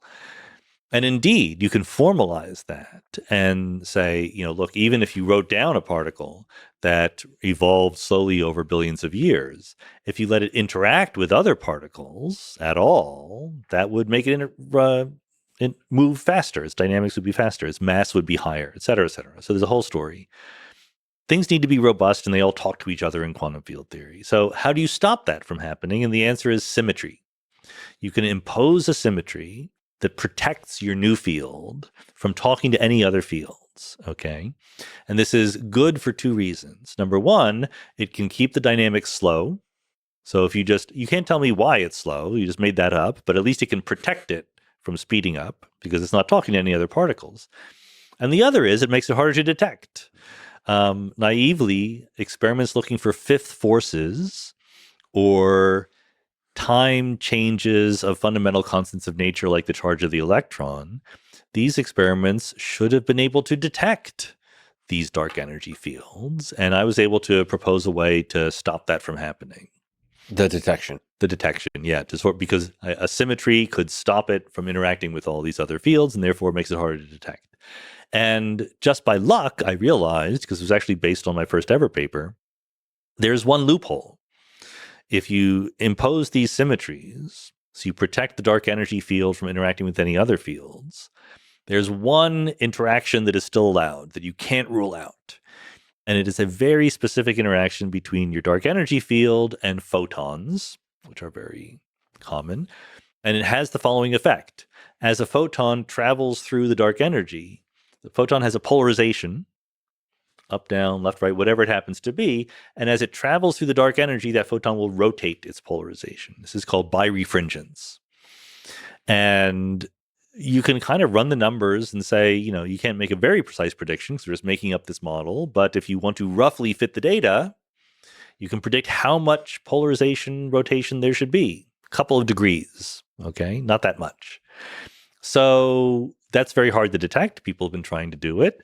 Right now, literally, we're on the edge of either being able to detect it or rule it out using the cosmic microwave background. And there is just, truth in advertising. There is a claim on the market that it's been detected, that it's there.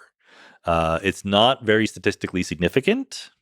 If I were to bet, I think it would probably go away. It's a very hard thing to observe.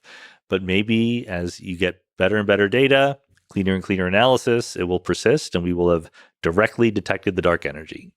So if we just take this tangent of dark energy, people will sometimes bring up dark energy and dark matter as an example why physicists have lost it, lost their mind. We're just going to say that there's this field that permeates everything, is unlike any other field, and it's invisible. And it helps us work out some of the math. How do you respond to that? Those kinds of suggestions? Well, two ways. One way is those people would have had to say the same thing when we discovered the planet Neptune. Yeah. Because it's exactly analogous, where we have a very good theory, in that case, Newtonian gravity in the solar system. We made predictions. The predictions were slightly off for the motion of the outer planets. You found that you could explain that motion by positing something very simple, one more planet in a very, very particular place. And you went and looked for it, and there it was, right? That was the first successful example of finding dark matter in the universe. It's matter that we can't see. Neptune was dark. Yeah. There's a difference between dark matter and dark energy, right? Dark matter, as far as we are hypothesizing it, is a particle of some sort. It's just a particle that interacts with us very weakly. So we know how much of it there is. We know more or less where it is. We know some of its properties. We don't know specifically what it is. But it's not anything fundamentally mysterious. It's a particle. Dark energy is a different story. So dark energy is indeed uniformly spread throughout space and has this very weird property that it doesn't seem to evolve as far as we can tell. It's the same amount of energy in every cubic centimeter of space from moment to moment in time. That's why far and away the leading candidate for dark energy is Einstein's cosmological constant. The cosmological constant is strictly constant, 100% constant. The data say it had better be 98% constant or better. So 100% constant works, right? And it's also very robust. It's just there. It's not doing anything. It doesn't interact with any other particles. It makes perfect sense. Probably the dark energy is the cosmological constant. The dark matter, super important to emphasize here. It was hypothesized at first in the 70s and 80s, mostly to explain the rotation of galaxies. Today, the evidence for dark matter is both much better than it was in the 1980s and from different sources. It is mostly from observations of the cosmic background radiation or of large-scale structure. So we have multiple independent lines of evidence, also gravitational lensing and things like that, many, many pieces of evidence that say that dark matter is there. And also that say that the effects of dark matter are different than if we modified gravity. So that was my first answer to your question is dark matter, we have a lot of evidence for. But the other one is, of course, we would love it if it weren't dark matter. Our vested interest is 100% aligned with it being something more cool and interesting than dark matter, because dark matter is just a particle. That's the most boring thing in the world. And it's non-uniformly distributed through space, dark matter? Absolutely, yeah. And so this, you can even see maps of it that we've constructed from gravitational lensing. So verifiable sort of clumps of dark matter in the galaxy that explains stuff. Bigger than the galaxy, sadly. Like we think that in the galaxy, dark matter is lumpy, but it's weaker. Its effects are weaker. But on the scale of large scale structure and clusters of galaxies and things like that, yes, we can show you where the dark matter is. Could there be a super cool explanation for dark matter that would be interesting as opposed to just another particle that sits there in clumps? The super cool explanation would be modifying gravity rather than inventing a new particle. Oh. Sadly, that doesn't really work. We've tried. I've tried. That's my third paper that was very successful. I tried to unify dark matter and dark energy together. That was my idea. That was my aspiration, not even idea. I tried to do it. It failed even before we wrote the paper. I realized that my idea did not help. It could possibly explain away the dark energy, but it would not explain away the dark matter. And so I thought it was not that interesting, actually. And then two different collaborators of mine said, has anyone thought of this idea? Like they thought of exactly the same idea completely independently of me. I said, well, if three different people found the same idea, maybe it is interesting. And so we wrote the paper.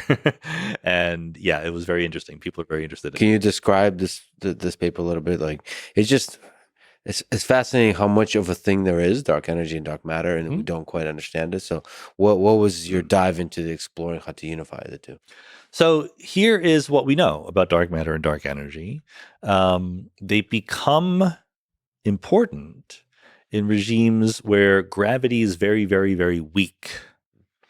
That's kind of the opposite from what you would expect if you actually were modifying gravity. Like there's a rule of thumb in quantum field theory, et cetera, that new effects show up when the effects are strong, right? We understand weak fields, we don't understand strong fields. But okay, maybe this is different, right?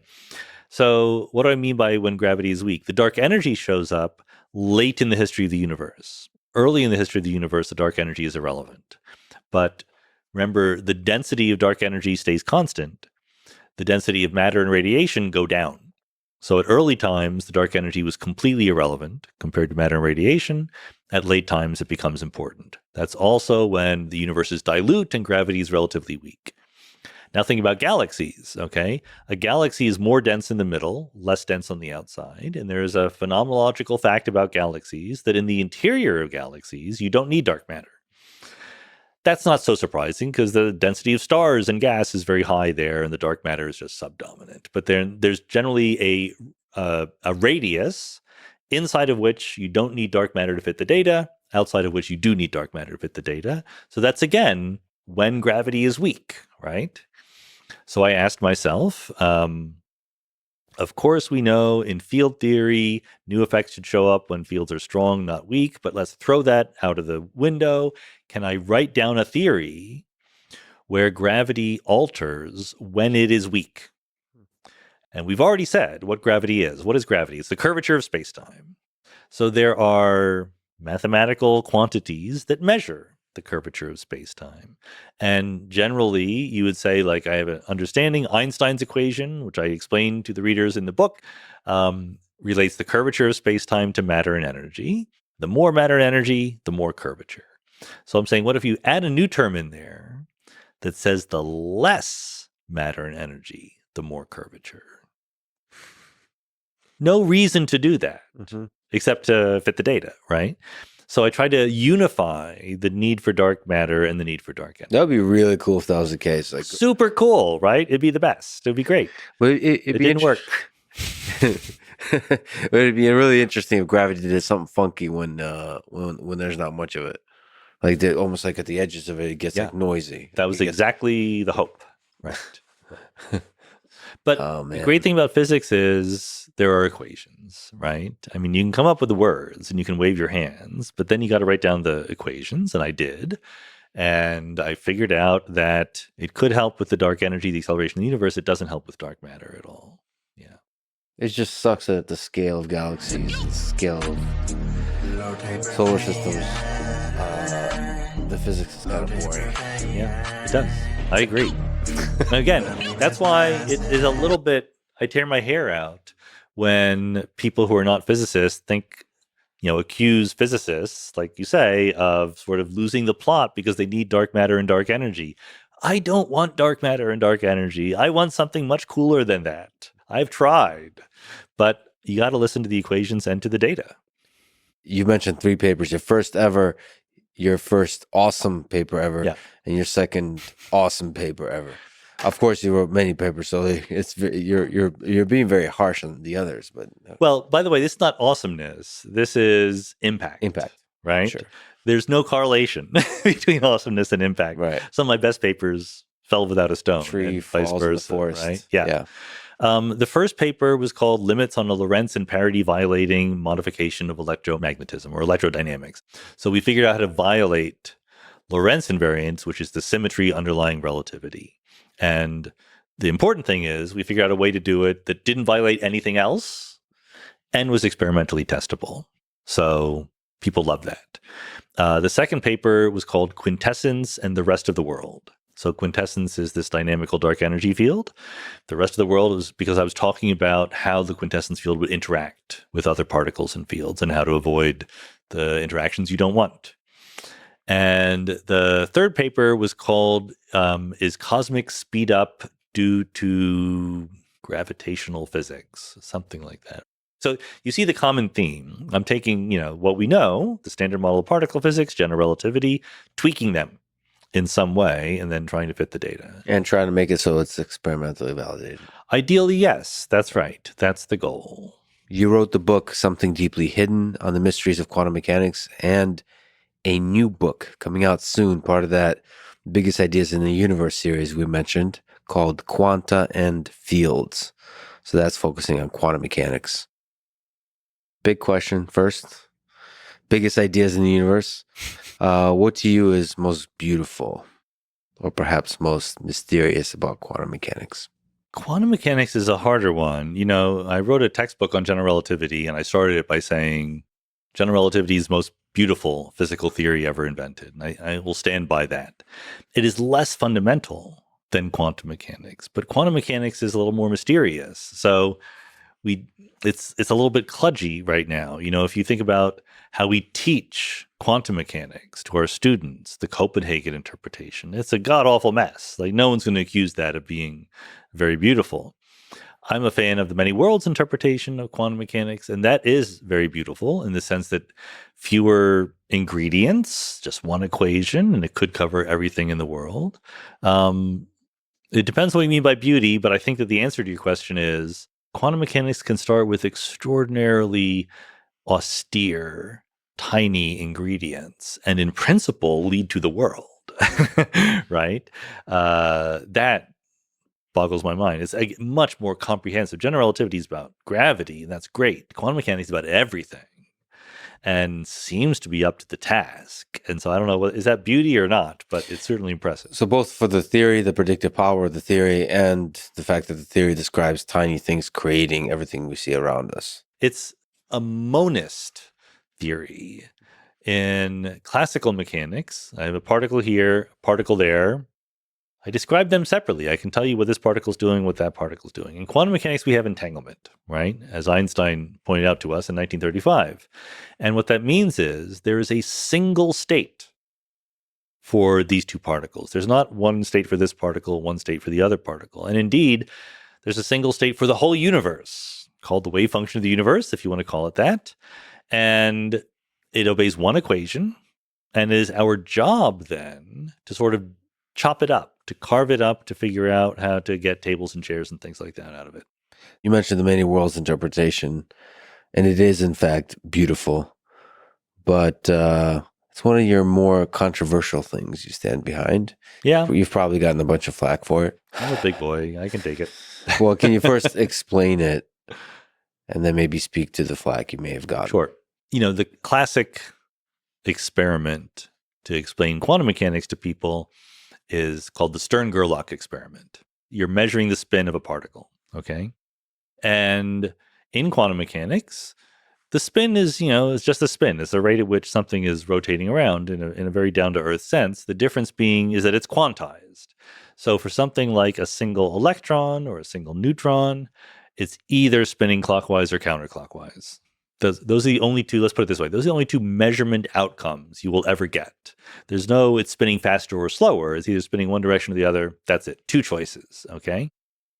According to the rules of quantum mechanics, I can set up an electron, let's say, in a state where it is neither purely clockwise or counterclockwise, but a superposition of both. And that's not just because we don't know the answer. It's because it truly is both until we measure it. And then when we measure it, we see one or the other.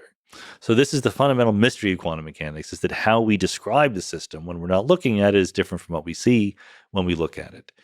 So what we teach our students in the Copenhagen way of thinking is that the act of measuring the spin of the electron causes a radical change in the physical state. It spontaneously collapses from being a superposition of clockwise and counterclockwise to being one or the other. And you can tell me the probability that that happens, but that's all you can tell me. And I can't be very specific about when it happens, what caused it to happen, why it's happening, none of that. That's all called the measurement problem of quantum mechanics. So many worlds just says, look, I just told you a minute ago that there's only one wave function for the whole universe. And that means that you can't take too seriously just describing the electron. You have to include everything else in the universe. In particular, you clearly have to interact with the electron in order to measure it. So whatever is interacting with the electron should be included in the wave function that you're describing. And look, maybe it's just you. Maybe your eyeballs are able to perceive it, but okay, I'm going to include you in the wave function. And if you do that, let's be, since you have a very sophisticated listenership, I'll be a little bit more careful than average. What does it mean to measure the spin of the electron? We don't need to go into details, but we want the following thing to be true. If the electron were in a state that was 100% spinning clockwise, then we want the measurement to tell us it was spinning clockwise. We want your brain to go, yes, the electron was spinning clockwise, right? Likewise, if it was 100% counterclockwise, we want to see that, to measure that. The rules of quantum mechanics, the Schrodinger equation of quantum mechanics, is 100% clear that if you want to measure it clockwise when it's clockwise, and measure it counterclockwise when it's counterclockwise, then when it starts out in a superposition, what will happen is that you and the electron will entangle with each other.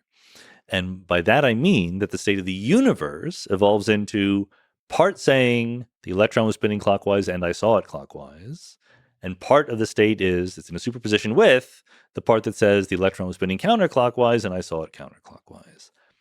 Everyone agrees with this. Entirely uncontroversial, straightforward consequence of the Schrodinger equation. And then Niels Bohr would say, and then part of that wave function disappears. And we're in the other part. And you can't predict which part it will be, only the probability.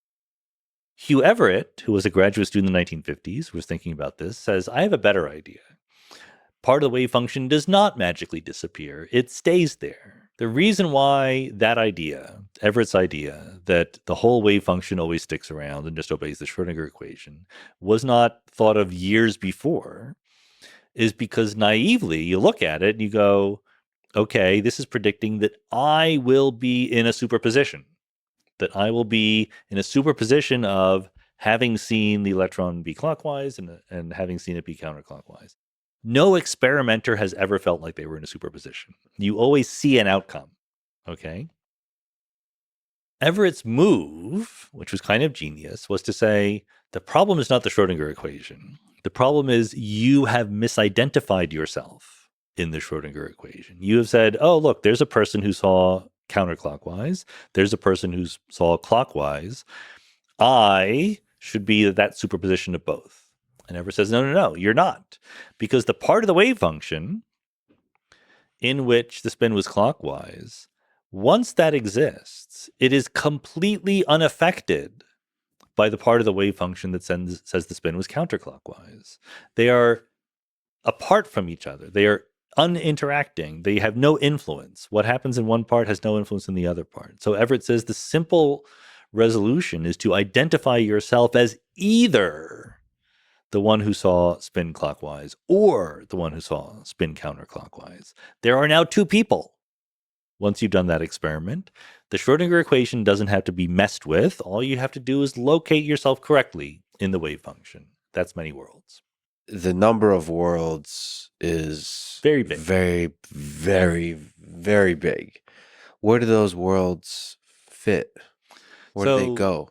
The short answer is the worlds don't exist in space.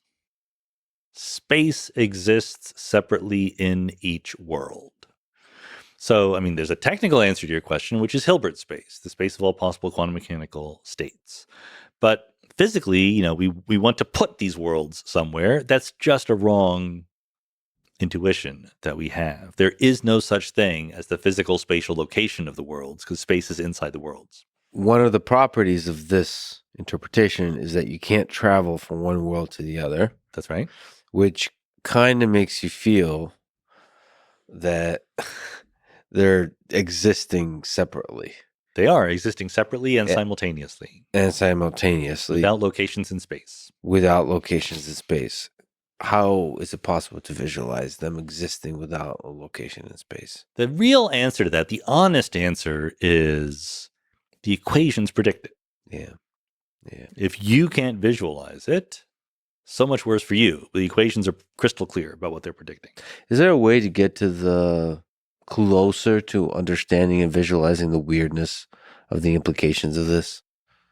I don't think it's that hard. It wasn't that hard for me. I don't mind the idea that when I make a quantum mechanical measurement, there is later on in the universe multiple descendants of my present self who got different answers for that measurement.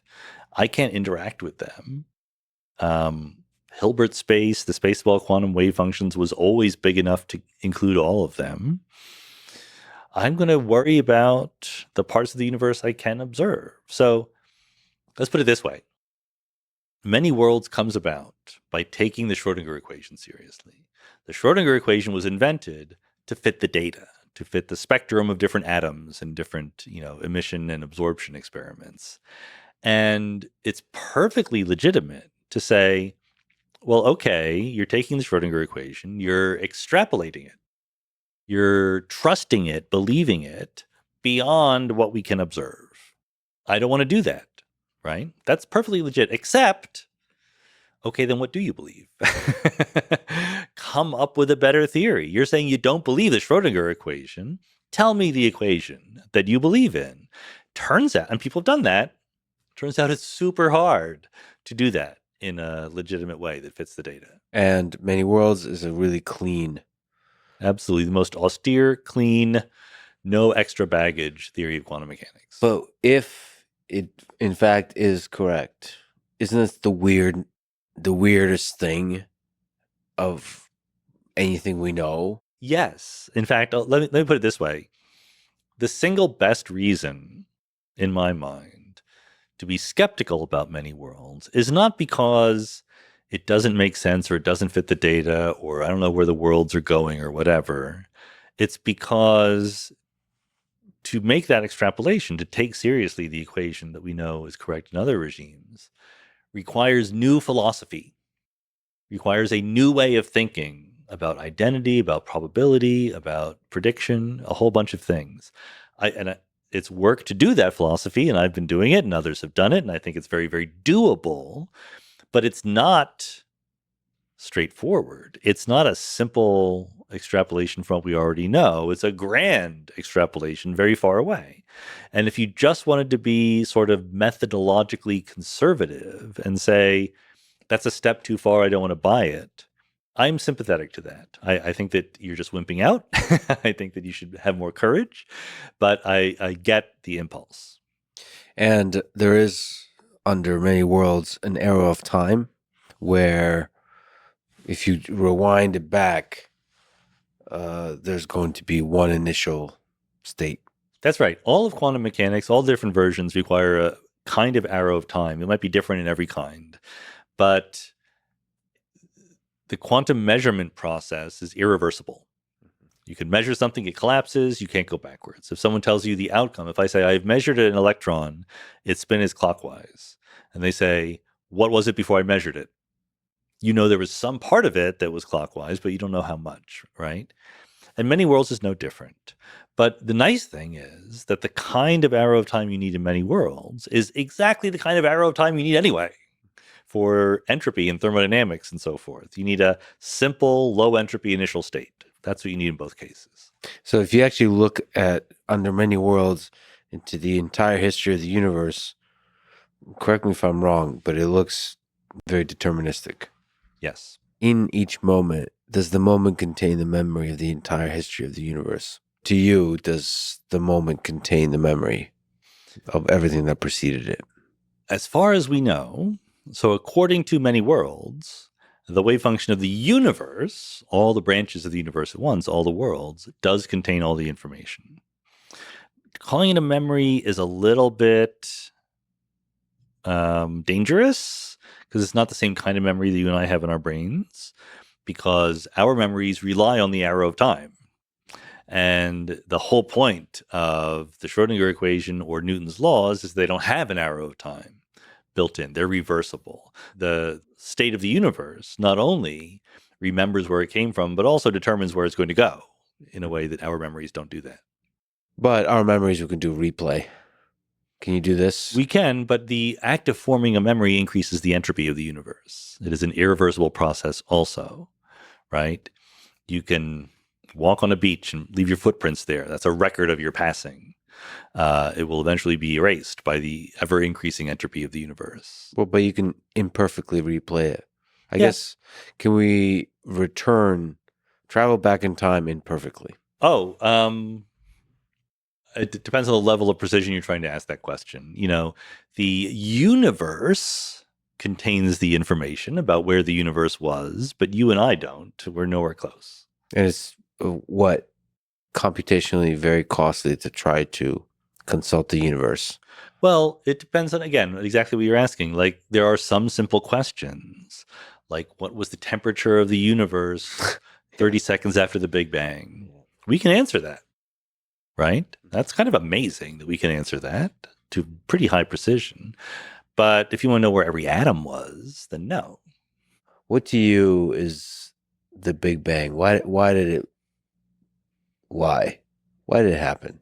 We have no idea. I think that's a super important question that I can imagine making progress on. But right now, I'm more or less maximally uncertain about what the answer is. You think black holes will help? No. Potentially? Not that much. Quantum gravity will help, and maybe black holes will help us figure out quantum gravity. So indirectly, yes. But we have the situation where general relativity, Einstein's theory, unambiguously predicts there was a singularity in the past. There was a moment of time when the universe had infinite curvature, infinite energy, infinite expansion rate, the whole bit. That's just a fancy way of saying the theory has broken down.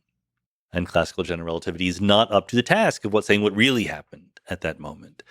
So it is completely possible there was, in some sense, a moment of time before which there were no other moments. And that would be the Big Bang. Even if it's not a classical general relativity kind of thing, even if quantum mechanics is involved, maybe that's what happened. It's also completely possible there was time before that, space and time, and they evolved into our hot Big Bang by some procedure that we don't really understand. And if time and space are emergent, then the before even starts getting real weird.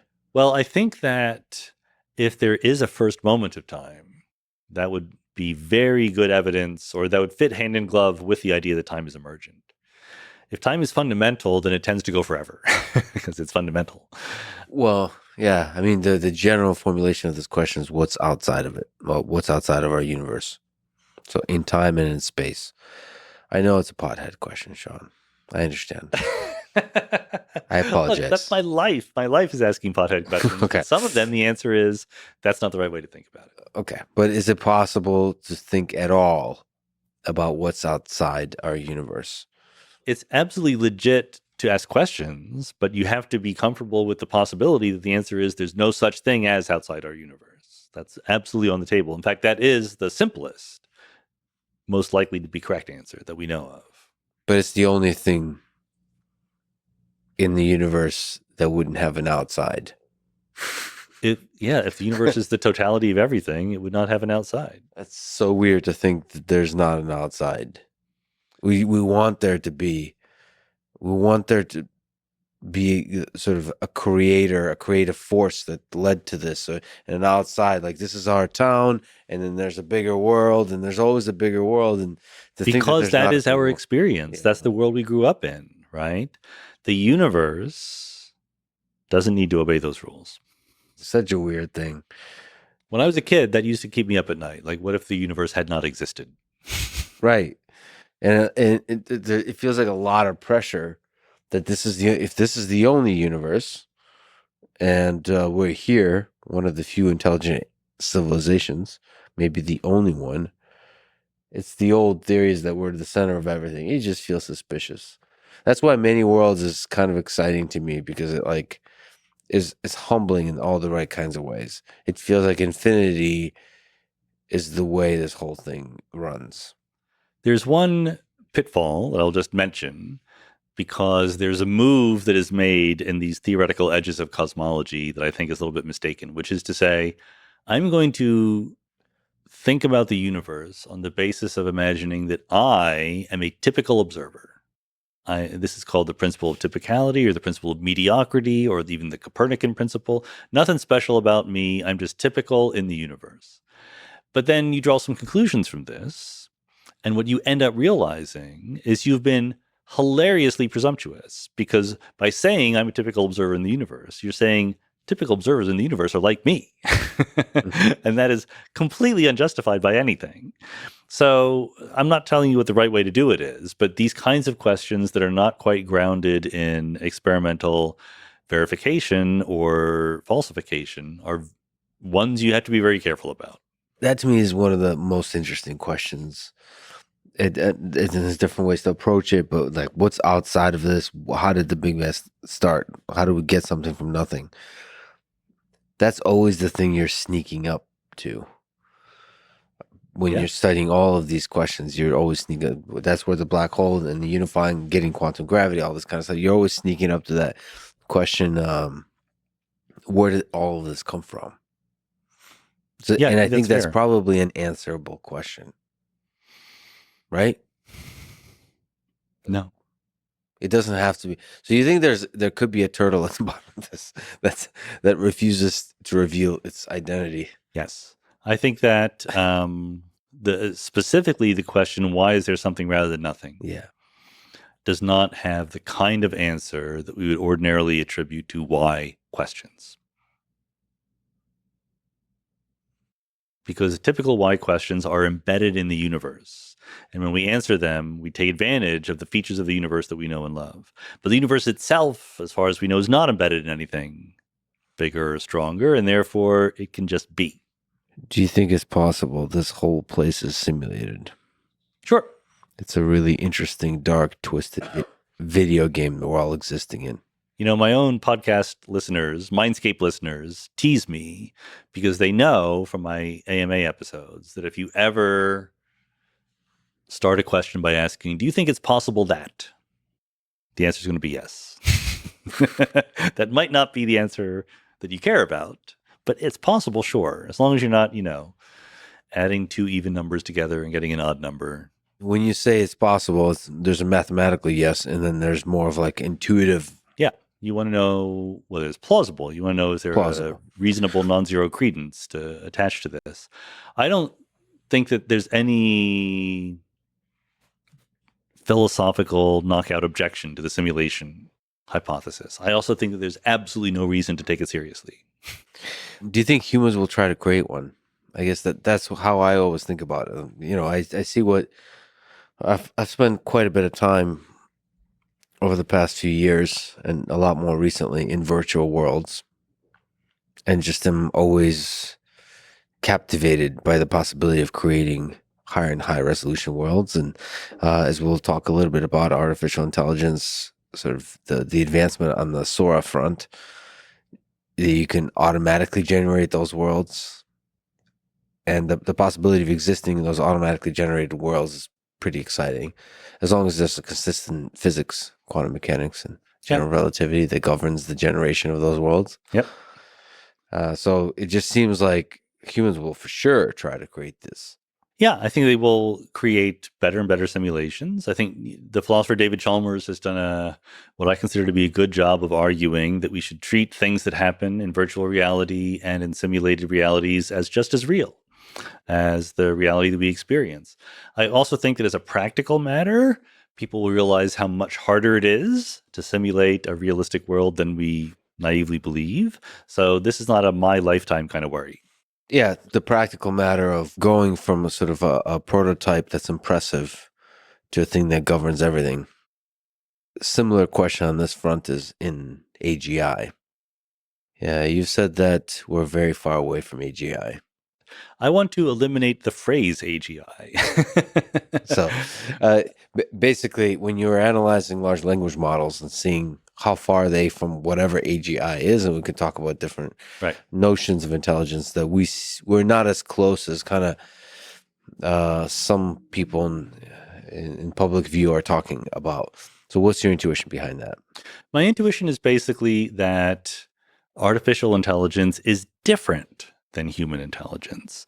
And so the mistake that is being made by focusing on AGI among those who do is an artificial agent, as we can make them now or in the near future, might be way better than human beings at some things, way worse than human beings at other things. And rather than trying to ask how close is it to being a human-like intelligence, we should appreciate it for what its capabilities are.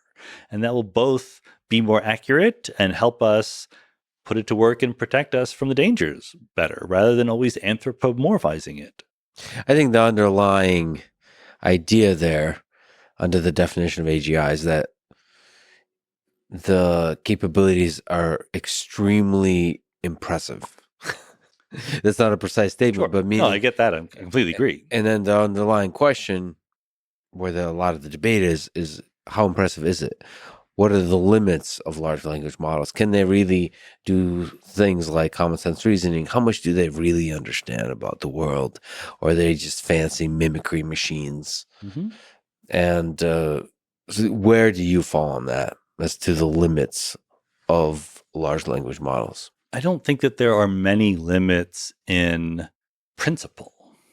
I'm a physicalist about consciousness and awareness and things like that. I see no obstacle to, in principle, building an artificial machine that is indistinguishable in thought and cognition from a human being.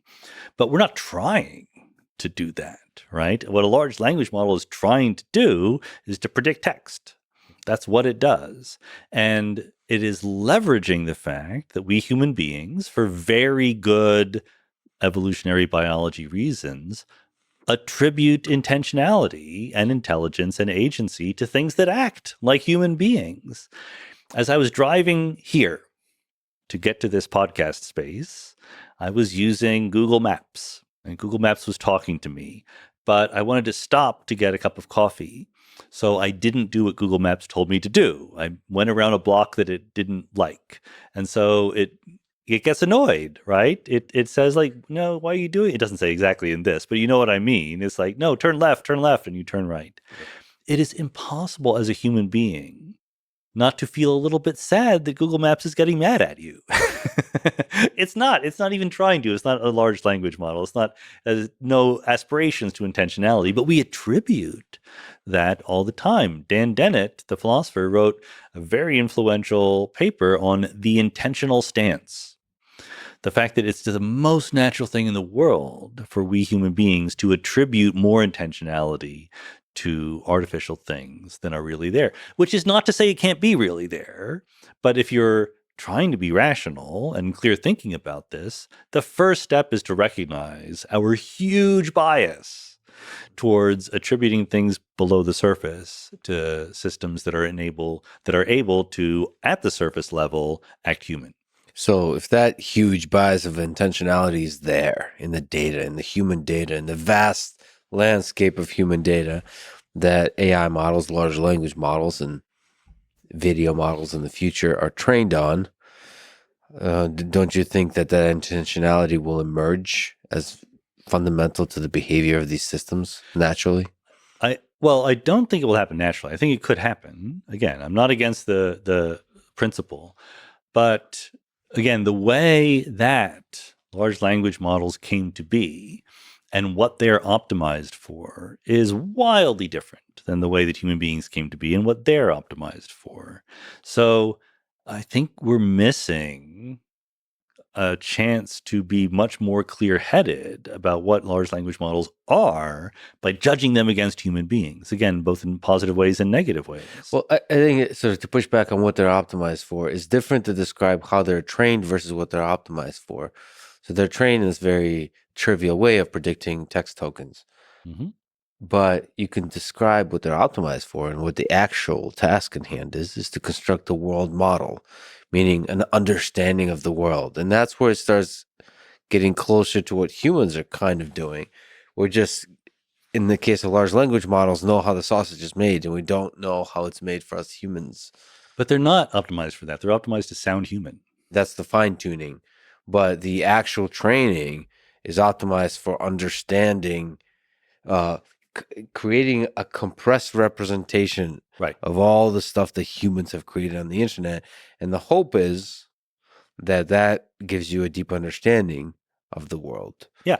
So that's why I think that there's a set of hugely interesting questions to be asked about the ways in which large language models actually do represent the world.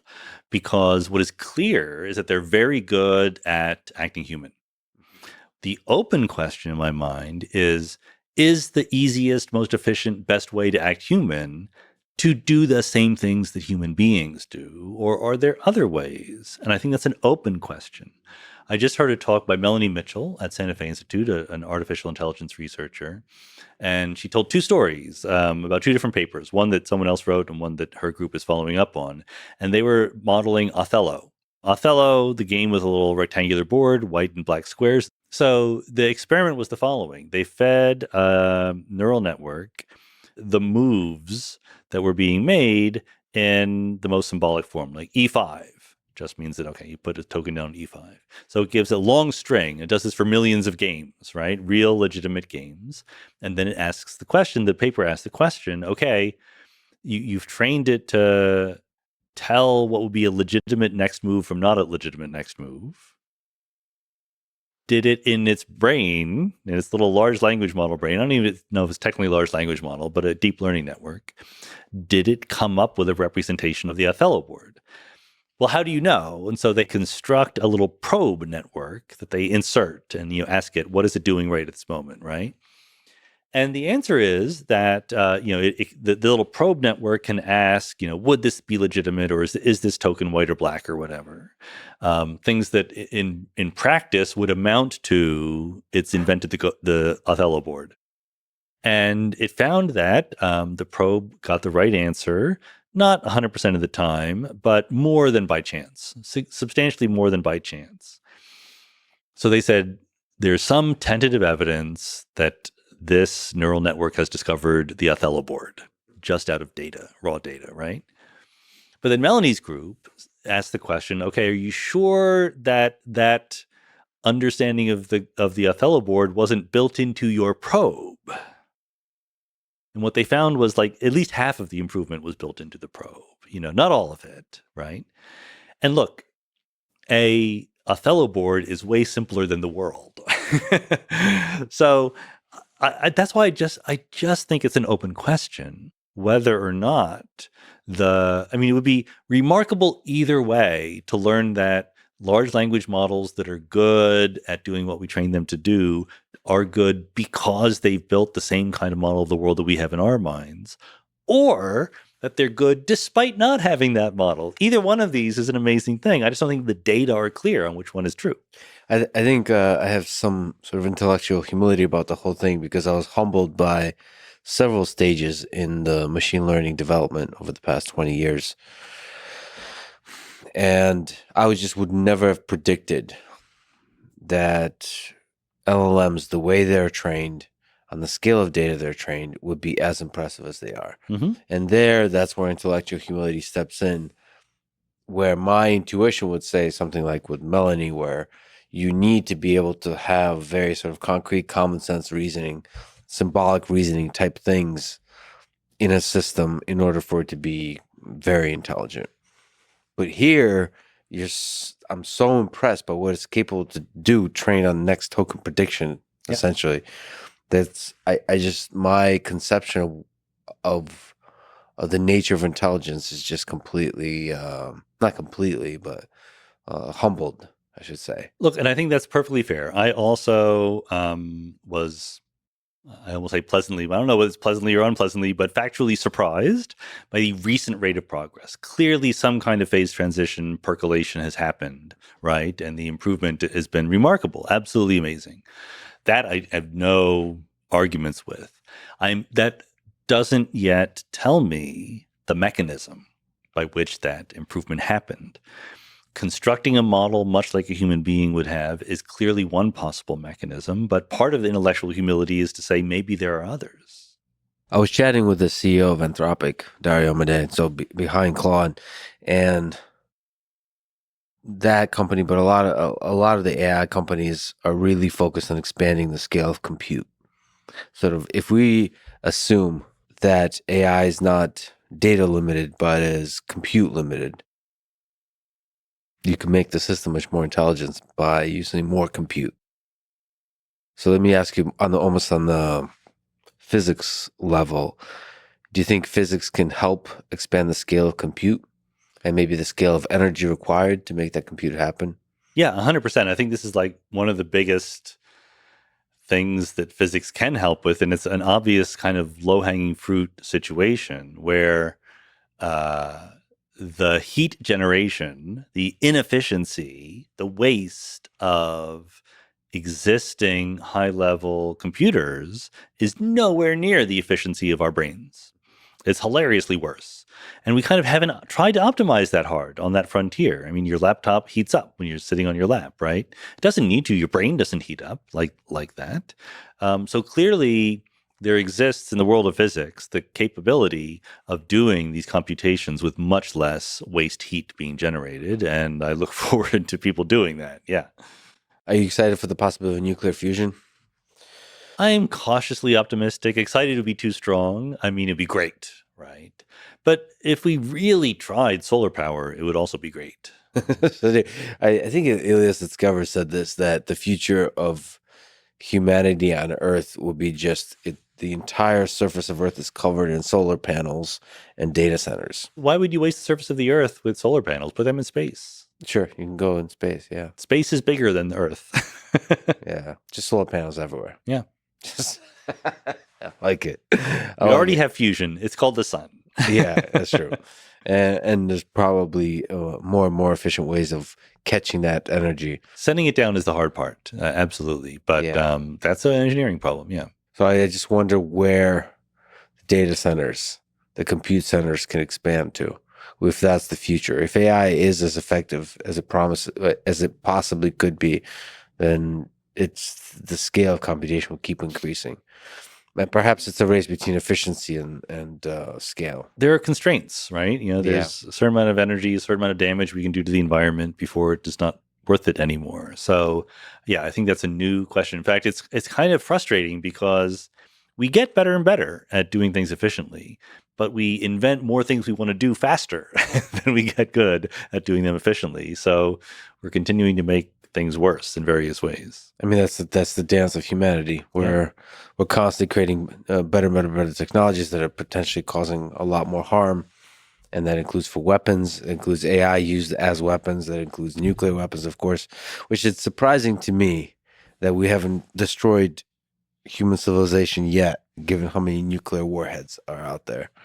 Look, I'm with you. Between nuclear and bioweapons, it is a little bit surprising that we haven't caused enormous devastation. Of course, we did drop 2 atomic bombs on Japan, but compared to what could have happened or could happen tomorrow, it could be much worse. Yeah. It does seem like there's an underlying, speaking of quantum fields, there's like a field of goodness within the human heart that, like, in some kind of game theoretic way, we create really powerful things that could destroy each other. And there's greed and ego and all this kind of power hungry dictators that are at play here in all the geopolitical landscape. But we somehow always don't go too far. Yeah, but that's exactly what you would say right before we went too far. Right before we went too far.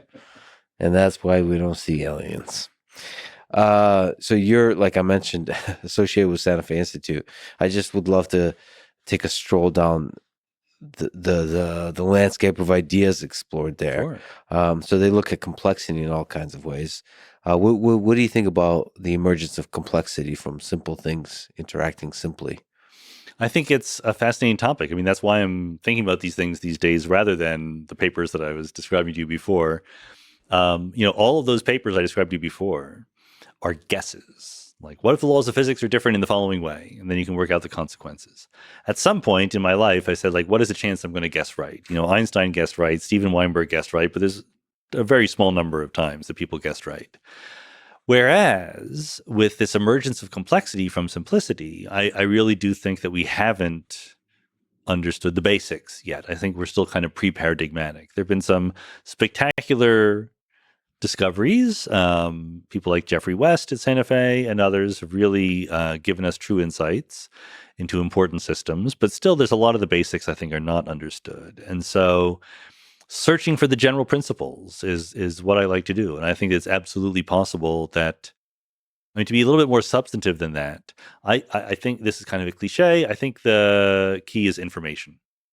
And I think that what we see through the history of the universe as you go from simple to more and more complex is really subsystems of the universe figuring out how to use information to do whatever, to survive or to thrive or to reproduce. I mean, that's the sort of fuel, the leverage, the resource that we have for a while anyway, until the heat death. But that's where the complexity is really driven by. Yeah, but the mechanism of it, you mentioned Jeffrey West. What are interesting inklings of progress in this realm? And what are systems that interest you in terms of information? So, for me, just as a fan of complexity, just even looking at simple cellular automata is always just a fascinating way to illustrate the emergence of complexity. So for those of the listeners who don't know, viewers, cellular automata come from imagining a very simple configuration. For example, a set of ones and zeros along a line.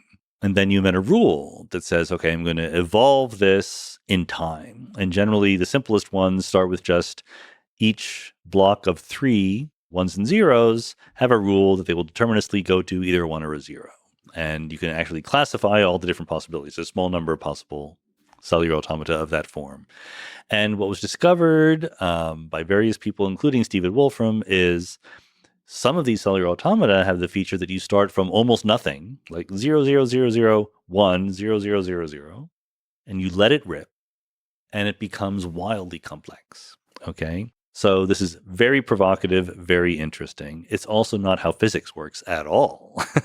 Because as we said, physics conserves information.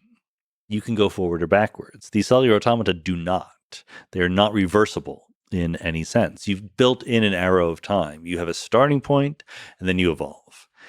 So what I'm interested in is seeing how in the real world, with the real laws of physics and underlying reversibility, but macroscopic irreversibility from entropy in the arrow of time, et cetera, how does that lead to complexity? I think that that's an answerable question. I don't think that cellular automata are really helping us in that one. So what does the landscape of entropy in the universe look like? Sean? Well, entropy is hard to localize. It's a property of systems, not of parts of systems, right? Having said that, we can do approximate answers to the question. The answer is black holes are huge in entropy. Let's put it this way. The whole observable universe that we're in had a certain amount of entropy before stars and planets and black holes started to form. 10 to the 88th. I can even tell you the number, okay? The single black hole at the center of our galaxy has entropy, 10 to the 90. The single black hole at the center of our galaxy has more entropy than the whole universe used to have not too long ago. So most of the entropy in the universe today is in the form of black holes.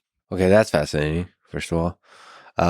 But second of all, if we take black holes away, what are the different interesting perturbations in entropy across space? Where do we Earthlings fit into that? The interesting thing to me is that if you start with a system that is isolated from the rest of the universe, and you start it at low entropy, there's almost a theorem that says if you're very, very, very low entropy, then the system looks pretty simple. Because there's low entropy means there's only a small number of ways that you can rearrange the parts to look like that. So if there's not that many ways, the answer is going to look simple. But there's also almost a theorem that says when you're at maximum entropy, the system is going to look simple because it's all smeared out. If it had like interesting structure, then it would be complicated, right? So entropy in this isolated system only goes up. That's the second law of thermodynamics. But complexity starts low, goes up, and then goes down again. Sometimes people mistakenly think that complexity or life or whatever is fighting against the second law of thermodynamics, fighting against the increase of entropy. That is precisely the wrong way to think about it. We are surfers riding the wave of increasing entropy. We rely on increasing entropy to survive. That is part of what makes us special. This table maintains its stability mechanically, by which I mean there's molecules, they have forces on each other, and it holds up. You and I aren't like that. We maintain our stability dynamically by ingesting food, fuel, right? Food and water and air and so forth, burning it, increasing its entropy. We are non-equilibrium quasi-steady state systems. We are using the fuel the universe gives us in the form of low entropy energy to maintain our stability. I just wonder what that mechanism of surfing looks like. I mean, that's where, first of all, I mean, one question to ask, do you think it's possible to have a kind of science of complexity where you have very precise ways or clearly defined ways of measuring complexity? I think it is, and I think we don't. It's possible to have it. I don't think we yet have it. Because, in part because complexity is not a univalent thing. There's different ideas that go under the rubric of complexity. One version is just Kolmogorov complexity, right? If you have a configuration or a string of numbers or whatever, can you compress it so that you have a small program that will output that? That's Kolmogorov complexity. But that's the complexity of a string of numbers, okay? It's not like the complexity of a problem, right? Computational complexity, the traveling salesman problem, or factoring large numbers. That's a whole different kind of question that is also about complexity. So we don't have a sort of unified view of it. So you think it's possible to have a complexity of a physical system? Yeah, in the same way we do entropy. Yeah. You think that's a Sean Carroll paper or what? We're working on various things. The glib thing that I'm trying to work on right now with a student is complexogenesis. How does complexity come to be if all the universe is doing is moving from low entropy to high entropy? It's a sexy name. It's a good name. Yeah, I like the name. Now he's got to write the paper. Sometimes a name arose by any other name. In which context the birth of complexity are you most interested in?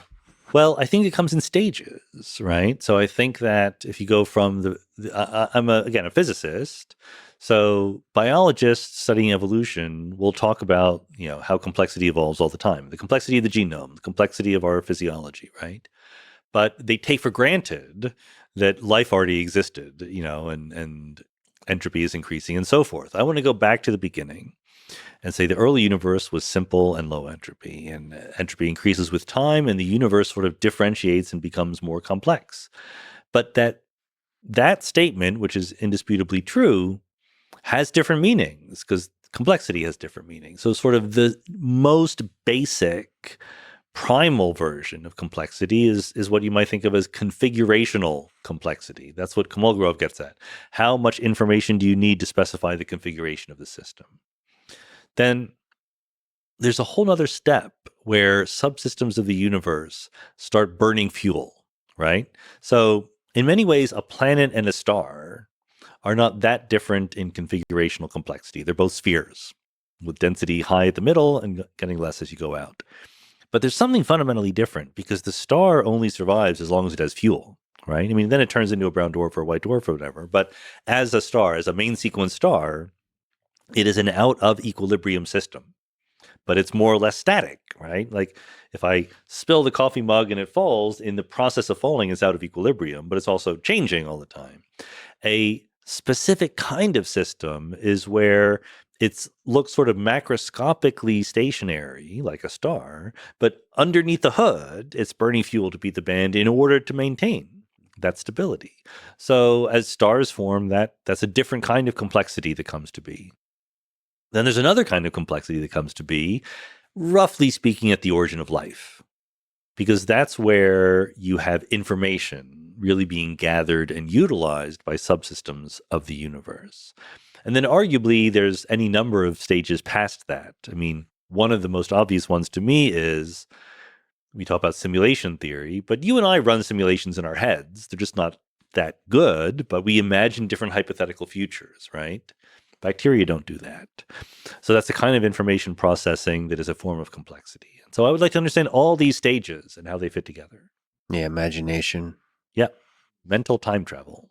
Yeah, the things going on in my head when I'm imagining worlds are super compressed representations of those worlds, but to get to the essence of them, and maybe it's possible with non-human computing type devices to do those kinds of simulations in more and more compressed ways. There's an argument to be made that literally what separates human beings from other species on Earth is our ability to imagine counterfactual hypothetical futures. Yeah. I mean, that's one of the big features. I don't know if it's Everyone has their own favorite little feature, but that's why I said there's an argument to be made. I did a podcast episode on it with Adam Bully. It developed slowly. I did a different podcast. Sorry to keep mentioning podcast episodes I did, but Malcolm McIver, who is an engineer at Northwestern, has a theory about one of the major stages in evolution is when fish first climbed onto land. And of course, that is a major stage of evolution, but in particular, there's a cognitive shift.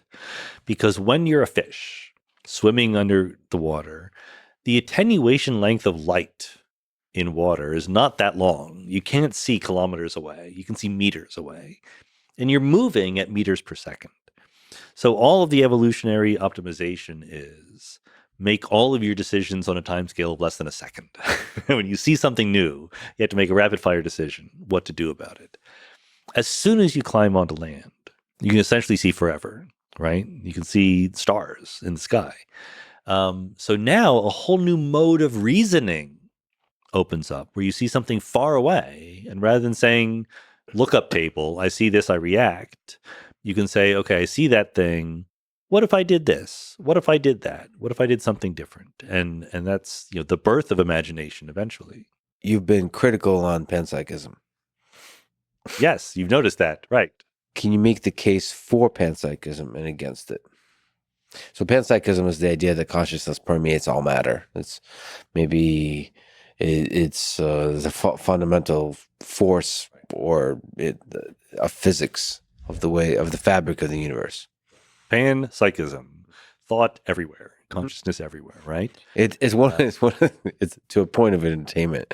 The idea frustrates you, which sort of as a fan is wonderful to watch. And you've had great episodes with panpsychists on your podcast where you go at it. I had David Chalmers, who's one of the world's great philosophers, and he is panpsychism curious. Yeah, he doesn't commit to anything, but he's certainly willing to entertain it.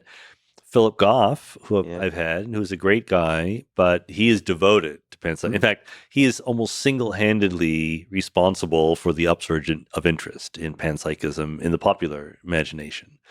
And the argument for it is supposed to be that there is something fundamentally uncapturable about conscious awareness by physical behavior of atoms and molecules.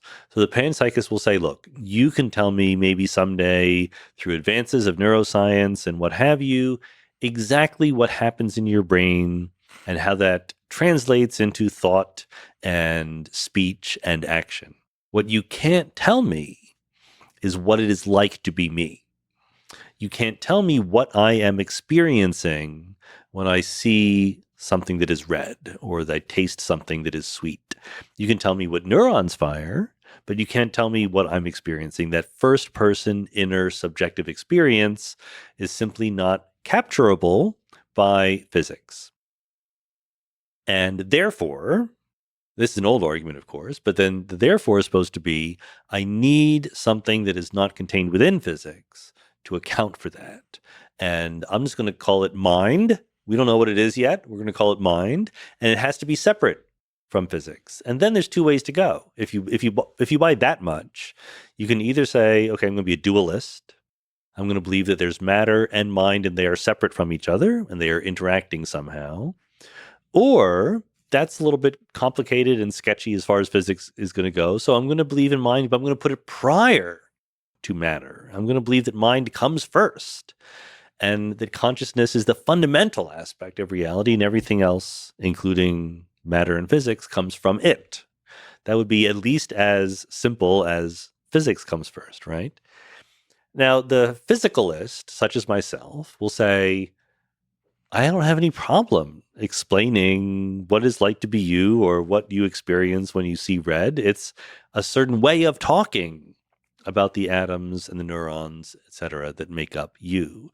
Just like the hardness or the brownness of this table, these are words that we attach to certain underlying configurations of ordinary physical matter. Likewise, sadness and redness or whatever are words that we attach to you to describe what you're doing. And when it comes to consciousness in general, I'm very quick to say I do not claim to have any special insight on how consciousness works, other than I see no reason to change the laws of physics to account for it. If you don't have to change the laws of physics, where do you think it emerges from? Is consciousness an illusion? It's almost like a shorthand that we humans use to describe a certain kind of feeling we have when interacting with the world. Or is there some big leap that happens at some stage? I almost never use the word illusion. Illusion means that there's something that you think you're perceiving that is actually not there. Like an oasis in the desert is an illusion. It has no causal efficacy. If you walk up to where the oasis is supposed to be, you'll say you were wrong about it being there. That's different than something being emergent or non-fundamental, but also real. Like this table is real, even though I know it's made of atoms. That doesn't remove the realness from the table. I think that consciousness and free will and things like that are just as real in tables and chairs. Oasis in the desert does have causal efficacy in that you're Incorrect thirsty. causal efficacy. Well, you mean it leads you to draw incorrect conclusions about the world. Sure, but imagining a thing can sometimes bring it to reality, as we've seen, and that has a kind of a causal efficacy. Sure, but your understanding of the world in a way that gives you power over it and influence over it is decreased rather than increased by believing in that oasis. That is not true about consciousness or this table. You don't think you can increase the chance of a thing existing by imagining it existing? Unless you build it or make it. No, that's what I mean. Like imagining humans can fly. If you're the Wright brothers, imagining that humans are flying. Right. In terms of counterfactuals in the future, absolutely, imagination is crucially important. But that's not an illusion. That's just a okay. So it's the possibility of the future versus what reality is. I mean, the future is a concept, so you can time is just a concept, so you can play with that. But yes, reality. So to you, for example, I love asking this. So Donald Hoffman thinks that the entirety of the conversation we've been having about space-time is an illusion. Is it possible for you to steelman the case for that? Can you make the case for and against reality, as I think he writes, that the laws of physics as we know them with space-time is a kind of interface to a much deeper thing that we don't at all understand, and that we're fooling ourselves by constructing this world? Well, I think there's like part of that idea that is perfectly respectable and part of it that is perfectly nonsensical. And I'm not even going to try to steelman the nonsensical part. The real part to me is what is called structural realism. So we don't know what the world is at a deep fundamental level, right? Let's put ourselves in the minds of people living 200 years ago. Like they didn't know about quantum mechanics. They didn't know about relativity. That doesn't mean they were wrong about the universe that they understood. They had Newton's laws, right? They could predict what time the sun was going to rise perfectly well. In the progress of science, the words that would be used to give the most fundamental description of how you were predicting the sun would rise changed, because now you have curved space-time and things like that, right? And you didn't have any of those words 200 years ago. But the prediction is the same. Why? Because that prediction independent of what we thought the fundamental ontology was, the prediction pointed to something true about our understanding of reality. To call it an illusion is just wrong, I think. We might not know what the best, most comprehensive way of stating it is, but it's still true. Is it true in the way, for example, belief in God is true? Because for most of human history, people have believed in a God or multiple gods, and that seemed very true to them as an explanation for the way the world is. Some of the deeper questions about life itself and the human condition and why certain things happen. That was a good explainer. So to you, that's not an illusion. No, I think that was completely an illusion. I think it was a very, very reasonable illusion to be under. There are illusions. There are, substantive claims about the world that go beyond predictions that we can make and verify, which later turned out to be wrong. And the existence of God was one of them. If those people at that time had abandoned their belief in God and replaced it with a mechanistic universe, they would have done just as well at understanding things, right? Again, because there's so many things they didn't understand, it was very reasonable for them to have that belief. It wasn't that they were dummies or anything like that. But that is, as we understand the universe better and better, some things stick with us, some things get replaced. So, like you said, you're a believer of the mechanistic universe. You're a naturalist, and as you've described, a poetic naturalist. That's right. What's the word poetic? What is naturalism, and what is poetic naturalism? Naturalism is just the idea that all that exists is the natural world. There's no supernatural world. You can have arguments about what that means, but I would claim that the argument should be about what the word supernatural means, not the word natural. The natural world is the world that we learn about by doing science. The poetic part means that you shouldn't be too, I want to say, fundamentalist about what the natural world is. As we went from Newtonian space-time to Einsteinian space-time, something is maintained there. There is a different story that we can tell about the world. And that story in the Newtonian regime, if you want to fly a rocket to the moon, you don't use general relativity. You use Newtonian mechanics. That story works perfectly well. The poetic aspect of the story is that there are many ways of talking about the natural world. And as long as those ways latch on to something real and causally efficacious about the functioning of the world, then we attribute some reality and truth to them. So the poetic really looks at the let's say the pothead questions at the edge of science. Is more open to them. It's doing double duty a little bit, so that's why it's confusing. The more obvious, respectable duty it's doing is that tables are real. Even though you know that it's really a quantum field theory wave function, right? Tables are still real. They're a different way of talking about the underlying deeper reality of it. The other duty it's doing is that we move beyond purely descriptive vocabularies for discussing the universe onto normative and prescriptive and judgmental ways of talking about the universe. This painting is beautiful, that one is ugly. This action is morally right, that one is morally wrong. These are also ways of talking about the universe. They are not fixed by the phenomena. They are not determined by our observations. They cannot be ruled out by a crucial experiment. But they're still valid. They might not be universal. They might be subjective, but they're not arbitrary. And they do have a role in describing how the world works.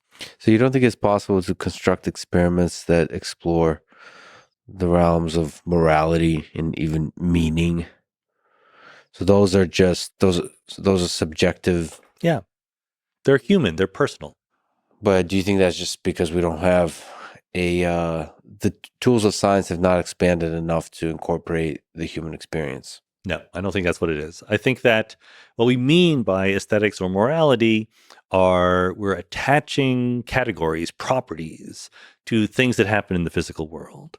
And there is always going to be some subjectivity to our attachment and how we do that. And that's okay. And the faster we recognize that and deal with it, the better off we'll be. But if we deeply and fully understand the functioning of the human mind, won't be able to incorporate that? No.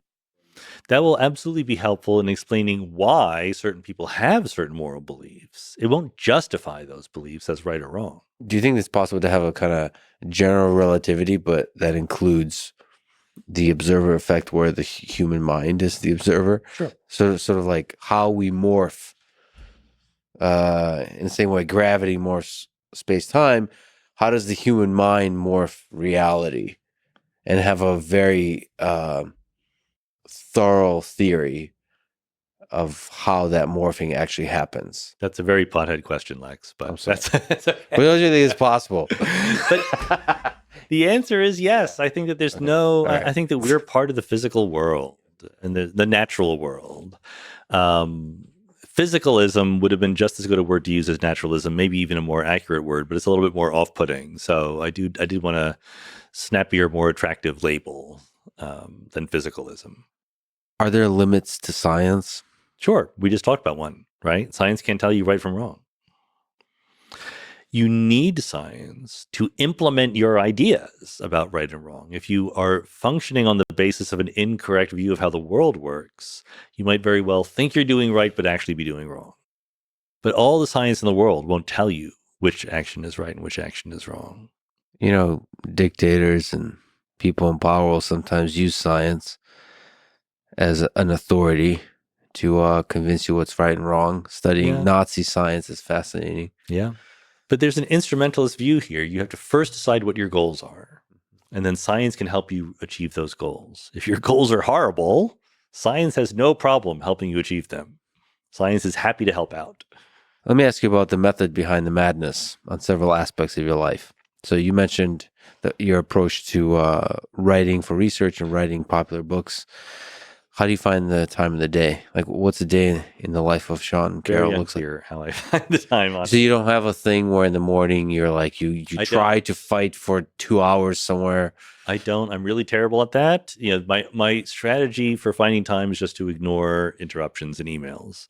But it's a different time every day. Some days it never happens. Some weeks it never happens. You're able to pull it off because you're extremely prolific. So like you're able to have days where you don't write. Oh my God, and still write the next day. Right.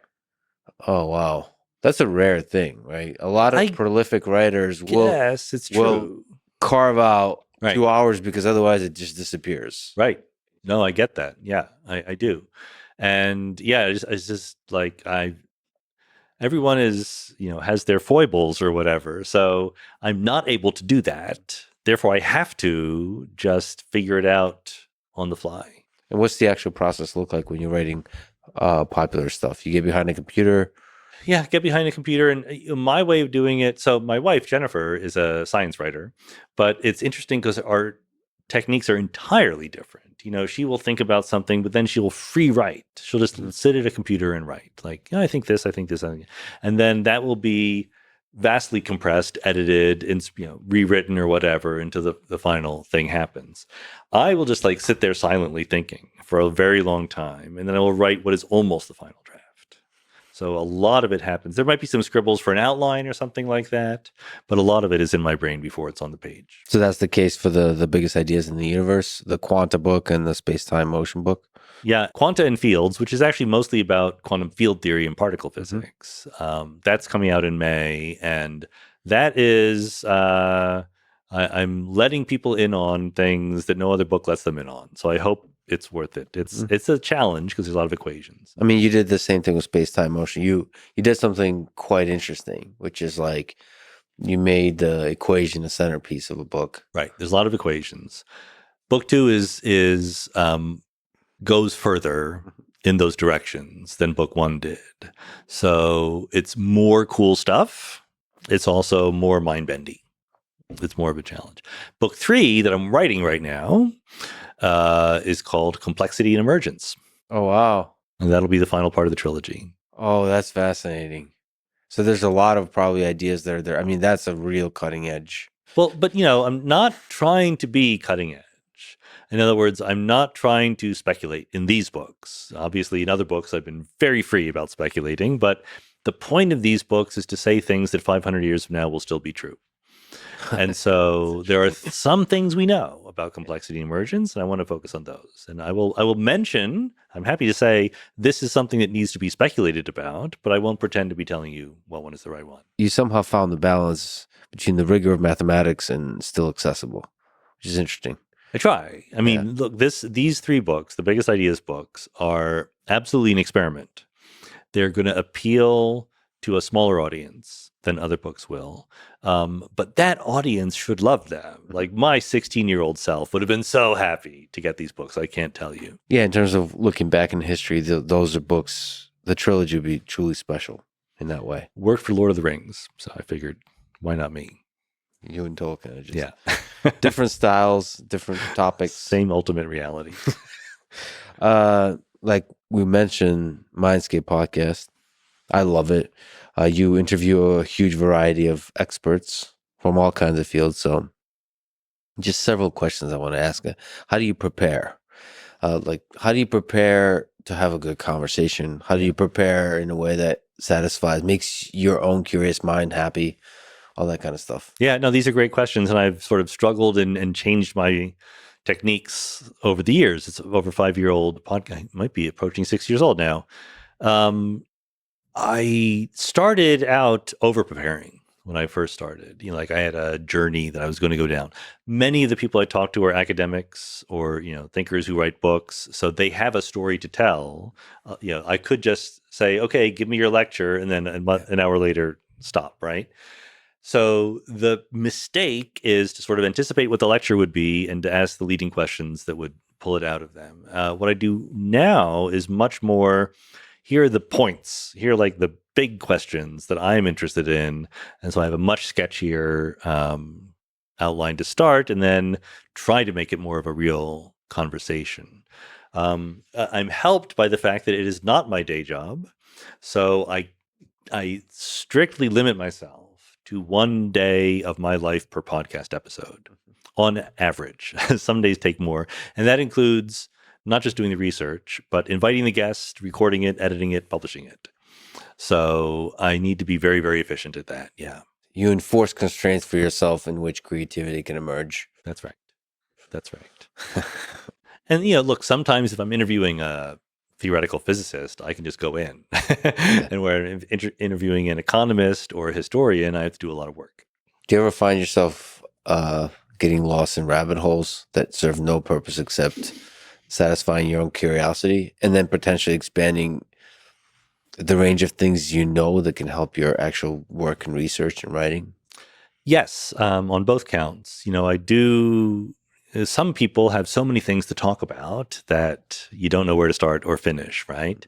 Others have a message. And one of the things I discovered over the course of these years is the correlation with age. Like there are brilliant people, and I try very hard on the podcast to sort of get all sorts of people, right? Different ages and things like that. And bless their hearts, the most brilliant young people are not as practiced at wandering past their literal research, right? They have less mastery over the field as a whole, much less how to talk about it. Whereas certain older people just like have their pat answers, and that's kind of boring, right? So you want somewhere in between. You know, the ideal person who has a broad enough a scope that they can wander outside their specific papers they've written, but they're not overly practiced, so they're just giving you their canned answers. I feel like there's like a connection to the metaphor of entropy and complexity, as you said, with the edge of chaos. Yeah. You also do incredible AMAs, and people should sign up to your Patreon, and because you can get to ask questions, Sean Carroll.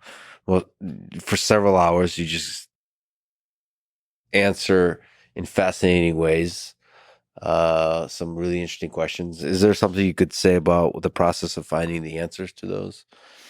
That's a great one. Again, it's evolved over time. So the Ask Me Anything episodes were first, when I started doing them, they were only for Patreon subscribers to both listen to and to ask the questions.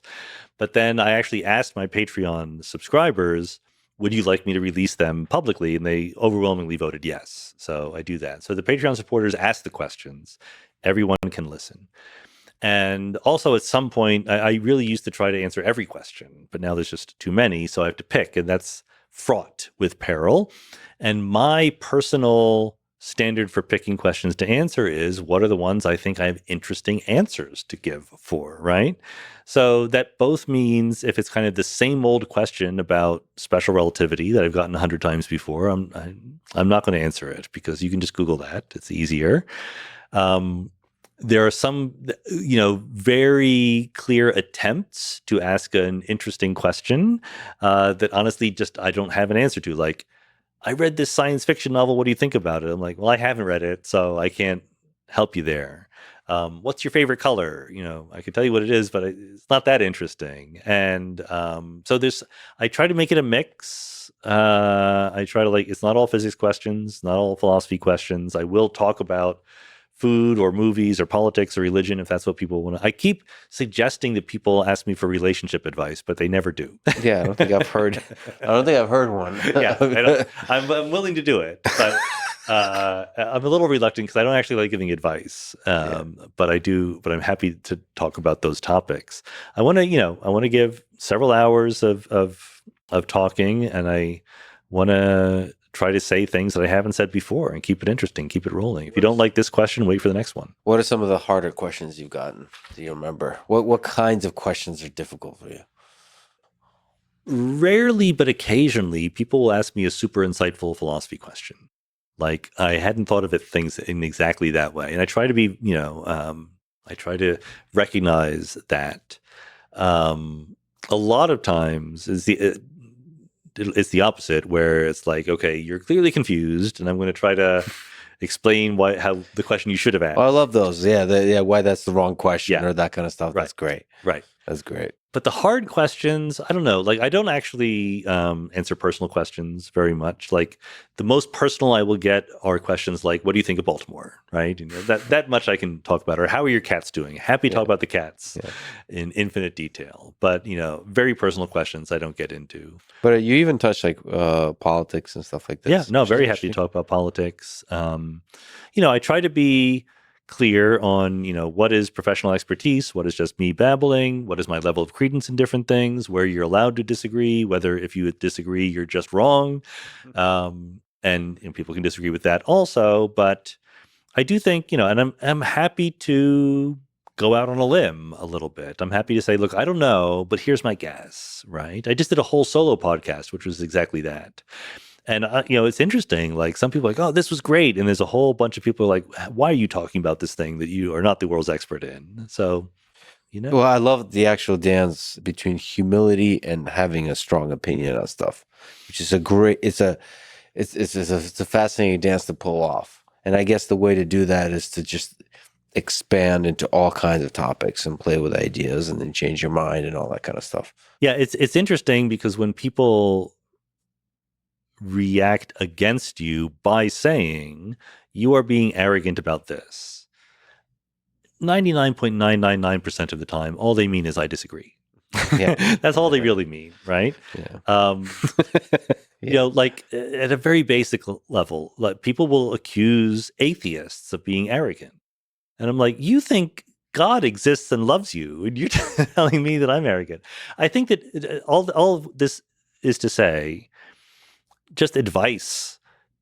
When you disagree with somebody, try to specify the substantive disagreement. Try not to psychologize them, right? Trying to say, oh, you're saying this because of this.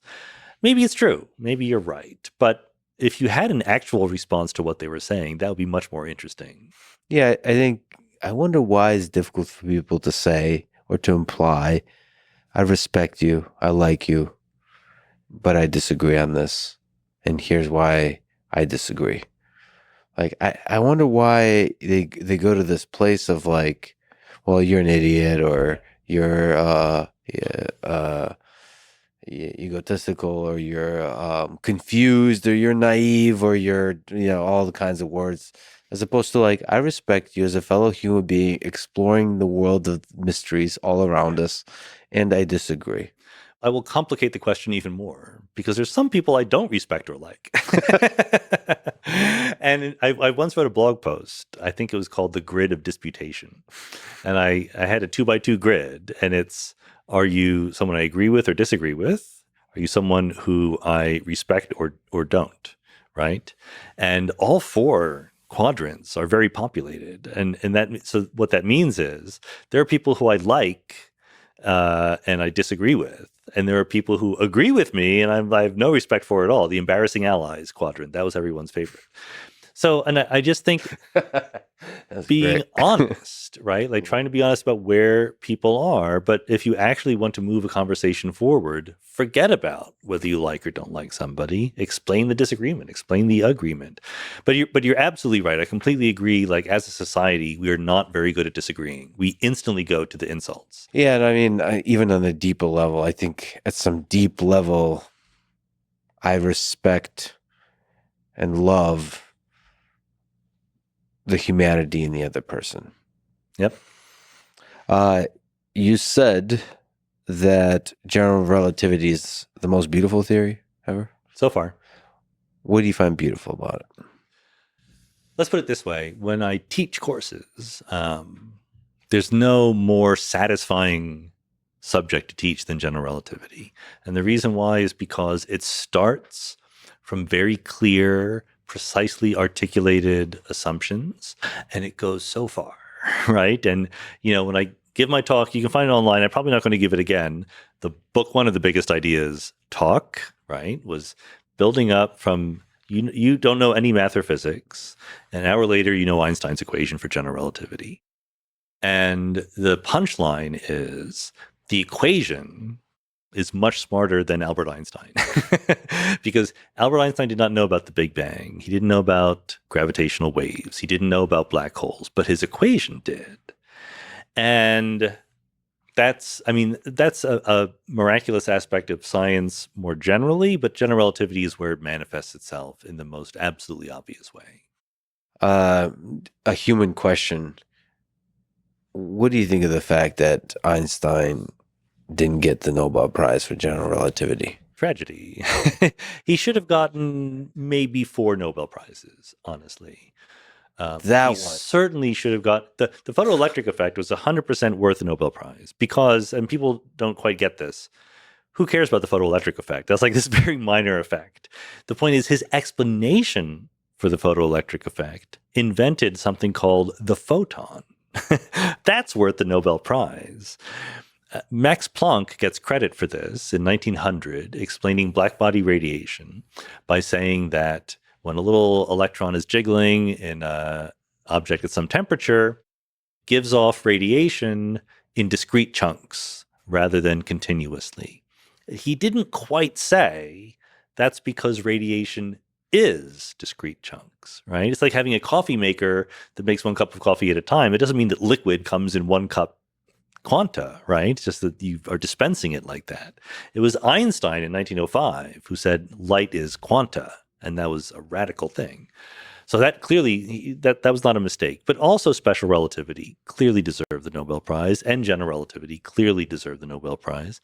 Not only were they brilliant, but they were experimentally verified, like everything you want. So separately, you think? Yeah, absolutely. Oh, humans. Yeah. Whatever the explanation there. Edwin Hubble never won the Nobel Prize for finding the universe was expanding. Yeah. But even the fact that we give prizes is almost kind of silly, and we limit the number of people that get the prize and all that. I think that the Nobel Prize has enormous problems. I think it's probably a net good for the world because it brings attention to good science. Yeah. I think it's probably a net negative for science because it makes people want to win the Nobel Prize. Yeah, there's a lot of fascinating human stories underneath it all. Science is its own thing, but it's also a collection of humans, and it's a beautiful collection. There's tension, there's competition, there's jealousy, but there's also great collaborations and all that kind of stuff. Daniel Kahneman, who recently passed, is one of the great stories of collaboration in science. So all of it, that's what humans do. And Sean, thank you for being the person that makes us celebrate science and fall in love with all of these beautiful ideas in science, for writing amazing books, for being legit and still pushing forward the research science side of it, and for allowing me and these pothead questions, and also for educating everybody through your own podcast. It's everybody should stop everything and subscribe and listen to every single episode of Mindscape. So thank you. I've been a huge fan forever. I'm really honored that you would speak with me in the early days when I was still starting this podcast. It means the world. I appreciate it. Thanks very much for having me on. Now that you're a big deal, still having me on. Thank you, Sean. Thanks for listening to this conversation with Sean Carroll. To support this podcast, please check out our sponsors in the description. And now, let me leave you with some words from Richard Feynman. Study hard what interests you the most in the most undisciplined, irreverent, and original manner possible. Thank you for listening, and hope to see you next time.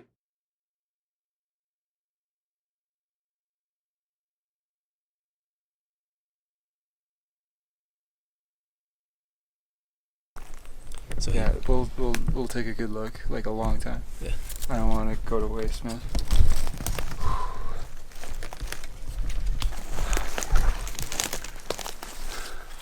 I think the arrow's in him. Yeah.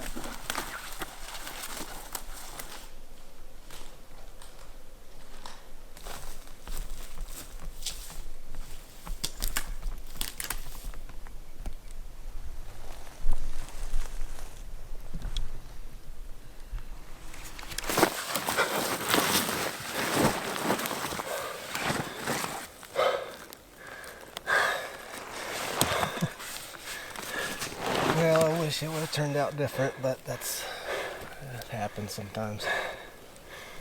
It's not a good feeling. These blue grouse are tough. Like, they're incredibly tough birds. You think he's gonna die? Probably. But, I mean, I don't know. Nature is what nature is. There's no animal out here that dies a peaceful death. It just doesn't happen. They get starved to death, they get drugged down by wolves, they get, I mean, who the hell knows, but the idea of a peaceful death is a human idea. Do I deserve a second shot? You know, it's like, yeah, it sucks, but I mean, shit happens, and it doesn't do any good to dwell on it. I mean, you might as well just move on. And it's like, you know, I've lost animals before. It happened. If you're a hunter, like any hunter that says that they have never lost an animal, either hasn't been hunting for very long, or they're just a flat out liar. You know, you could do everything perfectly, and there's always factors that you just can't control. And I mean, that's just part of hunting, is there's so many unknowns and so much variation. Like, you know, the animal could move. Maybe you get a deflection. An animal like that, you made a perfect shot. There was nothing wrong with that shot, but just that situation, that grouse set his wings, and in the country that we're in, he could have flown for a mile. There's no chance of finding that animal. So away she goes. It is that. All uphill from here. We actually have about 3/4 of a mile uphill and a 1/4 mile down. Well, great. 10 minutes down the trail, there's another one. So, redemption time. Sucker was tucked in there. Well, what do you think? Yeah, let's go for it. I like it.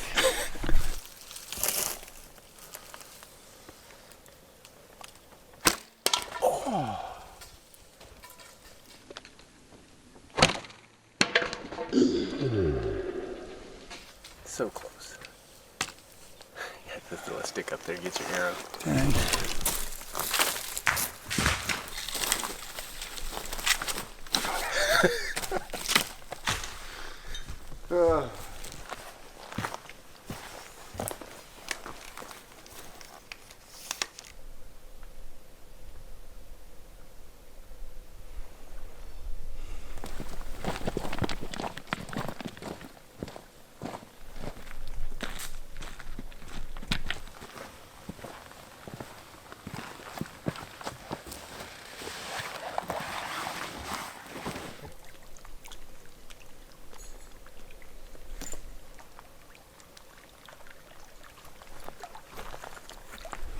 Oh, sweet. So we can sit up late at night and tell ghost stories. That's right. So if this is where I'm sleeping, where are you sleeping? I thought we could spoon. As long as I have a little spoon.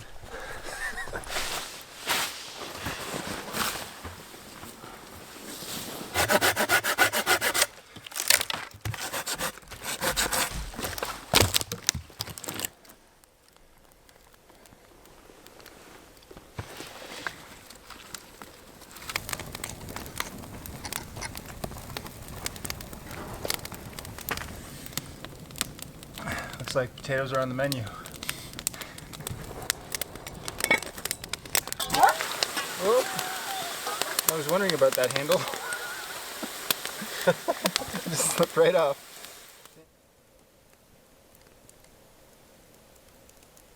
Idaho Spuds, 7 servings of 600 calories, which is 420 calories, which is like, oh no. This God. There's tons of water in my thing, man. Definitely gonna come out of this one a little lighter. Especially after all that hiking. Just need a big old ribeye to go with these. Or that bird. That'd be good. Or fish.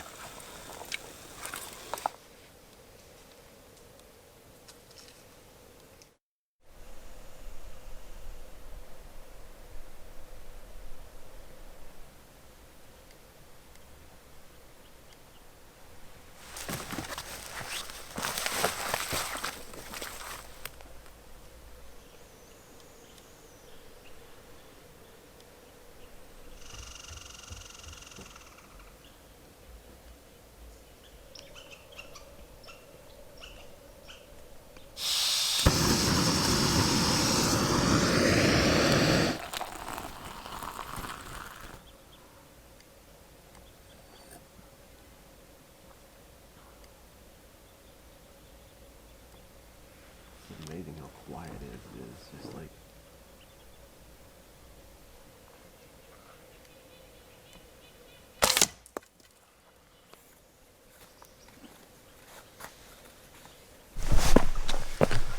Let's see.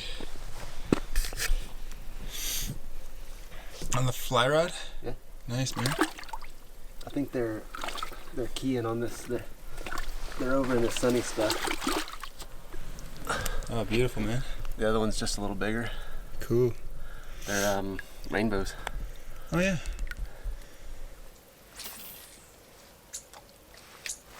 Oh yeah, right away. Oh no, that was a stupid idea. Lesson learned.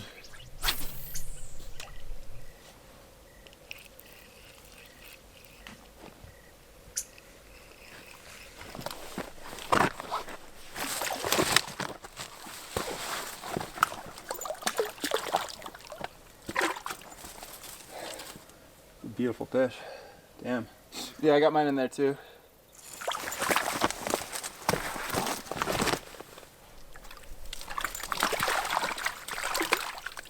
I think he got it out. Now there's an opening down there.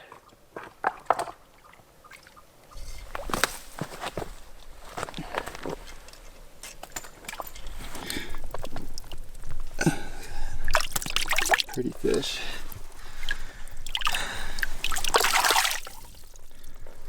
Cool. So we have 3 fish in the live well. We should have 5, but one of Clay's escaped, one of mine escaped. So there's 3. We're gonna save them in there till dinner. We're gonna go explore. I just found a big old belletti, and we're gonna save it there for dinner with the fish.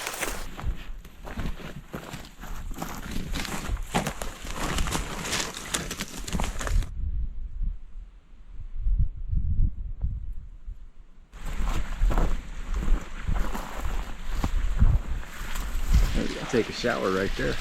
Oh yeah.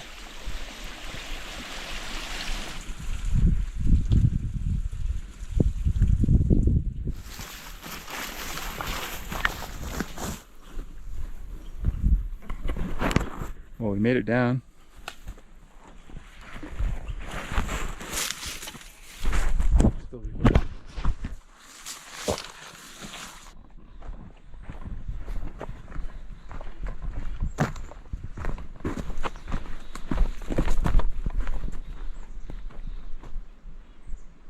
Lots of rainbow trout right here.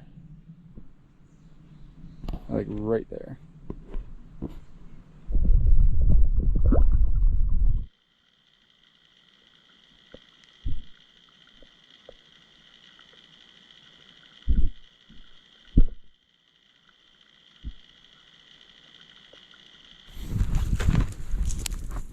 Clay caught a fish down here at this lower campsite. We're just gonna cook her up. Lunch. Hello. She's curling.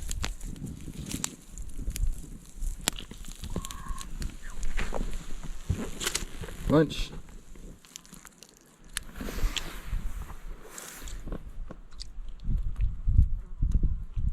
Nice catch. Fish eyes are good.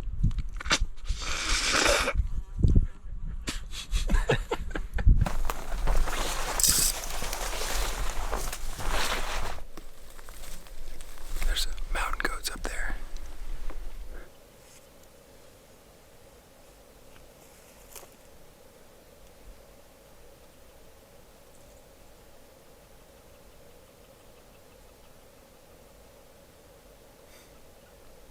Good eye.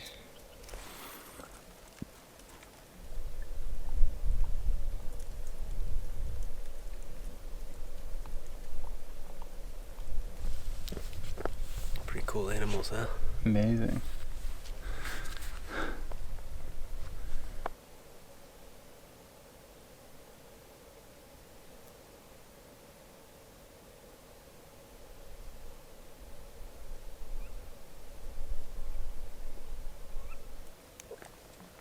Dinner? Easy there, killer. Easy there, you're just being sentenced to your death. We had 5 or 6 fish. Yeah, they flopped out. No. Damn it.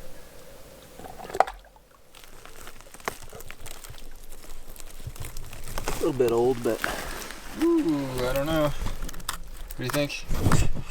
Pretty moldy, eh? it's good stuff. So we caught 6 fish and shot 1 bird, but we only have 2 fish and 1 belletti. Go figure. Whoa, this thing is massive. And moldy. When in Idaho, do what the Idahoans do. Old, it just stains blue when you bruise them. Oh.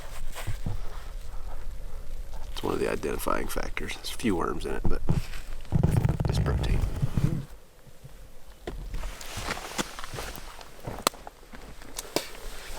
I think we may be down to fish and spuds. These have a little bit of a off flavor to them.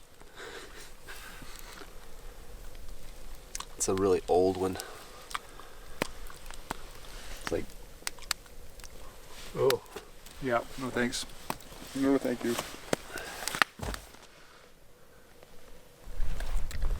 2 fish, clean on the inside. There we go.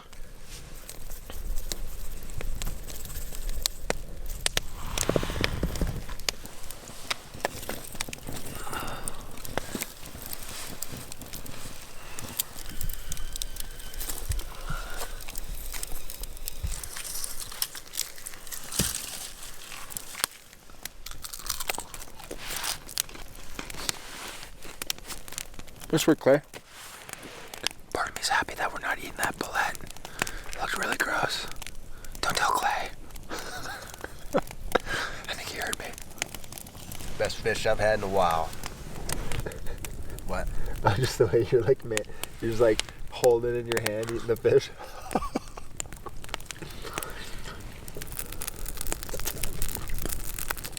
Alright, let's get these eyeballs. Oh. Yum. So good. It's my favorite. Alright, the braid. How'd you get the braid? It's like behind the eyeballs. Did you, like rip it open? Oh yeah. Okay. So good. Good for me. Yum.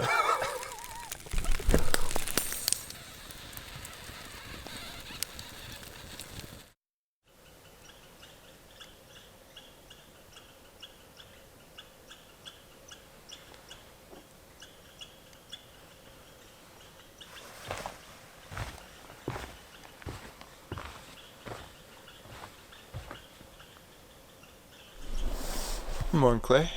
Morning. You got coffee going? Coffee time. Woo. Coffee. Stupid handle. All right. Well, let's go coffee first. Once I get more water, oatmeal for the hike out.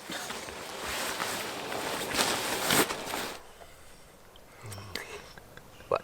Your spoon is so much better than mine. Somebody left this stupid Coleman propane burner. It says free, but it's not gonna. Free, so we're gonna take it.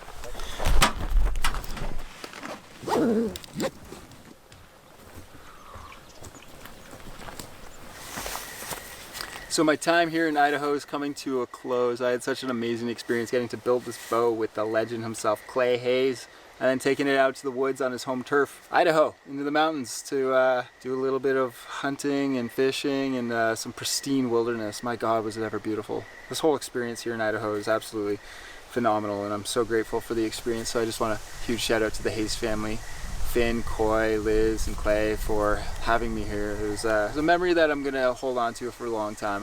I know I won't forget my experience here, and I'm pumped to come back. And if you guys haven't checked out Clay's channel, you gotta go check it out. I linked it down in the description. He does bushcraft videos, he does survival videos, he does bow building videos, he does hunting videos, camping videos. He's like my channel, but 10 times the skill level. Plus he was a season 8 contestant on Alone. He lived in, this is a replica of the shack that he lived in for 70 something days. Pretty crazy stuff. The guy is the absolute real deal, so you've got to go check out his channel. Anyways, hope you guys enjoyed that one as much as I did. Thanks for watching. Have a great day.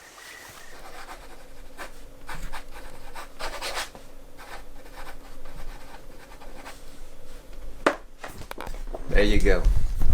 In person. Thank you, sir.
Surprise, motherfucker.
Babe, it's not like that. Trust me. I've just been really busy, that's all. No, I haven't been seeing anybody else. Babe, it's just you and me, come on. Patches, you know I wouldn't paddle any other canoes. Oh, I love you too. I think some animal bit my lip while I was sleeping.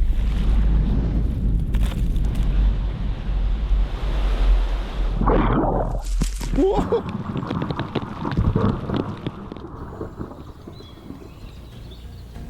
I'm a 2-day drive and 1,000 kilometers up north here in the Boreal Forest of Northern Ontario. I'm back at a familiar place. This is Wabakimi Provincial Park.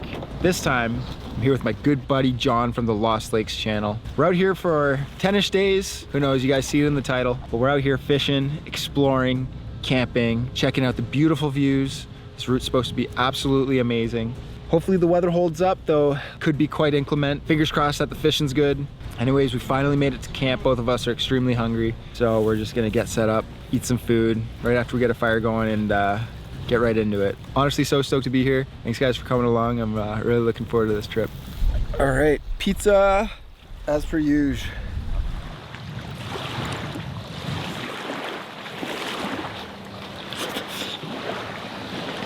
This is my third pizza. Welcome to the Pizza Network. 24 hours of pizza content, 365 days a year. It's been a long day, thinking about a ton.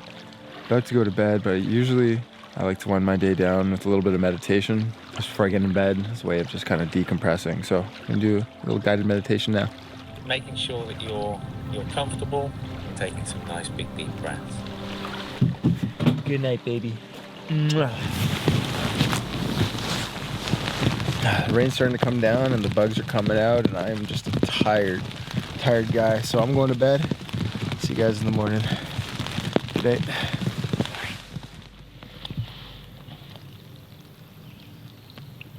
Good morning, everyone.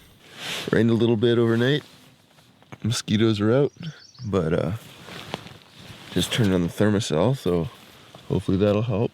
Yeah, looking like a nice day of overcast and a fun day of paddling. Good morrow, Zandorf. Good morning, Jorb. How does this day find you? We're gonna get a fire going before I turn my brain on.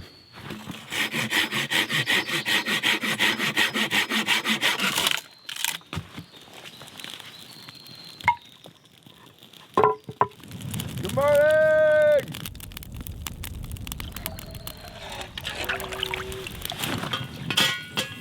Woo.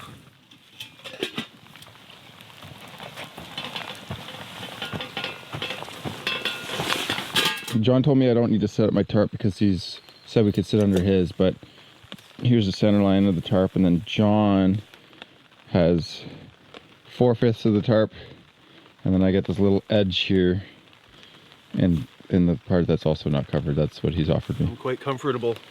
I would give you more space, but I'd have to move stuff, and that's not going to work for me. This feels awfully familiar, doesn't it, John? It's been under a tarp. With you? Yeah. Yeah, we've done this a few times. A couple times now. Your breakfast smells really good. You want to give that to me? Smell this. No. All right, here's an overview of the map. Yellow is the route, the reds are ports. So yesterday we did these 3 ports into this lake here. The remainder of the route takes us up into Wabakimi. We're currently on Crown Land.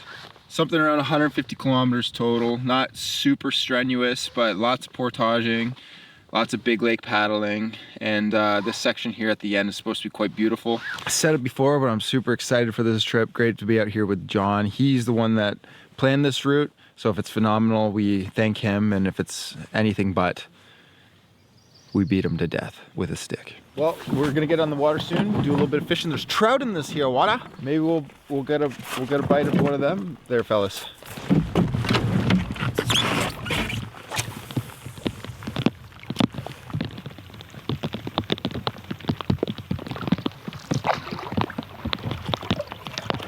Fish on.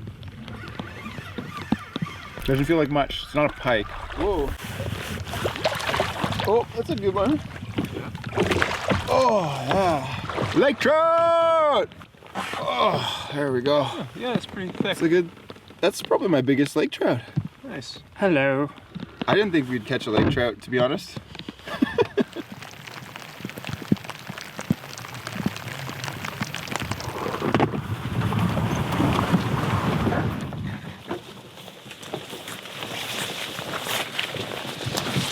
Oh my God, Patches.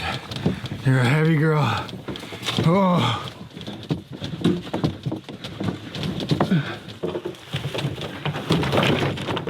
Why do we do this, John? That was the first port of a few for the day. Wasn't great, but it wasn't awful. It was a port, so we're happy about that. The bugs are up and at them and they're getting after us. But at least we have the power of friendship to get us through the rest of the day. Oh, and for those who don't know, this is my boat named Patches. She's the first boat I ever bought. She's a mighty vessel. She's taken good care of me in the past, as I've taken good care of her. Second portage for the day, 200 meters. Or as we say in America, 600 feet.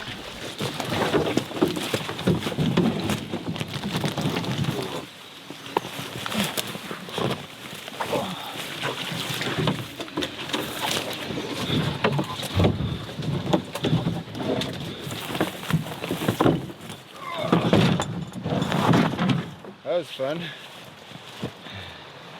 And by fun, I mean hard. Lunchtime. The mosquitoes are bad, so got the thermocell pumping. Thing is a lifesaver.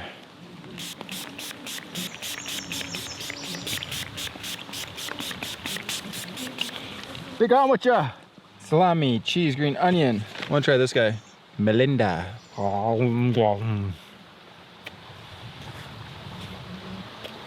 Hey, it's good. It's been about 15 minutes and thermosol has been pumping this whole time. Skeeters are gone. There's a few black flies flying around, but more or less bugless.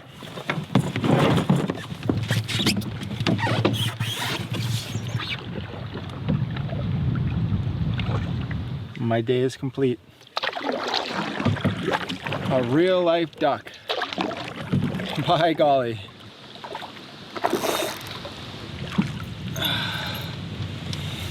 Fish!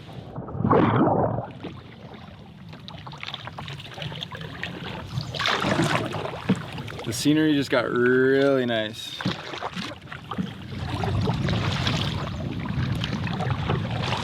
"500-meter portage into Mountain Lake." This will be the longest portage for the day. And at the end, we're going to be blessed with some amazing fishing and a beautiful campsite, guaranteed.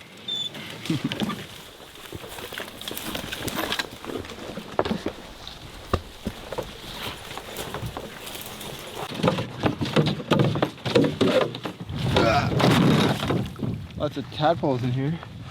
Big ones. Whoever invented the portage was a wanker.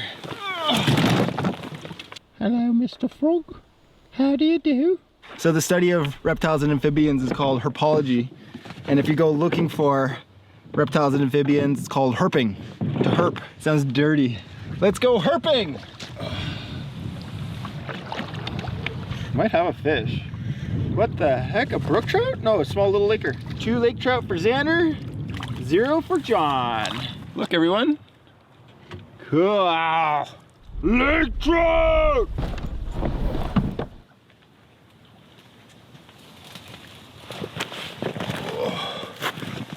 Home sweet home.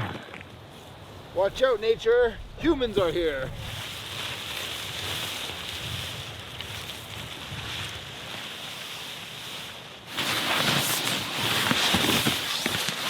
Both John and I thought it was going to be an easy day, and we thought we'd be able to lollygag quite a bit, but it took us all day to get here. It's 5 o'clock, 5:30, maybe even 6 now. What does it mean for this trip? Who knows? But yeah, it was a tough day. Let me show you on the map, right after I build this chair. Yesterday we camped right here, just after this third portage. Today We did this portage, this portage, this portage, and we're right here. Today we were thinking it might be an 8-day trip, though with the amount remaining, we'll see. Thing is though, compared to yesterday, the route's got a whole lot more beautiful, and I've been catching fish, so that's awesome. The one downside for this trip is the bugs, but it's quite hit or miss right now. Between the Thermacell, bug spray, I'm just like keeping a good head. They're not so bad. Might jump in the water, go for a little swimmy swim, and then cook some dinny din before having a little sleepy sleep. You know, if you just say the word twice, it just becomes cute. Buggy bug. How's it going over there, Johnny John? Swimmingly. You know what they say, when in Wabakimi, don't forget your bikini. And I forgot mine. So, going in just shorts.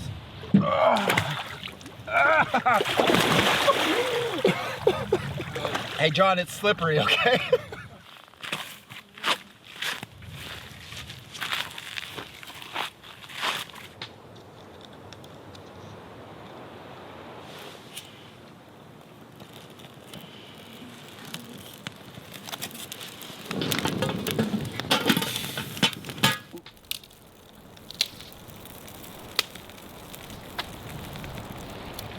Water's done.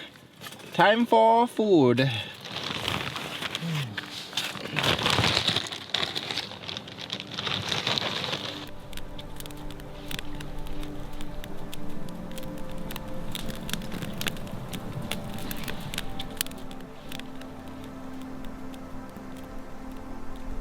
This is chicken chili that I've made and dehydrated at home. It's quite good. And we're gonna do wraps, which is my second favorite meal. If you've been watching this channel for more than one video, you'll know that. If you didn't fall asleep, you'd know that. Cheese, chili, green onions.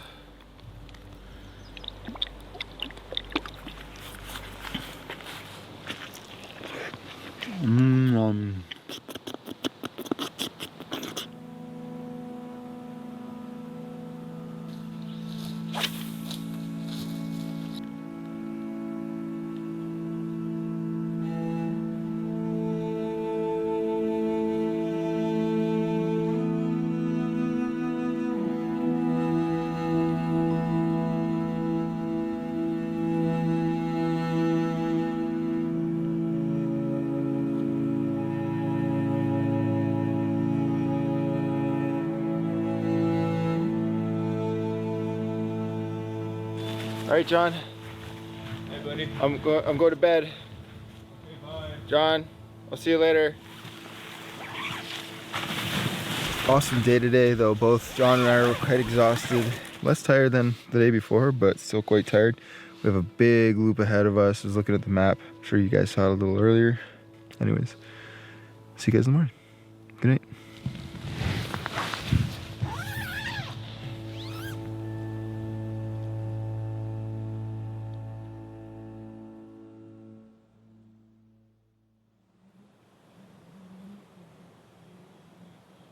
Good morning, everyone. I slept in a little bit, but I slept great, so well worth it.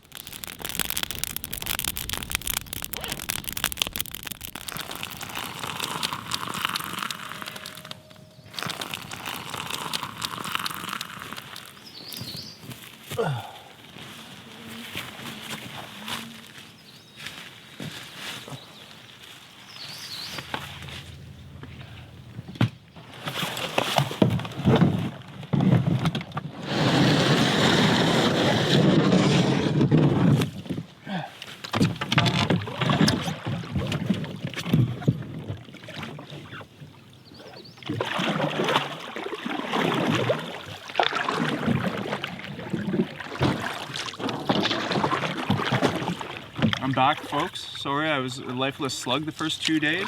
I'm John Terry. I'll be enduring Xander Bundick's company for the next 7 or so days remaining. I'm back. I'm alive. Good to see you. This is the first of potentially 6 portages for the day. This one being one of the longest 2, 500-esque meters.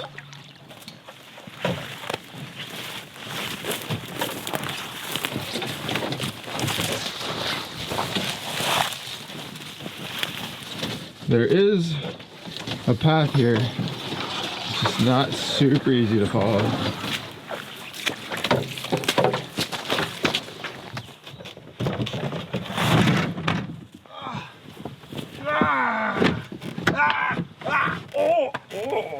I've been naughty, Johnny. Have you had sugar yet? Not Need yet. Some sugar. I was just thinking about it. Right, don't tell anybody. But as much as I rag on John and pretend like I don't like him, and I pretend like I don't like him, I actually really like him as a person. He's a really good friend of mine. Don't tell anybody though. Shut up. May I have some sunscreen, John? Nice. Umbra, face and wiener sunscreen. Interesting combination. Oh, can you imagine a sunburn on your penis? I don't have to imagine. Like, that's obviously a risk on a nude beach.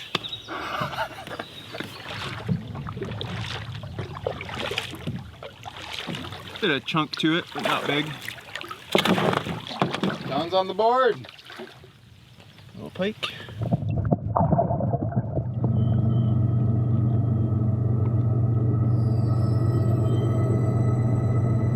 That train goes from Toronto all the way to Vancouver. Oh, it's pike.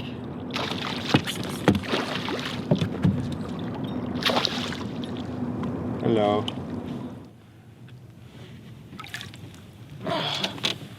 Pike. Hello.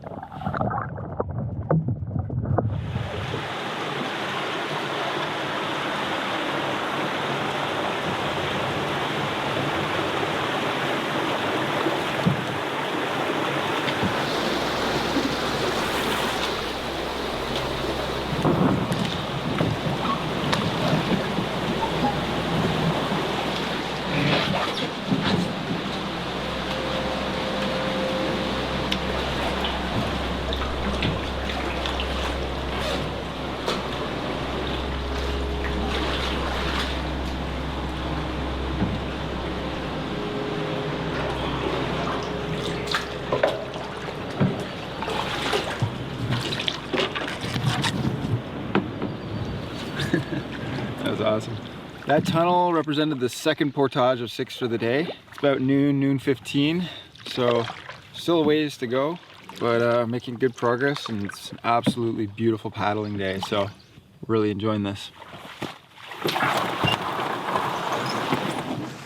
We couldn't find the portage, and instead of trying to find it, we decided to bushwhack, and it was a lot of work, let me tell you. A lot of work. I think we've been through clearing like that, but This is a little anyway, I think we're just stuck with the bushwhack. Yeah.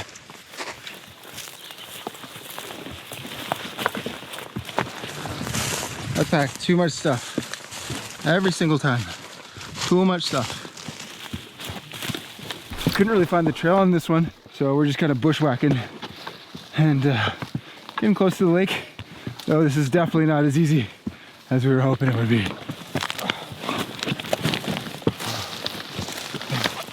This whole area is sour sarsaparilla, which is a survival food. Dig down, get that root, smell into the root. Smell it? Yeah. Interesting. Yeah, if you chew on it, it actually tastes like root beer a little bit. Yeah, I was gonna say it kind of smells like dirty root beer. Yeah, don't mistake it for poison ivy. Oh. I wonder if Mary Sharp and Melinda are friends or mortal enemies. I like to think they're chill. That was probably my least favorite portage so far. I'll probably do that over the mountain. That's true, actually.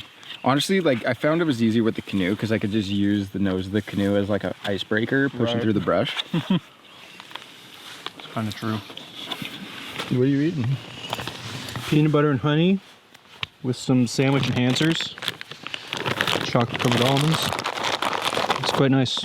Because tonight will be the night that I will fall for you. Over again.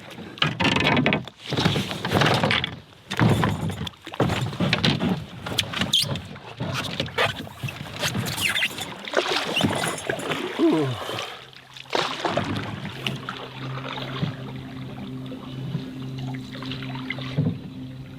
Jelly Bean Johnny's back.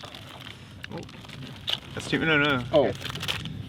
Can't take that many. Thank you. Thank you. Very generous.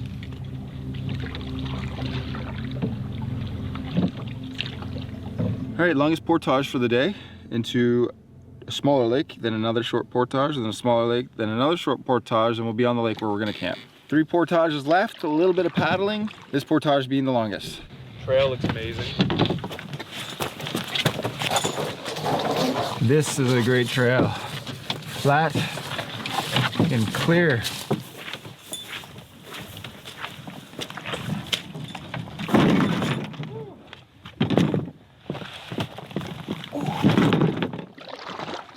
That was an awesome portage.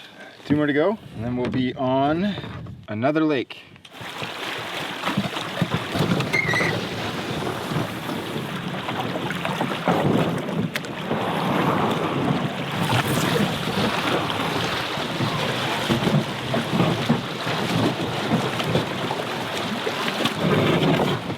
Come on, Patches! We're almost there! Good girl, Patches.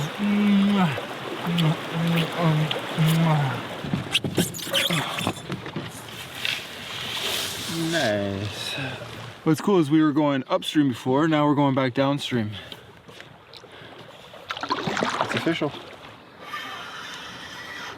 What's a walleye? Nice! First walleye of the trip. What a nice fish.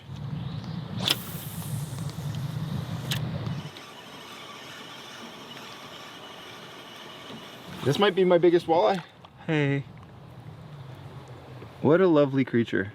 2 lake trout, 4 pike, and 2 walleye for Xander. 2 measly little pikeys for Johnny. I was waiting for that. Well, as far as I see it, you're cooking me dinner, so I'm good with it. Touche, Johnny. Touche. Oh! Shut up. Shut up. I get asked all the time about my shoes and if they're waterproof or not, because my feet are always in and out of the water. They're not, they're just regular boots. And the trick to all of canoeing is just to get your feet wet. Just screw it, get your feet wet immediately, and have wet feet for the day. But then when you get to camp, you gotta change out of your wet shoes into your dry Crocs, and it is glorious.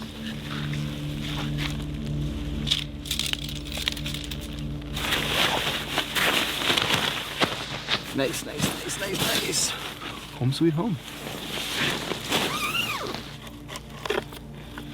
There we go. We're gonna do that 4 more times. Dry lichen, so flammable. It's a miracle there aren't more forest fires. Thank you for your meat. Later. Freshly caught walleye.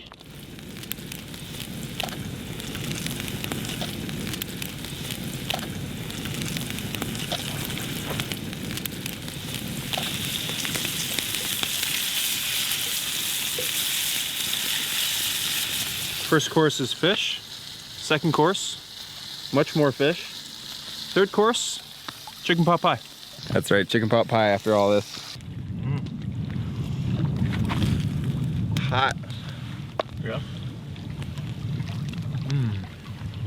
Oh man. Exquisite.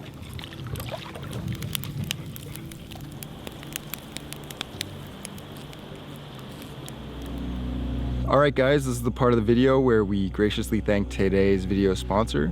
I'm so thankful for video sponsors on this channel because with them, it's going to allow us to go on some pretty cool trips that I got planned later on this year.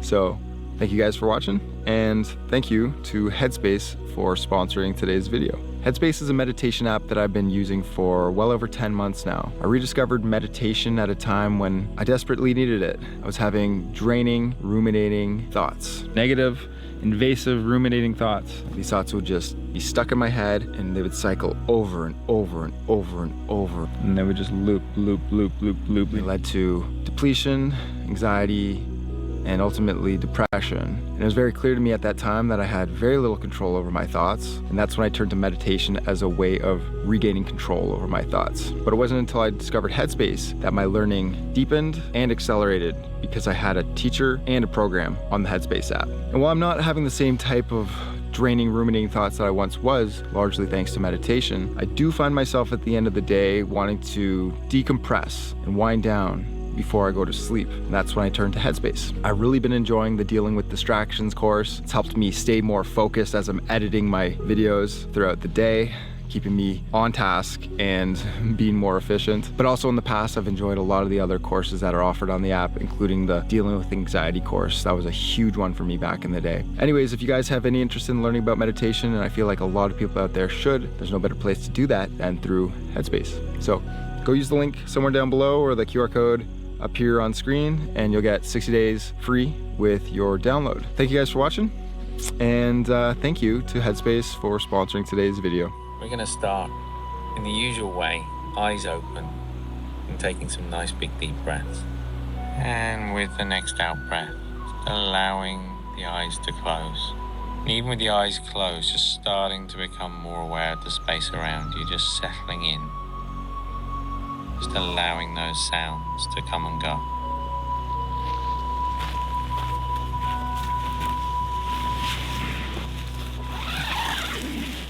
Well, it's like 9 o'clock and the sun is still very high up in the sky.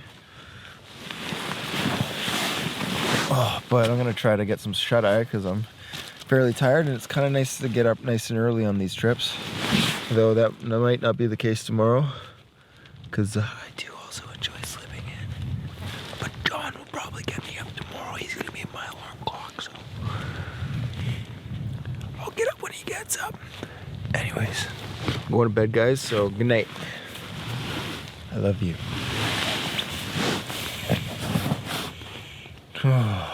So nice that there's no bugs here.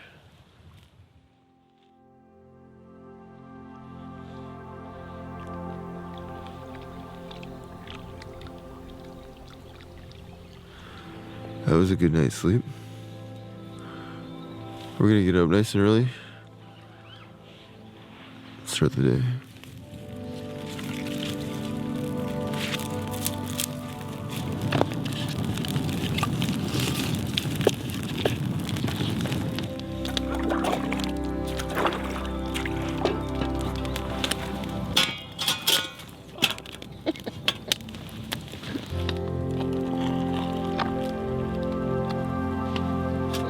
We're doing it the pizza today, right? I'm so mad.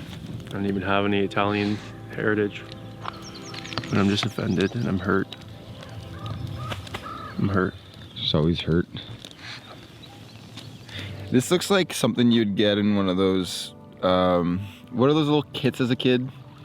Lunchables? Lunchable. It looks like a perfect Lunchable.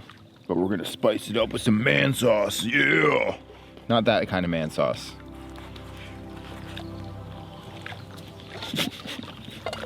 All right, let's take a look at the map. We put in here, first night, second night, third night. That's where we are right now.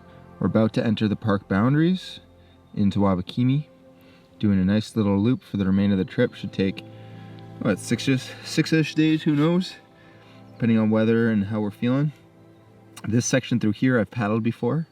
Absolutely beautiful, but when I did my trip last year, I came down this way and out. So all of this will be brand new and beautiful, not to mention the fishing in here and the rest of Wabakimi. Supposed to be excellent. Got a good head start on the day. Gonna get in the canoes now and be on our way. Ooh, yeah.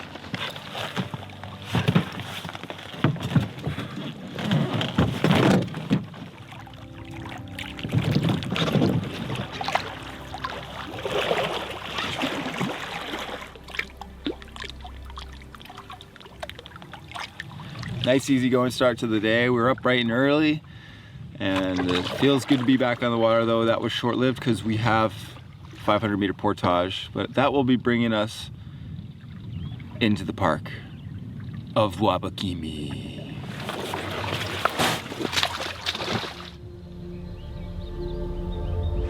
So once again, we cannot find the portage. Though this time it's a little bit more critical that we find the portage because